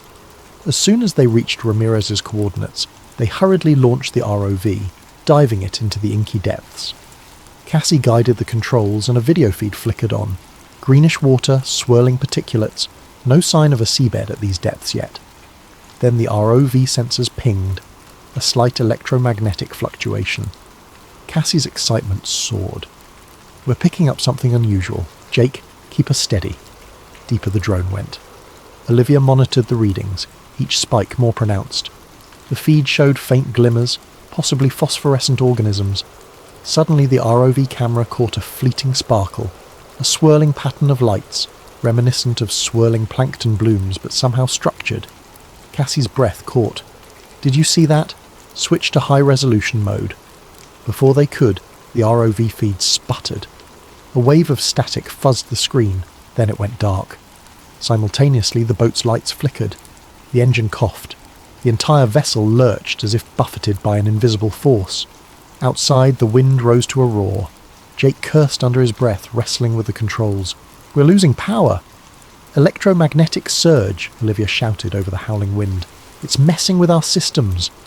Panic clawed at Cassie as the boat pitched in a violent wave. This wasn't a normal storm. She could almost feel an unseen presence roiling beneath them. In the swirling chaos, they scrambled to pull the ROV back up, but every instrument was going haywire. Suddenly, searchlights blazed again from above. The helicopter was back, its loudspeaker cracking with urgency. "This is your final warning." Lightning flashed, illuminating the water in a stark white glare. Cassie glimpsed swirling pockets of luminous plankton, or something else, just below the surface, swirling with the waves. Then, in a monstrous crash of thunder, the storm unleashed its fury in full force. Jake gunned the engine, trying to stabilize them. The NOAA-like sensors rang with error codes, and across the swirling black seas, Cassie thought she saw another set of lights, far off in the distance, a massive, shadowy shape half lost in the rain. It could be the Coast Guard vessel, or something else entirely. With no choice, they retreated, battered by waves and hammered by the storm. When they finally cleared the worst of it, the boat's systems began to stabilize. But half their gear was damaged, the ROV jammed, and all the data they'd gathered remained scrambled. They had risked everything for only glimpses of something incredible and very real. And yet, beneath her exhaustion, Cassie felt a surge of certainty. Whatever they'd encountered wasn't just local folklore. The Bermuda Triangle's phenomenon was real, and the government evidently knew more than it was letting on. Cassie was no longer driven by mere curiosity. She sensed a bigger truth lurking beneath those waves, something that might rewrite what humanity knew of its own oceans. The question was, how far would she go to reveal it? And how dangerous would the next step become? A restless night blurred into morning as Cassie, Jake and Olivia docked at a small, out-of-the-way marina.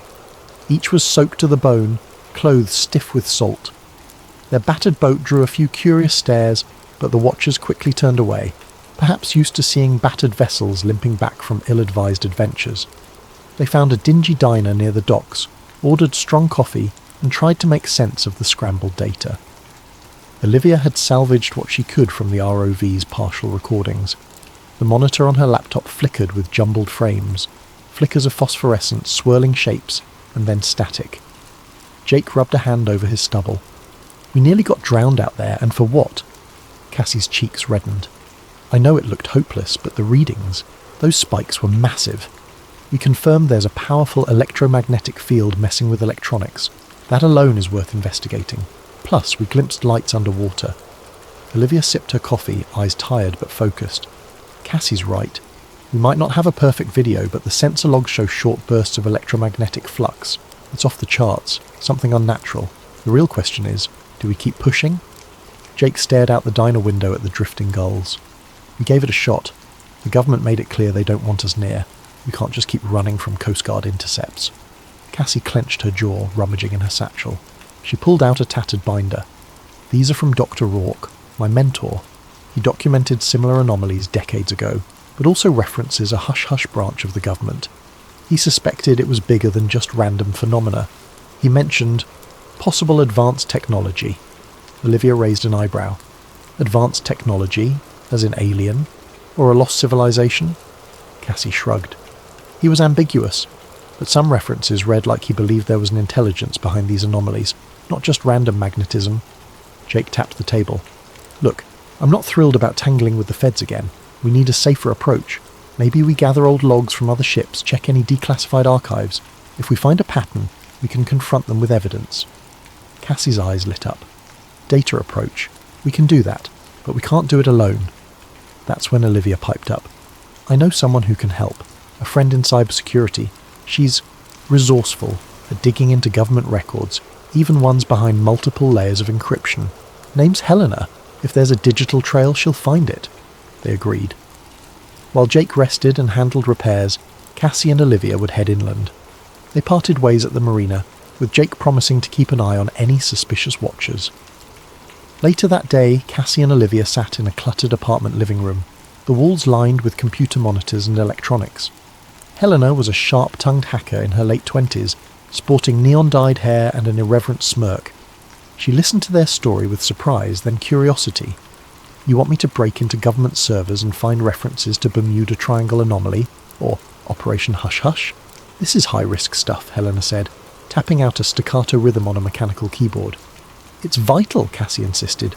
"We just need leads, any hidden files from the past decades mentioning unexplained maritime incidents. Something to prove or disprove the official narrative." Helena sighed dramatically. "Fine, but if men in black suits show up at my door, I'm throwing you two under the bus." Olivia half grinned. "Deal." As Helena's screens flickered with lines of code, Cassie felt a mixture of excitement and apprehension. She recalled Agent Whitfield's stern visage, that unwavering voice. If they were crossing lines, the consequences could be dire. Hours passed in a tense hush, broken only by the clack of keys and Helena's occasional grunt. Finally, a triumphant beep rang out. "Got something," she whispered. "It's partial, redacted, but yeah, we have multiple references to a classified set of missions under codenames like Project Siren and Operation Blue Current. Dates range from the 1950s to early 2000s, Olivia's eyes gleamed. "What do the files say?" Helena scrolled. In summary, the government commissioned specialized vessels to observe anomalous electromagnetic phenomena in the Atlantic, specifically in an area matching the Bermuda Triangle. Mentions of submersible lights, and at least 2 incidents where US naval ships disappeared. Official cause, storms, but the internal memos suggest cover-ups. Cassie's stomach flipped. This validated everything Rourke suspected. Any recent activity? Last reference is from about 7 years ago. Project Hydra Watch, a field station. Could be an island or atoll used as a listening post. Helena turned the monitor around. Coordinates are partially blacked out, but I have a general region. It's about 70 miles from where you folks were last night. Cassie and Olivia exchanged a charged glance. A covert listening station in the Triangle? If it was still operational, that might explain the swift government response. Helena went on. One more interesting tidbit. Repeated mention of non-terrestrial possibility, flagged in these internal notes. The phrasing is vague, but it points to the suspicion of something not of Earth. A hush fell. Cassie's breath caught. The government had considered the possibility that the anomalies were alien in origin. Eager for more detail, they pressed Helena, but many files were heavily redacted. Accessing deeper levels triggers advanced security, she warned. We risk being traced if I push further. Cassie wanted to say, do it anyway, but she recalled Jake's warning about caution. This is enough for a lead, she concluded. We know they had missions to study these anomalies, and they suspect something extraordinary. That island base might hold physical evidence. Olivia nodded. We find it. We find proof. Helena ejected a flash drive, handing it over. Here's everything I got. Tread carefully. On the way out, Cassie thanked her. Despite the existential risk, a surge of excitement coursed through her. She had real, if partial, proof of official knowledge about the Triangle's mysteries. By dusk, Cassie and Olivia regrouped with Jake, who'd patched up the boat. We've got a location, Cassie announced, unfurling a rough chart. She pointed to a region of islets near the Triangle's perimeter. Somewhere in that archipelago is a deserted island used as a listening station. We find it. We find out what's going on. Jake studied the chart, lips pressed into a tight line. This is in the heart of the area. If the government's patrolling, it's going to be guarded. We can approach by night, keep a low profile, Olivia suggested. We're not going to waltz in through the front door, but if the station's abandoned, maybe no one's there. Cassie recognised that this plan danced on the edge of trespassing into what might be a top-secret facility, but the urgency burned in her. The truth could be in those files or equipment. If we confirm the presence of alien tech or advanced submarines, we could blow this wide open. Jake inhaled slowly. Count me in, but we do it smart. No repeating last night's fiasco. Olivia cracked a nervous smile. Let's just hope they don't have guard drones or something. As they finalised their stealth approach, a faint dread pulsed in Cassie's chest. She thought of Doctor, Rourke, of Agent Whitfield, of the vanishing Navy ship from so long ago. The Bermuda Triangle was more than a legend. It was a stage for extraordinary forces, and they were about to step into that stage's backstage where secrets lingered. Outside, the last glow of sunset cast the harbour in bruised purples and oranges.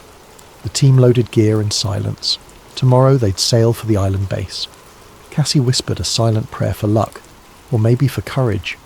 For once she suspected they'd need more than just data and logic to survive what awaited them. The sea was eerily calm under the moonlight as Cassie, Jake and Olivia steered their small boat toward the cluster of islets rumoured to house the abandoned listening station. In the distance, reefs glimmered faintly, illuminated by streaks of pale lunar light. The hush of the waves seemed unnatural, as if the ocean itself held its breath. They'd set off after midnight to minimise the chance of detection. Radar on minimal power, no running lights. The only guide was a single GPS device that Olivia had rigged to broadcast a scrambled signal. The plan was simple. Approach under darkness, anchor off the coast, and slip ashore on a dinghy. Jake took the helm. We're close. According to Helena's partial coordinates, it should be on the eastern side. Let's swing around quietly. Cassie peered through binoculars, scanning the silhouette of the main island. By the faint starlight, she could just make out a rocky shoreline with thick brush beyond. No signs of buildings or lights. It does look deserted, she murmured. Olivia studied a tablet in the glow of a red flashlight. Thermal imaging is inconclusive at this distance. No big heat signatures. We may be in luck. They anchored in a sheltered cove, hidden behind a natural rock formation. Then they lowered the inflatable dinghy, slipping onto the stony beach. The air felt heavy, laced with the brine of seaweed and the promise of storms. Cassie's adrenaline spiked with every crunch of gravel underfoot.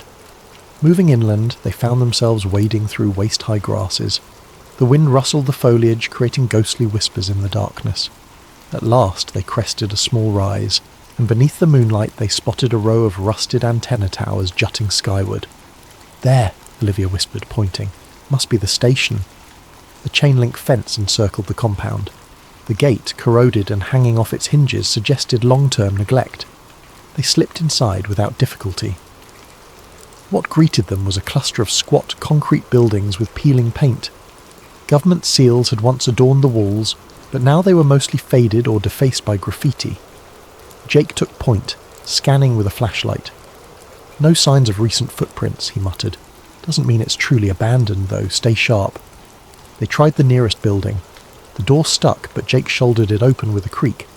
Inside, a musty smell enveloped them. Rows of metal desks and outdated electronics filled the space. An old control centre, perhaps. Loose wires dangled from the ceiling. A row of filing cabinets lined one wall. Cassie's pulse raced. These are the artefacts of a covert station once dedicated to monitoring the Triangle. She flicked on a pocket flashlight, scanning the desk surfaces. Dust coated everything. One nameplate read, Lieutenant Commander R. Harrington. Another bore a partial label of Project Hydra Watch, Phase 3. Her mind roiled with questions. Hydra Watch. Could this have been the final iteration of that hush-hush mission Helen had discovered? While Jake guarded the entrance, Cassie and Olivia rummaged for files. Most were locked in steel cabinets, but rust and time had weakened them. Jake pried one open with a crowbar. Folders tumbled out. The top was labelled Submarine Anomalies, 1978 to 1984. Cassie's hands trembled as she flipped through. Grainy photos of swirling luminescent patches under the sea, typed notes referencing unidentified underwater craft, lights at 300 metres depth, non-US submarine potential.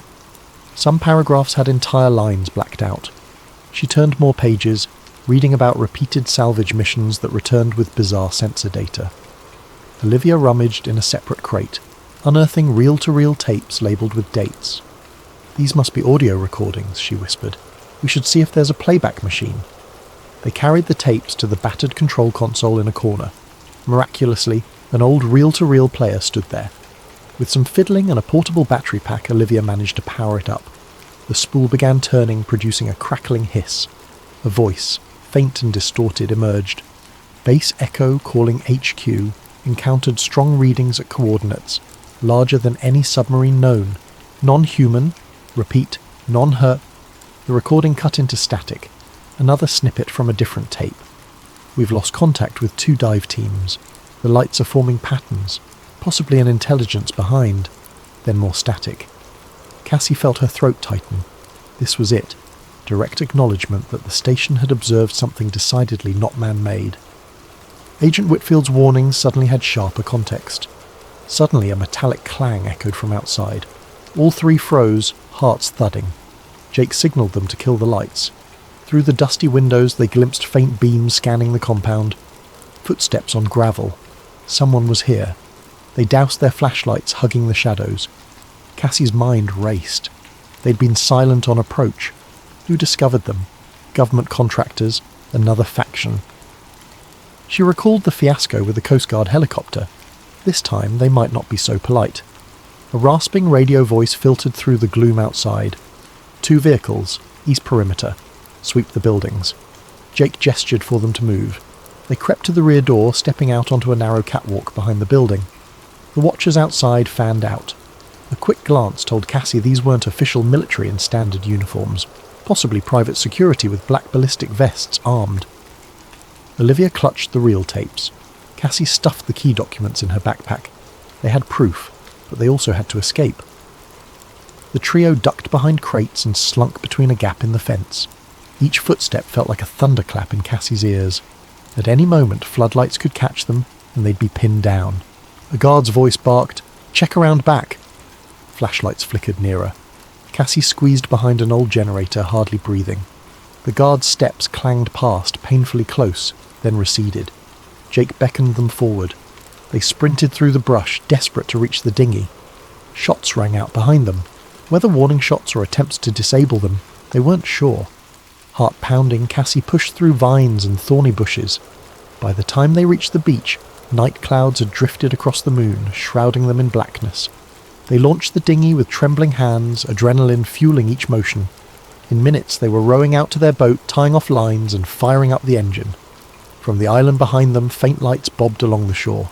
The security team was searching, but the sea was now Cassie's ally, swallowing their silhouette. They sped away into the darkness, hearts rattling. Once at a safe distance, they allowed themselves to breathe. Cassie slumped on a bench, cradling the battered file in her arms. They had risked so much, but they'd found more than they'd hoped. The tapes, the documents, references to non-human signals. Proof that the Triangle's reputation wasn't merely superstition. As they turned for open water, thunder rumbled in the distance. Cassie stared at the horizon, half expecting monstrous lights to rise from the depths. The island's outlines faded into night, but the sense of being hunted never left. She rubbed the raw edge of her neck. "They nearly caught us," she said, voice trembling with a mix of fear and excitement. Jake answered quietly, "We'd better watch our backs. They won't stop here." And in Cassie's mind, the puzzle pieces kept shifting. Government secrets, possible alien craft, and that unstoppable pull of the unknown. She clenched the file, vowing to see this through. If there was more to uncover, if Dr. Rourke had guessed about an intelligence beneath the waves, she intended to bring it all to light, no matter the cost. They regrouped at a modest motel far from the main tourist strip, a place with threadbare carpets and flickering exterior lights, but no one gave a second glance. In a cramped room with 2 beds, they spread out their newfound evidence, the reel-to-reel tapes, the typed reports on Operation Blue Current, old photos of shimmering ocean anomalies, references to non-human signals, and scrawled charts that mapped the Triangle's depths. Jake paced in front of the door, seemingly restless, while Cassie and Olivia huddled around a battered tape recorder that Olivia had salvaged from the island. The device whirred as a new reel played, revealing a deeper level of detail than the earlier fragments. Male voice, static-laced. "We have established that these signals are not random. Patterns repeat every 22 minutes. The pulses, they resemble a form of communication." Another voice. "You're suggesting intelligence?" Male voice. "We can't confirm the source's origin, but it's massive, and it's moving at depths beyond our current submersible range. We suspect a craft or structure." The tape fizzled, then resumed. Male voice. "HQ demands secrecy. Morale is low. 2 divers reported visions, lights forming geometric shapes, possibly attempts at contact. Then we lost them. No wreckage found." Cassie's heart pounded at every syllable. So they'd believed something was actively trying to communicate? She exchanged a glance with Olivia, whose face was lit by the flickering green light on the recorder. Jake finally spoke up. "They concluded it might be alien?" Cassie rubbed her temples, exhaustion warring with adrenaline.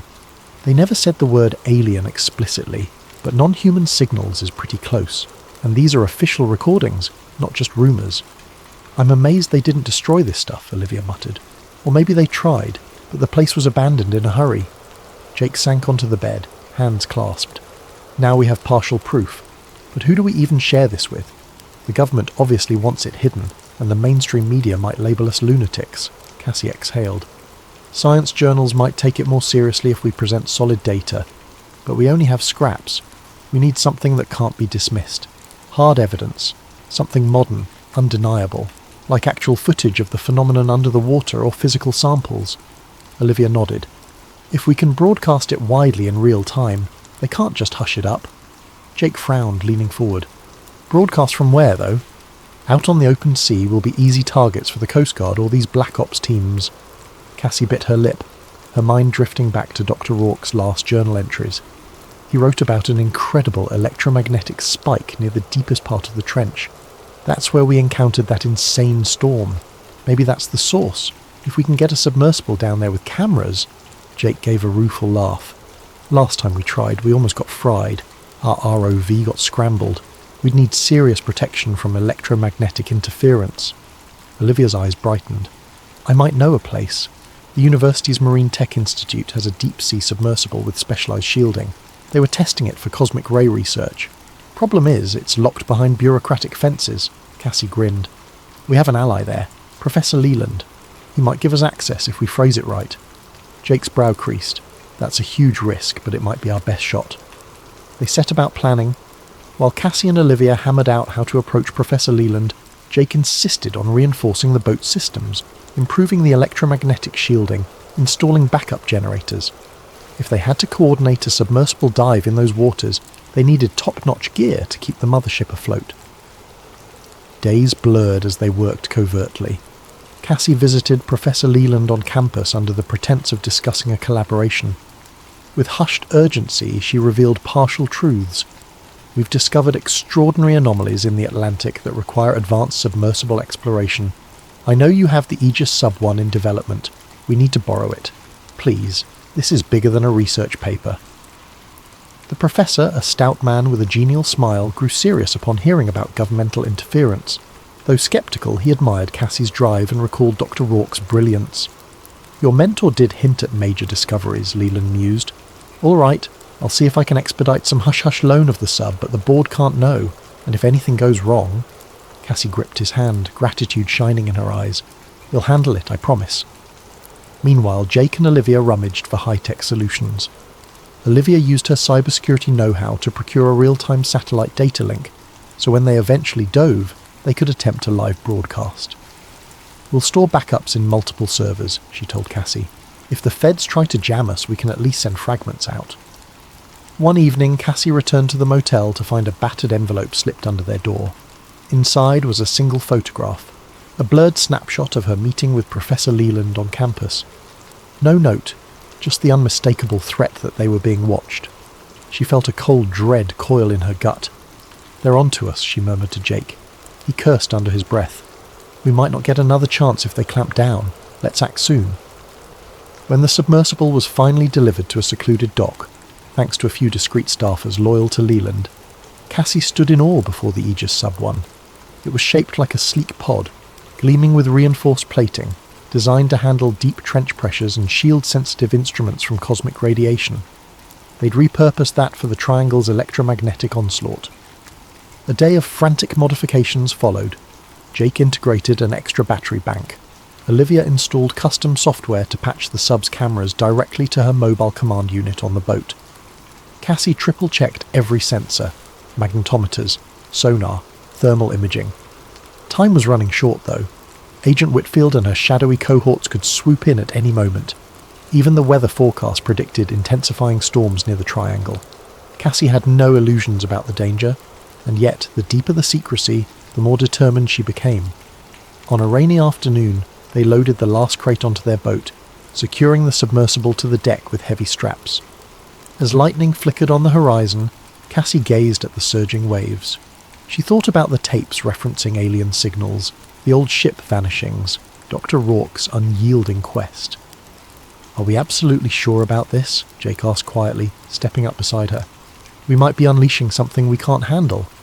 Cassie took a moment to answer, remembering the terror of the storms and the hush in the tape recordings.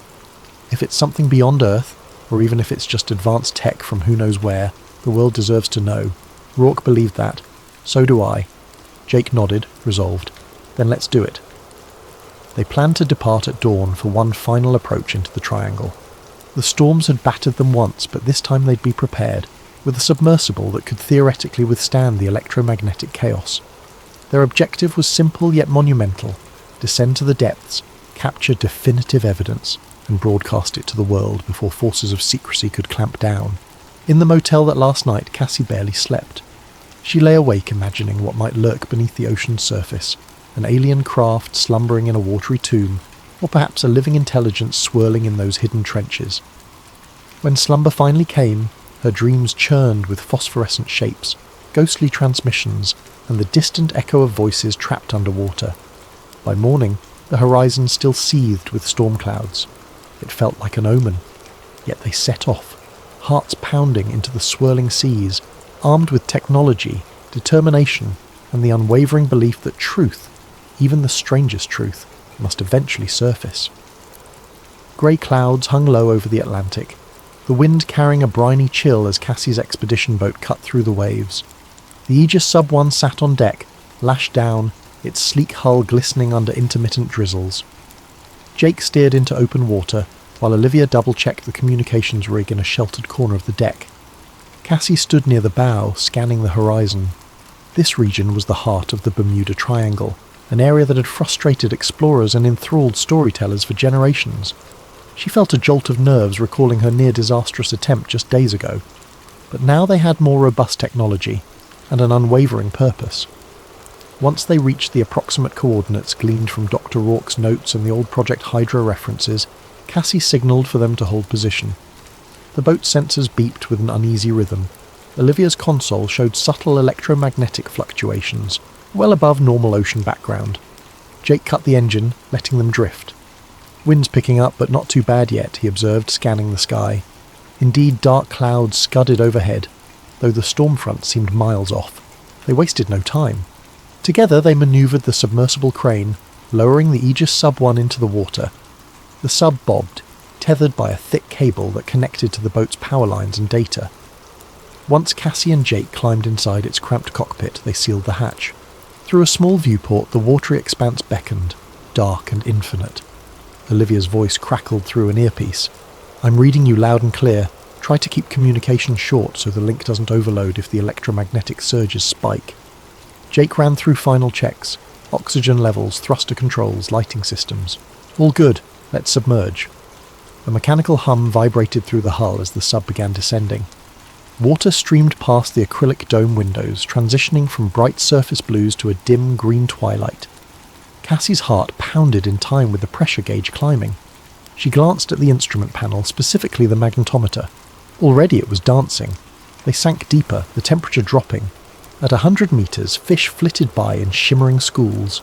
At 200, the sunlight faded to near black, replaced by the sub's floodlights. Cassie scanned for any sign of unusual objects or luminous phenomena. "Nothing yet," she murmured, keeping the tension from her voice. Jake advanced the thrusters, guiding them farther into the trench. A cloud of sediment drifted up, swirling around them. The sub's sonar pinged, revealing the seafloor dropping sharply ahead. Cassie felt a jolt of adrenaline. "We're nearing the major drop-off. Let's keep a steady rate of descent." Back on the boat, Olivia's console beeped with an urgent tone. "Cassie, Jake, picking up a spiking electromagnetic field. Watch your instruments."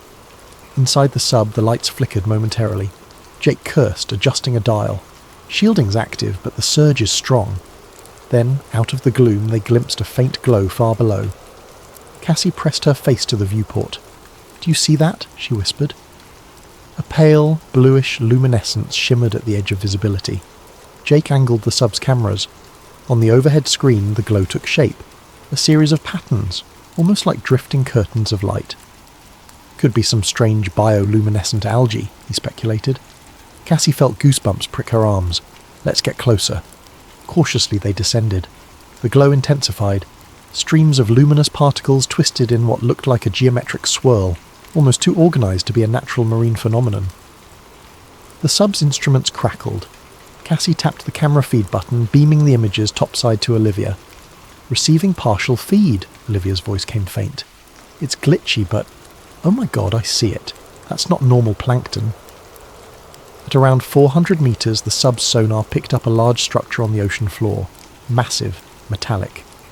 Jake slowed their approach, shining the sub's powerful headlights. Across the screen, a curved expanse of what looked like dark metal or alloy came into view.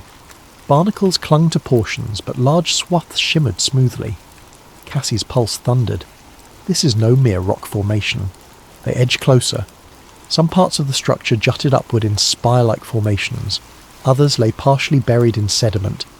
Even at first glance it looked too symmetrical, too artificial to be a random undersea ridge. Cassie's mind raced. Could it be a downed craft? Possibly an advanced submarine, or something far beyond known technology? Jake guided them around a protruding ridge, and they beheld a deep indentation, like an entrance or portal. A faint glow emanated from within, pulses of light that matched the swirling luminescent patterns outside. "We have to record this," Cassie breathed, activating high-resolution cameras. "Liv, are you getting this?" Static hissed in their earpieces. Olivia's response was broken. In and out. Massive data surge. "Keep filming." Suddenly a wave of energy hit. The sub's power flickered. Instruments spiked red. Alarms blared and Cassie fought to steady the controls. Jake cursed, pushing the shield generator to maximum. The entire sub shuddered. Through the viewport, the swirling luminescence escalated, spinning faster around the structure. For a moment, Cassie glimpsed a pattern of markings on the metal hull, indecipherable glyphs or symbols. Then a bright flare erupted, and the sub's electronics shorted. Darkness swallowed them. Only emergency backup lights remained. Cassie's heart hammered in the pitch black. "Jake, systems are down." He fumbled with manual resets. "We have partial life support, trying to reboot main power." Outside, the swirl of lights continued. Cassie's stomach twisted at the notion that whatever lay in that structure might be reacting to their presence, or was it sending a signal somewhere else? Gradually, some instrumentation returned. Jake managed to restore basic thrusters. The sub's external cameras flickered on momentarily. "We should ascend," he insisted. "We can't risk being stuck down here." Cassie yearned to explore further. The structure beckoned with unspoken secrets, but rationality won out. They had enough footage to prove something extraordinary. "Let's go," she agreed. They rose through the water column, battered by intermittent electromagnetic pulses that threatened to sabotage them at every turn. When they finally breached the surface, the sea greeted them with lashing rain and roiling waves. Above, thunderheads seethed, and lightning forked across the sky. Jake navigated the sub back to the mothership, where Olivia helped winch it aboard amidst the rising storm. The instant the hatch opened, Cassie sputtered out breathless words. "We found a craft, or structure. Definitely not natural. We have footage, though it's glitchy." Olivia's eyes were wild with excitement and worry. "I caught partial glimpses, enough to show a massive artificial object down there." But their triumph was short-lived. Through the sheets of rain, a series of lights approached on the water's surface, multiple vessels closing in fast. Cassie recognized the silhouette of a military-style boat. The radio crackled with an authoritative voice. "Vessel, stand down. You're ordered to surrender your submersible and any collected data." Jake's knuckles whitened on the boat's throttle. "We've got company!" Lightning illuminated the menacing outlines. Cassie's mind reeled. They had the evidence of a lifetime, but the government wasn't about to let them broadcast it freely. The ocean pitched violently, as if echoing the tension. "We have to protect the footage," Olivia shouted over the gale. "I'll start uploading right now." Cassie nodded, adrenaline surging. The final confrontation had arrived. Whether they escaped or not, the truth could still get out, unless these forces managed to silence them first. Rain pounded the deck in relentless sheets as the ominous vessels drew nearer. Cassie, Jake and Olivia braced themselves against the howling wind. The searchlight sweeping across the waves reminded Cassie of the earlier run-ins, but this time it felt more final, like a net closing around them. Olivia hunched over her console under a tarp, fingers flying over the keyboard. "I'm initiating the data dump to multiple secure servers," she hollered. "If they jam us, we lose the real-time broadcast. We still have local copies on drives, but that's risky." Jake exhaled sharply, scanning the boat's limited arsenal. They had no real weapons, just a few flares and a handheld emergency kit. "We can't outrun a naval vessel in this storm," he gritted, "but maybe we can stall them long enough for the upload." Cassie felt a swirl of dread and determination. She clutched the submersible's camera module, which contained the crucial raw footage. If all else failed, they needed to protect that hardware. Leaning into the wind, she keyed the radio. "Unidentified vessel, this is a civilian research craft. We're in distress from the storm. We have no contraband or..." A harsh voice interrupted. "Cease transmissions. Power down your equipment. Prepare to be boarded." A surge of panic struck her. They were going to confiscate everything. Cassie's eyes snapped to Olivia. "Keep the data flowing, no matter what." A spotlight swept across their deck, and they saw the outlines of armed men in black tactical gear on the approaching boat. The staccato bark of a loudspeaker. "Shut down communications or face immediate action." Jake revved the engine in a desperate attempt to shift the boat's position, but a massive wave rocked them, nearly capsizing. The storm had grown furious, waves cresting at 8 or 10 feet. Salt spray stung Cassie's eyes as she scrambled to hold onto the railing. Up on the makeshift command station, Olivia cursed. "They're jamming part of the signal. Upload speed is dropping." Lightning flashed. In that momentary glare, Cassie glimpsed something else stirring in the distance. A swirl of luminescence beneath the surface, reminiscent of what they saw deeper down. Could it be that the submerged structure was activating again, fueling the storm or intensifying it? Suddenly a smaller speedboat peeled off from the main vessel, cutting through the waves toward them. Gunmen stood at the bow. Cassie's stomach lurched. She heard a crack. Gunfire. Or was it the thunder? Jake spun the wheel, but the surging sea left them at the mercy of the storm. The speedboat drew alongside, lines thrown, grappling hooks clattering against the deck. Within seconds, armed figures began hauling themselves aboard. Lightning illuminated one figure stepping forward, gun raised.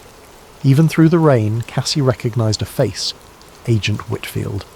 Her silver hair was plastered to her skull, eyes cold. "Doctor!" "Nolan," she called over the wind. "Stand down, you're coming with us." Cassie's rage flared. "You have no right. We're in international waters, investigating a natural phenomenon." Whitfield's expression hardened. "This is beyond your pay grade. Hand over all data and equipment immediately." Jake moved to intervene, but two other agents trained their rifles on him. Olivia, trembling, hovered near her console. "We've already transmitted some of it," she spat. "You're too late." Whitfield's gaze flicked to the overhead radio mast. With a curt nod, she signalled her men, who slashed cables, yanking out modules. Sparks flew as the boat's primary radio and data link severed. Olivia let out a cry, yanking the laptop from the surge protector just before an agent seized it. With guns pointed, Cassie and Jake were herded toward the stern. Whitfield advanced on Olivia, wrenched the laptop away. "No more transmissions," she hissed. "And the submersible data, where is it?" Cassie's mind raced. She had the camera's raw storage in a waterproof case strapped inside the sub's cockpit. If they discovered that, everything was lost. She prayed it remained hidden amidst the chaos. She decided to confront Whitfield directly. "You saw our recordings, didn't you? The storm, the structure below. Why hide it? The world deserves to know." Whitfield's jaw clenched. "Doctor? Nolan, this is about preventing mass panic and safeguarding national security. If you understood the stakes, you'd realise we're protecting you from forces you cannot fathom." A colossal wave slammed the boat, nearly sending everyone sprawling. The agent with the laptop lost his balance, and the device crashed onto the deck, skittering dangerously close to the railing. At that same moment, a flash of brilliance erupted from the ocean behind them. Cassie stared in awe as swirling lights broke the surface, dancing like ghostly will-o'-the-wisps. Thunder boomed overhead, and the sky seemed to open in a torrent of rain. Whitfield's men balked, momentarily transfixed by the eerie spectacle. That gave Jake the opening. He lunged forward, knocking aside one rifle. Shots rang out into the air. Cassie dropped to the deck, adrenaline pounding. Olivia scrambled for the laptop, grabbing it before it could slip into the sea. Another agent lunged, tackling her. Cassie rushed to help, but was seized by a burly operative who pinned her arms. Lightning illuminated the water once more, revealing those otherworldly luminescent spirals. They seemed to pulse in a deliberate pattern, the same pattern Cassie had seen on her sub's instruments. The storm howled louder, as if nature itself mirrored the fury of the confrontation. Suddenly a deep, thrumming vibration coursed through the hull, nearly toppling everyone. The boat's metal fittings rattled. Whitfield's eyes widened in alarm, and she shouted orders. "Retreat to our vessel! Everyone, we're pulling out!" Cassie guessed the anomaly was intensifying. Agent Whitfield's men grabbed her and Jake forcibly. They motioned to Olivia, but she clung to the boat's railing, refusing to budge. That's when the ocean near the stern erupted in a colossal whirlpool. The swirling lights coalesced in an eerie ring. Another pulse hammered the boat, disabling electronics. The lights on the deck flickered out. Whitfield's expression finally cracked with genuine fear. She stared at the mesmerising vortex. "No, not now," she muttered, as if she had suspected something like this but prayed it wouldn't happen. The swirling overcame the rudder, spinning the boat in a slow circle. Cassie felt the agent restraining her lose his grip, staggering. She seized the moment, broke free and lunged to help Olivia, who was pinned by an operative. Jake slammed a guard with an elbow, sending the rifle clattering. The sea pitched the deck violently. Another swirl of lights rose, forming a halo around the boat. Cassie's hair stood on end from the static charge in the air. She looked up at the roiling sky, pulses of lightning dancing overhead. Shots rang out again. Whitfield's voice, "Hold your fire! We need them alive!" But it was too late. A monstrous wave crashed over the rail, sweeping gear and men alike. Cassie felt herself lifted by the wave, tumbling in cold chaos. She flailed, grasping at the slick deck as water rushed past. She glimpsed Jake clinging to a stanchion, Olivia lost in the swirl, Whitfield's men being tossed by the wave. The boat rolled precariously, half submerged in the watery madness. In a final deafening crescendo of thunder, the swirling lights flared. Cassie could only watch in breathless terror as an impossibly bright glow engulfed them. For a heartbeat, it felt like the ocean floor yawned open, pulling them into some other realm. Then darkness. Warmth on Cassie's cheek pulled her from unconsciousness. She opened her eyes to see pale sunlight filtering through tattered clouds. Pain throbbed through her limbs. She tasted salt on her cracked lips. She lay sprawled on a deck strewn with debris and seaweed. The boat seemed battered but afloat, listing slightly. A groan from nearby. Jake lay under a broken crate, bruised and coughing. Slowly she crawled over to help lift it. "You alive?" she whispered. He grimaced, pressing a hand to his ribs. Alive enough. No immediate sign of Whitfield's men. The boat's main mast was snapped, electronics thoroughly trashed. Cassie felt disoriented, as though she'd been through a dream. The last memory was that blazing light and swirling vortex. Had they been tossed miles away by the storm? She staggered to the railing. The ocean was unnaturally calm, turquoise blue under a watery sun. Far off she glimpsed an unfamiliar shoreline. Not the Florida coast, though. This place had black rocks arching in jagged spires, the terrain dotted with lush green. Jake joined her, wincing at each step. "That's not any key I recognise. Where are we?" Cassie could only shake her head. The compass was worthless, spinning aimlessly as before. The GPS was dead. She turned to check for the submersible. Miraculously, the Aegis Sub-1 still clung to the deck, albeit battered. The crane rig was half bent, but the sub's hull looked mostly intact. Sudden panic seized her. "Olivia!" She frantically searched the deck. They found her near the stern, tangled in rope, drenched and unconscious, but her pulse beat faintly. Cassie and Jake carefully freed her. After a few nerve-wracking minutes, Olivia coughed up seawater, blinking in confusion. "What happened?" Relief rushed through Cassie. "We survived somehow." All around them, the boat's wooden railings were splintered, gear scattered, but it floated. There was no sign of Agent Whitfield or her men, possibly washed overboard or retreated in another vessel. "Any working electronics?" Jake asked. Olivia tried the portable devices, all fried. The only hope might be the sub's internal system, which had its own shielding. "I'll see if the sub's battery or comlink remains," she said, though her eyes held doubt. Cassie, gazing again at the distant shoreline, felt an eerie sense that they weren't simply off the Florida coast. The environment, the colour of the water, the shape of the land, it looked different, almost otherworldly. "Could we have drifted to an uncharted island?" she asked softly. Jake frowned. An uncharted island in these latitudes.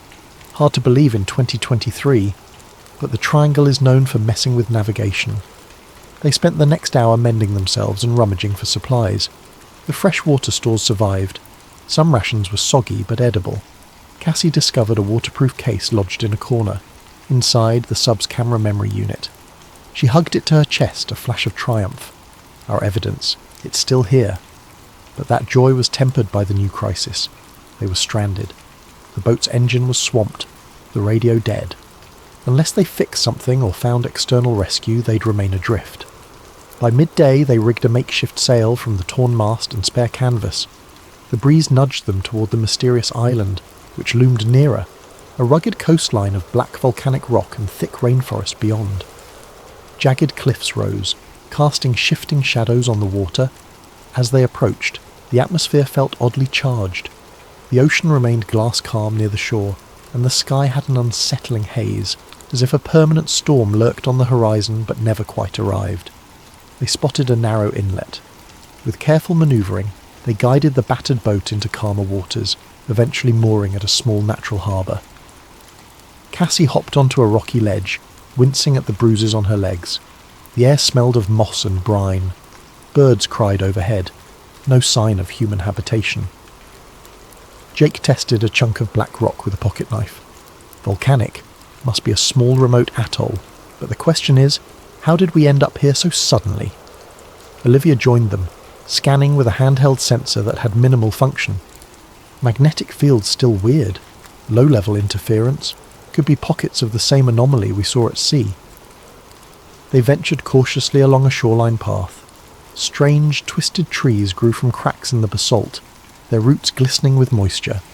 Cassie noticed patches of luminous algae clinging to tide pools, a faint echo of the undersea lights they'd witnessed.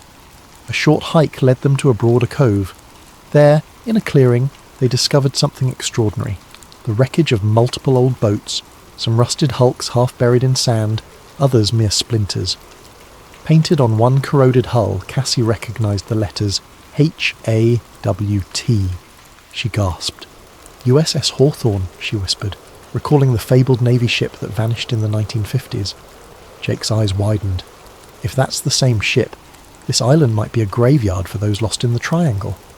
They pressed on, stumbling upon more debris from different eras, a wooden mast with 19th century styling, plain fuselage fragments that looked World War II era, modern yacht remains. It was as if the island had magnetically drawn in vessels from across decades. Olivia's voice trembled. All those vanishings, they ended up here. Cassie knelt by a weathered nameplate from a cargo vessel reported missing in 1972. She felt a pang of sorrow, imagining the fates of countless sailors. No human remains in sight. Did they vanish, or move inland for survival?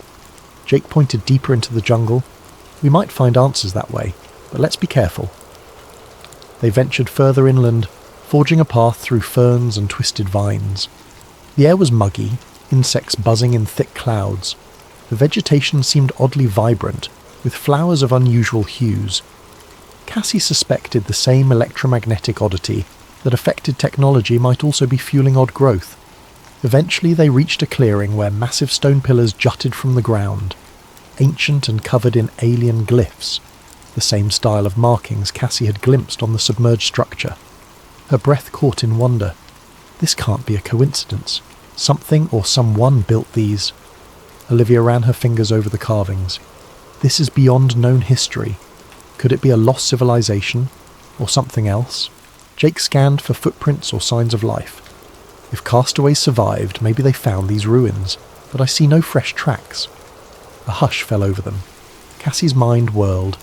The Bermuda Triangle had been rumoured to be cursed or supernatural, but these pillars hinted at advanced or ancient origins, possibly linked to the underwater craft. She pictured the swirling lights, the ephemeral storms. Maybe the ones who vanished are gone, Cassie said softly, heart heavy. Or maybe they left. In the distance, a rumble of thunder made them jump. The sky overhead churned with grey. Jake looked up warily. We should find shelter. This place doesn't feel safe. Indeed, an uneasy energy filled the clearing, as if unseen watchers lurked just beyond the tree line. Cassie felt her pulse quicken. They had stumbled onto the heart of the Triangle's secret, an island seemingly out of place and time, hosting remnants from countless lost expeditions and stone pillars older than any modern chart. With no immediate rescue in sight, they'd have to rely on their own resourcefulness, and the possibility that the submersible might help them solve the riddle of the island's bizarre magnetism. Cassie forced a steady breath.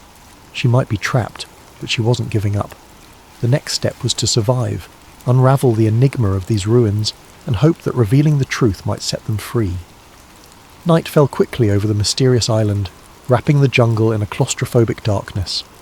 Cassie, Jake and Olivia had returned to their boat to gather supplies, flashlights, sleeping bags, rations. With no functional radio, they were effectively marooned. Lightning flashed on the horizon, revealing gnarled treetops swaying in the wind. They camped near the clearing of ancient pillars, choosing a spot beneath a leaning rock overhang for partial shelter. Cassie built a small fire using driftwood and scraps from the old wrecks. The flickering flames cast dancing shadows on the worn glyphs etched into the towering stones.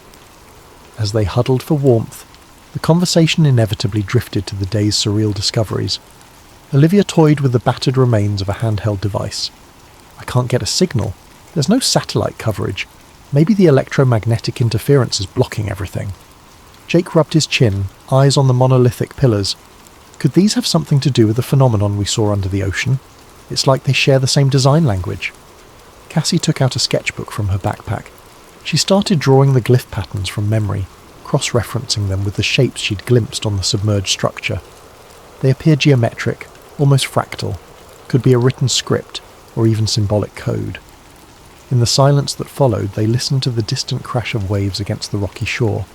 The hush felt eerie, as though the island itself was holding its breath. Something rustled in the underbrush, prompting them to snap on flashlights, but they found only wind-stirred leaves. As fatigue set in, they took turns at watch, each haunted by the knowledge that no rescue was forthcoming. Sometime after midnight, Cassie dozed off under the shimmering constellations, though the ghostly pillars loomed in her dreams. At dawn, they woke to a startling scene.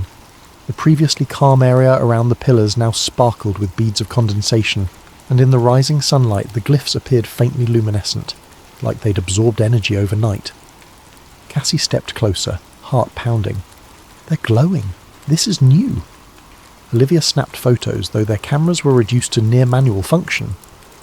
Must be the humidity reacting with whatever the pillars are made of, she said, though she didn't sound convinced.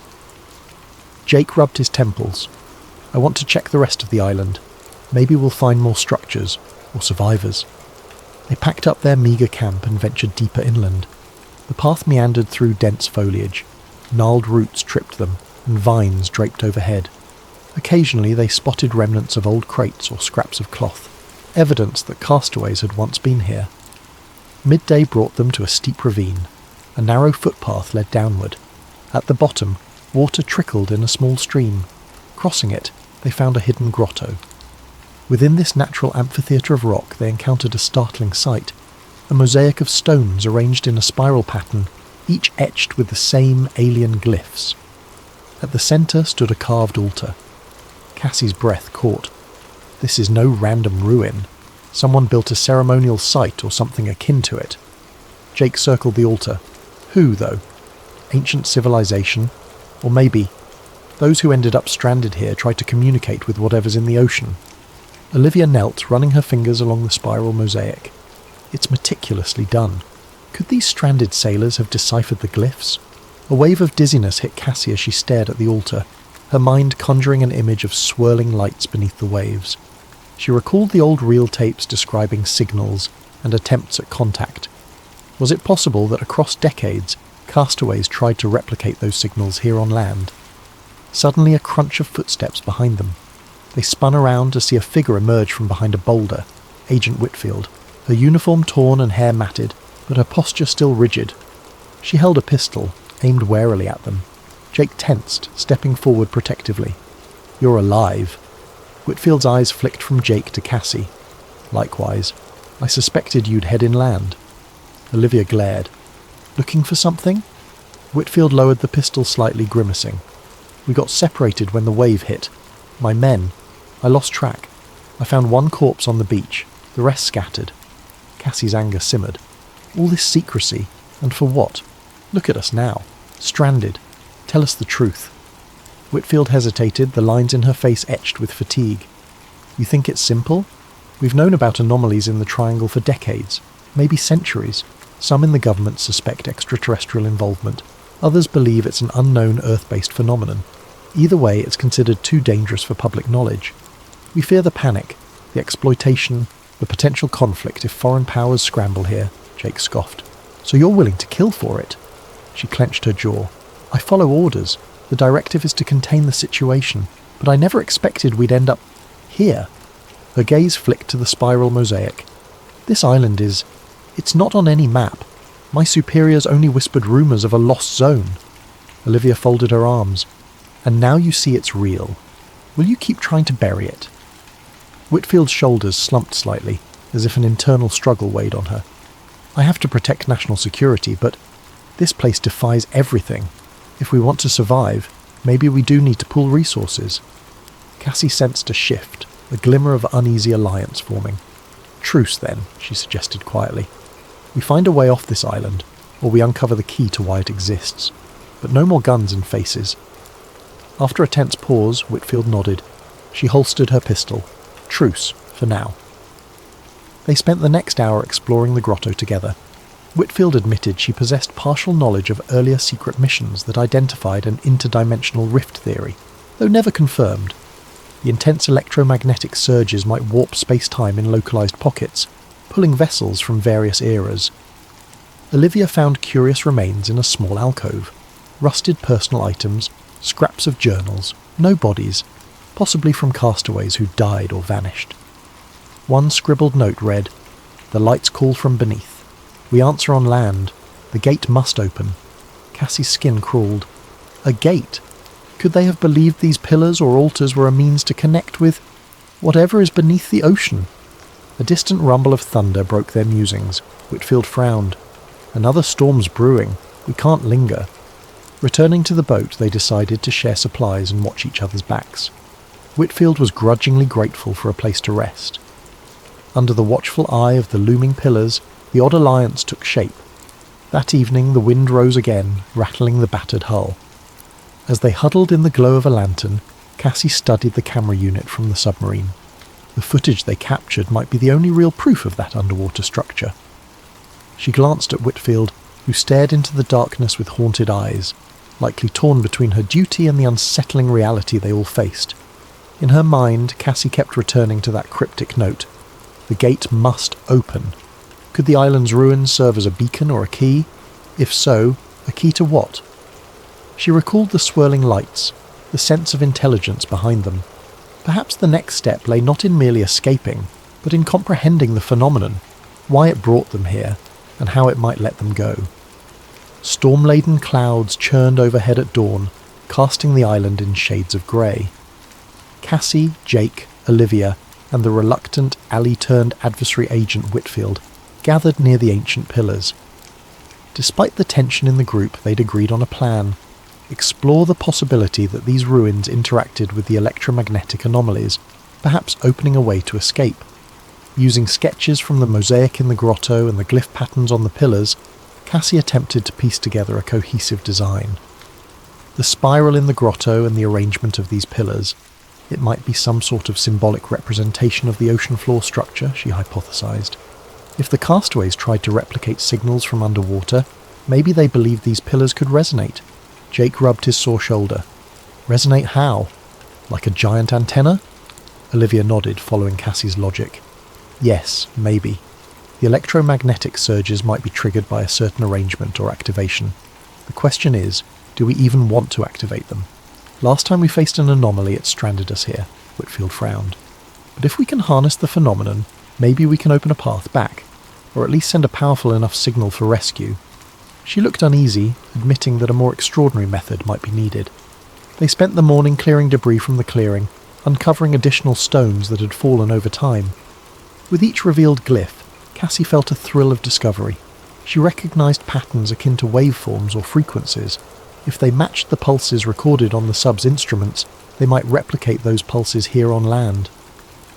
Jake rigged a makeshift generator from the boat's salvageable engine parts, hooking it to a coil of copper wire.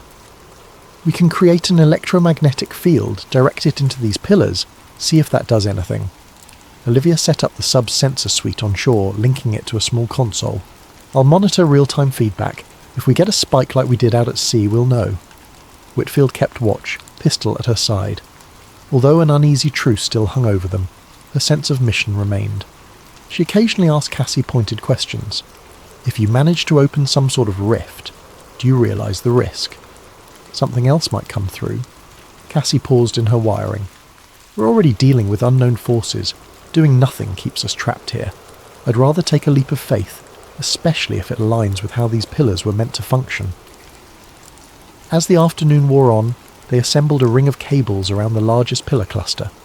With the generator revved, a low hum filled the air. Cassie carefully toggled power, stepping back as the cables glowed faintly. She glanced at Olivia.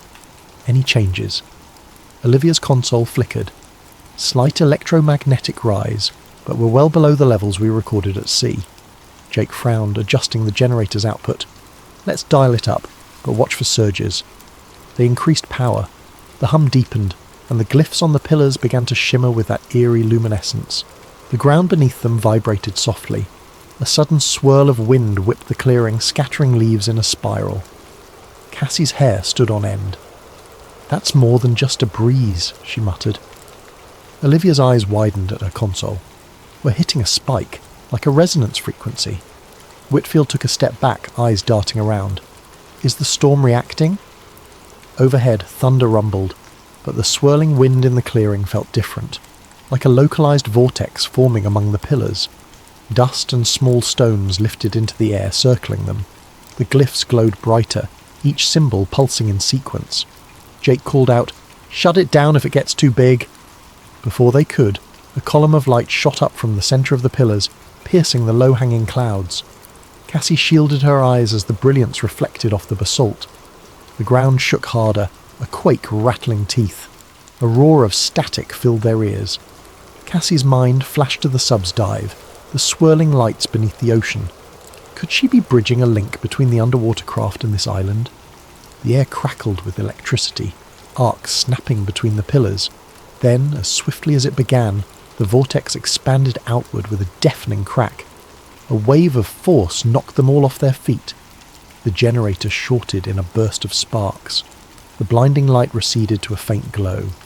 When Cassie scrambled up, dizzy, she realized something had changed. The sky overhead was no longer thick with storm clouds.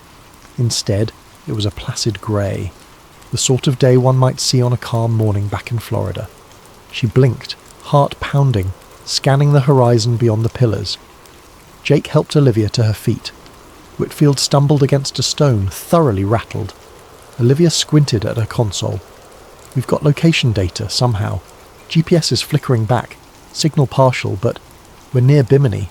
That's hundreds of miles from where we were." A wave of confusion and relief washed over them. Had the phenomenon transported the island, or them, or simply shattered the anomaly that trapped them? Regardless, they were no longer in that lost zone. The environment around them looked subtly different, the flora slightly more familiar. They rushed back toward the shore, hoping to see if the battered boat had also jumped. Sure enough, anchored in calmer waters, the boat remained, bobbing gently. But the black volcanic coastline was gone, replaced by coral sand typical of the Bahamas. The island they were on now seemed smaller, more in line with known geography. Cassie's mind reeled. They had escaped the lost zone. The swirling, ephemeral realm that had captured so many vessels was behind them. Some kind of electromagnetic or dimensional event reversed by powering the pillars. Whitfield's stance softened, awe mingling with her stoic demeanour. We made it out." Jake breathed a shaky laugh. "Never thought I'd be happy to see normal water." Olivia tapped her console. "We can attempt radio contact. The interference is minimal now. I might be able to hail local channels." Cassie gazed across the waves, imagining how close they'd come to permanent entrapment. They still had the submersible's footage, plus real-time accounts of the phenomenon. And the final turn of events suggested that these ancient constructs and the underwater craft were linked in ways that defied conventional science. Whitfield exhaled, setting her pistol aside. "The best we can do now is orchestrate a controlled disclosure. If we just let the news break recklessly, it could spark chaos." Cassie met her gaze. "People deserve to know, but yes, we must do it responsibly, step by step with facts, not sensationalism." Jake stepped in, resting a hand on Cassie's shoulder. "First, let's get off this new island, fix that boat, and get medical care. Then we can worry about changing the world." A slight smile tugged at Cassie's lips. She nodded, though deep down she recognised they stood at the threshold of an enormous shift. The Bermuda Triangle mystery might never be fully solved, yet they had glimpsed enough to reshape humanity's understanding of what lurked in the ocean's depths. As they gathered themselves, Olivia managed to get a faint radio signal. A crackling voice responded in English. Cassie felt tears well in her eyes. They were truly back within a known reality, carrying knowledge of an unknown one. Whitfield, listening quietly, seemed oddly humbled. "I'll contact my superiors. Perhaps for once we can do the right thing." Cassie left the pillars behind, stepping onto the sand with an unsteady but resolute stride. The camera module pressed to her chest, the cryptic glyphs etched in her memory. An unspoken vow formed. She would devote her life to responsibly unveiling this truth, whatever it meant for science, for humanity, for the grand tapestry of the ocean's secrets. In the distance, the low hum of an approaching plane or helicopter carried across the wind. Rescue? Military? Perhaps both. The final chapter of their wild journey was about to begin, but the greater story, how the world would react to the revelation of ancient, possibly alien influences in the Bermuda Triangle, was only at its dawn. Thank you so much for joining us on this journey into the Bermuda Triangle's hidden depths. If you enjoyed this conspiracy-laced adventure, let us know where you're watching from in the comments below and what time it is for you right now. Don't forget to subscribe to Sleep Theories to ensure you never miss a story like this, one that pushes the boundaries of the unknown and encourages us to keep questioning the secrets of our extraordinary world. Sleep well and stay curious.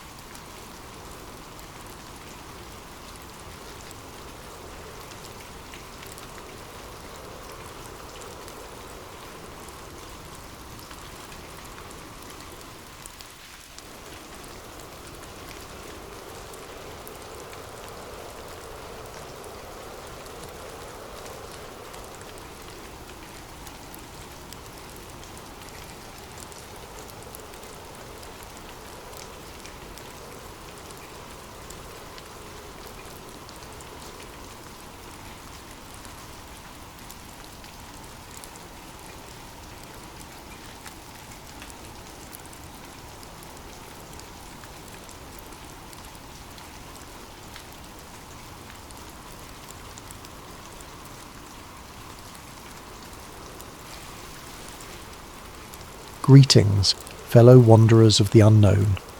Before we dive into this story of hidden lights in the sky and desperate chases across back roads, please share in the comments, where in the world are you listening from and what time is it for you right now? Also, if you crave more journeys into the mysterious edges of our world and beyond, be sure to subscribe to Sleep Theories. Now, settle in, clear your thoughts, and prepare for the tale of a humble farmer who witnesses the unimaginable and finds himself caught between a fallen craft and the forces determined to hide its secrets. Jack Calloway was never one to stay up late. His farm in rural Nebraska demanded an early rise, so he typically shut off the lights by 10, drifting to the lullaby of distant crickets. But on this particular night, the restlessness wouldn't leave him. A strange heaviness pressed against the humid summer air, as if the land itself was holding its breath. Shortly after midnight, Jack found himself on the back porch, sipping lukewarm coffee and staring at the star-studded sky. Clouds drifted over the moon, turning the farmland into a patchwork of shifting shadows. He almost retreated inside, deciding he was imagining the tension in the atmosphere, when a sudden glow flickered above the distant treetops. At first, Jack assumed it was an airplane. He lived near no major airports, yet small planes occasionally passed overhead. But the glow brightened too quickly, blossoming into a searing white flash that tore across the sky. Within seconds, the light streaked overhead, trailing wisps of fire, lurid reds and oranges crackling with sparks. A shockwave rattled the windows strong enough to make the porch rails tremble. Jack's heart pounded. That can't be normal. Grabbing his phone, he sprinted off the porch and into the cornfields. Fear coursed through him. Fear of what might be falling from the heavens, and fear for the crops he'd nurtured all season. The farmland's rows felt endless as he ran, phone light dancing across towering cornstalks. Above, the once starry sky was obscured by swirling smoke. Just when it felt like his lungs would burst, Jack reached the far edge of the field.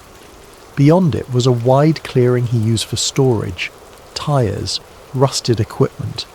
Something had crash-landed there, slicing a ragged trench through the earth. Sparks popped and fizzled along twisted shards of a silvery metal half buried in the ground. The craft was about the size of a large truck, shaped in a way that defied immediate description. It wasn't a plane, helicopter, or any design Jack recognized.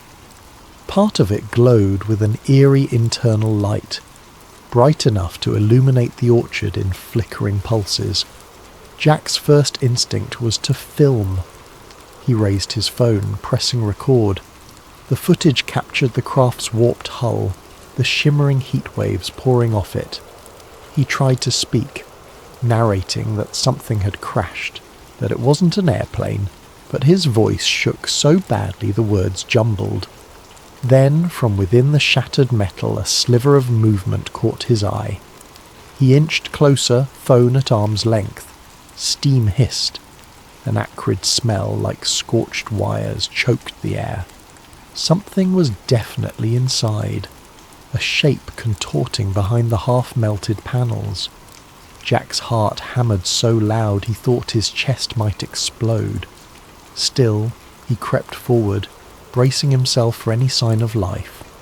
A sudden jolt of electricity arced across the debris, snapping him to a halt. He didn't want to risk stepping into a live current.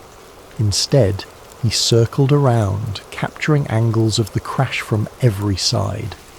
The phone screen displayed a perfect shot of the wreck. Chunks of metal that glowed white-hot, unearthly symbols etched along the edges. In the distance, a twisted piece of plating flared with colour, like a neon hue that shimmered between purples and blues. Jack whispered to himself, "No one's going to believe this." But he had the footage, and that alone sparked hope that the truth might come to light. Suddenly the craft's lights dimmed.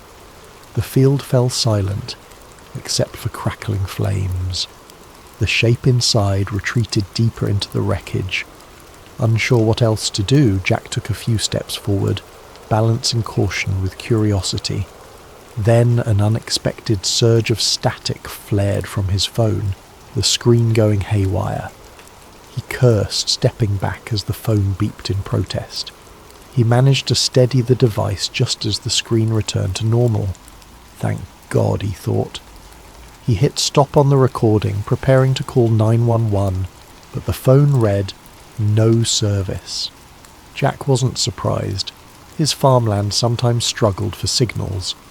He jogged back through the corn rows, returning to the house. Once inside, he used the landline. It rang once, then cut off. He tried again. Same thing, a dead line. Tapping at his smartphone, he noticed the Wi-Fi icon flicker, then vanish. Confusion twisted in his gut. The night was calm, no storms. Was the crash interfering with signals? Possibly. He rummaged for his laptop, fired it up and attempted to connect. Nothing. Even the router's usual blinking lights were locked in a static glow. A pit of dread sank in his stomach. If he couldn't call out or upload the video, how would he get help? He decided to drive into town. Maybe from there he could call authorities. But as he stepped onto the front porch, headlights appeared at the far end of his dirt driveway. Two black SUVs rolling up with their beams off. They advanced silently, an ominous presence cutting through the dark. Jack's pulse raced. Normally, unannounced visitors after midnight might be drunks or lost travellers, but these vehicles looked official. Tinted windows, standard government plates. He took a step back, adrenaline spiking. The feeling of being trapped rose in his chest. The SUVs stopped, engines humming. Doors opened and figures in dark suits spilled out. They carried flashlights that cut across the yard. One man, tall with a military-like bearing, stepped forward. "Mr. Calloway," he called, voice calm but unnervingly authoritative. Jack didn't answer. He realized they might want his phone, the precious footage. Even if they were from the government, something about their arrival felt sinister. He slipped inside, locked the door and sprinted to the kitchen. Peeking through the window, he saw the men fan out across his property. Another SUV arrived from the other direction, sealing any easy escape. The man in charge barked orders in a low tone. Despite the distance, Jack caught snippets. Secure the perimeter, search the barn, find the subject. Subject. As if he were some kind of criminal. A surge of defiance lit inside him. They're here for the crash. The pieces clicked. They must know about the fallen object. They wanted to contain it, hide it from public knowledge. Jack clutched his phone tight, sinking into a corner. Think, Jack. Don't let them seize that video. The file was his only proof that something extraordinary had landed in his fields. If these agents got it, the truth might vanish forever. He peered out again, noticing more men stepping around the side of the house. In that moment, Jack made a choice. He would not surrender the footage. Summoning courage he never knew he had, he pocketed the phone, grabbed a flashlight and hurried toward the back door. They hadn't reached the house's rear yet. Maybe he could slip away. The world beyond was ablaze with tension. He sensed it wasn't just about a crashed craft. It was about a revelation bigger than anything he'd ever imagined. Now, forced to stand alone against these black-suited strangers, Jack felt a spark of determination. He was a simple farmer, but he'd stumbled upon something that defied reason, and come what may, he would not let it be buried. Jack Calloway's heart hammered as he ducked out the back door, creeping into the shadows behind his farmhouse. The night air clung to him, heavy with the echo of distant engines idling. He had no illusions about outrunning a team of trained agents, but desperation fueled him. Keeping low, he skirted along the fence. The farmland behind him was vast, miles of cornfields broken by a scattering of outbuildings. If he could disappear into the rows, maybe he'd have a chance to slip past these intruders. He peered back at the house. 2 men in suits hammered on the front door, demanding Jack open up. Another pair circled around, shining flashlights across windows. Anxiety churned in his gut. They'll figure out soon enough he's not inside. With shaking hands, he pulled out his phone. He swiped to open the video he'd recorded earlier in the field. For a moment, relief. The video thumbnail appeared, showing the glowing metal debris. He tapped play. The screen flickered, a swirl of static. Then an error message. File corrupted. No, Jack muttered, panic rising. He tried again, but the same glitch repeated. Next, he attempted to upload it to a social media site, forgetting that his signal was gone. The upload bar stuck at 0. Offline. He closed his eyes, fighting the wave of helplessness. The only thing that gave him hope in this impossible situation was the video, now apparently worthless. But maybe the file could still be salvaged. He retreated deeper into the farmland, aiming for the rickety old barn he used for storing equipment. Inside the barn, dust motes drifted in the faint glow of his flashlight. Jack rummaged for an old laptop he sometimes used for tractor diagnostics. It was battered, but it had a functioning USB port. If he could move the footage off his phone, maybe he could fix it. The laptop booted up with a grinding whir, making Jack cringe at how loud it seemed.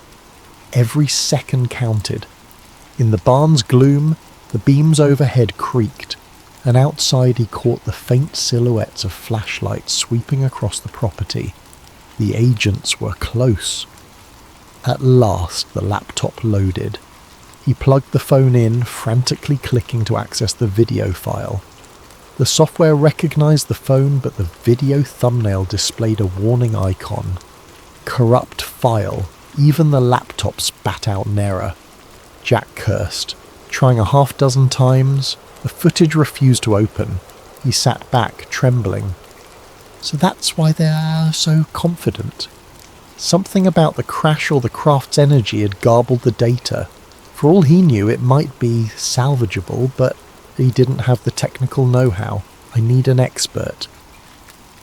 Remembering the commotion outside, Jack eased a peek through a gap in the barn wall. The black SUVs sat near the farmhouse, headlights illuminating part of the yard. Agents combed the area, scanning with thermal gear. Fear pinched his chest.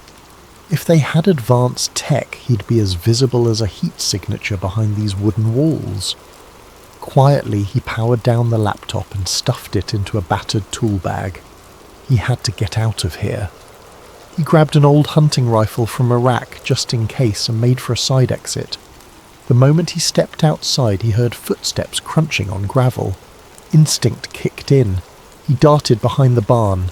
A voice, low and commanding, called out, "Hold! Show yourself!"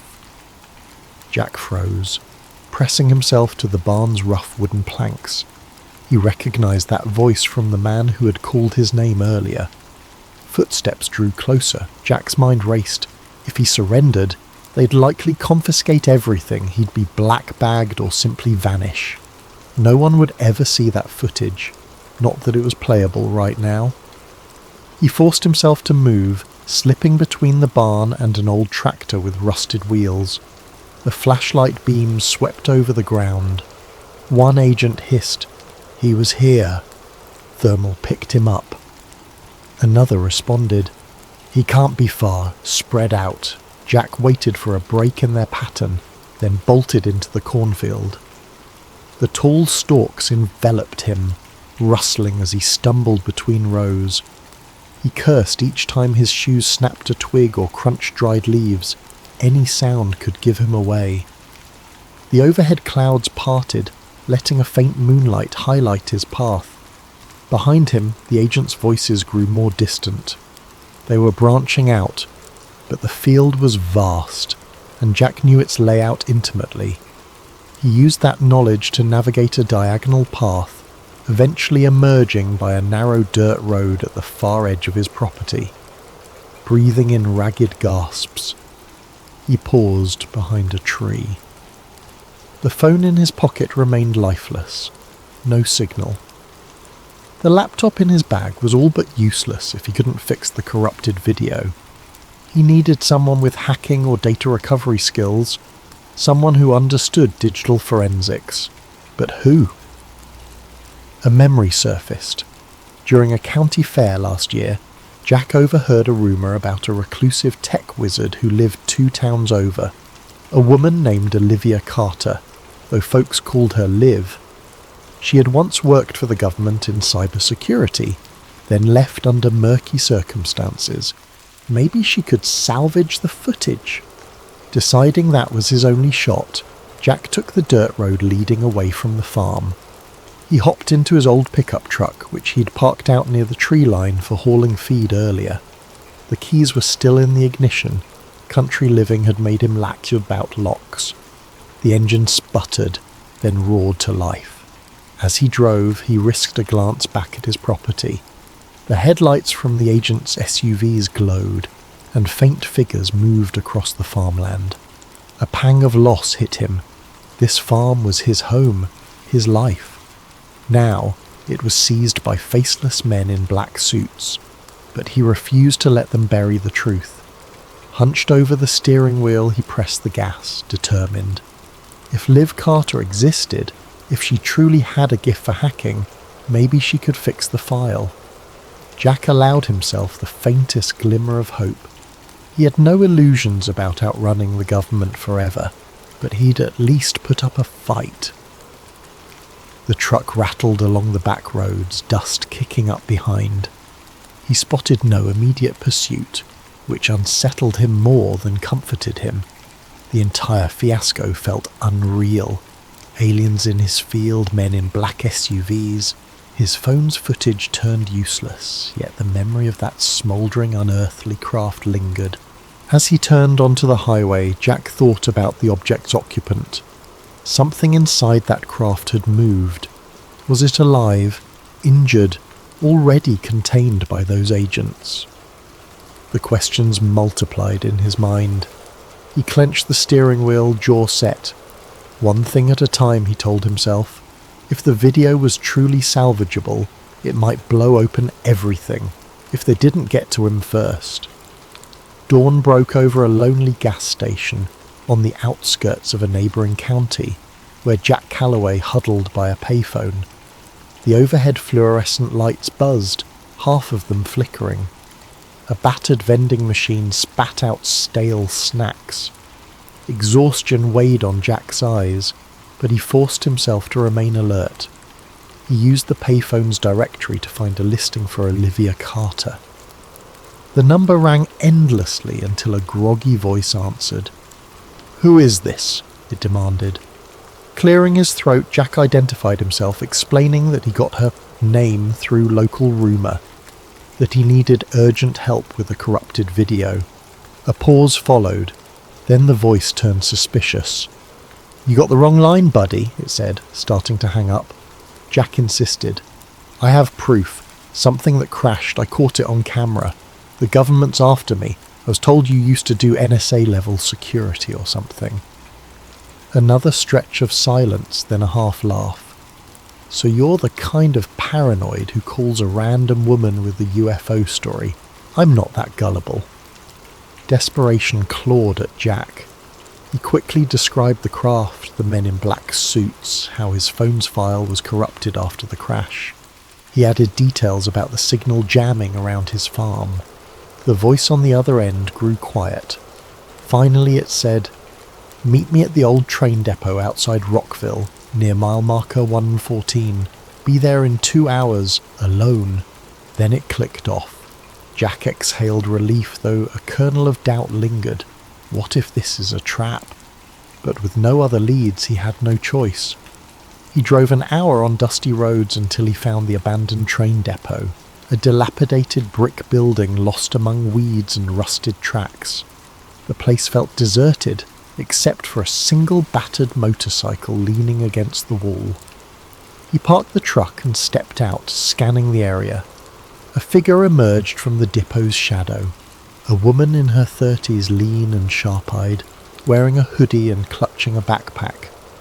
"You're Jack?" she asked warily. "Yes. You Liv Carter?" She gave a tight nod. "We don't have much time. Show me the phone." Jack handed it over, anxiously summarising the night's events. Crash in the cornfield, black SUVs, corrupted footage. She offered no immediate reaction beyond a raised eyebrow. Settling on a crumbling bench, she booted up a compact laptop from her backpack, hooking Jack's phone to it via cable. "Your data's scrambled," she muttered, eyes flicking across lines of code. "Could be electromagnetic damage or some advanced jamming tech." Jack paced, scanning for signs of watchers.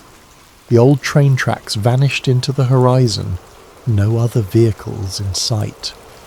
Liv typed furiously, occasionally murmuring about header corruption or audio anomalies.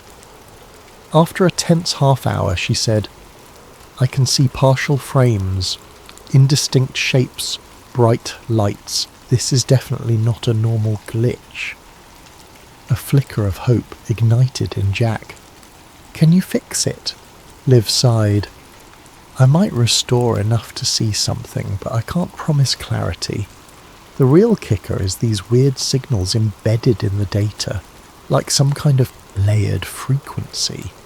I've never encountered anything like this in normal phone footage." Jack's stomach tightened. Something about the crash evidently messed with the electronics. Before he could respond, the roar of engines drew their attention. Down the deserted highway, a convoy of black SUVs approached, just like the ones at his farm. Liv snapped her laptop shut, eyes widening. "Who the hell are they?" Jack's pulse surged. "FBI, CIA, I don't know," he said. "But they're after Maul." Liv snatched her gear. "We have to move." The two sprinted to their vehicles. Jack scrambled into his pickup. Liv revved her motorcycle. As the SUVs closed in, they sped off from opposite sides of the depot. The agents split, some pursuing Liv, others tailing Jack. Gravel sprayed beneath Jack's tyres as he lurched onto the highway. He glimpsed Liv in his mirror, weaving her motorcycle off-road in a cloud of dust, outmanoeuvring the black SUVs behind her. Jack's own pursuers kept tight, lights flashing. Suddenly a siren whooped, and a different set of lights flared in the distance, local county sheriff vehicles. They blocked the road, forcing Jack to swerve.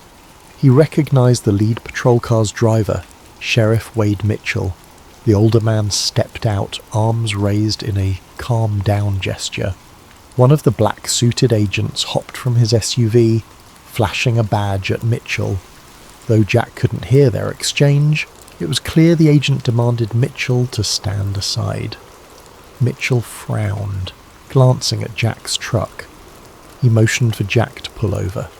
Faced with no immediate path to escape, Jack braked, wheels skidding on cracked asphalt. The agent approached, dark sunglasses masking any expression. "Jack Calloway, we'd like you to come with us. There's been an incident on your property. Official business." Mitchell cast a confused look at Jack. The sheriff had known Jack for years. "Jack, what's going on? Why are these men chasing you?" Jack, chest heaving, answered, "They raided my farm. They want my phone. They're covering up something that fell from the sky." The agent tensed. "That's nonsense, Sheriff. We're investigating a possible meteor strike, no threat to the public. Mr. Calloway is interfering with our operation. Please, step aside." Mitchell's gaze flicked to Jack. He saw the fear, the sincerity in the farmer's eyes. Something about the agent's calm, clipped tone felt off. "I'd like to hear more from Jack," the sheriff said, folding his arms. The agent's jaw tightened. "This is a federal matter. You're out of your jurisdiction." Jack took the moment's distraction to speak quickly, explaining the crash, the craft, the suits. He insisted he had footage, though corrupted. Mitchell's face paled, but he stood firm, telling the agent, "Federally or not, in my county, I want to see a proper warrant." The agent stared coldly, then motioned to the SUVs. 2 more men joined, brandishing official documents. "Here's your warrant, Sheriff. Satisfy your procedures." He smirked, as if expecting compliance. Mitchell studied the pages, then gave Jack a grave look. "Let me see your phone," he murmured. "I trust you, Jack, but I got to see something." Jack hesitated, but he fished out the phone. Mitchell scrolled the corrupted file, gleaning only flickers of static and partial frames of a bright object. Even that snippet was enough to rattle him. He glared at the agent. "I want an explanation for this. Doesn't look like a meteor to me." The agent stepped forward, face stony. "Sheriff, you're obstructing an active federal operation. If you continue, we will have to place you under arrest as well." Mitchell stiffened, mind clearly torn. He faced Jack, voice hushed. "I can't protect you if you fight them here." Then more audibly he said, "I won't let you arrest my citizen without just cause. But if Jack chooses to leave, I won't stop him." Silence stretched. The agent's eyes narrowed behind tinted lenses. In that heartbeat, Jack understood the sheriff was giving him a window, a fleeting chance to flee. Not wanting to waste it, he gunned the truck's engine. The agent barked an order, but Mitchell positioned himself in the agent's path, forcing him to sidestep. Jack roared past the police cruiser, rubber squealing. The black SUVs swarmed, but Mitchell's deputies manoeuvred to block them, even if just for a few seconds. Those precious moments let Jack speed onto the open road. In his rearview mirror, he saw the convoy eventually break free, resuming pursuit. His chest pounded with gratitude toward the sheriff. Though uncertain how long that little defiance would protect him, he pressed on, scanning for any sign of Liv. She'd vanished on her motorcycle, presumably escaping the other cluster of agents. He prayed she'd regroup with him soon. The battered phone on his passenger seat was his lifeline, and also his greatest curse. If the FBI, or whoever these suits truly were, got their hands on it, the crash evidence might be erased forever. Jack gritted his teeth. "I won't let them bury it." Pressing the pedal harder, he raced into the horizon, unsure where he was going, only that stopping meant capture. The morning sun climbed higher, lighting fields that had once seemed peaceful. Now they were a battleground of secrets and unstoppable pursuers. Jack had become a fugitive, all because he had witnessed the impossible. Dust trailed behind Jack's pickup as he careened down a rural highway, adrenaline surging with every mile. The black SUVs were relentless, their distant headlights a grim reminder that he was hunted. His mind spun with possibilities. Find Liv, fix the footage, and broadcast it somehow. But how could they outrun a government that seemingly controlled everything? He tried calling Liv's number again, still no service. The phone's reception flickered in and out as if jammed. Approaching a fork in the road, he decided on a route that led toward deserted farmland, hoping the pursuers might lose track. Half an hour later, he spotted a single motorcycle parked off to the side near an abandoned diner. Jack pulled up, heart lifting at the sight. Sure enough, Liv Carter emerged from behind the crumbling building, scanning the horizon. She raised a hand in a signal. Jack hopped out, forcing a smile. "You okay?" Liv brushed dirt from her jacket. "Barely. They nearly boxed me in, but I took a side route through a field, dumped my phone's SIM card, hopefully it slowed their tracking." She eyed Jack's truck. "And you?" Jack exhaled. "Sheriff Mitchell gave me a chance to escape. Now I'm out here." Liv nodded, a flicker of regret crossing her face. "The government doesn't mess around. If they want to bury this, they will." She gestured to her laptop bag. "Let me see your phone again quickly. I made some progress at the depot but had to bail." They ducked behind the diner's weathered walls. Liv opened her laptop and typed commands with practiced speed. Jack hovered anxiously, trying to keep watch for approaching vehicles. Liv's expression grew focused, eyes flicking between lines of code. "I've recovered partial frames," she murmured. "If I can reconstruct them, there. This is definitely not a normal aircraft. Maybe a chunk of the footage is salvageable." Jack saw glimpses on her screen, a bright metallic curve, swirling smoke, and a distortion that might be an alien symbol etched in hull plating. Even half-broken images were enough to confirm it was no meteor. His pulse quickened. Proof. Liv frowned. "There's an embedded data pattern. Could be encryption or some weird frequency. If we had better equipment, I might decode it." Before Jack could respond, a roar of engines made them jump. Two black SUVs roared into view on the diner's main road, dust clouds rising. Liv slammed her laptop shut. "We need to move. Like now."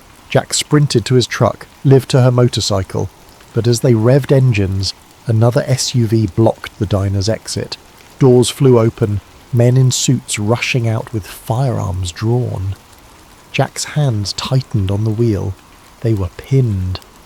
Then unexpectedly, a brown pickup truck barreled in from the side, smashing into the blocking SUV. Metal crunched, sending the black vehicle spinning. Jack recognized the driver. Sheriff Wade Mitchell. The sheriff yelled, "Go! Get out of here!" Seizing the moment Jack floored his truck, Liv roared off on her motorcycle. The sheriff's daring intervention had scattered the agents, giving them enough of a gap. They didn't waste it. Within seconds, they were back on the highway, engines screaming. Jack's phone buzzed with an incoming call. Somehow he had a signal. He put it on speaker. "Hello?" Mitchell's voice crackled. The line faint. "Jack, I can't hold them off for long. Look, I don't trust them. They've got federal muscle behind them, but you can't keep running forever." Jack's throat tightened. "Sheriff, I'm sorry I dragged you into this." The sheriff snorted. "You didn't drag me. Listen, I saw enough on that phone to know you're not crazy. If this is real, the public deserves to know. Keep that footage safe. I'll do what I can. but they might come after me next. Suddenly gunshots rang out over the phone, followed by a crash. Mitchell cursed. There, the line cut abruptly. Jack's gut twisted with guilt and fear. The sheriff might pay dearly for helping him. Beside him, dust parted as Liv's motorcycle matched speed. She waved him down, indicating a turn-off. He followed her to a narrow road that cut through a wooded area. They rumbled along until they reached a concealed path leading down into a ravine. There, half hidden by vegetation, lay an old hunting cabin. Liv parked, gesturing for Jack to do the same. A friend of mine used to use this place. Should be off-grid enough to avoid trackers. Inside the cabin, the air was stale, but the walls were sturdy. Jack slammed the door behind them, adrenaline surging. Liv pulled out her laptop and a portable router from her bag. I can try to connect here, maybe upload what we have, but the speeds might be abysmal. As she set up, Jack's nerves kept him pacing. Every shadow outside felt like an approaching agent. We have to get the truth out somehow, publicly, he said. If we just run, they'll catch us eventually. But if the entire world sees the crash footage... Liv nodded. That's the idea, but we need a robust channel or a known platform, and the moment they sense us uploading, they might jam it. She typed away, establishing a signal. The portable router's lights blinked green. Surprisingly, they had a minimal data connection. A hush fell as Liv attempted to upload the partially repaired video. The progress bar crawled painfully. Then the entire window froze. A wave of curses spilled from Liv's mouth. She hammered keys, only to find the connection forcibly dropped. "They're jamming it," she hissed. "They have insane coverage."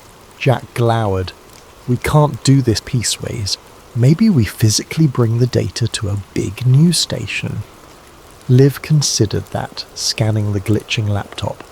Possibly, but who can we trust? The men chasing us might have infiltration in major networks.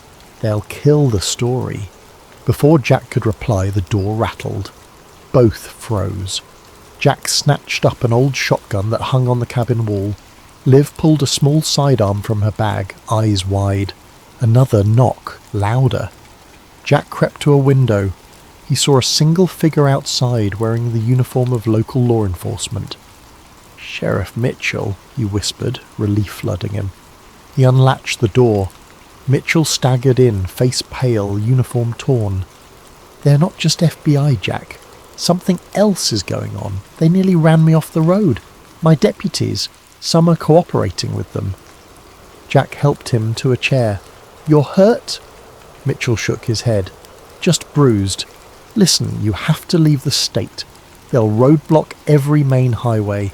Word is, they labelled you a domestic threat, claims about anti-government extremism. Ridiculous. But that means official forces are converging." Liv frowned. "We have evidence. Footage of an extraterrestrial craft. They're burying it." Mitchell let out a heavy breath. "I've spent my whole career in small-town policing. I never expected to see this." He pinned them with a determined look.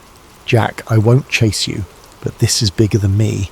Get out of Nebraska. Find a safe place to blow the lid on this." Jack nodded, throat tight. "I'm sorry they came after you." The sheriff forced a grim smile. "Just promise me, if you succeed, you'll let the world know I tried to do right." Then he rose, stumbling. "I'll try to throw them off your trail as best I can. Now go. They'll track me here soon." With little time to talk, Jack and Liv quickly gathered their gear. Before stepping out, Jack clasped the sheriff's hand, gratitude etched in his face. "Thank you." Mitchell nodded, stepping away into the night, presumably to lead the hunters astray. Jack and Liv hopped into their vehicles, forging a plan.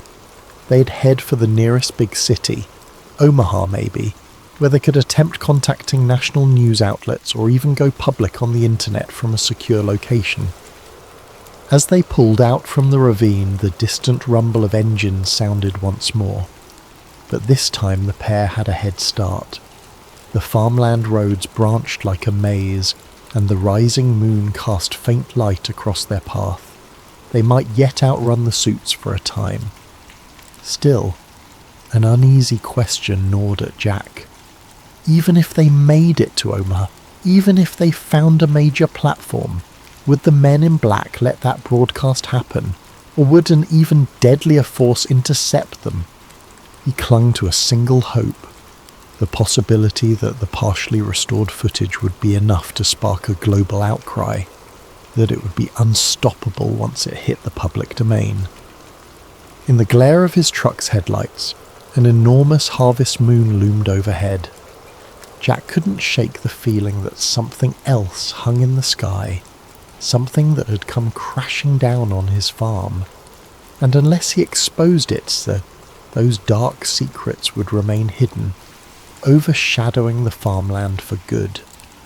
Under the pale glow of street lamps, Jack Calloway and Olivia Liv Carter found themselves in the industrial outskirts of Omaha.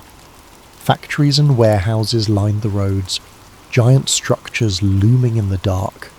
They had evaded immediate pursuit thanks to Sheriff Mitchell's heroic diversion, but neither believed the chase was truly over. They parked behind a deserted loading dock. The stale odour of oil and rust drifted in the night air. Liv led Jack to a side entrance of an old distribution centre. She claimed to know a hidden corner inside where they could set up for a final attempt to broadcast the footage. Inside, the place was cavernous, echoing with each footstep. Corridors branched off, some leading to dusty offices. Eventually they found a small utility room near the back. Liv tested an electrical panel, lighting the overhead fluorescent tubes that flickered with a dull hum. "This might work," she said, dropping her gear. She set up her laptop, connecting it to a portable battery.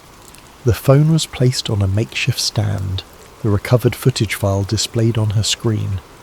"I'll try to route through a secure network.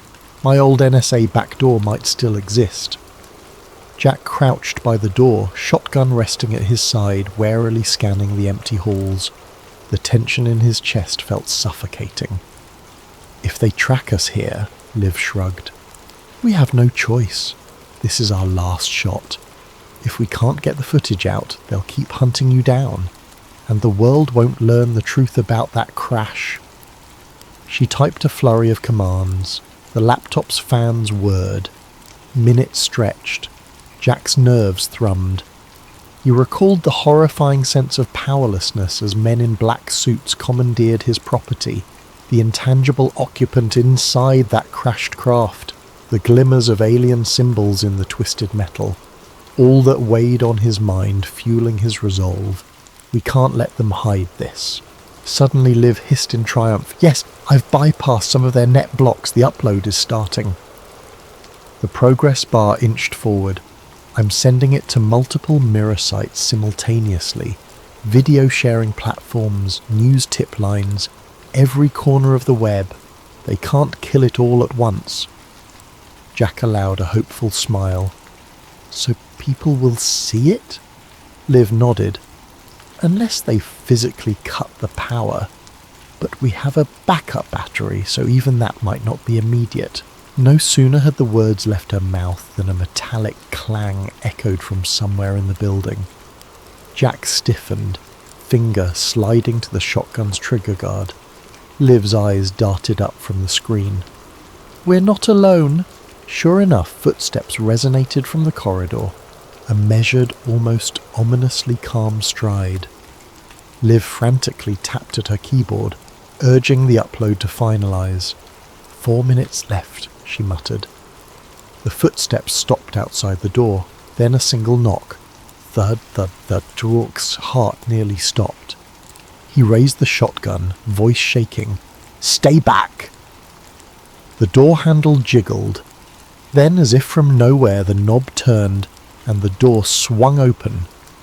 Standing there was Agent Daniel Briggs, the same figure who had led the raid on Jack's farm. Behind him hovered two more men in black suits, their faces eerily blank. Briggs's gaze swept the room, landing on the laptop. "Mr. Calloway, Ms. Carter," he said smoothly, ignoring the shotgun aimed at his chest. "This ends now. Step away from that computer." Jack gritted his teeth. "We're uploading the truth. Everyone will see what crashed on my farm. You can't silence this." Briggs sighed, his tone almost regretful. "You're misguided. The world isn't ready for what you've stumbled upon. Think of the panic, the chaos. We're protecting society." He nodded at the men behind him. They advanced, but Jack pumped the shotgun, halting them momentarily. Liv glanced at the screen. 2 minutes left, she whispered to Jack. Briggs's eyes narrowed. "Can't allow that file to spread. Stand down or we will be forced to..."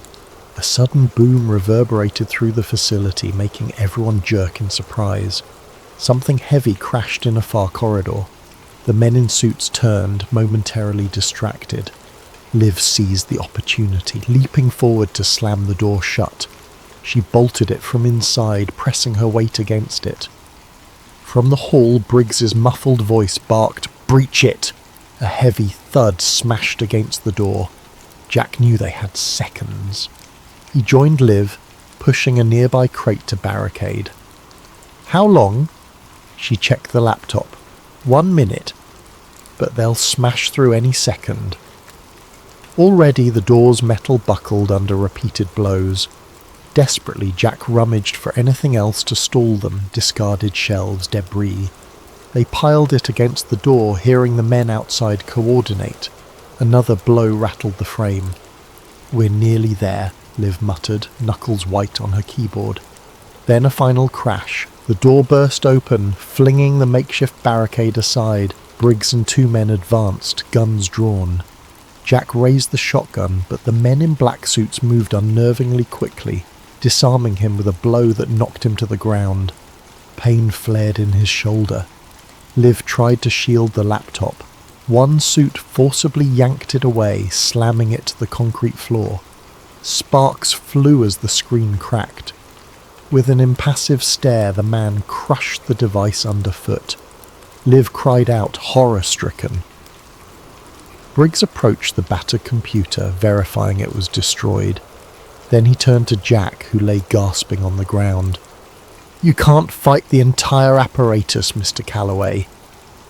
A flicker of pity, or was it scorn, crossed his features. "You were never supposed to see that crash." Jack coughed, agony shooting through his ribs. The upload, it might have finished. Briggs knelt, retrieving Jack's phone. He tapped it. Somehow it was still connected, though a fractal of static danced on the screen. "We'll see." With a swift motion, he pressed something on the device. The phone screen went black. "Get them out of here," Briggs ordered. The men in black suits dragged Jack upright. Another grabbed Liv, forcing her arms behind her back. She spat curses, tears of frustration in her eyes. The upload might have been seconds from completion, but had it finished or not, neither could be certain. As they were led away, stepping through the corridor, Jack glimpsed open warehouse doors. Rows of black SUVs were parked outside, red and blue lights flickering. A helicopter circled overhead. Any thought of escaping again felt impossible. Once outside, the men in black parted to let Briggs pass. He gestured for them to deposit Jack and Liv into separate vehicles. Jack fought weakly, shoulders screaming in pain, but there was no breaking free from these silent, relentless operatives. In the hush of the SUV's interior, the door slammed shut. Jack was alone, the windows tinted so dark he couldn't see out. A cold dread enveloped him. He realized they'd likely vanish him, just as they might do with Liv. The knowledge weighed heavily, but a flicker of uncertain hope remained. What if the upload had reached the internet in time? Could the truth slip out somewhere, unstoppable? But deep down, he feared the men in black might still find a way to erase everything. The SUV's engine rumbled to life. Jack sat pinned between two stiff-suited men, Neither speaking, the vehicle sped off, disappearing into the night.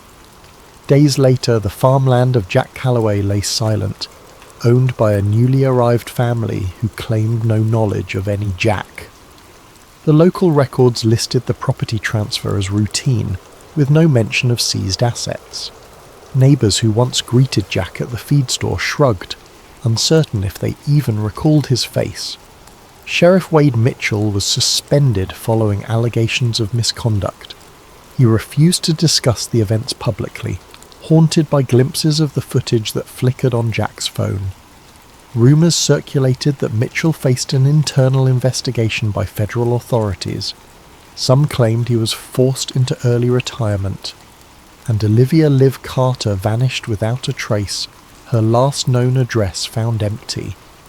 Official statements offered no explanation. Some rumoured she fled the country. Others swore they saw her in a black car with tinted windows flanked by men in suits. Her online presence vanished, as if wiped clean. Yet in distant corners of the internet, obscure forums buzzed with rumours. Some users claimed to have seen a video snippet, a blur of silver wreckage, a swirling haze, and strange markings. The clip was incomplete, riddled with corruption. Each time it surfaced, it disappeared again. Accounts banned, threads deleted. But occasionally a screenshot survived, fueling endless speculation. One day, a user named FarmTruth4 posted, "I am Jack Calloway. I'm alive. Keep digging. Look to the sky." The post vanished within an hour, replaced by an error page. No one could verify its authenticity. Still, a handful believed. They whispered among themselves that somewhere, the truth about that fallen craft was out there, possibly slumbering on a server in some forgotten corner of the web, waiting to be rediscovered. And so the question lingered. Did the final transmission slip through the net of secrecy?